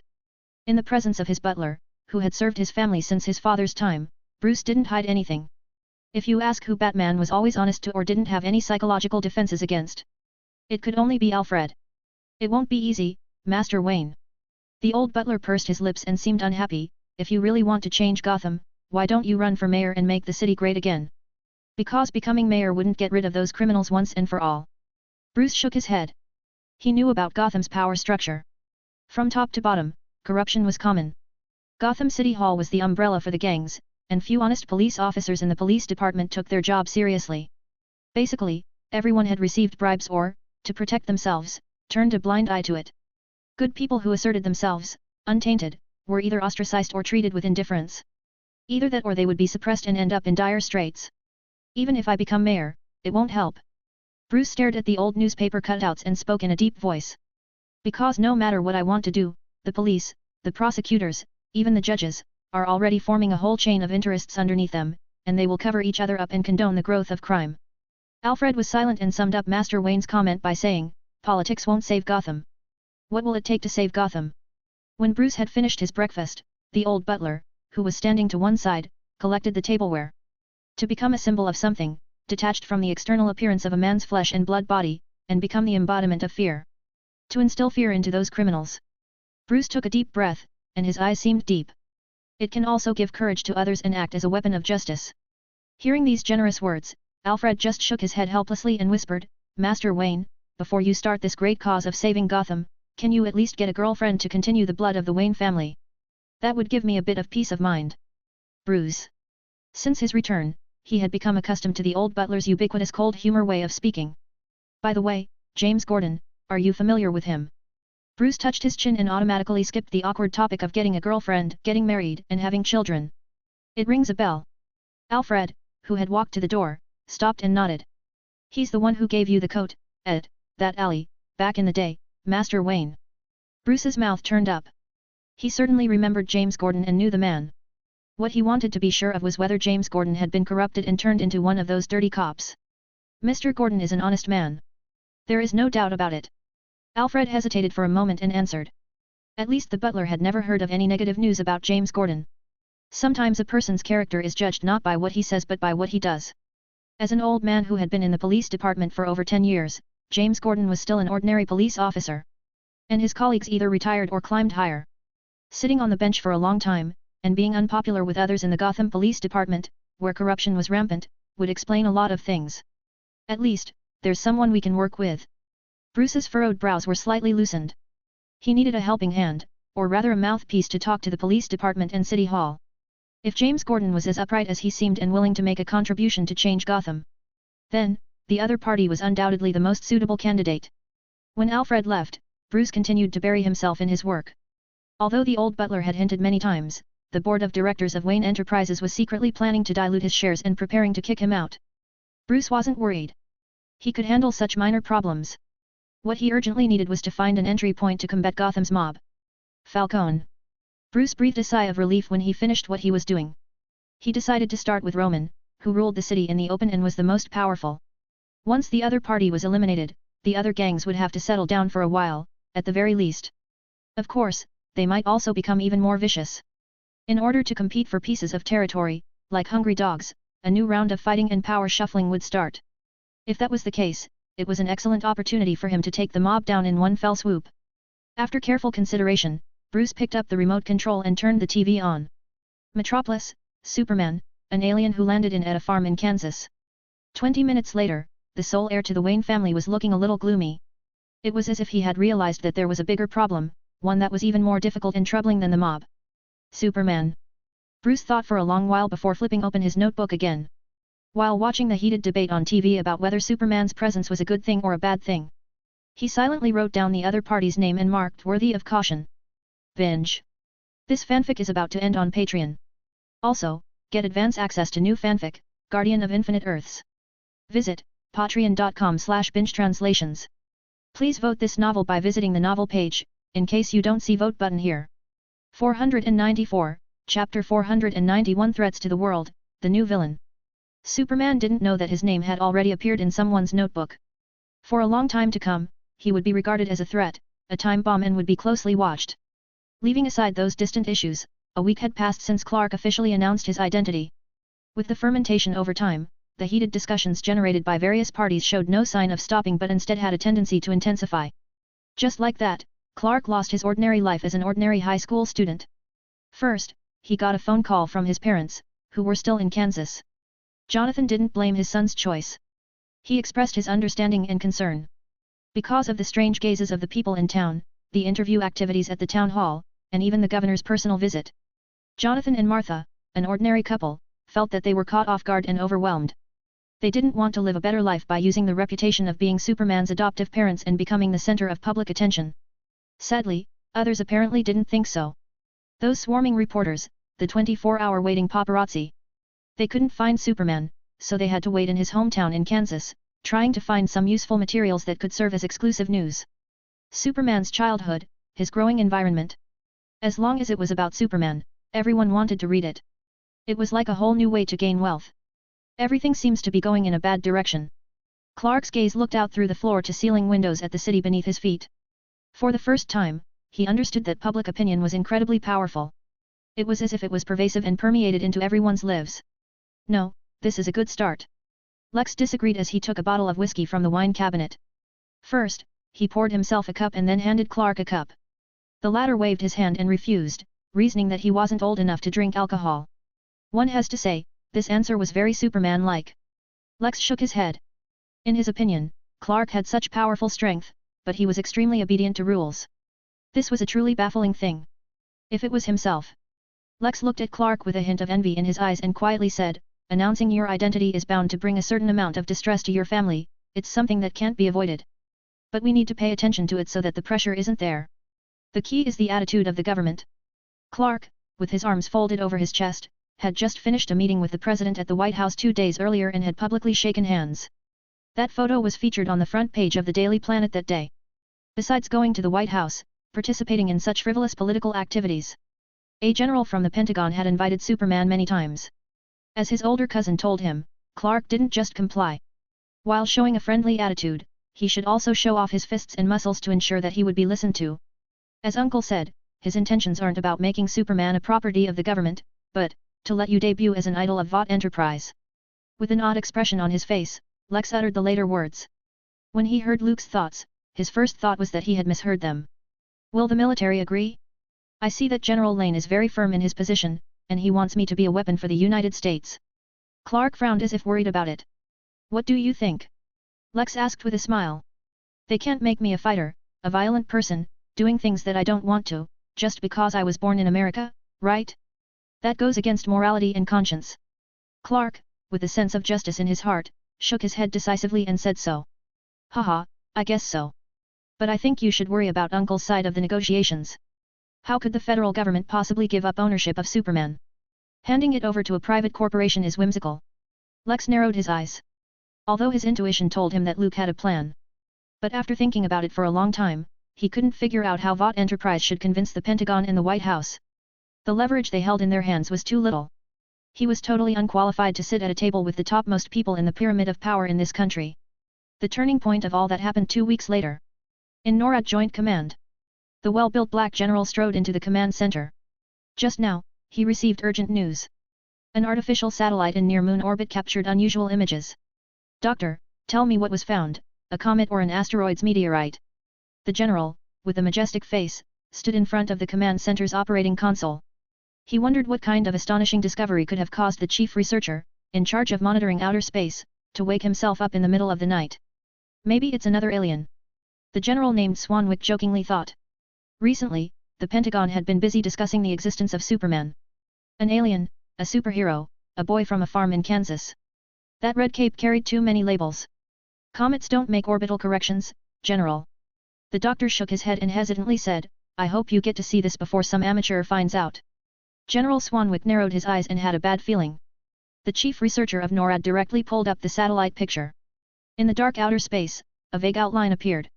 Judging from the appearance, it should be some kind of spacecraft. The spacecraft appears to have gone into orbital alignment with the moon, and it's unclear why for now. When the chief researcher first discovered it, he realized that this significant news should immediately be reported to the Pentagon. A spacecraft stayed in Earth's lunar orbit. It was most likely a visit to Earth by alien life. Or was it a signal for war? Did you guys try to communicate with the ship? General Swanwick held down the shocked feelings inside. Once this news was revealed, it would definitely cause turmoil and disturbance in the world. Although it was said that as early as the beginning of the space race during the Cold War, various countries continued to launch unmanned satellites into outer space, trying to find the same existence of life in the vast, dark universe. But when these unknown creatures really appeared in front of the public, people felt afraid and panicked. Did unknown beings from beyond Earth come with good intentions? Could humans on Earth live in peace with them? These were all questions worth pondering. They haven't responded yet. The doctor helplessly replied. General Swanwick's had a stony expression. He needed to dial the encrypted White House line as soon as possible. Inform the White House in Washington and the Pentagon of this amazing news, which could be described as explosive news. At least before an amateur astronomer found out, the government should come up with a reasonable statement and discuss how to deal with the spacecraft that was staying in the lunar orbit. I have a bad feeling about this. General Swanwick sighed. As a professional soldier, if there were really unknown creatures in that ship, he didn't think those guys came with friendship and goodwill. Especially after Superman announced his identity, the whole world knew that there was an alien on the Earth. Now, there was another spaceship. Was there some connection between the two? With this in mind, General Swanwick's heart grew heavier. In the White House. In a meeting room. The Pentagon's top brass gathered together. They all received the horrifying news of an unidentified spacecraft in lunar orbit. Even if the other party didn't do anything, there was no response from it. The unknown was always frightening. In fact, just 2 weeks ago, a small earthquake occurred at my military base in the Arctic. The gray-haired General Lane spoke in a deep voice. Someone took a video of a huge spaceship disappearing into the night sky and uploaded it on the internet, causing a huge outcry. The president, who had hurried into the meeting room, rubbed his tightly furrowed brow and raised his voice to ask, "Why hasn't anyone said anything about this? That report has been on the White House desk for a long time. It's just that at the time, Mr. President, you were so busy taking pictures with Superman and being interviewed on TV. You probably forgot about it." General Lane replied with a straight face. The straightforward words made the atmosphere of the meeting room turn awkward. Ahem, go on. The president cleared his throat to hide his embarrassment. As the general election was approaching, he really spent too much energy on re-election and the general election, neglecting other issues. According to research data from the military base, the spaceship hidden beneath the glacier had a long history of at least over 18,000 years. Based on the isotopic analysis of the surrounding ice, General Lane took a deep breath to calm his inner emotions and continued, during that period, mankind hadn't become the sole dominant force on this planet. 18,000 years. The president and his aides were silent. Long before mankind gave birth to the bright civilization of today, there were other beings who visited Earth. Is there any connection between the spacecraft in the Arctic glacier and the spacecraft in orbit? All kinds of problems had emerged. What about Superman? He's an alien too. The president suddenly remembered the red cloak. Superman is in Kansas. I'm afraid he won't be able to make it for a while. General Swanwick, who was responsible for monitoring Superman's whereabouts by satellite, replied. Vought Enterprise seems to be hosting a homecoming event. When the president heard of Vought Enterprise, his face turned black, and he was a little gloomy. He disliked the young tycoon who claimed he wanted Superman to debut as an idol. The powerful alien should be under the control of the federal government, instead of giving it to someone or some private company. Of course, what the president meant, to put it bluntly, was that he wanted Superman to be a tool in his own hands. Can you find a way to communicate with that spacecraft? The president looked at the photos sent back by satellite on the table and softly asked. We tried, but we didn't get any response. The administrator of NORAD shook his head. That spacecraft is just floating in outer space.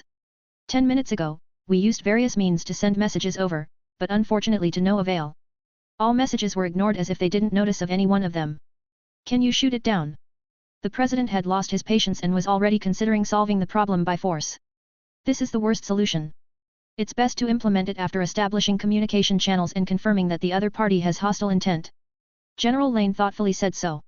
No one was willing to use force until it was determined whether there was unknown life on the spaceship. Who knew if such a move would trigger a so-called intergalactic war? So, what the hell can we do? Wait for that ship to come down, or get those damn aliens to respond voluntarily. The president, clearly annoyed, slapped the table and asked.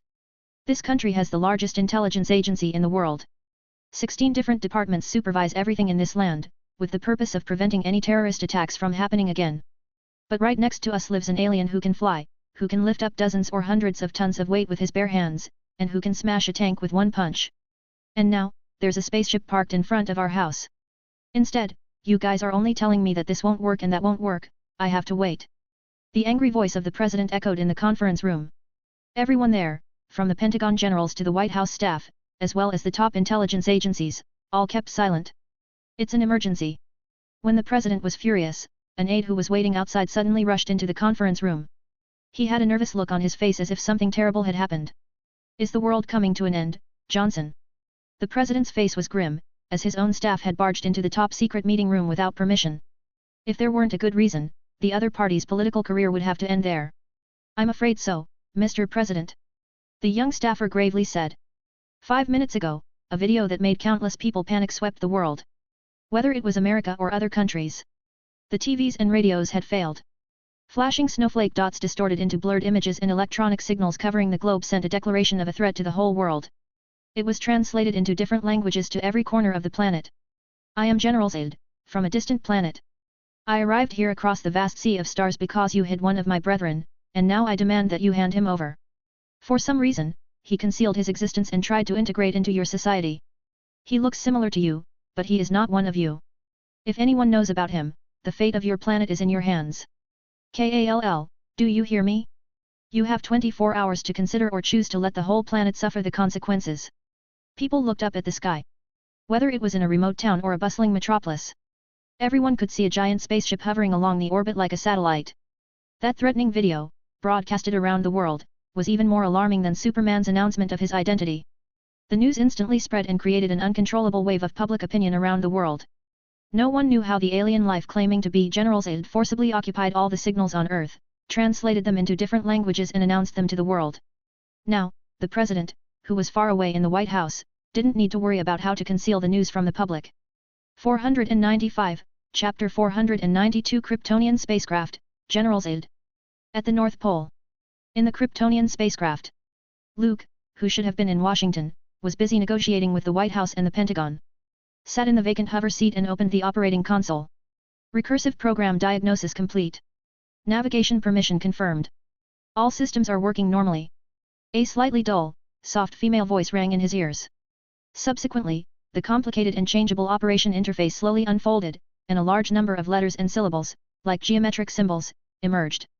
Luke, who had a lot of Superman cards, smiled. Compared with his younger cousin, who hadn't received Kryptonian education at all, he could be said to be knowledgeable. The relevant knowledge in his mind flowed out. Kryptonian language has 33 basic letters, including 9 vowels and 24 consonants. It was written with 9 vowels in 3 rows and 3 columns, and 24 consonants each in groups of 3, arranged in a radial pattern in 8 directions. The reason for this is to fit the pattern of the Kryptonian flag. It also represents the 11 virtues that Kryptonians hold in high esteem. Truth, peace, and synergy. Selfless, diligence, hope, restraint, justice, purity and imagination. After absorbing the content about the Kryptonian language, Luke found that the operation interface became easy to understand. There was no pressure to read all kinds of related instructions. ZI. Just as Luke was getting accustomed to the ship's operating system, there was a faint sound of electricity going off. Not far away, a door opened, and a strange figure came out. I'm happy to see you've grown into an adult. If only Lara could see it with her own eyes. I'm your father, Kal. An inexplicable intruder, saying inexplicable things. Luke slightly frowned. The smile at the corner of his mouth gradually expanded as if he couldn't hold it in. He looked at the intelligent consciousness that emerged as the spacecraft's system started up. The key that he inserted came from his younger cousin. The intelligent consciousness stored in it was actually Superman's biological father. Therefore, Jor-El naturally saw Luke as his own son, who he had never met. Male, Kryptonian, very young, holding the master key. Based on the conditions above, who else could it be but Kal, who was stranded on Earth? I'm sorry, you probably mistook me for someone else. Luke didn't have the idea of recognizing a father for free. He lightly smiled and then introduced himself. In front of Jor-El, he didn't use his Kryptonian cousin identity again and made some vague and casual remarks. To put it bluntly, this wasn't Jor-El. It was just an intelligent consciousness stored in the master key, a piece of data. Not a real person. As long as Luke wanted to, he could easily delete it and wipe away its traces of existence.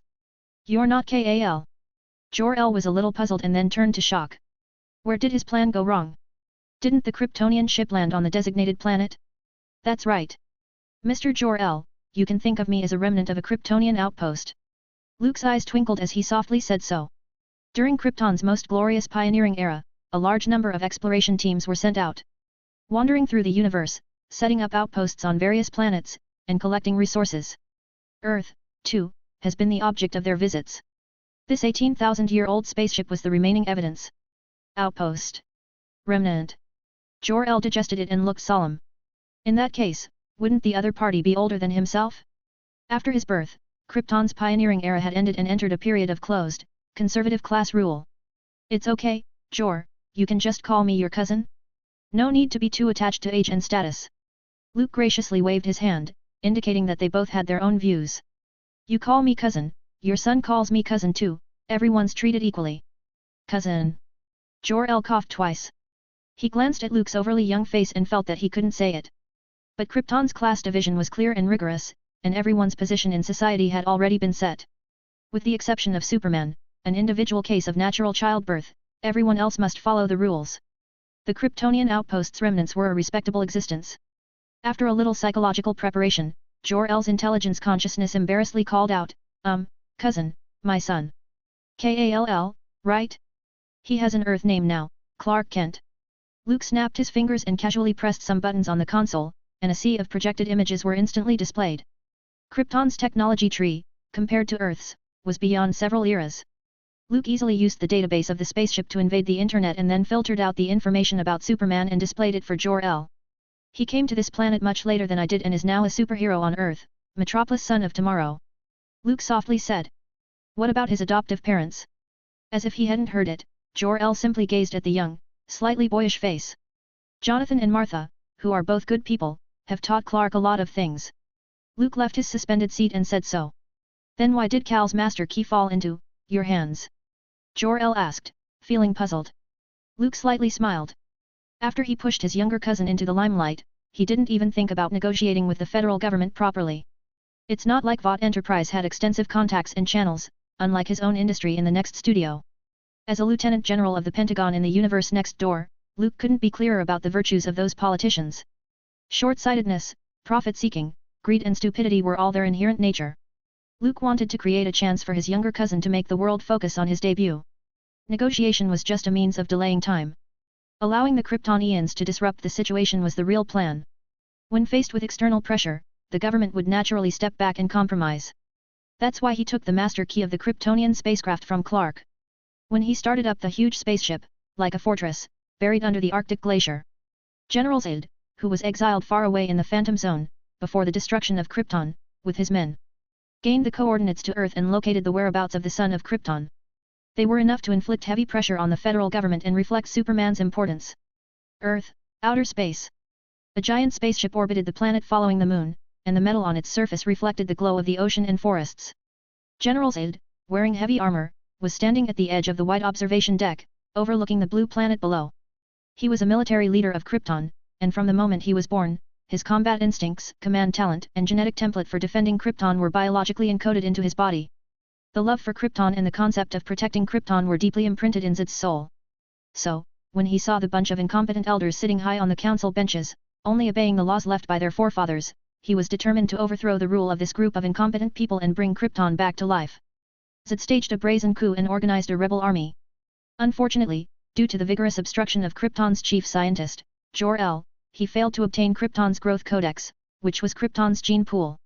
As early as a long time ago, Krypton achieved artificial intervention in reproduction. Therefore, the birth of the next generation wasn't natural childbirth but artificially bred. The genes of all types of people on Krypton were recorded in the growth codex, which meant that Kryptonians weren't allowed to choose their own fate because they were destined for their futures from the moment they were born. Zod, for example, was born a soldier and strategist, responsible for leading the army and becoming a leader.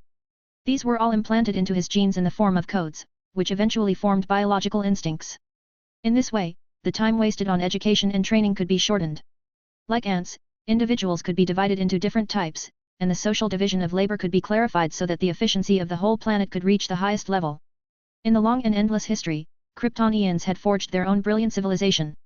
At that time, Krypton continued to expand outward, and numerous spacecraft traveled through the universe, setting up outposts on countless planets, looking for planets suitable for survival. However, the miracle of an extremely prosperous civilization didn't last long. Due to the depletion of vast resources, Krypton had no choice but to give up the move to explore the universe. Thus, embarking on another form of civilization advancement, the artificial breeding of Kryptonians, to set their life paths since birth. Zed's gaze looked deep, looking out into the infinite darkness of deep space. The blue planet exuded a soft light full of vitality, like a magnificent and radiant giant celestial body, which was beyond mesmerizing.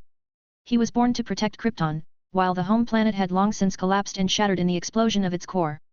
Therefore, the continuation of the race had become Zed's only purpose. Jor-El had given the growth codex to his son, which was the only hope of Krypton's rebirth. With the only remaining people, Zed traveled across a vast sea of stars to this beautiful planet with its unique civilization and life. Jor-El's son was the only natural-born Kryptonian that was born on their planet before it was destroyed. There was nothing programmed into his genes, and he was holding the growth codex. I will rebuild Krypton, Zed said firmly, with a powerful conviction and determination in his eyes. Binge. This fanfic is about to end on Patreon. Also, get advance access to new fanfic, Guardian of Infinite Earths. Visit patreon.com/bingetranslations. Please vote this novel by visiting the novel page, in case you don't see vote button here. 496, Chapter 493 No Military Virtue, Female Commander. NORAD Joint Command. Command Center. This was a temporary operation center for 24-hour observation of the giant spaceship. As soon as generals had made any kind of movement, the message would be issued from here, quickly informing the militaries of each country and subsequently responding. Just 2 minutes ago, an American soldier seemed to have found something and shouted, "The satellite has detected an unidentified flying object. It came out of the large spaceship. Zoom in. I need a clearer image." General Swanwick, who was in command, spoke with a heavy voice. He was the highest commander of NORAD and a notoriously tough general in the Pentagon. Whether it was Superman or Zed, who made public threats, the general didn't have any good feelings towards them. Swanwick believed that this group of outsiders were up to no good, like a time bomb that could detonate at any moment, full of danger. This was also the commonly held view of the military. Most of the leaders in the military had experienced the Cold War and had some kind of psychological shadow. Even without Superman and without General Zed, the fierce and combative party of the Pentagon would also act like a paranoid person, looking all over the world for imaginary enemies of the United States. It's a suspicious aircraft. The US soldier zoomed in on the image captured by the satellite and projected it on screen. The alien craft was shaped like an arthropod and was extremely fast. It was like a blurred residual shadow, making it impossible to see too clearly. Where is it heading? General Swanwick frowned. It hasn't been 24 hours yet, but Zed sent a craft out. What is he going to do? Kansas. The soldier answered. The aircraft is flying over Kansas at a speed of 380 knots. They aren't responding to our hail and ignoring our warnings. General Swanwick first breathed a sigh of relief. The aircraft wasn't going for any big cities or Washington, D.C. Then, his dark face turned a little darker. Without the permission of any country and without any legitimate reason, these guys trespassed into the airspace of the United States. This was simply unethical and deceptive. General Swanwick picked up the phone and dialed the encrypted number of the Pentagon. He decided to give these unscrupulous alien visitors a taste of their own medicine. This is NORAD Joint Command, code name Trident. A suspicious craft has intruded into Kansas with the intent to violate the personal safety of the local population. I need to mobilize a strike force of fighter jets. Remember, the target is extremely dangerous. We need to shoot on sight. They can't be taken lightly. Far away in the small town in Kansas, Clark was unaware that there was a Kryptonian craft on its way. Like a real farmer, he carried an axe, cutting firewood that was then piled on a small hill. Ah, you really have a lot of strength. Jonathan spoke with relief. You will certainly be a better farmer than me in the future. Clark didn't even sweat after finishing his work. This amount of exercise was equivalent to a walk after a meal. It was nothing at all. My biggest dream before was to inherit this farm and then fly a plane to spray pesticides in the field. Clark said with a trace of nostalgia in his eyes. Childhood dreams were always simple. Now what? Planning to be a superhero? Jonathan asked. These days, he and Clark had talked about their future ideas. Helping others gives me joy. The young Superman nodded, looked at his adoptive father, and smiled. You were the one who taught me that my arrival must have a meaning, right? I have some kind of mission. Although until now, I still don't know what it is, I'm no longer confused. I've found my path. Jonathan understood, and a smile appeared on his wrinkled face. Clark wanted to talk about something else, like what's for dinner, or what's changed at school, or if Lana had looked for him. But his ears slightly moved, as if he had heard the harsh roar of a high-speed flying object, causing friction in the atmosphere. Dad, go inside first. A wave of alarm rose in Clark's heart. He urged Jonathan to hide in the house. He squinted his eyes and looked in the direction where the sound was coming from. It's an aircraft. Almost instantaneously, it had arrived in the sky above the Kent farm. Slowly landing, the hatch opened, and several figures in black armor appeared. They are wrapped in a helmet-like breathing device, emitting a sense of oppression. A very familiar aura. Clark lowered his axe and observed the group of uninvited guests. He could feel the intense hostility emanating from the other party and the unfriendly attitude. Who are you? Clark asked. In any case, before a fight, he should always find out the other party's name and what kind of people they were. Kall. Superman. The female commander in charge cocked her head and whispered. She could tell at a glance that Clark was Kryptonian. I'm not the one you are looking for. Clark shook his head. He had previously wondered if it was his own people when he saw the alien ship descending on Earth. But now, the young Superman denied this idea. My alien name is Kakarot, from the planet Sion. Clark solemnly said so. He never doubted what his older cousin said. What nonsense! The female commander expressed a slight frown, feeling like she and her opponent were chatting in different languages. Kall, son of Jor-El, Kryptonian. Generals, it orders you to hand over the Growth Codex. Clark also had a series of question marks on his head. Kryptonian. Growth Codex? What's that? Where is the ship you took when you came to Earth? Seeing that, Commander Feyre changed the way she questioned him. Because it looked like the other party was unaware of the existence of the Growth Codex and had a puzzled look in his eyes. Clark didn't answer, but he wasn't a good liar, subconsciously glancing at the barn on the Kent farm. I see. Commander Feyre nodded with satisfaction. She slight bent her legs and jumped. The whole person jumped up high into the sky as if she had springs on her feet. Then like a cannonball, she crashed into the barn. Boom! The ground shook. The thundering female commander opened the covered spaceship with her bare hands, and a cloud of dust came out. After scanning for a few moments, Feyre didn't find the Growth Codex. She crashed back out through the roof of the barn and landed in front of Clark. For the last time, where is the Growth Codex? This time, Commander Feyre's attitude was much worse, and she seemed to have lost patience. The Growth Codex was needed for the great goal of rebuilding Krypton. There was absolutely no room for error. You trespassed into my home, smashed my property, and displayed such a hostile attitude. I think you should be taught what it means to be polite. Even Clark's good nature couldn't help but feel irritated by the female commander's unbridled behavior. They're your family, aren't they? Krypton's Commander Feyre seemed to smile. She looked beyond Clark and saw two humans in the house. She walked up to the house and reached out to lift a jeep. Clark, who was ready to continue to reason, paled and his body jerked into the air, trying to deflect the car with both hands. More than a ton of weight was sent flying. The young Superman, who did not adjust his posture in time, fell directly into the house. Binge. This fanfic is about to end on Patreon. Also, get advance access to new fanfic, Guardian of Infinite Earths. Visit patreon.com/bingetranslations. Please vote this novel by visiting the novel page, in case you don't see vote button here.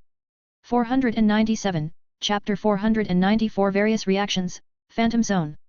General Zed's high-profile speech immediately set off a wave of public opinion all over the world. The assertiveness, coupled with what his presence represented, had alarmed the heads of state. The giant ship was parked right on Earth's doorstep, and the military tried numerous means, yet none of them got a response. The United Nations held an emergency meeting for this purpose, mainly in the hope that the 5 bullies. No, the 5 permanent members would meet and discuss a solution. Kall. Do we know the whereabouts of this person? We must find them quickly and try to avoid a war. This was the opinion of the British representative. Half of the 24 hours given by the other party is left. Why don't we just find a way to shoot them down and drop a few nukes over there? This was the opinion of the Russian representative. What's the strength of that group of aliens? According to current observations, the other party is capable of interstellar teleportation and developing space weaponry. If that General Zed invades France first, how do we resist? Perhaps we should seek stability first and negotiate peace. This was the opinion of the French representative. It was courageous enough for them not to raise the white flag first. We're actively reaching out to Superman, as well as looking for leads on Kall, but we need time. This was the opinion of the American representative. The meeting failed to produce any implementable and effective solutions. For General Zed and his group, the countries had too little information to deduce anything. As for Superman, who was far away in Kansas, his phone was on the verge of being overloaded. As the only known alien on Earth, Clark was, unsurprisingly, viewed with suspicion by some. No matter when and where, conspiracy theories always had a market. To sum up, there were a few statements circulating on the internet, which were roughly summed up as Superman Lord General Zed here. Officials at the Pentagon and the White House, for the moment, ignored the rampant rumors of public opinion and urged Superman to get to Washington, D.C., as soon as possible. Conventional means couldn't get close to that giant ship. The force field in the surrounding area was so disruptive that the probe ships and jets couldn't get close. They had to rely on communication waves to transmit information, but the other party had no intention of giving them any attention. General Zed remained silent, except for his ultimatum for Earth. Such silent contempt made the heads of state feel humiliated, offended, and greatly irritated. The Pentagon thought it would be a good idea to send Superman to intervene with them, thereby confirming his identity. But unfortunately, no one could reach him. We now know very little about the alien incident that took place not so long ago. The leader who calls himself General Zed has given the world a 24-hour ultimatum. The White House just held a press conference. Although the behavior of these alien visitors is not friendly, please keep calm. No need to panic. At this moment, I believe that the same question exists in everyone's mind. Who is this Kall, and does he really exist? How did he stay hidden among us for so long? Turning off his cell phone, Clark ditched the government agents and returned to the Kent farm alone. He heard the news coming from the TV, pushed open the door of his room and walked out of the house. The paparazzi and reporters who were stationed at his family's home had left to chase new hot topics, and the family's life was considered quiet again. Another alien. It can't be one of my fellow scions, right? Clark looked up at the vast starry sky, and with his eyesight, he could easily see the giant spacecraft floating in orbit. Somehow, there was a shadow lingering in the young Superman's heart, like a bad feeling of some kind. Who was the Kall General Zed was talking about? His older cousin had sent a message earlier to disregard the call from the White House and the Pentagon. So, Clark returned to his hometown, Kent Farm, and waited for further instructions from Luke. I wonder what happened to Luke. The Kryptonian younger cousin muttered to himself. At the North Pole. The Kryptonian spacecraft. Luke and Jor-El's conversation finally came to the topic of General Zed's arrival on Earth. Zed? Why is he here? Wasn't he exiled to the Phantom Zone? Jor-El was surprised when he learned the news. Although he is just an intelligent consciousness, a piece of cold data. But to some extent, he had all of Jor-El's memories. It was almost equal to the man being here himself. He escaped from the Phantom Zone. You should know him well enough to know Zed is capable of doing that. Luke spoke with a smile. The Phantom Zone was actually a dimension discovered by Krypton. It was regarded as a prison for holding and imprisoning dangerous criminals. General Zed and his men were deprived of their freedom and thrown into the dark place for committing many crimes such as treason and insubordination. Time was meaningless there, and one's own strength would be greatly weakened. Day after day, year after year, the endless darkness would destroy the minds of criminals and eventually lead them to death. Zed is very dangerous. He must be stopped. Jor-El frowned. He and Zed had a delicate relationship of both enemies and friends. The latter was the best general of Krypton and the most powerful warrior. The reason why he wanted to find Kall must be for Krypton's growth codex. Don't be nervous. Zed wouldn't be able to cause too much chaos. He's going to place your son on the throne of superheroes. Luke waved his hand to show that everything was under control. With a few brief reassuring words, he pulled out the master key plugged into the ship's console. Jor-El's image then disappeared. Zed. Luke walked out of the Kryptonian spacecraft and looked through the thick clouds to see the behemoth ship in orbit. If it were a head-to-head match, the younger cousin would probably have a hard time defeating General Zed. The 17-year-old Superman had limited strength, so it was impossible for him to compete with a Kryptonian, who had just arrived on Earth, as in the original plot. General Zed's men were all Kryptonians with a warrior genetic template. Just pick one out, and they could grind Clark to the ground. Ahoy! Luke suddenly narrowed his eyes as he saw a smaller spacecraft being released by the giant ship. Zed could find out who Clark is in such a short time? So efficient. Superman had publicized his identity before, and videos about him were all over the internet. As long as General Zed noticed it, he could instantly understand that Clark was Kall. Their target should be Kansas. The first act of the show is already underway. Luke smiled. Through his supervision, he didn't see Zed. It was a female commander, followed by 2 other Kryptonians. Binge. This fanfic is about to end on Patreon. Also, get advance access to new fanfic, Guardian of Infinite Earths. Visit patreon.com/binge-translations. Please vote this novel by visiting the novel page, in case you don't see vote button here. 498, Chapter 495 Traditional Martial Arts, in conclusion. Boom. Clark broke through the roof and was almost smashed under the floor. At the critical moment, he gritted his teeth and supported the falling jeep with both hands. At the same time, opened the bio-force field and got rid of the pressure of gravity on him. Barely maintaining a floating position, he carried the car that crushed down on him. Below him were Clark's adoptive parents. Jonathan was protecting Martha, who was panicking and hiding under the sofa. The broken beams, the broken ceiling, and the fragments of the exploding light bulbs poured down in a torrent, instantly drowning the two figures. "Mom and Dad, are you all right?" Clark steadied his stance and pushed his shoulder, lifting the jeep straight out. Bang! There was another muffled sound. The heavy car was smashed in the yard, and had become a pile of scrap metal. Cough cough, we're okay. Jonathan pressed against his wife's body to ensure Martha's safety. He blocked all those debris pieces, and his back was seeping with a big patch of blood. When Clark saw this, his eyes turned red, and he felt angry. Like an angry bull, he went into a frenzy. Without saying a word, he crashed through the door. Boom! There was a burst of air in the atmosphere. Feyre, the female commander of Krypton, saw a sudden blur, and saw her opponent lunging at her. She seemed somewhat complacent and didn't dodge. The whole person was held by Clark. His body lost control, and he fell back. They looked like bullets out of the chamber, pulling out vague after-images and disappearing. The two figures rushed into the cornfield of the Kent farm. The air currents swirled and the wind howled, tearing a clear path. Along the way, everything that stood in front of them turned into dust. "How dare you hurt my family?" Clark, who was extremely angry, swung his fist relentlessly at the female Kryptonian commander who was pinned underneath him. In the past, he treated women differently. He had to be polite and gentlemanly. As everyone knew, Superman was the good old boy in the Justice League, never angry, never furious. For enemies like Lex Luthor, he was still all very principled and humane. But seeing his adoptive parents nearly die, the anger that filled Clark's chest made him throw those rules out the window. Superman had never been afraid of losing anything in his short and young 17 years of life. But just now, he realized that he might not be able to protect his family, and he might put his parents in danger. Fear, anger, irritability. These negative emotions, which shouldn't have appeared in Clark, burst out. Bang! Bang! Bang! Punch after punch. Commander Feyre's breathing apparatus emitted a series of sparks, and broke. Her neck was in Clark's grip, and it was difficult to resist. This time, the female commander didn't forget to deliver harsh words. "You want to protect them, Kall?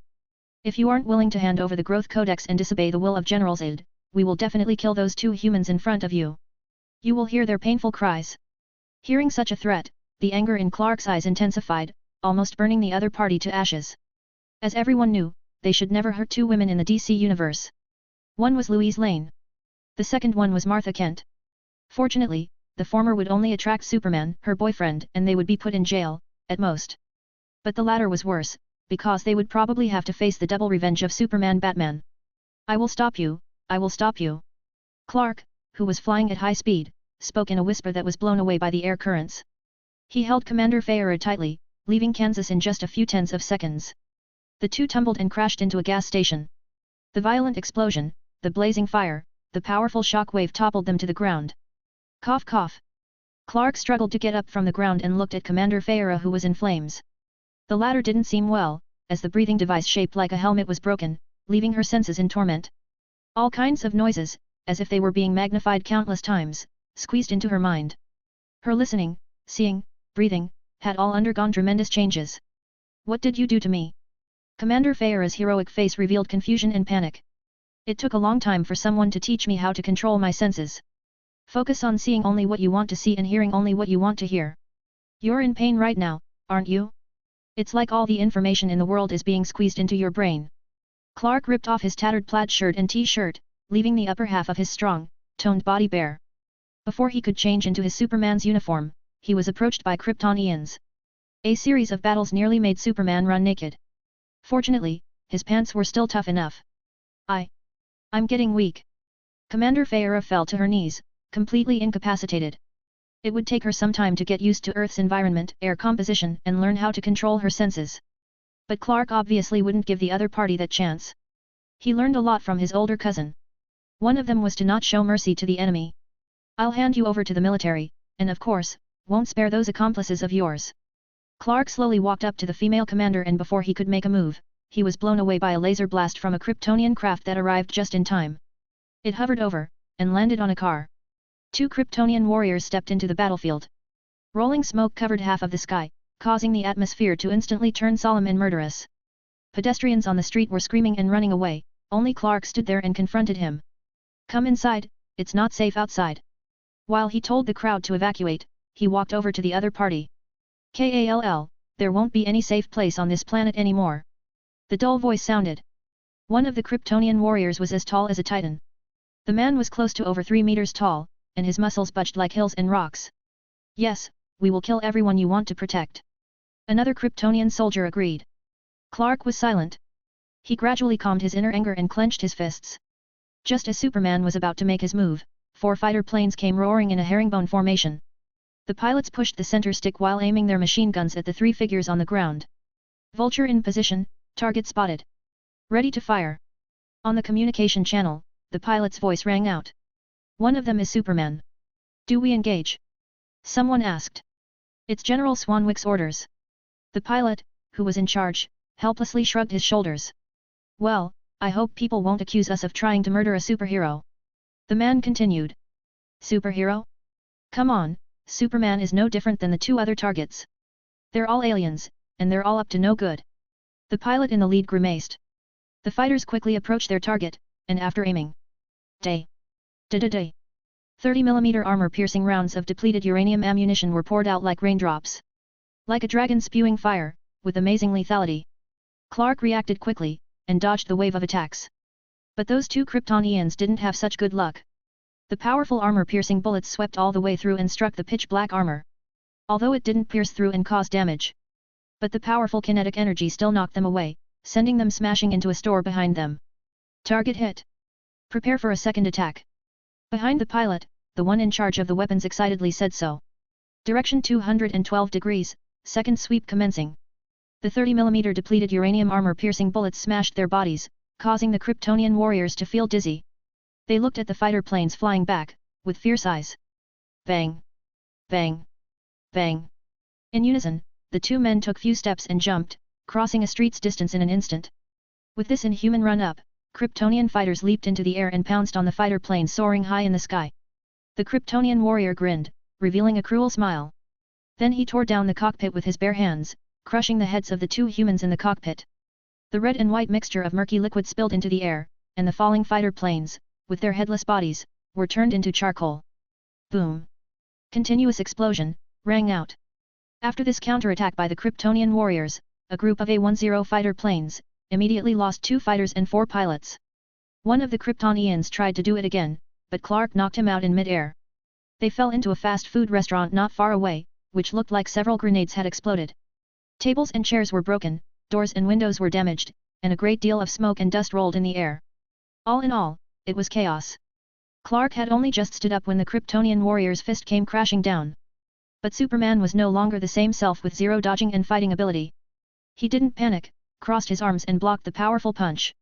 And then, he sent his knee up, and smashed the opponent's abdomen. That armor that could withstand 30mm depleted uranium armor-piercing ammunition, immediately cracked.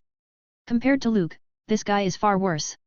Clark raised such an idea and took advantage of the situation. His mind echoed with his older cousin's teachings, and my fist struck out. It was extremely fast, with an explosive sound, like sonic booms, hitting the Kryptonian warrior who bent down and fell. The terrifying force penetrated through the thick armor outside and exploded inside the opponent's body. Poof! A mouthful of blood was spat out. The Kryptonian warrior, strong enough to match Clark, stared at him with wide eyes and a contorted, painful face. After barely standing for a second or two, he collapsed with a crash and couldn't get up. What is this? The Kryptonian warrior couldn't believe it. He could see that Clark didn't have any genetic template. How could he easily beat me? Martial arts, 1-inch punch. Clark replied. It was a traditional martial art. Even at point blank, he himself didn't get hurt.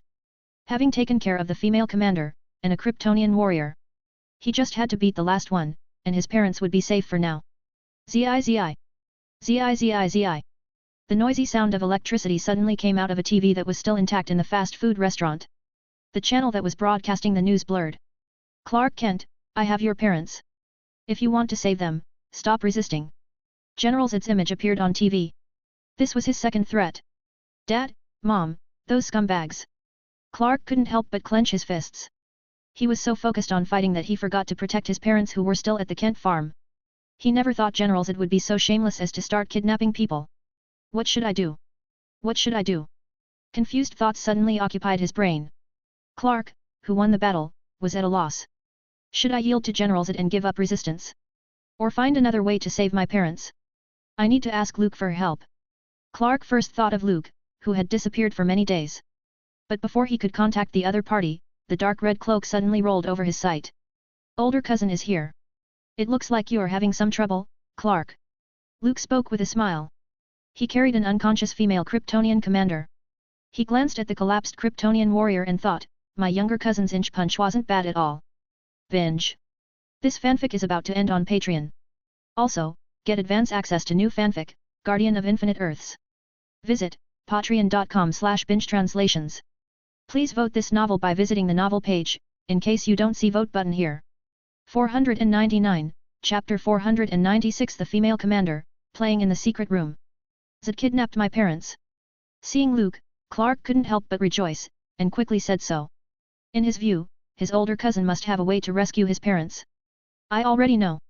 Your parents are already on Zed's ship. Luke threw the unconscious Kryptonian female commander to the ground. He glanced at the scene of a battle that looked as if a violent explosion had occurred. He couldn't help but wonder if Superman's fights would look like a demolition site, every time. How much money does the Wayne Group have to support the Justice League's various expenses? Then what should I do? Destroy Zed's ship and kill them all. Clark frowned. Defeating the Kryptonian soldiers alone made him feel confident. Things were different now, and I am no longer the farm boy who couldn't even fight. Zed is more powerful than they were. Luke reminded him. He didn't want to see his younger cousin get defeated, and lose all his confidence in an instant. General Zed's overall quality was definitely better than Superman's right now. In the original story, the reason why he lost to Clark. It was more because of he hadn't had the chance to absorb the yellow sun's radiation and improve his power. Plus, there are no weapons with enough lethality to deal a fatal blow to Superman. That's what got his neck snapped. From his battle sense, learning ability, and other aspects, it was obvious that Zed, who possessed a general's genetic template, was stronger. Clark had been on Earth for so long that he learned to control his senses, fly at high speeds, and had heat vision. There was definitely an element of objective lack of training, but it only took Zed a few hours to master it completely. This shows that Krypton's genetic modification technology was also unique, or at least able to omit a lot of meaningless training time. Do I have to surrender to Zed? The young and energetic Superman didn't listen to his older cousin's friendly reminder. The initial victory made Clark somewhat blindly confident, and failed to consider General Zed's level. Don't worry, Zed won't hurt John and Martha for the time being. Luke caught his young cousin's reaction in his eyes and didn't say anything more. He just comforted, what he really cares about is the growth codex on you, that's the key to rebuilding the planet. A deal must have leverage, and your parents are the only leverage Zed has. He will value them more than anyone else, and wouldn't allow any mishaps. Krypton. Growth codex. Clark was a little confused. Even now, the naive and innocent younger cousin still believes without a shadow of a doubt, that he was a lower-level warrior from the Scion's planet. This valuable trust made Luke feel a little guilty, for a fraction of a second. Soon, he stopped his thoughts and whispered, it's a long story. I'll tell you more about it when I have a chance. Luke raised his hand and took all the fallen Kryptonian warriors, as well as the female commander, into the underworld. General Zed took Clark's foster parents, but 2 of his people fell into the other party's hands. Although the other side may not agree to an exchange, but at least they got the qualification to sit at the negotiating table. The total number of rebels exiled from Krypton, plus General Zed himself, was only 12. Except for the female commander, the only woman, the others were men. In other words, until the fertility code was available for genetic editing and breeding Kryptonians. Trying to reproduce naturally and build up Krypton was an extremely difficult and unethical act. Therefore, every Kryptonian still living was very important to General Zed. What about the military? As Clark walked down the street, everywhere he looked, there was smoke and fire. Steel cars reduced to wreckage, crashed and destroyed fighter jets, collapsed buildings and houses on fire. The battle destroyed 3 blocks, 2 A-10 fighter planes and killed 4 elite pilots. As for the buildings and shops damaged in the process, like cars, gas stations, they were even more difficult to count. Let Lex deal with it. As long as the president, sitting in the White House, is not a fool. He should know that the only thing that can fight General Zed right now, is only Superman. Luke smiled, not taking the government to heart. Through supervision, he saw the giant spacecraft in orbit. The next step is to negotiate. He always does things with courtesy first. Harmony was the most important thing, so it was best not to go too far. Of course, if Zed refused. Then Luke didn't mind showing the other party who the most powerful Kryptonian really was. Feyre opened her eyes and let out a soft moan that made people flutter. The surrounding area was dark, damp, and dirty, like an airtight, gloomy cell. You're awake. The magnetic voice, containing a happy tone, came from not far away. The female commander of Krypton, Feyre, looked towards where the sound came from, but only saw a blurry figure. The other person seemed to be sitting on a chair, only a dozen steps away from her. Where is this? Feyre tried to mobilize the strength in her body, but failed. Handcuffs and ankle cuffs inlaid with several green stones made her lose her mobility, and it was very difficult for her to stand up. You can think of it as a secret room. The man lightly said so. A secret room? Are you trying to imprison me? Interrogate me? Don't waste your breath, Kryptonian warriors will never betray their leaders. We are completely loyal to our home planet, to General Zed. Feyre lightly grunted and coldly said so. The warrior genetic template had a setting similar to a doctrine, absolute loyalty to Krypton and superior officers. Madam Commander, you seem scared. The man said with a smile. Are you trying to convince me, or yourself? What are you afraid of? Are you worried that I will abuse you with cruel means?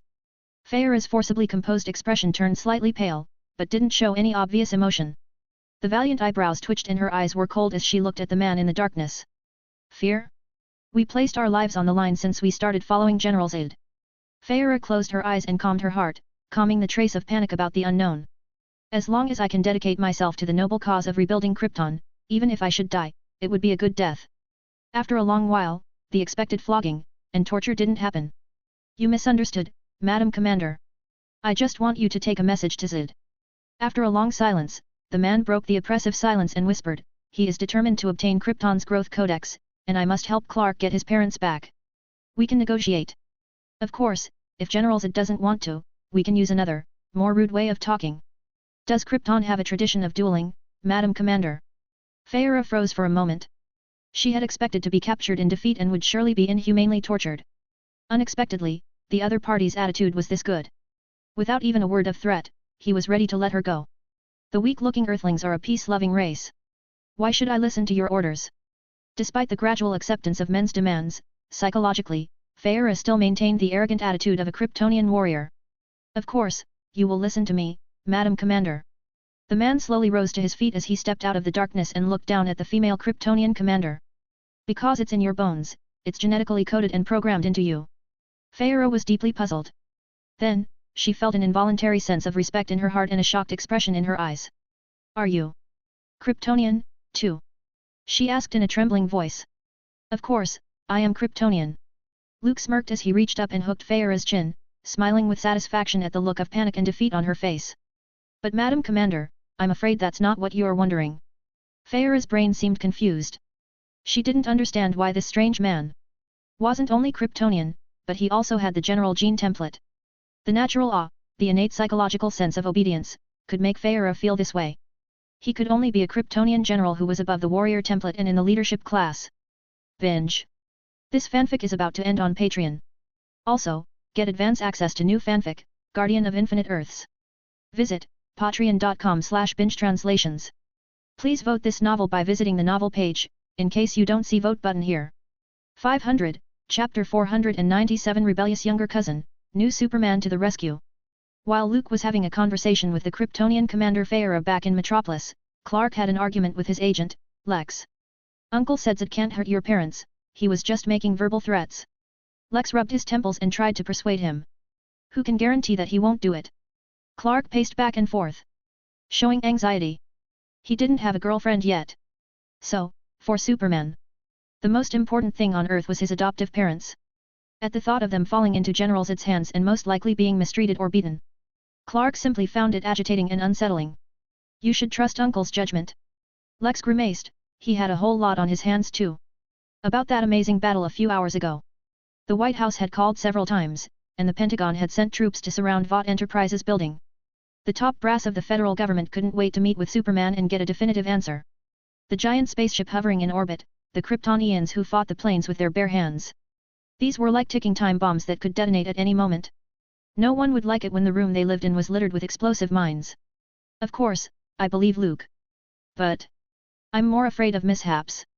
Clark scratched his head like he had severe insomnia. He was obviously sleepy but couldn't lie down because his work hadn't been completed. He had been waiting for Luke to make his move, but 2 hours had passed, and there was still no word from his older cousin. So, what are you going to do? Lex's eyes flickered for a moment as if he wanted to say something, but he eventually swallowed it. Reach out to Zed and make sure my family is safe. Clark seemed determined. He looked at Lex and begged, Lex, I need your help. Okay, so what am I supposed to do? Or rather, what do you want me to do? Lex thought for a moment and helplessly asked. Send a message to Zed's spacecraft. Clark gazed at the shadows reflected in the floor-to-ceiling windows and spoke in a deep voice. 20 minutes later, on the empty and desolate yellow sands of the Gobi, Clark quietly stood. The message sent by Lex was soon answered by General Zed. The latter demanded that Clark come aboard and have a face-to-face conversation. It sounded dangerous, and it wasn't a wise decision to go into a tiger's den all by himself. But Superman, who had defeated Kryptonian warriors, didn't think twice about agreeing to it. He was still a 17-year-old boy, far from mature and calm. In the distant sky, a flying machine flew low, overhead, at great speed, kicking up a storm of sand and dust. Clark narrowed his eyes as the flying object landed. It looked like a beetle. The whole body was black, with a biomimetic structure. The elegance of the design implied a savage style that was completely different from Earth's civilization. The hatch opened, the hovering ladder was lowered, and 2 Kryptonian warriors in black armor emerged from it. One of them, revealing his face, spoke, Kall, Jaxor? Greetings on behalf of General Zed. Are you alone? Clark nodded. His older cousin was interrogating the 2 Kryptonian captives, while Lex wouldn't be of any use. He thought that he could solve the problem alone. Jaxor didn't say anything. He took a deep look at Clark and then led him into the flying machine. He didn't ask about Commander Feyre, who had been captured alive, or the whereabouts of the other Kryptonian warriors. The Growth Codex was the most important thing, and the others could be put aside for now. All the Kryptonians loyal to General Zed were once part of the inner circle of those who followed the other party in his coup and led the resistance in its attempt to overthrow Krypton's corrupt rule. After their failure, they were exiled together to the Phantom Zone, where they spent endless hours in darkness. It wasn't until the destruction of Krypton that they were liberated. When they awoke from their hibernation chamber, all they saw was the remains of Krypton's destruction. An icy meteorite belt was floating in the void, and their home was gone. With everyone disheartened by the massive blow, it was General Zed who lifted everyone's spirits and led the way in getting them to modify their light-speed propulsion engines and leave that deathly silent area. General Zed is looking forward to this meeting. Jaxor looked at the young Clark and whispered. Their former homeland was destroyed, and the splendid civilization was dust. In the vast and endless expanse of the dark space, there are very few fellow Kryptonians. Boom!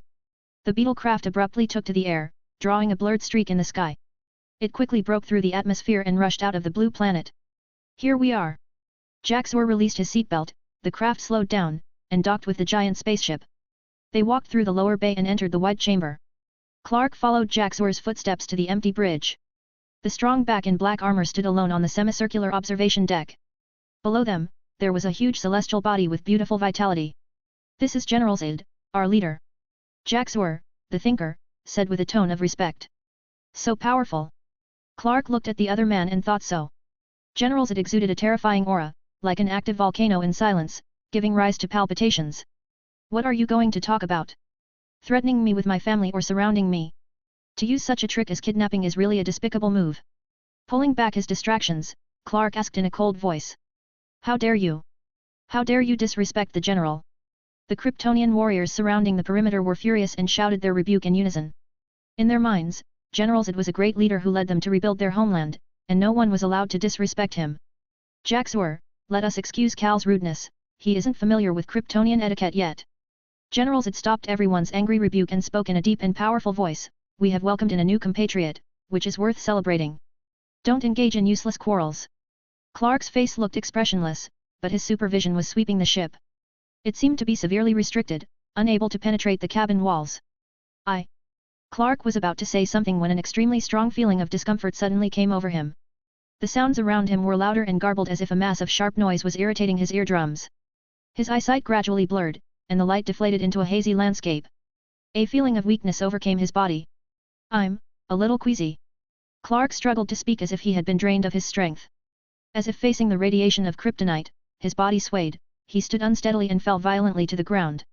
As he watched the son of his late friend fall to his knees before him, with the slightest hint of blood still dripping from his lips, Zed's mouth could not help but sarcastically smile. You have spent a long time adapting to the environment on Earth, and now you are unable to accept your home planet's environment.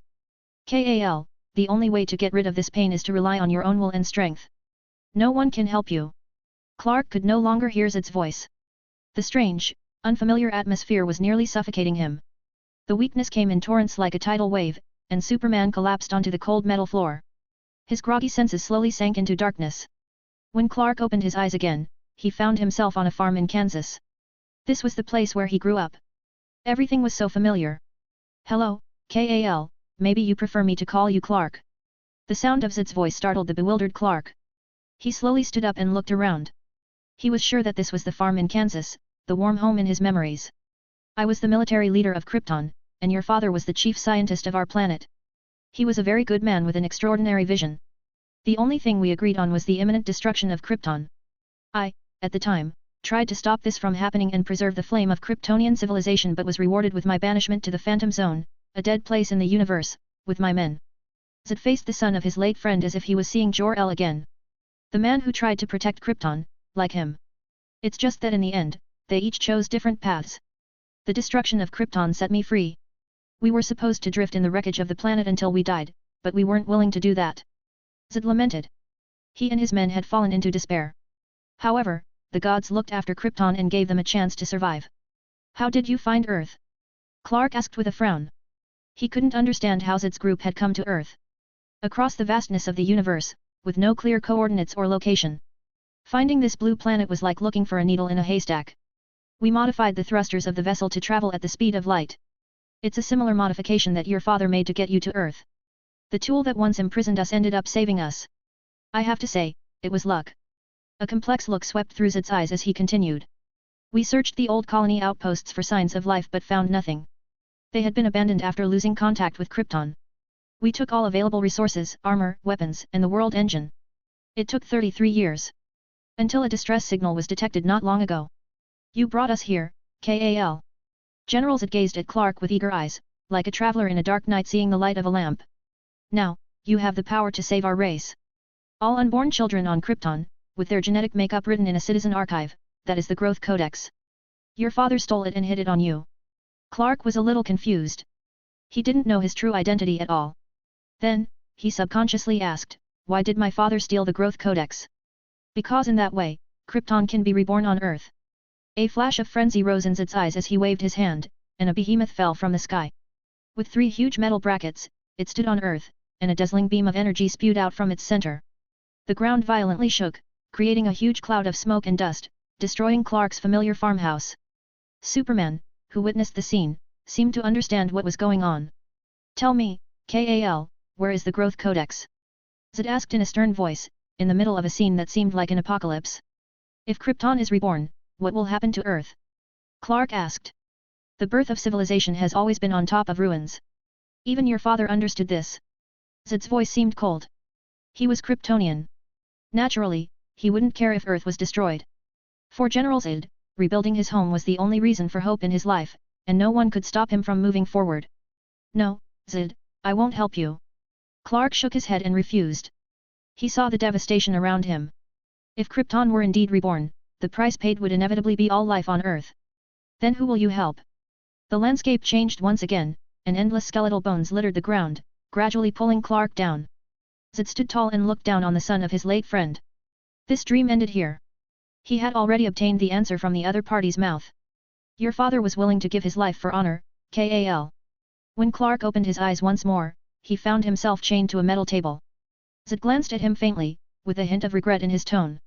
I said, my name is Kakarot, and I don't know you at all. Clark corrected. He wasn't a Kryptonian. No matter who you are, hand over the Growth Codex. Otherwise, you will pay the price. Zed coldly said so. By his genetic template, he was programmed to protect Krypton from the day he was born. Everything else could be sacrificed for the sake of this great goal. Giving Clark a deep look, Zed turned around and left. He knew exactly what an affectionate character like Kal cared about most. So, there was no concern that the other party wouldn't comply. When he got the Growth Codex, he would be able to take the first step toward rebuilding his home. Krypton would be reborn on this blue planet. Zed slowly made his way to the empty observation deck, his heart filled with a vision of the future. Did he agree to cooperate? Jaxor walked up behind General Zed. In the eyes of the Kryptonians, Earth's civilization was lagging behind and weak, and it wouldn't be too difficult to conquer. But the key lies in how to bring back the shattered and extinct Kryptonian civilization. Originally, Zed and his party thought they were the only Kryptonians in the universe. But fate had given them a great surprise. Jor-El's son sent out a call to the vast river of stars, leading them to this blue planet before them. Fortunately, the Growth Codex that governs the genetic code of all Kryptonians was also in the hands of the other party. It was as if it was all meant to be, giving Zed a renewed sense of hope. To rebuild Krypton. Kal, like his father, could never see reality as it is. The boy refused me. He holds too many feelings for Earthlings to recognize which side he should really be on. Zed said with his hands behind his back and a frown. Clark's lack of cooperation was expected. For the young son of an old friend, he was very tolerant and chose to give the other party a little more time to consider it seriously. Then what should we do? Jaxor asked. Kal needs to realize one thing, we are his brethren. Those Earthlings will only see him as an alien. Zed smiled. He had a general understanding of Superman's situation through the information from the internet. As for the Growth Codex, he will gladly hand it over to me. He cares too much about the lives of those Earthlings, and that is a fatal weakness. Jaxor understood the meaning. If necessary, they could use the human couple as a threat. General Zed didn't point it out because he supposedly disdained such underhanded tactics. But Clark was too stubborn, preferring to turn his back on his fellow Kryptonians to protect Earth. In the eyes of Zed, who regarded Krypton and honor as extremely important, this was simply a foolish act. I see. Jaxor nodded and then asked, and Feyre, they. Rebuilding Krypton is the first priority. Even if they die, it will be for a good cause.